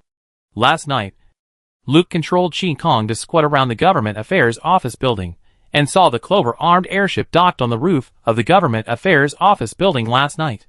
Therefore, it will definitely come out today. Luke searched the sea with a telescope, and the fleets that were waiting for it had all arrived at the designated sea area. The 2 witnesses that were found were following the 4 armed merchant ships to search for pirates. The prepared pirate ships were also seen. According to the plan, all personnel were in place, waiting for the armed airship Shamrock to appear. After finding the deployed fleet, Luke continued to search the airspace in the direction of Raging Wave City with a telescope. Not long after waiting, She found a white track on the blue sea background. That was the water vapor discharged by the steam airship. Adjusting the focus of the telescope, Luke found the armed airship Shamrock at the end of the white track. Steam power makes it fly much faster than other types of airships. If you don't calculate its route in advance and set up an ambush, it is difficult to catch up with it in the air. Now, let's get started. Luke threw the telescope aside, then jumped to the edge of the basket and looked far away to determine the direction of the Shamrock. Put on the hood and take another step forward. An oval ice plate appeared under her feet, and Luke glided towards the direction of the Shamrock armed airship on the ice plate like surfing on the sea. Chapter 65 Airborne. At this time, Luke's real body was standing on the bridge of the Lucky Princess. He could see what Ching Kong saw in his eyes at the same time, and knew that the Clover armed airship appeared. He took out a telescope to search the airspace where the target was located, and soon found the target of this robbery. Luke put away the telescope and said to Shelley beside him, "Send a flag signal to the Navy warships behind. Pirates found. Ask them to attack." Shelley once served in the steam fortress, and many technical things in the steam fortress were interconnected with navigation. After receiving the order, she blew a whistle to the flag bearer standing on the mast lookout, and then quickly made a set of gestures. The flag bearer received the order to use flag signals to convey the message to the Navy following behind. This time, the fleet composed of the Cape District Secret Intelligence Bureau and the Nuteo City Navy has a total of 6 ships. The Secret Intelligence Bureau has 4 merchant ships, and the Navy is of course driving a serious warship. When determining the cruising formation, Luke asked 2 Navy warships to be in the middle of the fleet. The reason is that if the pirates disguise themselves as merchant ships, they will definitely bypass the Navy warships. The ships of the Secret Intelligence Bureau are merchant ships, which can be scattered in the sea around the warships to lure pirates as bait. As long as the pirates dare to approach, the warships will attack at full speed, and the 4 merchant ships will intercept and encircle them. A bombardment can send the pirates to the sea to feed the fish. The Navy readily accepted Luke's arrangement, and Luke volunteered to drive the Lucky Princess forward. This style of leading by example while in a high position was admired by the Navy. But the Navy didn't know that the pirate ship was sailing in front of the Lucky Princess. But because of the curved surface of the planet, after the distance was pulled away, the Navy could only see the Lucky Princess, but not the pirate ship in front. When the Lucky Princess sent a flag signal to the Navy warship following behind, the pirate ship in front also saw the flag signal. For the pirate ship, the meaning of this flag signal was, "The plan has begun." The pirate ship received the order and turned its bow to rush towards the Lucky Princess. The 2 naval warships received the order to start the steam engine and move forward at full speed. The detective of the Cape District Secret Service was on the ship in front. If he made any mistakes, the credit of destroying a pirate group could not make up for the guilt of the death of a Secret Service detective. Luke ordered the Princess of Fortune to make way for the naval warship, and then focused all his energy on the clear sky. The wind hit his cheeks through the mask, and the clouds flew quickly beside him. The blue sea was magnificent and vast, and the Clover-armed airship could be seen with the naked eye in the airspace not far away. Luke controlled the clear sky to step steadily on the ice plate, and then expanded the area of the ice plate. The falling speed slowed down, and the flying posture changed to horizontal gliding. This feeling is like flying on a sword. I really missed the time when I invited a few friends to have an air race when I was playing games. In the field of vision, the Clover-armed airship is getting bigger and bigger. Luke adjusted the angle several times in the air, found the best entry point, and then lowered the angle of the ice plate and rushed towards the target. But as the distance with the Clover-armed airship shortened, Luke found that there were 10 more gargoyles on the top of the olive-shaped airbag of the airship. These things are not in the game plot. It should be because of the interference of the clear sky, which not only allowed the Clover-armed airship to take off early, but also added more defense forces. I wonder what else will I encounter besides these 10 gargoyles. Luke did not change his plan to board the ship because of the discovery of the gargoyles. These alchemical puppets with strengths between 2 and 3 stars could not cause much interference to him. Luke controlled the ice plate to make a small turn, moving towards the airship from above, and then gradually lowered the altitude to prepare to jump to the top of the airbag. On the top of the airship airbag, 10 gargoyles were installed on the brackets of the airship shell at intervals. They faced outward, with their wings wrapped forward, like sleeping bat statues. Luke's approach triggered the stress mechanism of these gargoyles, and their eyes turned from gray to red like shining gems. and their bodies also turned from stone gray to light black. The wings spread out instantly, and the mouths issued a piercing alarm. Then these gargoyles broke free from the base, flapped their wings and flew into the air, rushing towards Luke with strange cries.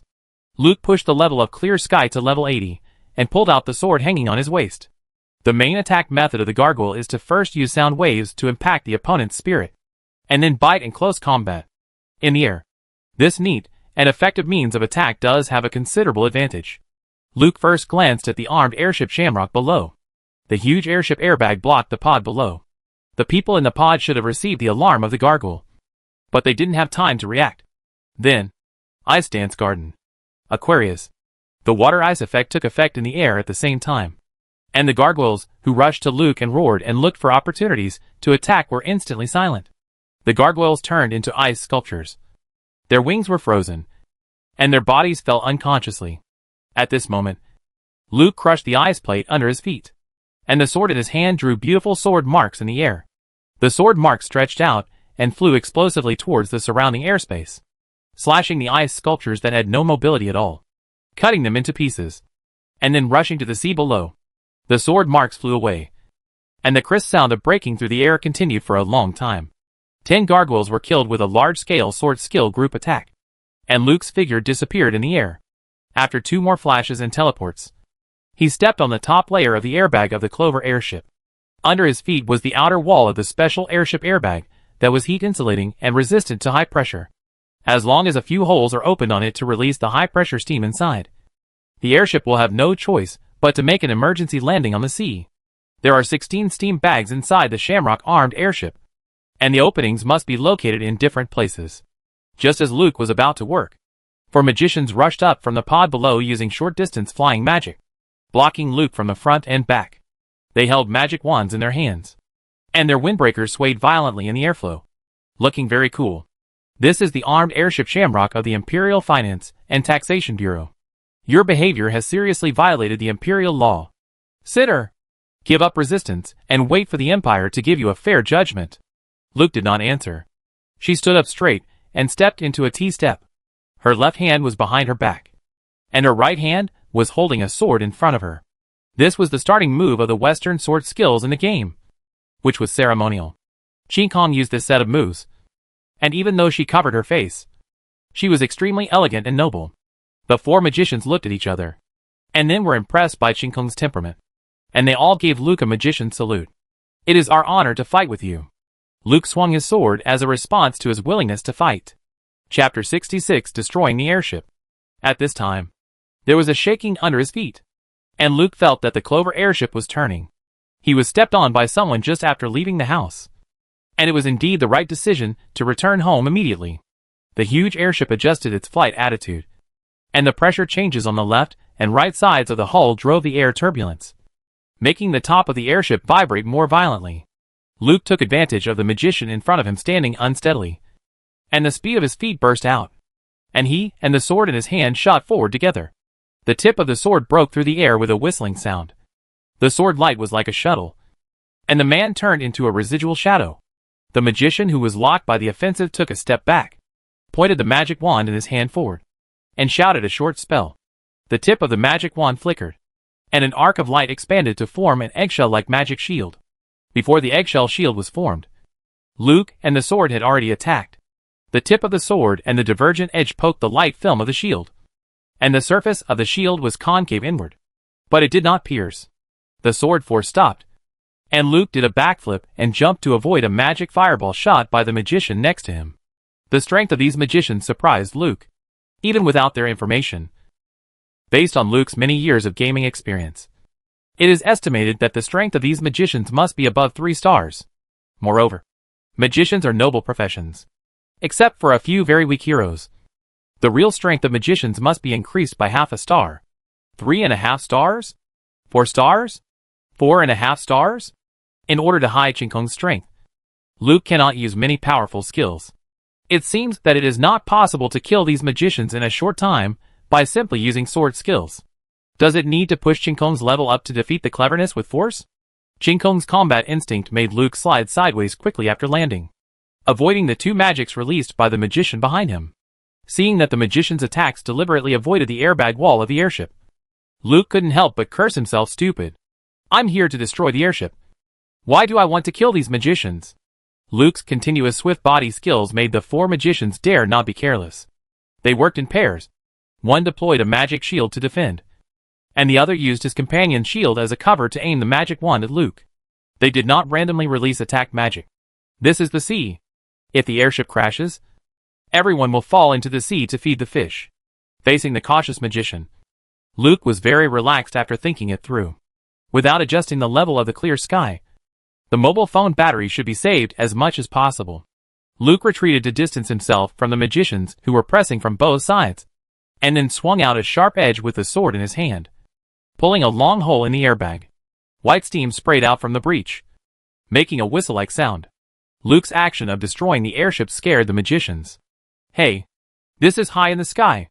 If we fall down, we will die. In response to the magician's warning, Luke cut another hole. The pressure in the airbag decreased, and the ground under his feet could feel slightly soft. The magicians didn't know if the invader was crazy, but they knew that if they allowed the other party to continue destroying the airbag of the airship, the shamrock would definitely fall. So the magicians no longer worried too much. Only by killing the invader as soon as possible could they repair the damaged airship. The magicians attacked, and they swung their magic wands to release attack magic at Luke one by one. For a moment, the top of the airship was thundering. The wind was blowing, and the explosions were blazing. The loud noises and shocks were transmitted to the cabin below the airship, frightening everyone to death. Some of the timid ones started crying, and some took out paper and pen and tremblingly wrote their wills. Mimbriver was shaken to the ground and rolled along the tilted deck for several rounds before being pulled up by his followers. He did not forget to pick up his hat and put it on his bald head. When he saw his precious glasses shattered, he couldn't help but curse. Are these magicians crazy? This is an airship, not a magic training ground. They want to kill me. What happened? Who can tell me? The attendants helped Senator Eibel to sit down on his seat, shouting for the captain to come over. The captain of the Clover-armed airship grabbed anything he could grab and staggered through the long corridor from the cockpit to the cabin. The cabin was filled with prayers and crying, and the crew tried their best to protect these noble passengers. Senator Eibel. A violent shaking made the captain hold a pillar to stand firm. He gave Senator Eibel an irregular greeting. The Clover has been invaded. The enemy is on the top floor of the airship. The magician on board has gone up. Please rest assured. We will protect your safety. The shaking shook off the hat that Senator Eibel had not put on. He grabbed the hat that was about to fall off and put it on, then yelled at the captain, "You can't even protect your own safety. And you dare to promise to protect my safety? What are those damn magicians doing? They are simply dismantling this airship. I am the Lord of the Empire, a member of the Parliament of Nuteo City, and the chief of the Finance and Taxation Bureau of Nuteo City. I own 4 fleets, 5 factories, and an entire commercial street. If I die, even if I kill all of you, I can't make up for the loss of the Empire." The captain was spitted in the face by the angry Senator Eibel, but he didn't dare to wipe it off. "I'm sorry, Senator. This is our mistake. Please trust the magician who was assigned by Senator Virgil. And please trust the Clover. This airship has multiple airbags, and a few of them being damaged will not affect flight safety. We just found the warships of the Imperial Navy on the sea and sent them a distress signal. I have ordered that if the airship does not have enough lift, it will be forced to land on the sea, and the Imperial Navy will rescue us." Hearing that there are Imperial Navy on the sea nearby, Senator Eibel breathed a sigh of relief. But then he breathed a sigh of relief again. In the cracks of the bottom cargo hold of the Clover-armed airship, there are nearly 9 tons of private gold hidden, all of which are black gold obtained by the dignitaries of the City of Rage through smuggling. This time, we are going to use the transportation of imperial taxes as a cover to send this batch of gold to the imperial capital, and then turn it into legal wealth. If the Navy comes to rescue, once the Clover falls into the hands of the Navy, they will definitely find the hidden gold. No, the Navy cannot come. Senator Eibel shouted, "Return to Raging Wave City. Return to Raging Wave City at full speed." The captain looked at the panicked Senator Eibel and wondered if he was scared silly. At this time, there was another huge earthquake, and there was a little bit of weightlessness, and panic caused screams in the cabin. The captain grabbed the pillar to prevent himself from being thrown out, and said loudly, "Senator Eibel, According to the current speed reduction of the Clover, we can't return to Raging Wave City safely. I am responsible for the safety of everyone in the boat. And there are many ladies here. Please sit here. I will arrange for people to throw unimportant goods into the sea to reduce the weight. Please believe me and the Clover. We will board the Navy's warship safely. Chapter 67 Forced Landing. After the captain finished speaking, he staggered towards the cockpit in front. He thought that Senator Ibble was already scared, so he wanted to return to his position to command the airship to make an emergency landing. When Senator Ibble heard the captain's order to throw the unimportant things on the airship into the sea, he grabbed a follower beside him.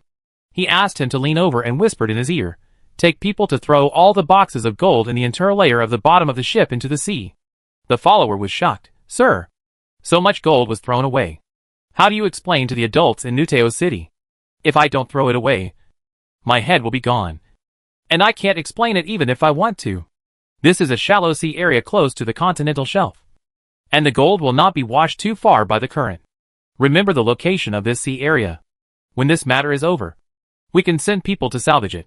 "Sir, your wisdom is really..." Member Ibble said angrily. "What flattering words are there at this time?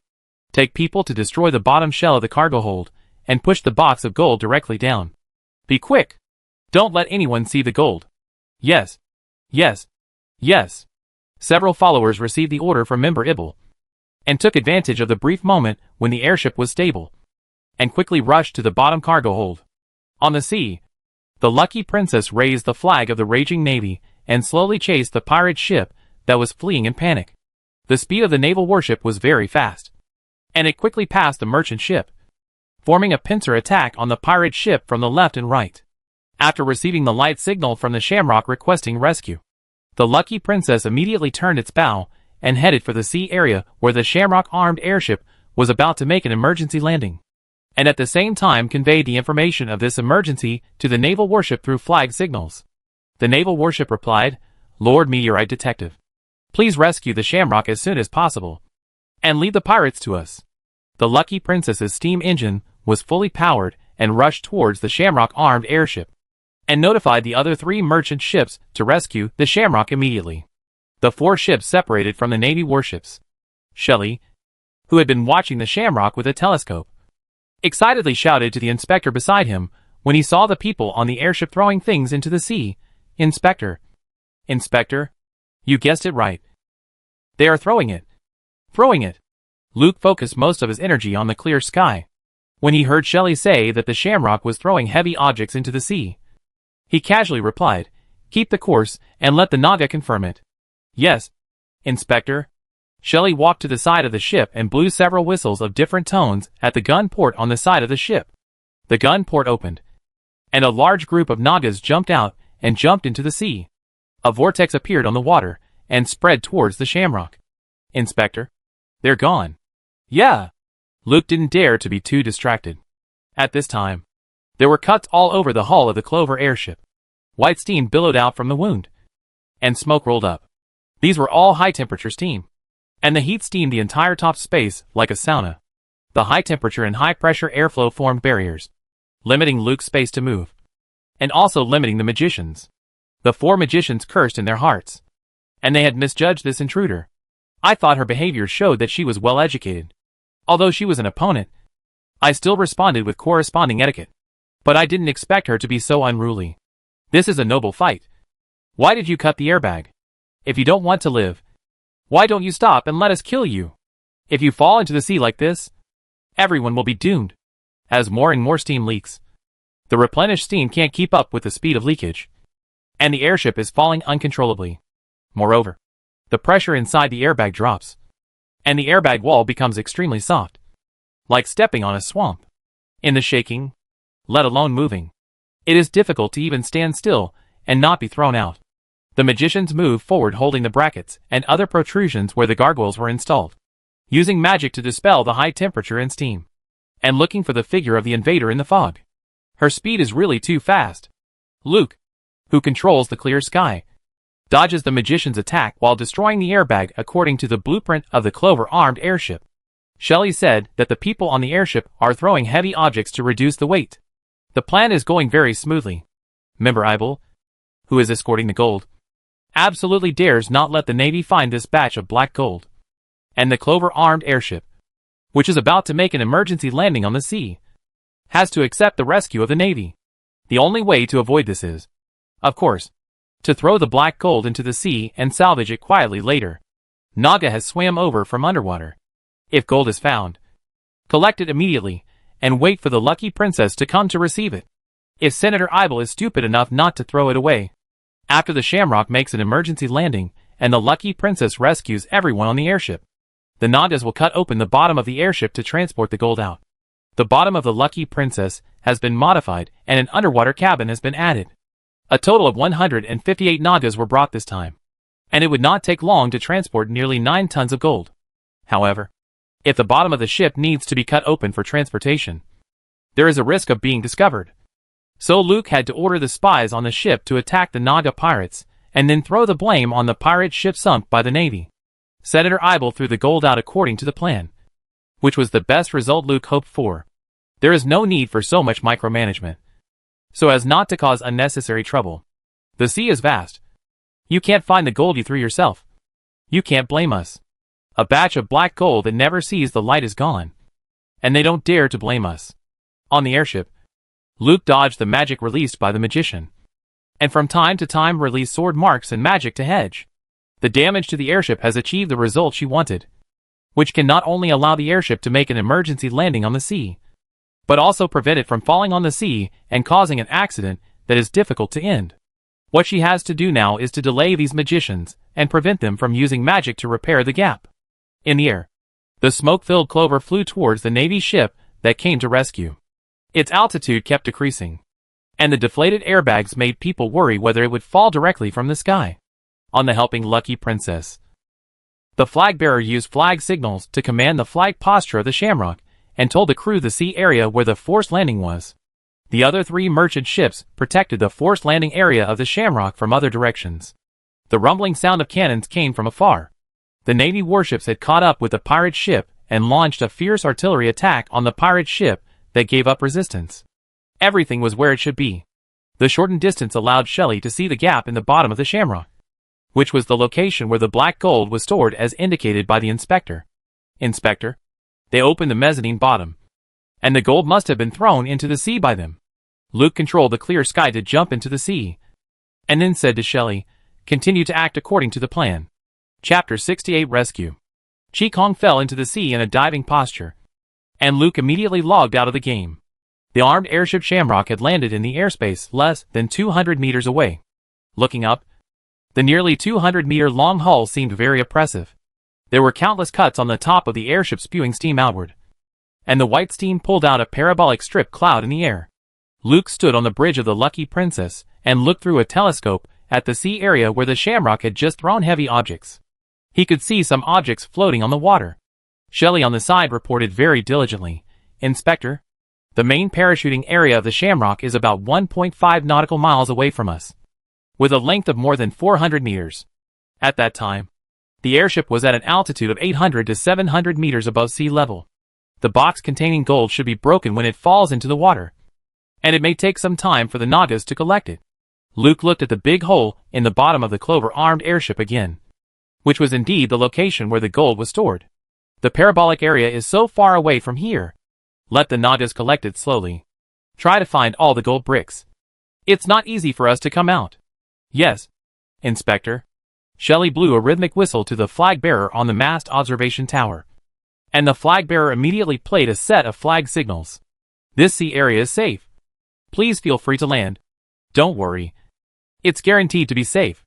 Repeat 5 times. The Clover turned on the signal light to express gratitude to the Lucky Princess. Mrs. Tasia, who had led the Nagas to the parabolic zone, floated on the water with only her head exposed. She also saw the flag signal from the Lucky Princess through the telescope.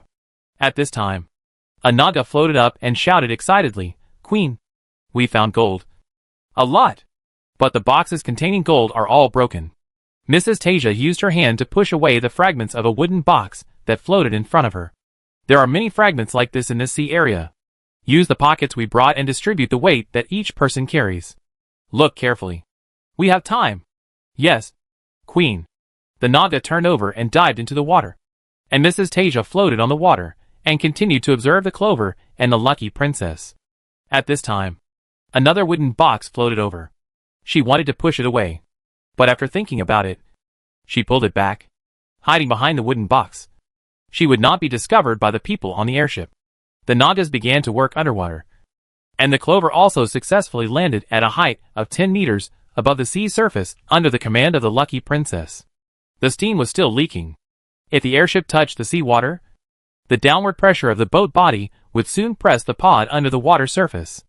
The Lucky Princess sent a small boat to follow the airship pod. The Clover slowed down and sent steam into the airbag at full power to slow down the time the airship fell. After the airship's flying posture was slightly flat, the passengers on the airship jumped down from the cabin one by one. The rescue boat threw out a life buoy and sent sailors, who were good at swimming, to rescue the people who fell into the water. There were not many passengers and crew members on the airship. After the captain jumped off last, all the people in the armed airship Shamrock were rescued. The airship kept its posture and flew forward for another 300 meters before touching the sea surface.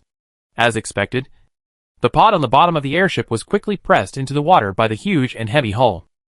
This scene made all the passengers and crew members sitting on the boat feel fortunate, and at the same time, they overflowed with gratitude for the people who rescued them. If this Navy didn't happen to be here, they would all die. But why are these Navy sailors dressed so casually? It's not a Navy uniform at all. The ship approaching is not a Navy warship. Counselor Eibel sat in the boat with the help of his attendants. He poured out the seawater from his hat, hesitated for a moment, and put it on his head. Then he asked the sailor who was rowing beside him, "Who are you? You don't look like the Imperial Navy." The sailor replied, "We are Imperial spies from the Cape District Secret Intelligence Bureau. We are working with the Navy to chase pirates. We came here when we saw you asking for help." Cape District Secret Intelligence Bureau? Counselor Eibel remembered the Secret Intelligence Bureau that had little presence in the city of Raging Waves. "I heard that you have a new detective chief, a very capable senior agent, who took 80 million Imperial marks of case handling funds from Counselor Virgil a few days ago." Speaking of the meteorite inspector, the spy was very proud. "Yes, our inspector is a very capable person. He has only been in office for a few days, but he has changed the Cape District. Judging from your clothes, you should be an important person. Our inspector is on the Lucky Princess. If you want to express your gratitude, you can tell him in person." Member Eibel was surprised and asked, "Your inspector is on this ship?" At this time, the boat docked at the side of the Lucky Princess, and a ladder was thrown down from something. The sailor pulled the ladder and invited Member Eibel. "Yes, our inspector is on it." "Sir, please." Luke met all the passengers and crew members on the Clover on the deck of the Lucky Princess. They looked very miserable. Their clothes were soaked, and a puddle of water soon gathered under their feet. The makeup on the woman's face was washed away terribly, and she was shivering from the cold. But everyone's face was full of joy of escaping death. "Hello, Counselor Eibel." Luke saluted Counselor Eibel, and then said to the others, "Ladies and gentlemen, please follow my subordinates to the cabin to take a shower and change clothes. The boat is simple. Please don't mind." Luke gestured to Shelley to take the guests to the cabin. Counselor Eibel tried his best to maintain his demeanor and returned the salute to Luke. "Thank you for the rescue. Inspector Meteorite, this is not an accident. Someone attacked us. Please be careful with your people. There are still taxes of the Empire on the Clover. Please salvage them." "Someone attacked you? How is that possible? This is the ocean, and you are in the sky." Member Eibel was also bewildered. "I don't know what happened. Everything happened too suddenly. Too fast. The ship's wizard should be able to answer your questions. And I also want to know what happened." Luke saw the 4 wizards who fought with clear sky, all wet, following Shelley into the cabin. "Mr. Senator, my ship has taken control of this sea area, and the Navy's warships will arrive soon after eliminating the pirates. You are safe on the Lucky Princess. We will salvage the Shamrock airship now. With our Imperial spies here, no one can steal the Empire's taxes or hurt you. Go take a shower and change clothes. I still have many questions for you and others to answer." "Thank you again, Inspector." Member Eibel went to the cabin to take a shower and change clothes. Luke commanded 4 merchant ships to approach the Shamrock that fell into the sea. The sound of artillery fire in the distance stopped at some point. The pirate ship should have sunk. Perfect. Chapter 69, this case is yours. Surrounded by 4 merchant ships, the armed airship Clover lay on the sea like a giant cocoon. The buoyancy generated by the mostly intact airbags prevented the hull from sinking, and the pods were all pressed below the water surface. It was just that the cooling of the seawater would quickly reduce the pressure of the airbags, and the airship would soon sink into the sea. Luke sent people to board the airbags of the airship and used the materials and glue used to repair the ship to seal the cracks on the airbags to prevent seawater from pouring in. Then he sent sailors to dive into the underwater pods to confirm whether the Imperial gold was still there. If these guys threw the Imperial gold into the sea, it would be a very tricky matter. The sailors who came back soon brought good news. All those who should be there are there, and those who shouldn't be there are not there. Very good. On the sea in the distance, 2 naval warships are coming quickly. The people rescued from the airship also changed their clothes and came to the deck. Counselor Eibel was wearing an ordinary sailor suit. The rough fabric made him feel uncomfortable all over, and because of his big belly, he couldn't button the buttons of his coat. He also insisted on wearing the hat. The hat seemed to have been dried simply using magic, although the shape was a little deformed and the color was mottled. It at least covered his sparse hair. Eibel smelled the greasy sleeves and showed an extremely disgusted expression. Luke apologized to these bigwigs in a gentlemanly manner. "I'm sorry. We went out to sea this time to hunt pirates. We didn't prepare any clothes. We can only ask you to wear our sailor's clothes. We will return after we finish dealing with the affairs here. I promise you can enjoy a sumptuous dinner in the evening. Member Eibel and the 4 magicians, please follow me to the captain's room. I have many questions to ask you about the crash of the Clover airship." Luke walked into the captain's room.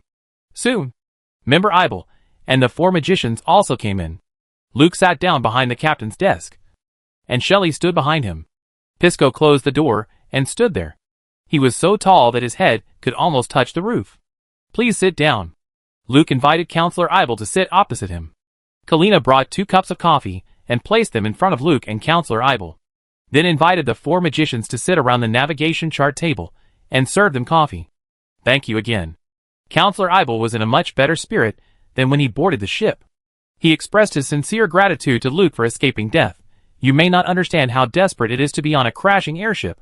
I definitely don't want to experience this experience again. You saved me and many people of status. We will all remember your kindness to us." Luke replied, "Maintaining the security of the Empire and saving the lives of the citizens of the Empire are the duties of our Imperial spies. Mr. Senator, please have a cup of coffee. There are 4 respected mages. The formal confession recording is about to begin." At this time, Kalina was sitting behind a small table behind Luke, and a mechanical typewriter was placed on the table. She adjusted the typewriter and waited for the real-time confession recording. Mr. Iber took a sip of coffee, tidied his appearance, sat up straight, and showed the style of a city councilor. "I'm ready, Inspector Meteor," Luke said in a very formal tone. "Mr. Iber, after our Cape District Secret Intelligence Bureau's initial accident inspection of the Clover armed airship that crashed into the sea, it was determined that the accident was caused by an attack by unknown personnel. Since the Clover armed airship is an asset of the Imperial Taxation Bureau, this time it is transporting the Empire's taxes. On the airship are you, the Imperial Lord, a senior Imperial official, a member of the City Council of Raging Waves, an influential entrepreneur, a philanthropist, and many Imperial officials and their families. I classify the attack and crash of the Clover armed airship as a case endangering the security of the Empire. Do you have any objection?" As Luke said one title after another, Counselor Eibel straightened his back even more. Even wearing a dirty and ragged sailor suit could not cover up his noble temperament.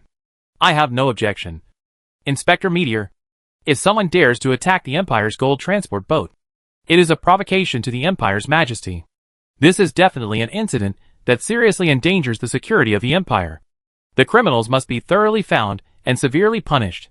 Yes, we must catch the criminals, but we must give them a fair trial in accordance with the laws of the Empire," Luke said honestly and fairly, as the first Imperial Secret Service to arrive at the scene for rescue and investigation.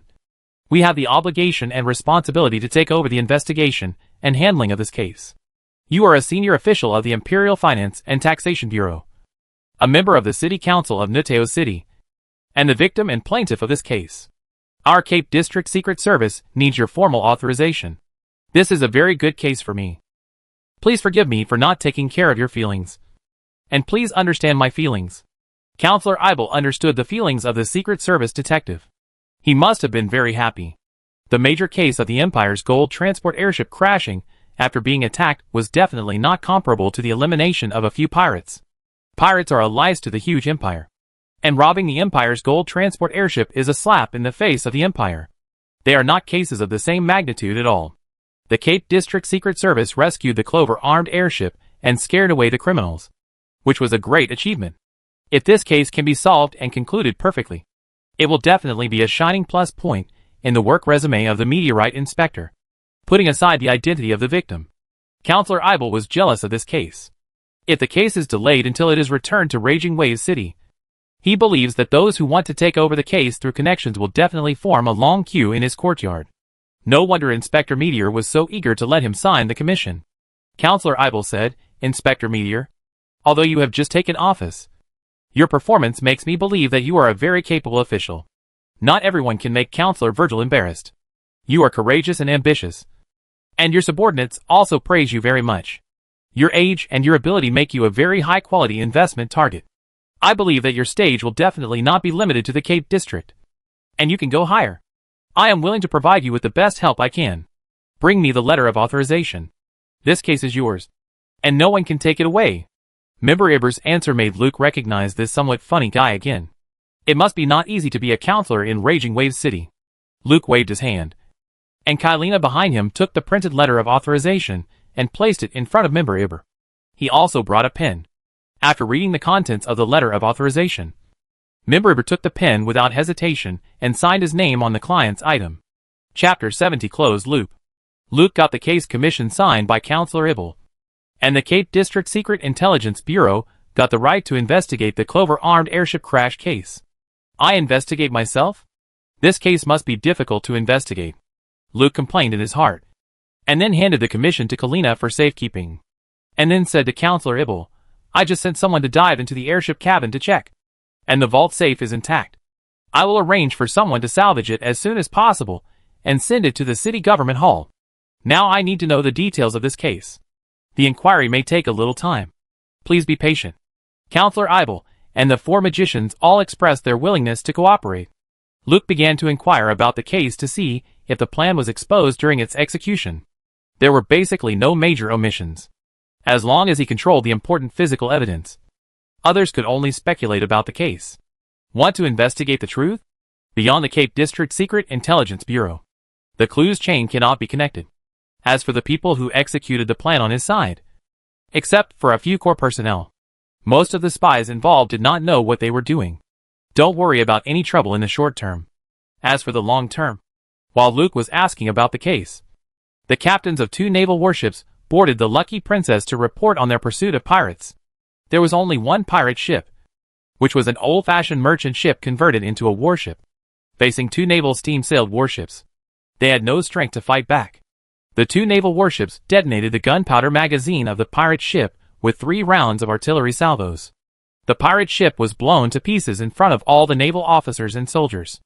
The pirates inside were definitely dead. Even if there are pirates who survive by chance, it is difficult for them to swim to the land alive. We all saw the damage of the Shamrock in the air, so we rushed over to support. Is there anything we can do for you? Captain Mansfield. Captain Boris. This is Mr. Eibel, a member of the City Council of Raging Waves. After Luke finished his introduction, he said to the 2 naval captains, "The Shamrock was attacked by an unknown person, but we did not find the whereabouts of that person. The other party is a woman, who seems to have a very good figure." This is what the mages who have fought with her said. The mages also said that she jumped into the sea after destroying the airship, and my people have not found her yet.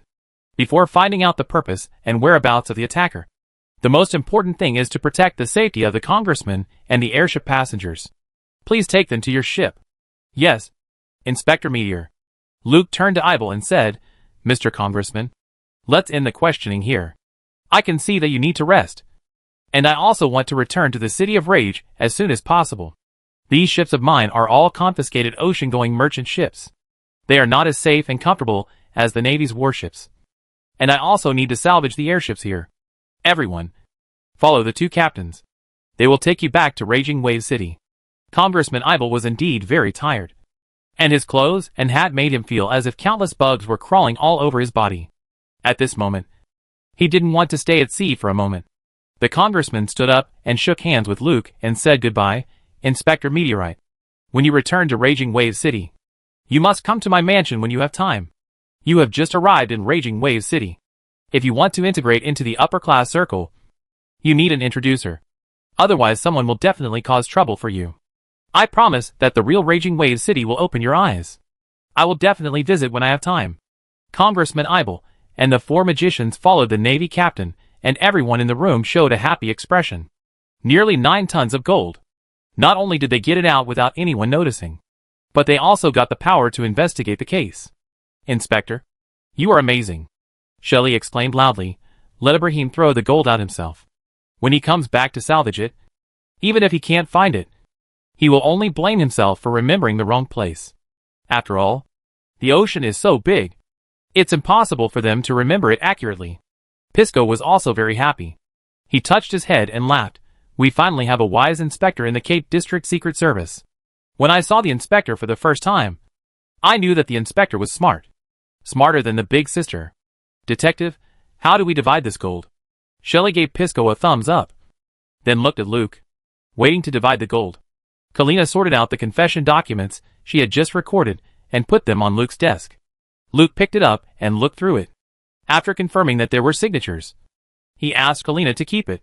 Facing Shelley and Pisco who were staring at him, Luke snorted, This is stolen money. You want stolen money too? Shelley said, Detective. As long as you give it, we dare to take it. I'm afraid that if you take it, you won't be able to spend it. Luke warned the 2 people, nearly 9 tons of gold. Do you know how many big shots are involved? Not only in the city of Raging Waves, but also members of the Imperial Capital's royal family. If something goes wrong, I have the princess to protect you, and you will bear all the anger. Tell my words to everyone involved in this plan. We are Imperial spies. Intercepting this gold is for the safety of the Empire. Keeping the secret is to save your lives. Yes, Detective. Shelley, Pisco, and Kylina stood at attention and said. Luke changed his tone and said gently, Of course. We are doing such a big thing together, and the princess will definitely reward us. I will make the decision. I will give the brothers a bonus first, and when the princess's reward arrives, we will give another bonus. Thank you, Detective. Everyone go out. Shelley will be responsible for receiving the gold. The gold arrived. The lucky princess returned, and the other 3 ships salvaged the Shamrock. After moving out the Imperial taxes, they were immediately sent back to the Secret Service. Yes, Inspector. Shelley and the other 2 left the captain's room, and Luke took a sip of the coffee on the table. It was a little cold, but it tasted different. This batch of gold was huge, and its disappearance would inevitably cause a huge shock within the ruling class of the Raging Wave City. Raging Wave City had such a special status in the Golden Shield Empire because it had money, and because the new nobles who ruled here did not want other interested parties to intervene. And they were very united in external affairs. Although the clear sky had caused some chaos in the Raging Wave City these days, it was only on the surface. And Luke did not really want to cause a catastrophic incident in the city. When the City Hall gets used to the current situation, they will think of the Cape District again. And at that time, they will find that all the Cape District docks are within the influence of the Cape District Secret Service. The Secret Service has its own industry, and is more powerful than the Cape District Security Bureau. For this detective, who is not one of them, should he win over? Or eliminate the hidden danger? Luke cannot leave the choice in the hands of the City Hall. Chapter 71 Waiting for the Thunder. The inexplicable disappearance of this huge amount of gold will inevitably cause suspicion among the bigwigs who rule the city. Once the egg has a crack, flies will naturally bite it. Last time when the meeting was held in the city government hall, Viscount Iskalon wanted to intervene in the government affairs of the city of Raging Waves, and Luke was there. In the game, this rare enlightened noble in the Blade Brotherhood squeezed into the city council of Raging Waves and became a member of the council. Once there is any loosening in the city of Raging Waves this time, he will definitely take action immediately. Only by letting the new and old nobles fight in the city of Raging Waves will they have no energy to manage the Cape District. As for whether the gold will be exposed in the future, humph! What if it is exposed? At that time, whoever has the gold will be the boss. After thinking through what to do next, Luke felt that coffee was smoother and more refreshing. 2 Navy warships carried the survivors of the Clover away and headed for the city of Raging Waves. The 4 merchant ships of the Cape District Secret Intelligence Bureau continued to salvage the airship. The important thing was to salvage the vault safe first. The others could organize a fleet to tow the wreckage of the airship back to Cape Port. Madame Tasia's work was also going very smoothly. There was no interference. The Nandas could rest assured to search every corner of the seabed carefully. Put the gold you find into your pockets and transport it back to the underwater cabin of the Lucky Princess. More than 100 Nandas swam back and forth a few times. And all the gold was transported. After receiving the gold, Luke asked Shelley to keep an eye on the other 3 ships and continue to work. And the Lucky Princess returned. The news of the attack and crash of the Clover armed airship immediately caused a huge sensation when it was reported back to the city of Raging Waves. This airship was carrying the taxes that the city of Raging Waves paid to the Empire this time. More than 3 tons of gold is not a small amount. If the Emperor of the Empire blamed it, I don't know how many people would be implicated. Fortunately, another news came out soon. When the Clover armed airship was attacked, the meteorite inspector of the Cape District Secret Intelligence Bureau was leading the Secret Intelligence Bureau and the Navy Joint Fleet to chase pirates in the nearby waters. When the meteorite inspector discovered the crashed Clover, he immediately carried out a rescue operation, not only successfully rescuing all the passengers, but also salvaging the Imperial tax. The safe containing the Imperial tax was sent to the city government office, where Councillor Eibel opened it himself, and the gold inside was intact. Many people breathed a sigh of relief. As long as the tax was there, the responsibility was all on the attackers, and the safety hazard of the steam airship. In order to clear itself of responsibility, the city government office of Nuteo City not only denounced the attackers, but also pointed the finger at the armed airship Clover that was responsible for the transportation. The military was right not to purchase the steam airship. In order to reduce its own weight, it uses a soft airbag without any protective ability, making it as easy for the attacker to cut the airbag as cutting his own fingernails. Only hydrogen can bring greater lift to the airship, and it does not need to carry a large amount of fuel like conventional thermal airships. The surplus load can allow the airship to be equipped with a hard airbag shell, so that the airship has a larger pod, and we can install artillery on the airship. The Alchemist Association of Fury City has developed a hydrogen stabilizer. Hydrogen mixed with a gaseous stabilizer is no longer easy to ignite, and is the best material for building airships. However, there are always some people in the court who use the high price of hydrogen stabilizers as an excuse to prevent the development of new hydrogen airships. The new steam airship is cheap, but if there is no meteorite inspector this time it is not just a steam airship that is lost. The taxes of the Empire, as well as the priceless senior officials of the Empire, will all leave us. For a time, a wave of public opinion denouncing the new steam airship was set off in Nuteo City. The hidden dangers and backwardness of steam airships, as well as the advantages and prospects of new hydrogen airships, have dominated the headlines of major newspapers. The news that the Cape District Secret Intelligence Bureau rescued so many important people on the Clover has become a foil to the dispute between steam airships and new hydrogen airships. Even when Senator Ibel was interviewed, he talked about the defects of steam airships and touted the new hydrogen airships as the future.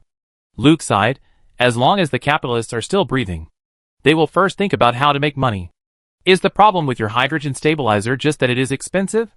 The stabilizer itself is not very stable. It is necessary to constantly add stabilizer to stabilize hydrogen, and it is a good way to make money. Luke does not care about the dispute between steam and hydrogen, and he does not want to be paid too much attention to himself. It is his interest to run his own rabbit nest in the Cape District. The wreckage of the Shamrock airship was pulled to the beach near the port of the Cape District. Luke had the wreckage circled and sent spies to guard it strictly. No one is allowed to enter without the order of the inspector. The investigation of this case still needs to be pretended. Luke personally took the lead in setting up the Shamrock Incident Investigation Team, and let Kalina write a report to apply for 20 million Reichsmarks of case handling funds from the city government office. Unexpectedly, the city government office actually approved such an outrageous funding application. The city finance and taxation office bypassed the security office and directly transferred the money to the account of the Cape District Secret Intelligence Bureau. Councillor Ibra is really righteous. Luke also righteously gave Mrs. Tasia 5 million Reichsmarks to let her buy a batch of materials in the Cape District and transport them back to Fishbone Island. After all the things on Fishbone Island are settled, go back to the Cape District to discuss how to cooperate between the two backward regions. Next, just wait for the bomb of that batch of black gold to explode. If Counselor Iber can't get that batch of gold back, will those bigwigs believe his excuse that he can't remember where the gold was thrown? How did the attacker appear on the airship? What was her purpose? Who was behind it? Nearly 9 tons of gold was enough for them to imagine all sorts of things. The most important thing was, only a few people knew about the secret transportation of this batch of gold. If someone wanted to take this batch of gold, it must be someone inside them. You guys can guess each other. I'll work on my secret technique first. Luke, who had a little free time, began to think about improving his own strength. Troll Bloodline Tao Tai. Spearmanship. Wolf Dagger number 4. Greedy Red Dragon Spear. This is the basis for Luke's own power system. The combination of Troll Bloodline Tao Tai, Spearmanship, and Greedy Red Dragon Spear can basically meet his needs for close combat. Considering his status as a detective, with so many subordinates around, there shouldn't be many opportunities for close combat. Guns are still relatively strong in the early stages of the game, and the identity of the Secret Service detective can get special bullets. Hiding behind and shooting coldly is the fighting style of a qualified detective. Is there a secret technique to increase the power of guns? Definitely. Chapter 72 Pupil Technique. The secret room by the Lime River is no longer the same as when Luke first arrived. When purchasing equipment for the potion factory, he ordered some equipment for processing mysterious props for himself. A rectangular altar workbench was placed against the wall, and 2 3-prong candle holders were placed at the 2 corners of the table next to the wall. The flames of the 6 candles were straight and motionless. If it weren't for the light smoke from the burning spirally rising, the candlelight would look fake. On the table, a square piece of white paper was spread in the middle, with a ruby pressed on each of the 4 corners. A hexagram array diagram was drawn on the paper. Luke sat in front of the array diagram. On his left hand was a balance. A 1-gram weight was placed on one tray of the balance, and nothing was placed on the other tray. The balance was tilted. On his right hand, there were boxes of materials containing 6 different colors of powder, each containing a small spoon. All the materials were ready, and Luke rubbed his hands and moved his wrists. Next, it was time to test his skills and luck. Luke first picked up the spoon on the red powder, gently scooped out half a spoonful of powder, and then carefully moved it over the top of the array diagram. He gently patted his right wrist with his left hand, and the slight shaking of his wrist shook some of the powder off. The candlelight of the 6 candles went from being still to swaying, and the red powder turned into a wisp of rippling red smoke before it fell on the paper. The smoke fell, and gathered into lines like a stream of water, drawing some runes on the array diagram. The smoke from the candles swayed in different patterns. The smoke from the candle on the far left was light red. Luke looked at the balance next to him. It was slightly adjusted when the other tray was still empty. Put down the red spoon. Pick up another spoon and scoop out some blue powder. Sprinkle a little in the same way. The powder turned into smoke in the air, and after falling on the paper, it gathered into lines and drew blue runes. The smoke from the second candle turned light blue, and the balance was adjusted again. Then green, yellow, purple, cyan. After a little of the 6 colors of powder were sprinkled, the smoke from the 6 candles turned into 6 colors, and it rotated and rose according to their respective amplitudes. The balance was still a little far from being right. At this time, a thunder came from outside along the river, and a storm was coming to the city of raging waves. Luke continued his work without being affected by the thunder. It was just the beginning, and he had to complete the production of this mysterious prop before the storm ended. Carefully observing the rising pattern of the light smoke on the 6 candles, Luke took a little purple powder and shook off a little powder with a gentler movement. After the purple material was integrated into the array, the light smoke on the corresponding candle also changed accordingly. Luke continued to observe and adjust. To complete this technique, the rising pattern of the light smoke on the 6 candles must be consistent, and the balance must be right at the same time. If there is a mistake in the process, you must change a piece of array paper and start over. The headache is that there is no standard measurement for the 6 materials. If you failed last time, the amount of materials needed next time will be different. This is why the secret art is difficult to explain with theory. The secret art master only knows how to do it, but not why to do it. Luke failed without a doubt in the first attempt. When the balance was straightened, he did not adjust the smoke from the 6 candles to synchronize, so he could only change a piece of array paper and start over. The thunder outside was louder and more frequent, and the wind drilled into the waterway and made a ghostly sound, like the wailing of the dead. Luke spread the arrayed paper flat and pressed the four corners with rubies. The flickering candlelight stopped, and the gray smoke rose slowly.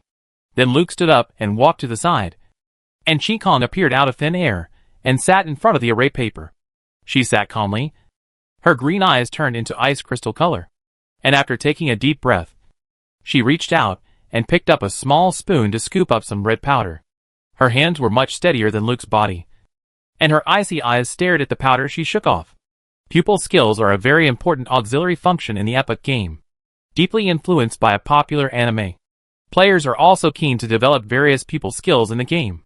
Ching Kong's ice crystal eye is one of the pupil skills, which can remove negative states and make Ching Kong immune to mental attacks.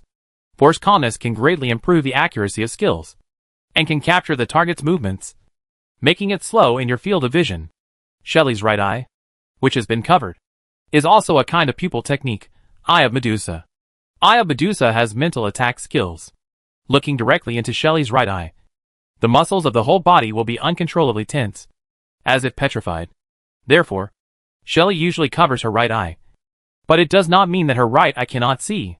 Eye of Medusa is very sensitive to infrared rays, and has a strong ability to capture dynamic objects like a snake. The complementary positioning of the two eyes makes her gun-fighting skills extremely domineering. Among the five senses of human beings, vision absolutely occupies the first position. Improving vision is a comprehensive improvement of overall strength. The secret language that Luke prepared for himself this time is a kind of pupil technique, which can immediately bring out the power of the gun, and can also be used for other skills without relying on guns in the future. It is a very valuable ability. Ching Kong's body's control over power is far better than Luke's current body. The ice crystal eye allows her to more accurately control the changes of props in different positions. A little bit of material turned into smoke and fell on the array paper, and the rune lines outlined a colorful array. At this time, Luke was completely immersed in Ching Kong's spirit, as cold as ice, without any distractions, without any emotions. His arms were steady and not stiff, and the control of the pupil technique allowed her to almost find out the number of particles. Luke felt like a machine without emotions. All the functions of her body were working for a slight shake of her wrist. 6 materials were added one by one, and after only 2 rounds of materials, the smoke from the 6 candles was almost consistent. Luke observed the swing of the scale and continued to add materials, becoming more meticulous. Even if the thunder outside was louder and the wind was stronger, her ears could not receive any sound. The pointer of the scale moved with an imperceptible amplitude. At a certain moment, after Luke shook off a trace of green powder, a crisp bell sounded from the scale. The powder turned into smoke that was so light that it was almost colorless. 6 colors of smoke on the 6 candles became straight at the same time.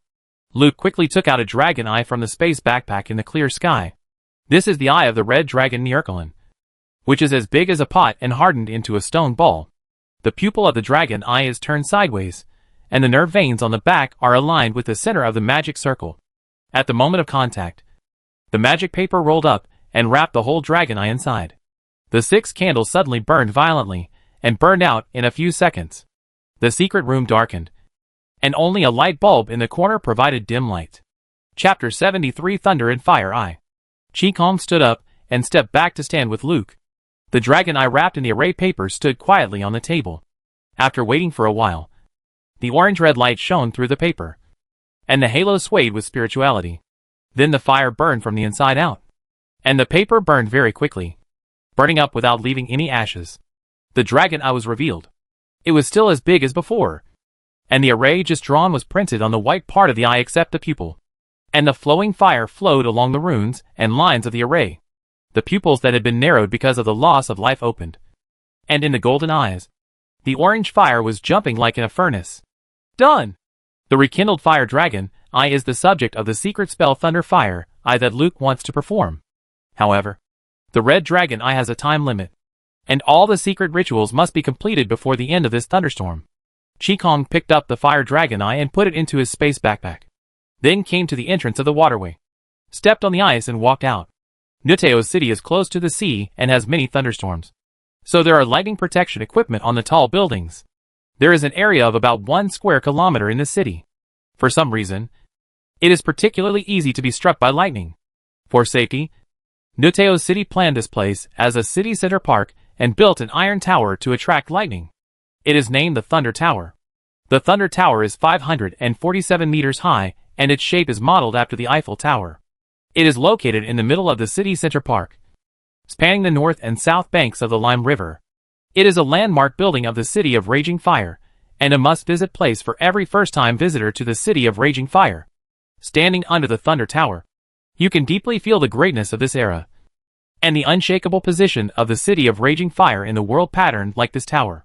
On this rainy night, the Thunder Tower stands in the city center park with a majestic posture overlooking all the mountains. The heavy rain washed its body, and then flowed into the turbulent Lime River at its feet like a waterfall. In the sky, dark clouds pressed down and heavy rain poured. Lightning flashed in the clouds. Thunder roared continuously, and vented wantonly over this quiet city. From time to time, a lightning bolt came down. It was like a punishment from heaven, illuminating half of the city with light, and then smashed the top of the Thunder Tower with a mighty force. Infinite electric energy flashed with sparks, and conducted down along the iron tower to the ground. And the momentum continued to form a shock wave that spread outward. This scene was spectacular and heroic, perfectly presenting the interaction between the power of heaven and earth and artificial creations at this moment. And it was a widely praised wonder in the epic game. Luke climbed up the safety ladder of the Thunder Tower, and she attached a set of ice armor to herself to isolate herself from the damage of the electric energy. Looking down from above, the lights of the city were dim in the rainstorm. There was a rumbling sound in the distance. Not sure if it was the sound of waves or thunder. After climbing to the top of the tower easily, Luke observed the sky, and then stood on the top of the Thunder Tower with a nimble leap. She took out the Fire Dragon Eye and raised it above her head. The invisible force lifted the Fire Dragon Eye, and the falling rain was diverted by an invisible barrier. The subject is in place. And then the auxiliary words come. The Thunder Fire Eye requires 3 auxiliary words. Namely, the thunder that penetrates the sky, the tower that attracts thunder by the river, and the fragments of the flame dream. The tower that attracts thunder by the river refers to the Thunder Tower. Every time there is a thunderstorm, it is struck by lightning here, and after countless people have admired it, it has long become a mysterious prop. The thunder that penetrates the sky is the purest natural power, and it is another form of mysterious props. Fragments of the flame dream can only be obtained by chance in an erupting volcano. Luke said people to pay attention to this mysterious prop, but because it was too rare, no clues could be found in a short time. At this time, the value of the Book of Disasters was reflected, as a mysterious prop evolved from the first encyclopedia of occult arts. Its versatile nature is its characteristic. Luke took out the Book of Disasters and threw it into the air. The Book of Disasters did not fall, but revolved around the pupil of the Fire Dragon like a satellite. With the cover unfolded and the pages turned, the clouds in the sky pressed towards the city below under the traction of mysterious energy. The dark clouds covered the sky like a mountain range, crushing the City of Raging Waves to pieces. The rumbling thunder rolled in the clouds, and the oppressive atmosphere filled the entire space. It seemed that an unimaginable force was brewing in the deep, and brewing again. At a certain moment, time was still in a certain state. The rain in the sky paused and continued to fall, and then more than 10 lightning bolts of more than 10 kilometers in length tore the sky apart. All the lightning gathered in the airspace pointed by the top of the raging Thunder Tower, forming a lightning column with a diameter of tens of meters that penetrated through. This lightning illuminated the sky and the city, and Luke jumped sideways. Stepping on the ice steps he created to stay away from the danger zone. When she turned around, she saw the suspended Fire Dragon Eye erupting like a volcano. Fire and thunder collided, and the two energies known for their violent nature produced a powerful fusion reaction. And the position of the Fire Dragon Eye emitted a strong light like the sun. At this moment, the City of Raging Waves seemed to have entered the daytime. The soul-shaking explosion woke up everyone in the city, and the citizens looked from the windows toward the Thunder Tower, not knowing what was going on. And the turbulent shock wave shook the glass on the window with a pulse rhythm. Is it the end of the world? Everyone couldn't help but have this terrifying thought. At this time, Luke couldn't imagine that the secret words he cast would actually cause such a big reaction. In the game, the release of the secret words of thunder and fire pupils is quite spectacular, but not so exaggerated. Is it because of the change in real power? Or is it because of the uncertainty of the secret art itself? Luke doesn't know. The secret art itself is something that cannot be explained. Looking at the ceremony scene again, Luke's heart sank. No. This time he caused a big disaster. According to the normal process, after releasing the secret words of thunder and fire pupils, the mysterious prop attributes of the Wrath Thunder Tower disappear, and it will not cause any impact on the tower itself. But this time the power of the secret art words is too great, and the Wrath Thunder Tower is affected by the thunder and fire, and it actually began to melt. The melting started from the top of the tower. Even with the scouring of rain, the steel used to cast the tower body still heated up and turned red without hindrance. Without support, the iron tower, which was more than 500 meters high, twisted and collapsed. The impact shook the whole city. It's over. The landmark of Raging City is melted. Knowing that he had caused a big disaster, Luke used teleportation and ice plates to move quickly in the air. At the moment when the ceremony was about to end and the power was decreasing, she quickly approached the center of the ceremony. Take away the Book of Disaster first. The vision disappeared. The thunder was annihilated, and the fire dragon eye disappeared. At the position of the fire dragon eye just now, a purple and red illusory eye floated there. Luke grabbed the thunder fire eye and turned a corner in the air to escape the scene. Chapter 74. A visit spanning a century. In the dean's office in the West Tower of Ulu College, Dean Wilred was wearing a pair of glasses and looking at a paper seriously. The spacious room was very quiet, with only a vertical pendulum clock in the corner ringing. Behind Dean Wilred was a large floor-to-ceiling window. It was drizzling outside, and even the daytime seemed gloomy. Pour me a cup of tea, Dean Wilred said to the empty office. His eyes did not leave the paper, and his tone was very casual. A little monkey came out from somewhere.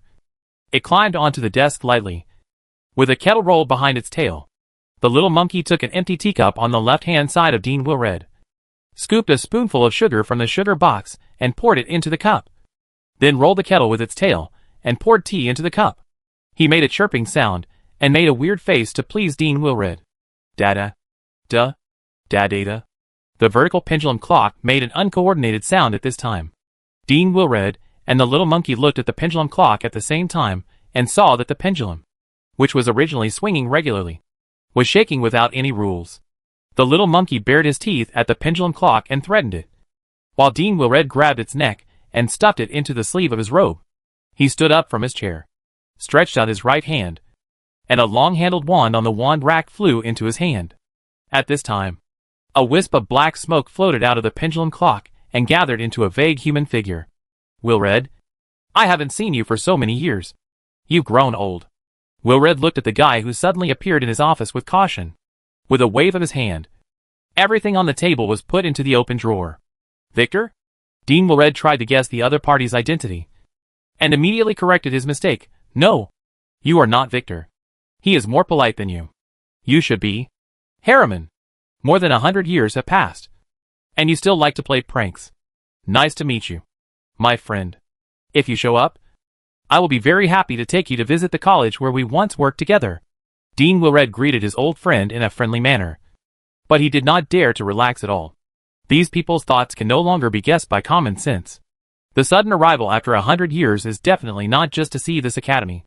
As expected, Harriman said, we all missed this place very much in the past 100 years. At that time, we could argue for a formula for a day and drink until dawn for a result. But the Book of Disaster changed everything. It allowed us to see a whole new world. A power that transcends all forms of power. The mysterious energy in this secret art is the end point of all energy.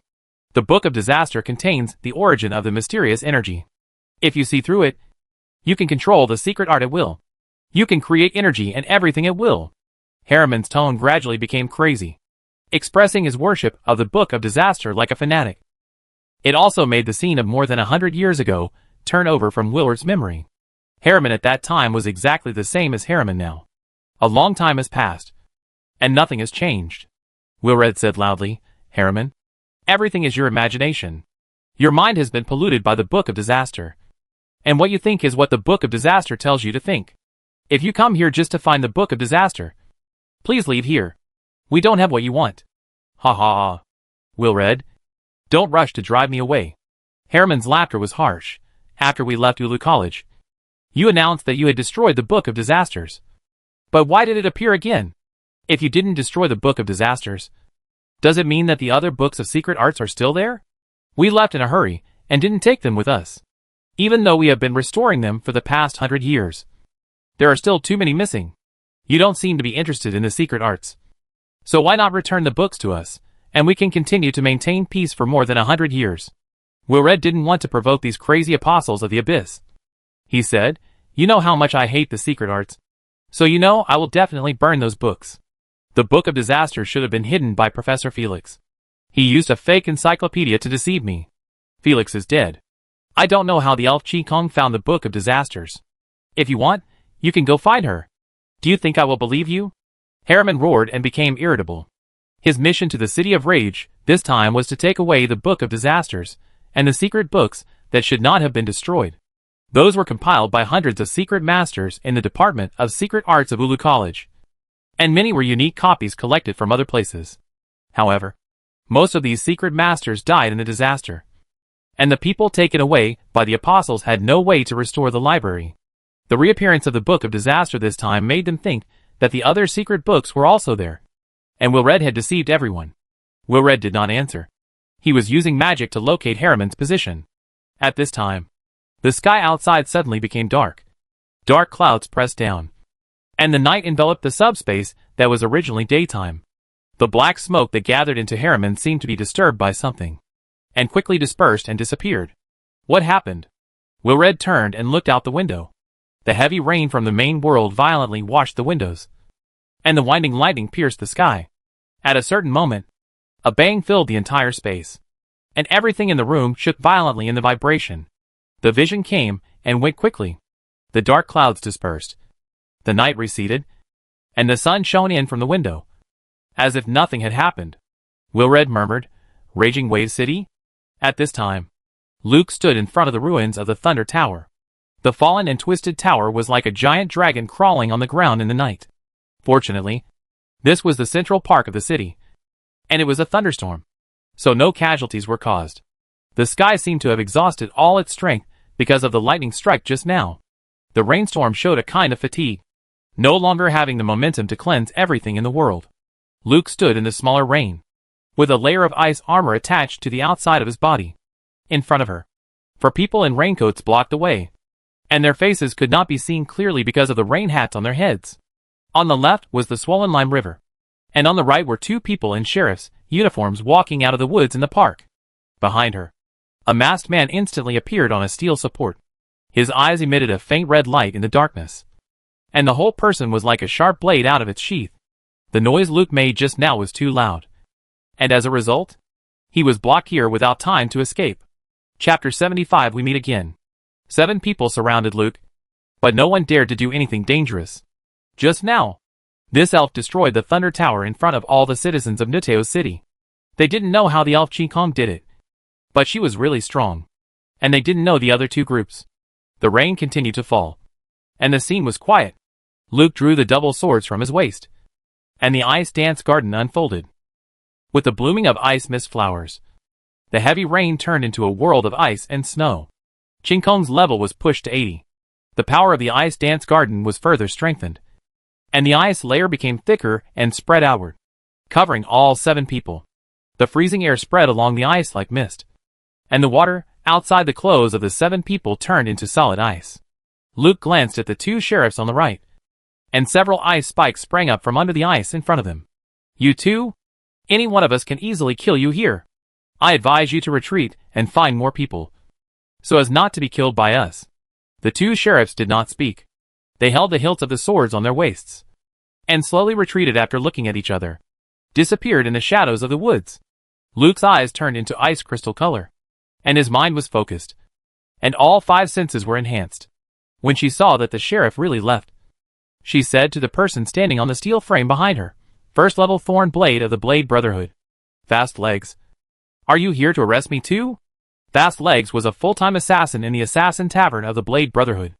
Later, in response to the call of the Empire, the Blade Brotherhood revoked the title of full-time assassin and changed all names to Thrust Blades. Thrust Blades are divided into 5 levels, with the first level being the top assassin.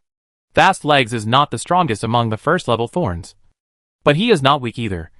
with a strength rating of 4.5 stars. Of course, the strength rating can only be used as a reference. The strength displayed in different environments and different opponents will fluctuate. Fast Legs did not expect that the elf Ching Kong could tell his identity with just a glance at him, and the ice and snow environment she created. In this reign, her combat power will be magnified to the limit. Thinking of Ching Kong's information and the instructions of the branch president, Kuai-Tui gave up his original idea. Miss Ching Kong. Kuai-Tui stood on the steel frame and saluted Luke. I have no ill will towards you. I just want to bring you a message for Viscount Iskalin. The Viscount said he was very sorry that he didn't talk to you last time we met, and he is looking forward to meeting you again. There are some misunderstandings between you and the City of Raging Waves and the Ulu Academy. The Brotherhood of Blades can help you eliminate these misunderstandings. Misunderstanding? Luke smiled and said, I destroyed the Thunder Tower. Does Viscount Iskalin think he can help me explain to the City of Raging Waves? This? Kuai-Tui didn't know how to answer when Viscount Iskalin asked him to pass on the message. The Thunder Tower was fine. Now, the symbol of the City of Raging Waves has become a pile of scrap metal. It is not possible to calm the anger of the City of Raging Waves with just a few words and compensation. Besides, Viscount Iskalin cannot afford the compensation. Kuai-Tui could only say awkwardly, I think Viscount Iskalin will always be able to find a way. Okay. I'll see him when he finds a way. Luke easily passed the buck and asked Kuai-Tui, You are not my enemy now. Right? No. Not, but I hope Miss Ching Kong will allow me to stay here and watch the battle. You are so beautiful in the ice and snow. And your battle must be exceptionally gorgeous. Whatever you want. After dealing with the Fast Legs, Luke turned his attention back to the 4 raincoat men in front of him. You are the only ones left. The Abyss Mages. Hand over the Book of Disaster. The 4 spoke at the same time, with the same tone and pitch, and their voices were as deep as the echo from the abyss. At this time, lights were shaking everywhere in the park, and the reaction speed of the City of Rage was quite fast. Since the Abyss Mages were not going to talk nonsense, Luke was not interested in playing a verbal battle with them. Then kill them! The ice crystals in the air gathered into several huge ice cones, poking at the 4 Abyss Mages standing below. The Abyss Mages were unmoved. They kept their positions, and 2 huge hands appeared out of thin air above them. The hands had no skin. The red and white muscles were turned outward, and the nails were as long as ghost claws. With a light wave, the ice cones were swept away. Then the 4 Abyss Mages left the ground with their feet and half floated in the air. The positions between them remained unchanged, and they moved rapidly horizontally towards Luke. Their hands above them waved, and the airflow swept with ice crystals. Luke jumped up, and the abundant water around her made it easy for her to create steps in the air. She stepped on the ice steps and changed directions continuously, turning over to avoid the ghost claws from above. And her figure disappeared in an instant, and then appeared in the middle of the 4 Abyss Mages. The Abyss Mages raised their arms under the raincoats at the same time, and the blades of the 4 sickles shone coldly and cut at the elves who attacked them, and at the same time changed directions to throw her out. In order to deal with uncertain variables, Luke did not push Ching Kong's level down to 100. To deal with these 4 Abyss Mages who pretended to be mysterious, Ching Kong at level 100 was not needed. As long as he firmly occupied this position, the power of this secret technique would be mostly wasted. When playing the epic game before, these 4 guys were a small boss in the Abyss Temple series of tasks. The strength they jointly released the secret technique to increase was almost comparable to 5 stars, which was extremely unfriendly to novices in the early days of the land reclamation. But as their weaknesses were studied, they became a touchstone for technical players. It can be said that if it is not a video of killing them without injury, it is embarrassing to post it online. As a technical upmaster, Luke killed the 4 of them countless times with clear sky. One of the most extreme operations was to stab the 4 of them to death with the most ordinary knife with a normal attack. The video has been played 10 million times. Now that they have met in person, Luke seems to have triggered instinct and got into their midst. There is no suspense next. The 4 Abyss Mages seem to move in sync, but in fact there is one person who is leading. As long as you keep an eye on his micro-movements, you can understand what to do next like the other 3 Abyss Mages. The mage who leads this secret formation has become an insider. No matter how they change direction suddenly, Luke can keep up with the rhythm and move synchronously with them. It was as if the 5 of them had rehearsed countless times, and they had a tacit understanding. This also made the thorny Fast Legs, who were watching the battle on the side very puzzled. You are all from the same family. Luke did not play extreme operations like in the game. After all, games are games. Reality is reality. And now they are fighting desperately. The sickle skills of the 4 Abyss mages are sparse and ordinary. Facing the elf occupying the position in the middle of them, they did not dare to use combat skills that would accidentally hurt their companions. After changing directions continuously, and failing to get rid of this elf that was like a thorn in the bone, fear made the Abyss mages impatient and panic. There was a slight deviation in the movement of an Abyss mage, and this mistake loosened the secret technique that gathered their strength into one.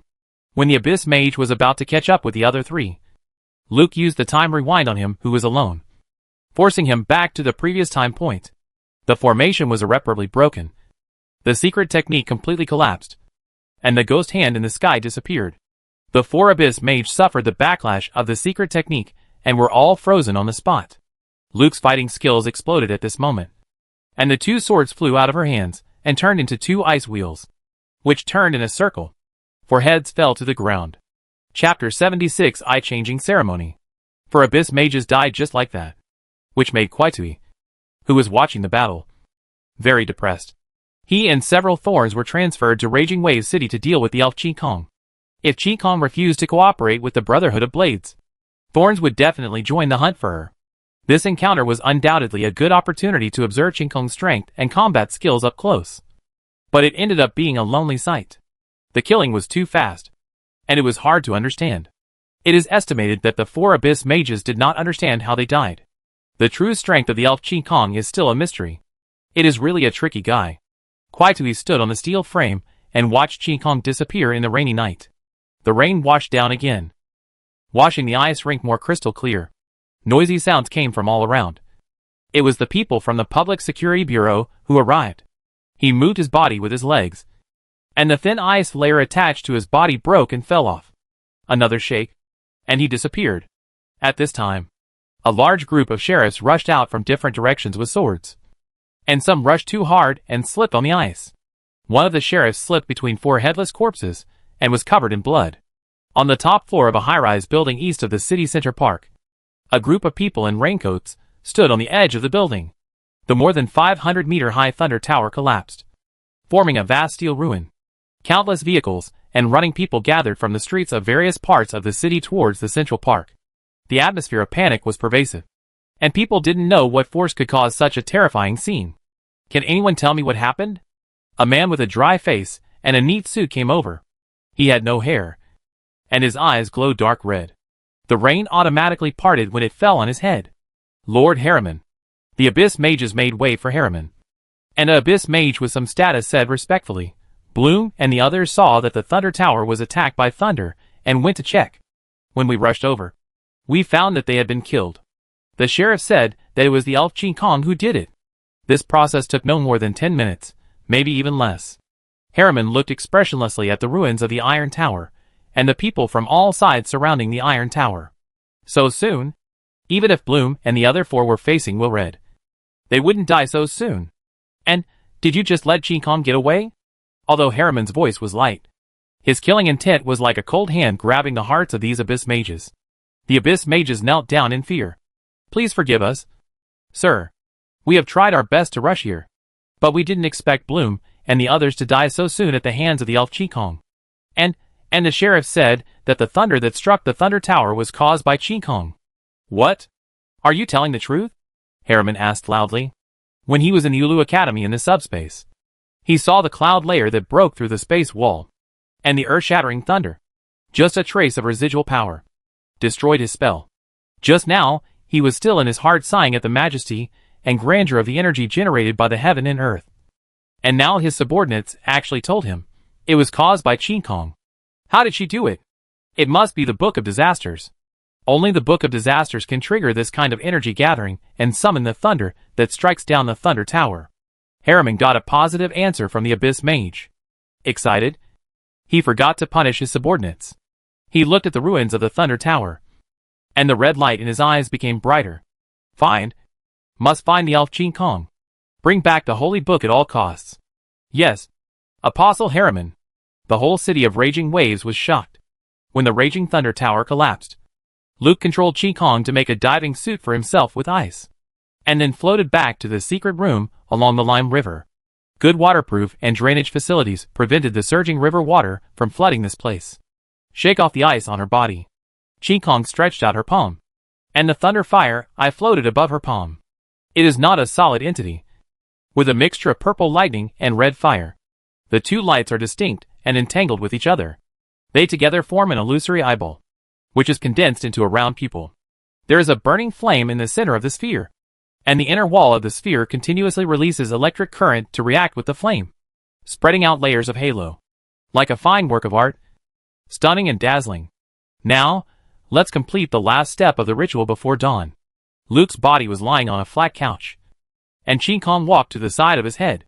Use a medical eye opener to open his right eye. Then drip a few drops of lubricant on the eye, and then place the thunder fire pupil on top of the right eye.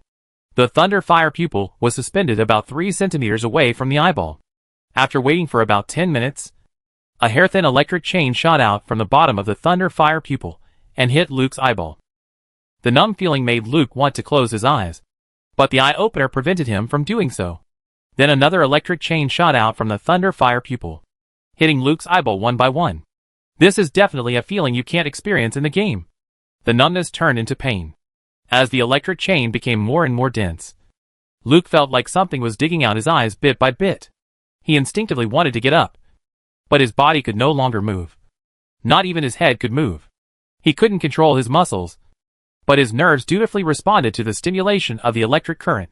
And as the ceremony progressed, the feeling was constantly amplified. It hurt like cutting flesh. He wanted to control Ching Kong to take away the thunder fire eye and end this torture-like eye-changing ceremony. But reason prevented him from making the final decision.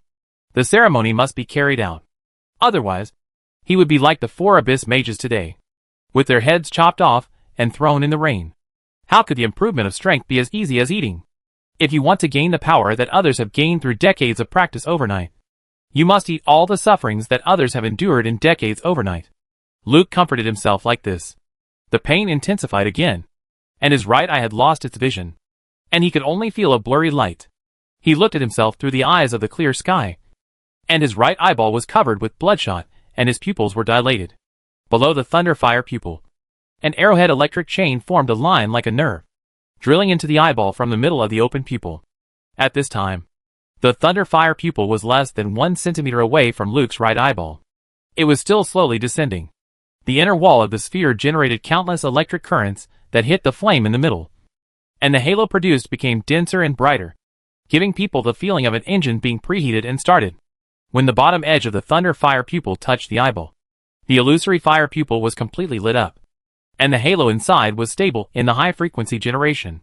The inside of the thunder fire pupil showed a crystal feeling at this moment, and then pressed into Luke's right eye. Ah! Luke screamed in pain. Chapter 77 Ritual completed. The restraints on his body were released, and Luke sat up suddenly, covering his right eye.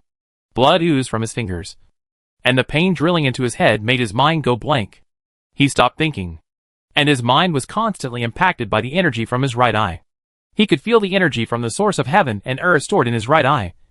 The thunder rolling between the sky and the lava flowing under the earth's crust. In front of this energy, he was as small as a drop in the ocean and a gravel in the desert. It was like a planet floating in the universe, suddenly having a star that could bring it infinite possibilities. The excruciating pain spread, but the mind was more focused than ever before, amplifying the pain again and again. Luke's whole body was shaking. Ching Kong provided another spirit for Luke, allowing her to stay awake and pay attention to the main body in mental confusion. After a while, Ching Kong took out a bottle of recovery potion from her backpack and handed it over. Luke, who had recovered a little, took the potion and drank it all in one gulp. The effect of the medicine came up, and he felt much better, but he still couldn't see anything with his right eye. Luke took the towel handed over by Ching Kong, wiped the blood on his hands and face, and laid down again after drinking another bottle of recovery potion. He took off the eye opener on his right eye through Ching Kong's hand and observed the changes in his eyes. The right eye completely turned into a thunder and fire pupil, with lightning and fire alternating in the pupil, and it was obviously still in an unstable state. Ching Kong dripped a few drops of lubricant into his eyes and waited by the side. The whole ceremony was very successful. and the remaining compatibility issues could only be solved by itself.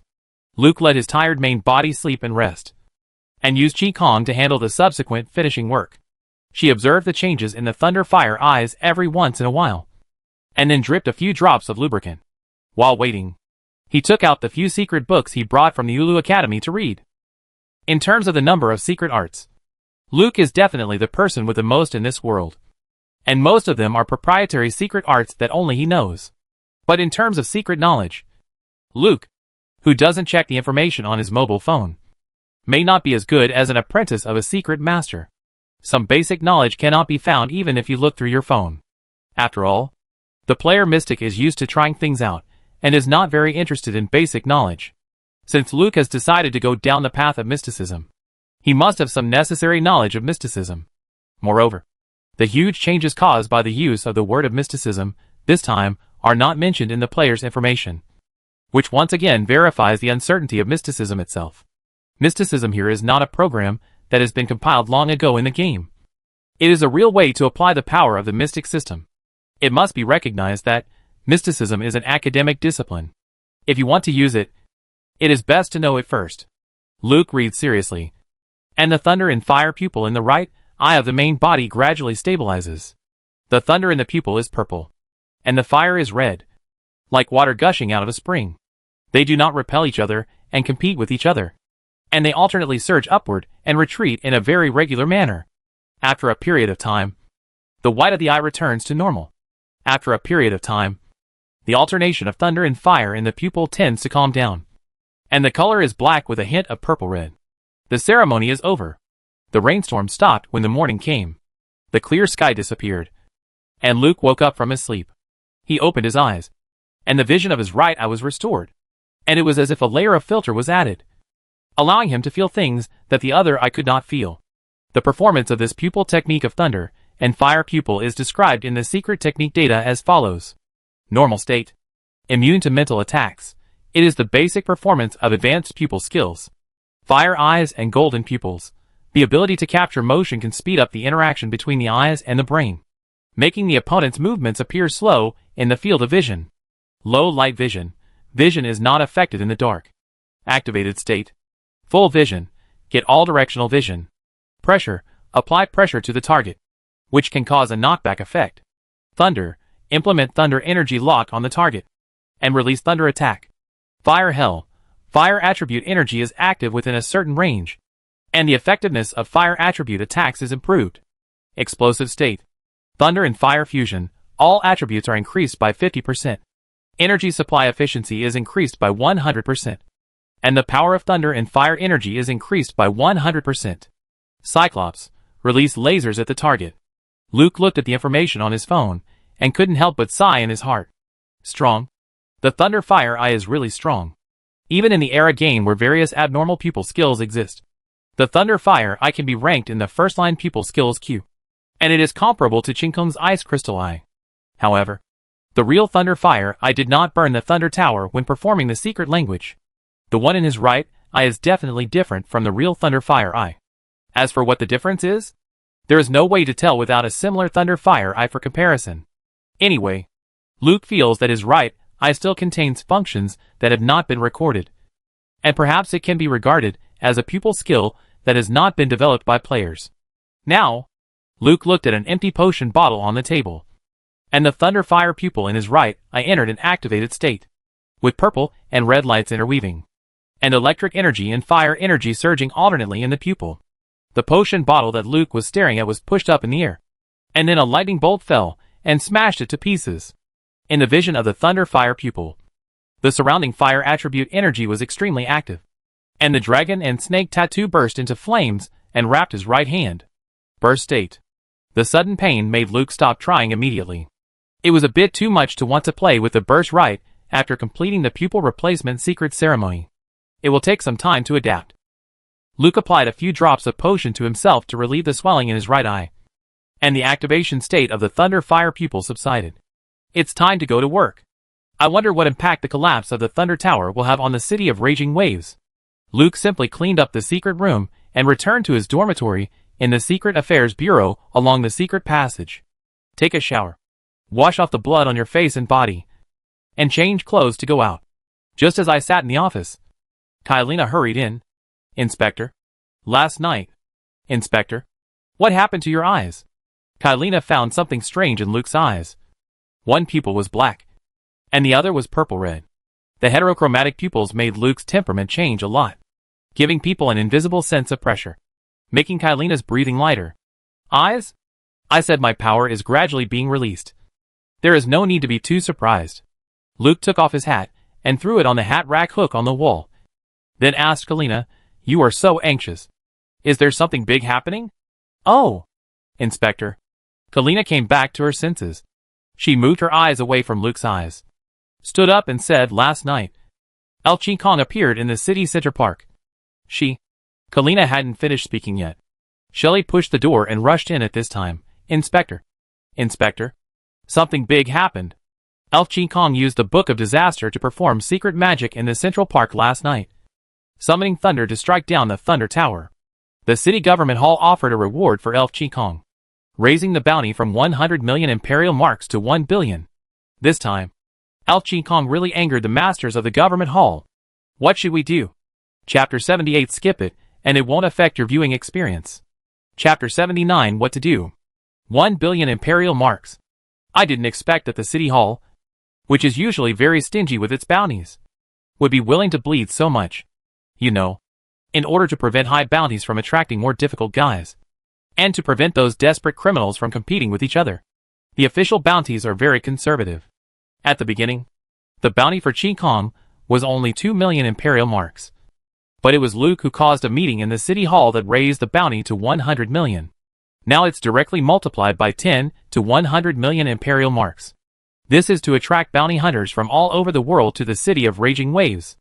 Many bounty hunters are extremely vicious guys. It was like going all out to capture the Ching Kong at the cost of the city's safety. Alas, the Thunder Tower was the most important landmark in the city of Raging Waves. Its collapse had a holistic impact on the city. The damage caused was not limited to the cost of the tower itself. This time, the bigwigs in the city of Raging Waves were completely pissed off. At this time, Luke was sitting in the office of the director of the Secret Service of the Cape District, and he could feel the anger in the city government hall that was breaking through the sky. If it could be explained, Luke really wanted to go to the city government hall to apologize to all the citizens of the city of Raging Waves. I really didn't mean it. When Luke was feeling emotional, Kylina saw that the detective hadn't spoken for a long time, and thought that he was also shocked by this incident. Inspector? Kylina called out softly. Oh! Luke came back to his senses and said to Shelley, "First, take people to visit the streets and ask the neighbors to see if you can find any clues about the Ching Kong." Shelley asked in confusion, "Inspector, how can you ask this?" Luke said angrily, "Do you really want to find Ching Kong? Is 1 billion so easy to get? If you really want to catch Ching Kong, go and knock down a Thunder Tower for me. After knocking it down, I will never stop you from doing anything you want." Shelley understood what the inspector meant and replied, "I know what to do, Inspector. I will take people to the streets right away." After Shelley left, Luke asked Kylina, "What happened last night? What information did the city government office send? Tell me in detail." "Yes, Detective." Kylina told Luke the information she knew. Last night, 2 sheriffs who were patrolling in the city center park went to check when they found something strange on the top of the Thunder Tower. They witnessed the whole process of the Ching Kong releasing the secret technique and causing the Thunder Tower to collapse. When they arrived at the scene, they not only saw Ching Kong, but also 2 other groups of unidentified people. Feeling that they were outnumbered, the 2 sheriffs temporarily retreated to seek support after intimidating the people on the scene. When they led the team back to the scene again, in addition to the 4 bodies, Ching Kong and another person were no longer there. The information obtained from the preliminary autopsy of the 4 bodies showed that they were all abyss mages. Inspector, the city government office is now in chaos. These are the information they sent us this morning, and the specific instructions should be delivered soon. After listening to Kylina's report, Luke nodded to show that he understood. The specific instructions are nothing more than strengthening the search for the Ching Kong. Except for the 4 abyss mages, there are no other casualties. The information I have received so far is that there are no. The Thunder Tower is in the Central Park, and it was rainy yesterday, so no one stayed inside. The 4 abyss mages were probably killed by the elf Clear Sky when they were trying to snatch the Book of Disaster. Luke said indifferently. The City Public Security Bureau is forming a capture team to capture the elf Clear Sky. Now that the abyss mages have appeared, the Blade Brotherhood's Thorn Blade should have arrived. And the 1 billion Imperial Marks reward will attract some bounty hunters. Let them deal with the elf Clear Sky. And we should focus on our current work. What stage have the potion production and the Yin Yang Night School reached? Kylina knew that her inspector was carrying the responsibility of the eldest princess. So she did not make too many statements on the collapse of the Thunder Tower. The number 13 special prison is being renovated. There is already a secret underground cell there. We only need to enclose the surrounding land and build a wall to use it as an underground potion factory. Some of the purchased potion production equipment has arrived. Ralph's family will move some of their equipment over for installation. It is expected that the production of powerful violent potions will be started within 15 days. And the production of aphrodisiacs. The initial production capacity is 2,000 bottles of powerful violent potions per day. If you want to increase production, Luke said at this time, don't consider increasing production for the time being. Keep it stable first and then expand slowly. What is the current sales situation of the powerful rage potion? Some guys always come to me and want to increase their quota. Kylina replied, Ralph can produce 600 bottles of powerful rage potion every day. The selling price you set is 15,000 Reichsmarks per bottle. And 4,000 Reichsmarks will be paid to the seller for each bottle sold. The powerful rage potion we produce every day will be sold out. After deducting the commission and cost to the seller, the gross profit is 6 million Reichsmarks. 6 million Reichsmarks. Kylina couldn't believe the number she reported. You know, the total monthly funding of the entire Cape District Secret Intelligence Bureau is just over 6 million. Not only do they have to maintain the normal expenses of facilities, equipment, and consumables, but they also have to pay the salaries of the agents. So life is very tight. Accepting sponsorship from gangs is really helpless. Now the new detective has only been in office for a few days, and the Secret Service can reap 6 million in profits a day, even if they have to share it with the Ralph family. This is something they never dared to think about before. Although all this money is considered illegal income. It's great to have money, but this is allowed by the eldest princess, so it should be considered legal income. A few days ago, when the bonus was issued, Kylina immediately customized a few beautiful clothes for herself and bought some cosmetics. Today, she changed her usual dress and wore a very popular women's dress, dressing herself up beautifully. The magic wand was also replaced with a dancing dandelion handmade by the Alchemist Association of the City of Raging Waves. She liked the dandelion pattern on the handle of this magic wand very much, and it was very beautifully carved. What made Kylina a little disappointed was that the inspector didn't seem to notice her changes. The inspector was thinking about big things. Luke didn't know what Kylina was thinking as she stood respectfully in front of him. After listening to Kylina's report, he said, we all make money together, and the current distribution ratio is the fairest. You notify our sellers and ask them to wait patiently, and our supply will be increased soon. I also have to warn them that the price they sell the potion at must not be higher or lower than 10% of my price. If I find any of them daring to disrupt the market, I will reduce their rations. That's all about the powerful violent potion. Tell me how the Yinong Night School is preparing. Chapter 80. The Congressman Trapped in Werewolf. The hot sales of the powerful violent potion gave Luke a considerable source of funds, coupled with the 2 sums of money from the Government Affairs Office. The Cape District Secret Affairs Bureau has really turned over this time. Now Luke wants to take advantage of the fact that all parties in Nuteo City are distracted by Ching Kong and take control of the Cape District as quickly as possible. Grab both money and people. Therefore, Luke attaches great importance to Yinong Night School. Moreover, Luke requires Yinong Night School to not only provide training, but also provide job assignments. Not only to provide job assignments, but also to ensure that the remuneration of new jobs is significantly higher than before. Yinong Night School will start soon, but it is difficult for the Secret Service agents to find a receiving unit. There are 500 students in the first term, and they can be arranged for work by forcing them. But in the future, if the scale is expanded, there will be so many students graduating from each term, and the economic level of the Cape District is so bad that it cannot absorb so many people. Even if the Secret Service invests in industry, there is not enough time and money. Listening to Kylina's report, Luke has predicted the economic situation of the Cape District as low as possible, but found that it is still overestimated. There are no large enterprises in the Cape District except for a port. The entire city is rich in sailors, coolies and drunkards. It can be said that the dock feeds most of the people in the city. There are many small workshops, but they are useless. If the students trained in the night school cannot be arranged for work, there is no way to form a virtuous cycle of the yin-yang faction development system. In the rabbit nest structure envisioned by Luke, the essence of surrounding the city from the countryside was absorbed, and the strategy of surrounding the upper class from the bottom was created. Yinong Night School sent a large number of skilled workers to the city in a short, flat and fast way. As long as the number of people reaches a certain amount, it will be the backbone of the city that no one can ignore. At that time, if the empire wanted to move itself, it would have to consider the cost it had to pay. But I didn't expect that the first step would be difficult. Just when Luke was thinking of a solution to the dilemma of Yinong Night School, a spy came in to report. Counselor Ibra has come. Calculating the date. He should come too. And he came just in time. Got it. Counselor Ibra has to wait in the reception room on the 3rd floor. I'll be there soon. Yes. Inspector. Luke stood up and straightened his clothes. And Kylina immediately walked behind him to help him smooth out the wrinkles on his back. Then she took off her hat from the wall, picked up the cane by the table, and put it in Luke's hand. Thank you. Luke put on his hat and noticed Kylina's changes today. The clothes are beautiful, and she is very energetic. Girls should be energetic and confident, so that I can take her out to meet those officials with face. Come on. Accompany me to meet Senator Eibel. He should be in trouble. Getting Luke's praise, Kylina straightened her posture to make her body more graceful, with a sweet smile on her face, showing the dignified temperament of a noble lady. Yes, Inspector. Luke thought for a while and changed his words.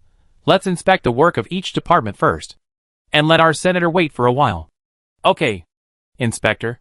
Senator Eibel was waiting alone in the reception room on the 3rd floor of the Secret Service, and he looked very anxious. I heard a sound outside the door, so I went to see if Inspector Meteorite was here. Nearly 9 tons of gold can't be found. It was obviously lost in that sea area. But after searching for several days, not even a grain of gold sand was found. Did he remember the wrong place? Or was it picked up by someone? No way to guess. But the owners of the gold will not sympathize with Senator Ibra, and will not be dismissed with a can't find sentence. You threw the gold. How do we know if you found it, and deliberately said you couldn't find it? The airship was attacked. And did you deliberately direct the situation to embezzle the gold? In short, our gold can't just disappear from your hands for no reason. Senator Ibra can't explain it even if he has 100 mouths. And who arranged the woman who attacked the Clover airship? How did she get on the airship? Was she hiding in the airship from the beginning? What was her purpose in forcing the airship to make an emergency landing at sea? Did the pirates who appeared in that sea area happen to be there? Or were they preparing to rob the gold on the airship? Where is the gold? The important thing is that there is a ghost. The servants responsible for carrying the gold had no time to pass on the news to the outside world. And the person who could set up this situation must be one of those people. Who is it? I don't know. It looks like anyone. What Counselor Eibel is most worried about now is his own life. And only death can take all the responsibility. The fact that he was able to come back alive from the Clover airship accident was definitely the biggest mistake in the insider's plan to steal the gold. Therefore, Inspector Meteor, who saved the Clover airship, is undoubtedly the least suspicious person. Besides, before he came to the Cape District to take office, no one knew he would come. And the insider naturally could not collude with an unknown high-level Imperial spy to rob gold. Inspector Meteor can be trusted. Since discovering that the gold was missing, Counselor Eibel has been hiding in his home to prevent himself from accidental death. This morning, when the whole city of Raging Waves was distracted by the collapse of the Thunder Tower, he took the opportunity to run out of his home and headed straight to the Secret Affairs Bureau of the Cape District. The only person who could save the whole city of Raging Waves was probably Inspector Meteorite. Counselor Eibel waited anxiously in the reception room, taking off his hat from time to time and wiping the sweat off his head with a towel. Suddenly, a voice came from outside. Inspector is here. Counselor Eibel felt that this was the most reassuring voice he had heard in the past few days. Inspector Meteorite. As soon as the door of the reception room opened, Counselor Eibel went up to greet him without caring about his status. When he saw Luke, he grabbed his hand and said, since we said goodbye on the Princess Luck last time. I have been missing the inspector, and look forward to meeting you again. Seeing that the inspector has not come to my mansion, I know that you must be busy with official business. This time, I happened to come to the Cape District to deal with some things, so I came to see the inspector. By the way, I would like to ask if there is any progress in the case of the Shamrock accident. Sit down. Please sit down. Sit down and talk. Luke handed his hat and cane to Kalina, who was accompanying him, and then invited Counselor Eibel to sit down, and then said, I came so late to urge the detectives in charge of the case to hurry up and deal with the Shamrock case. But this case is very difficult. Very difficult. Many things are not what they originally looked like after being soaked in seawater. My people have to sort out the physical evidence bit by bit to find clues. If we want to make progress, it will take some time. Please don't worry, Mr. Congressman. The Cape District Secret Service will definitely give you an explanation. I'm just afraid that I won't live to see that day. Congressman Eibel has a bitter feeling in his heart, but can't say it out loud. The wreckage of the Clover and Inspector Meteor are his hope to prove his innocence and find out the traitor. Inspector Meteor, please find out the mastermind behind this case as soon as possible. Please tell me what you need me to do.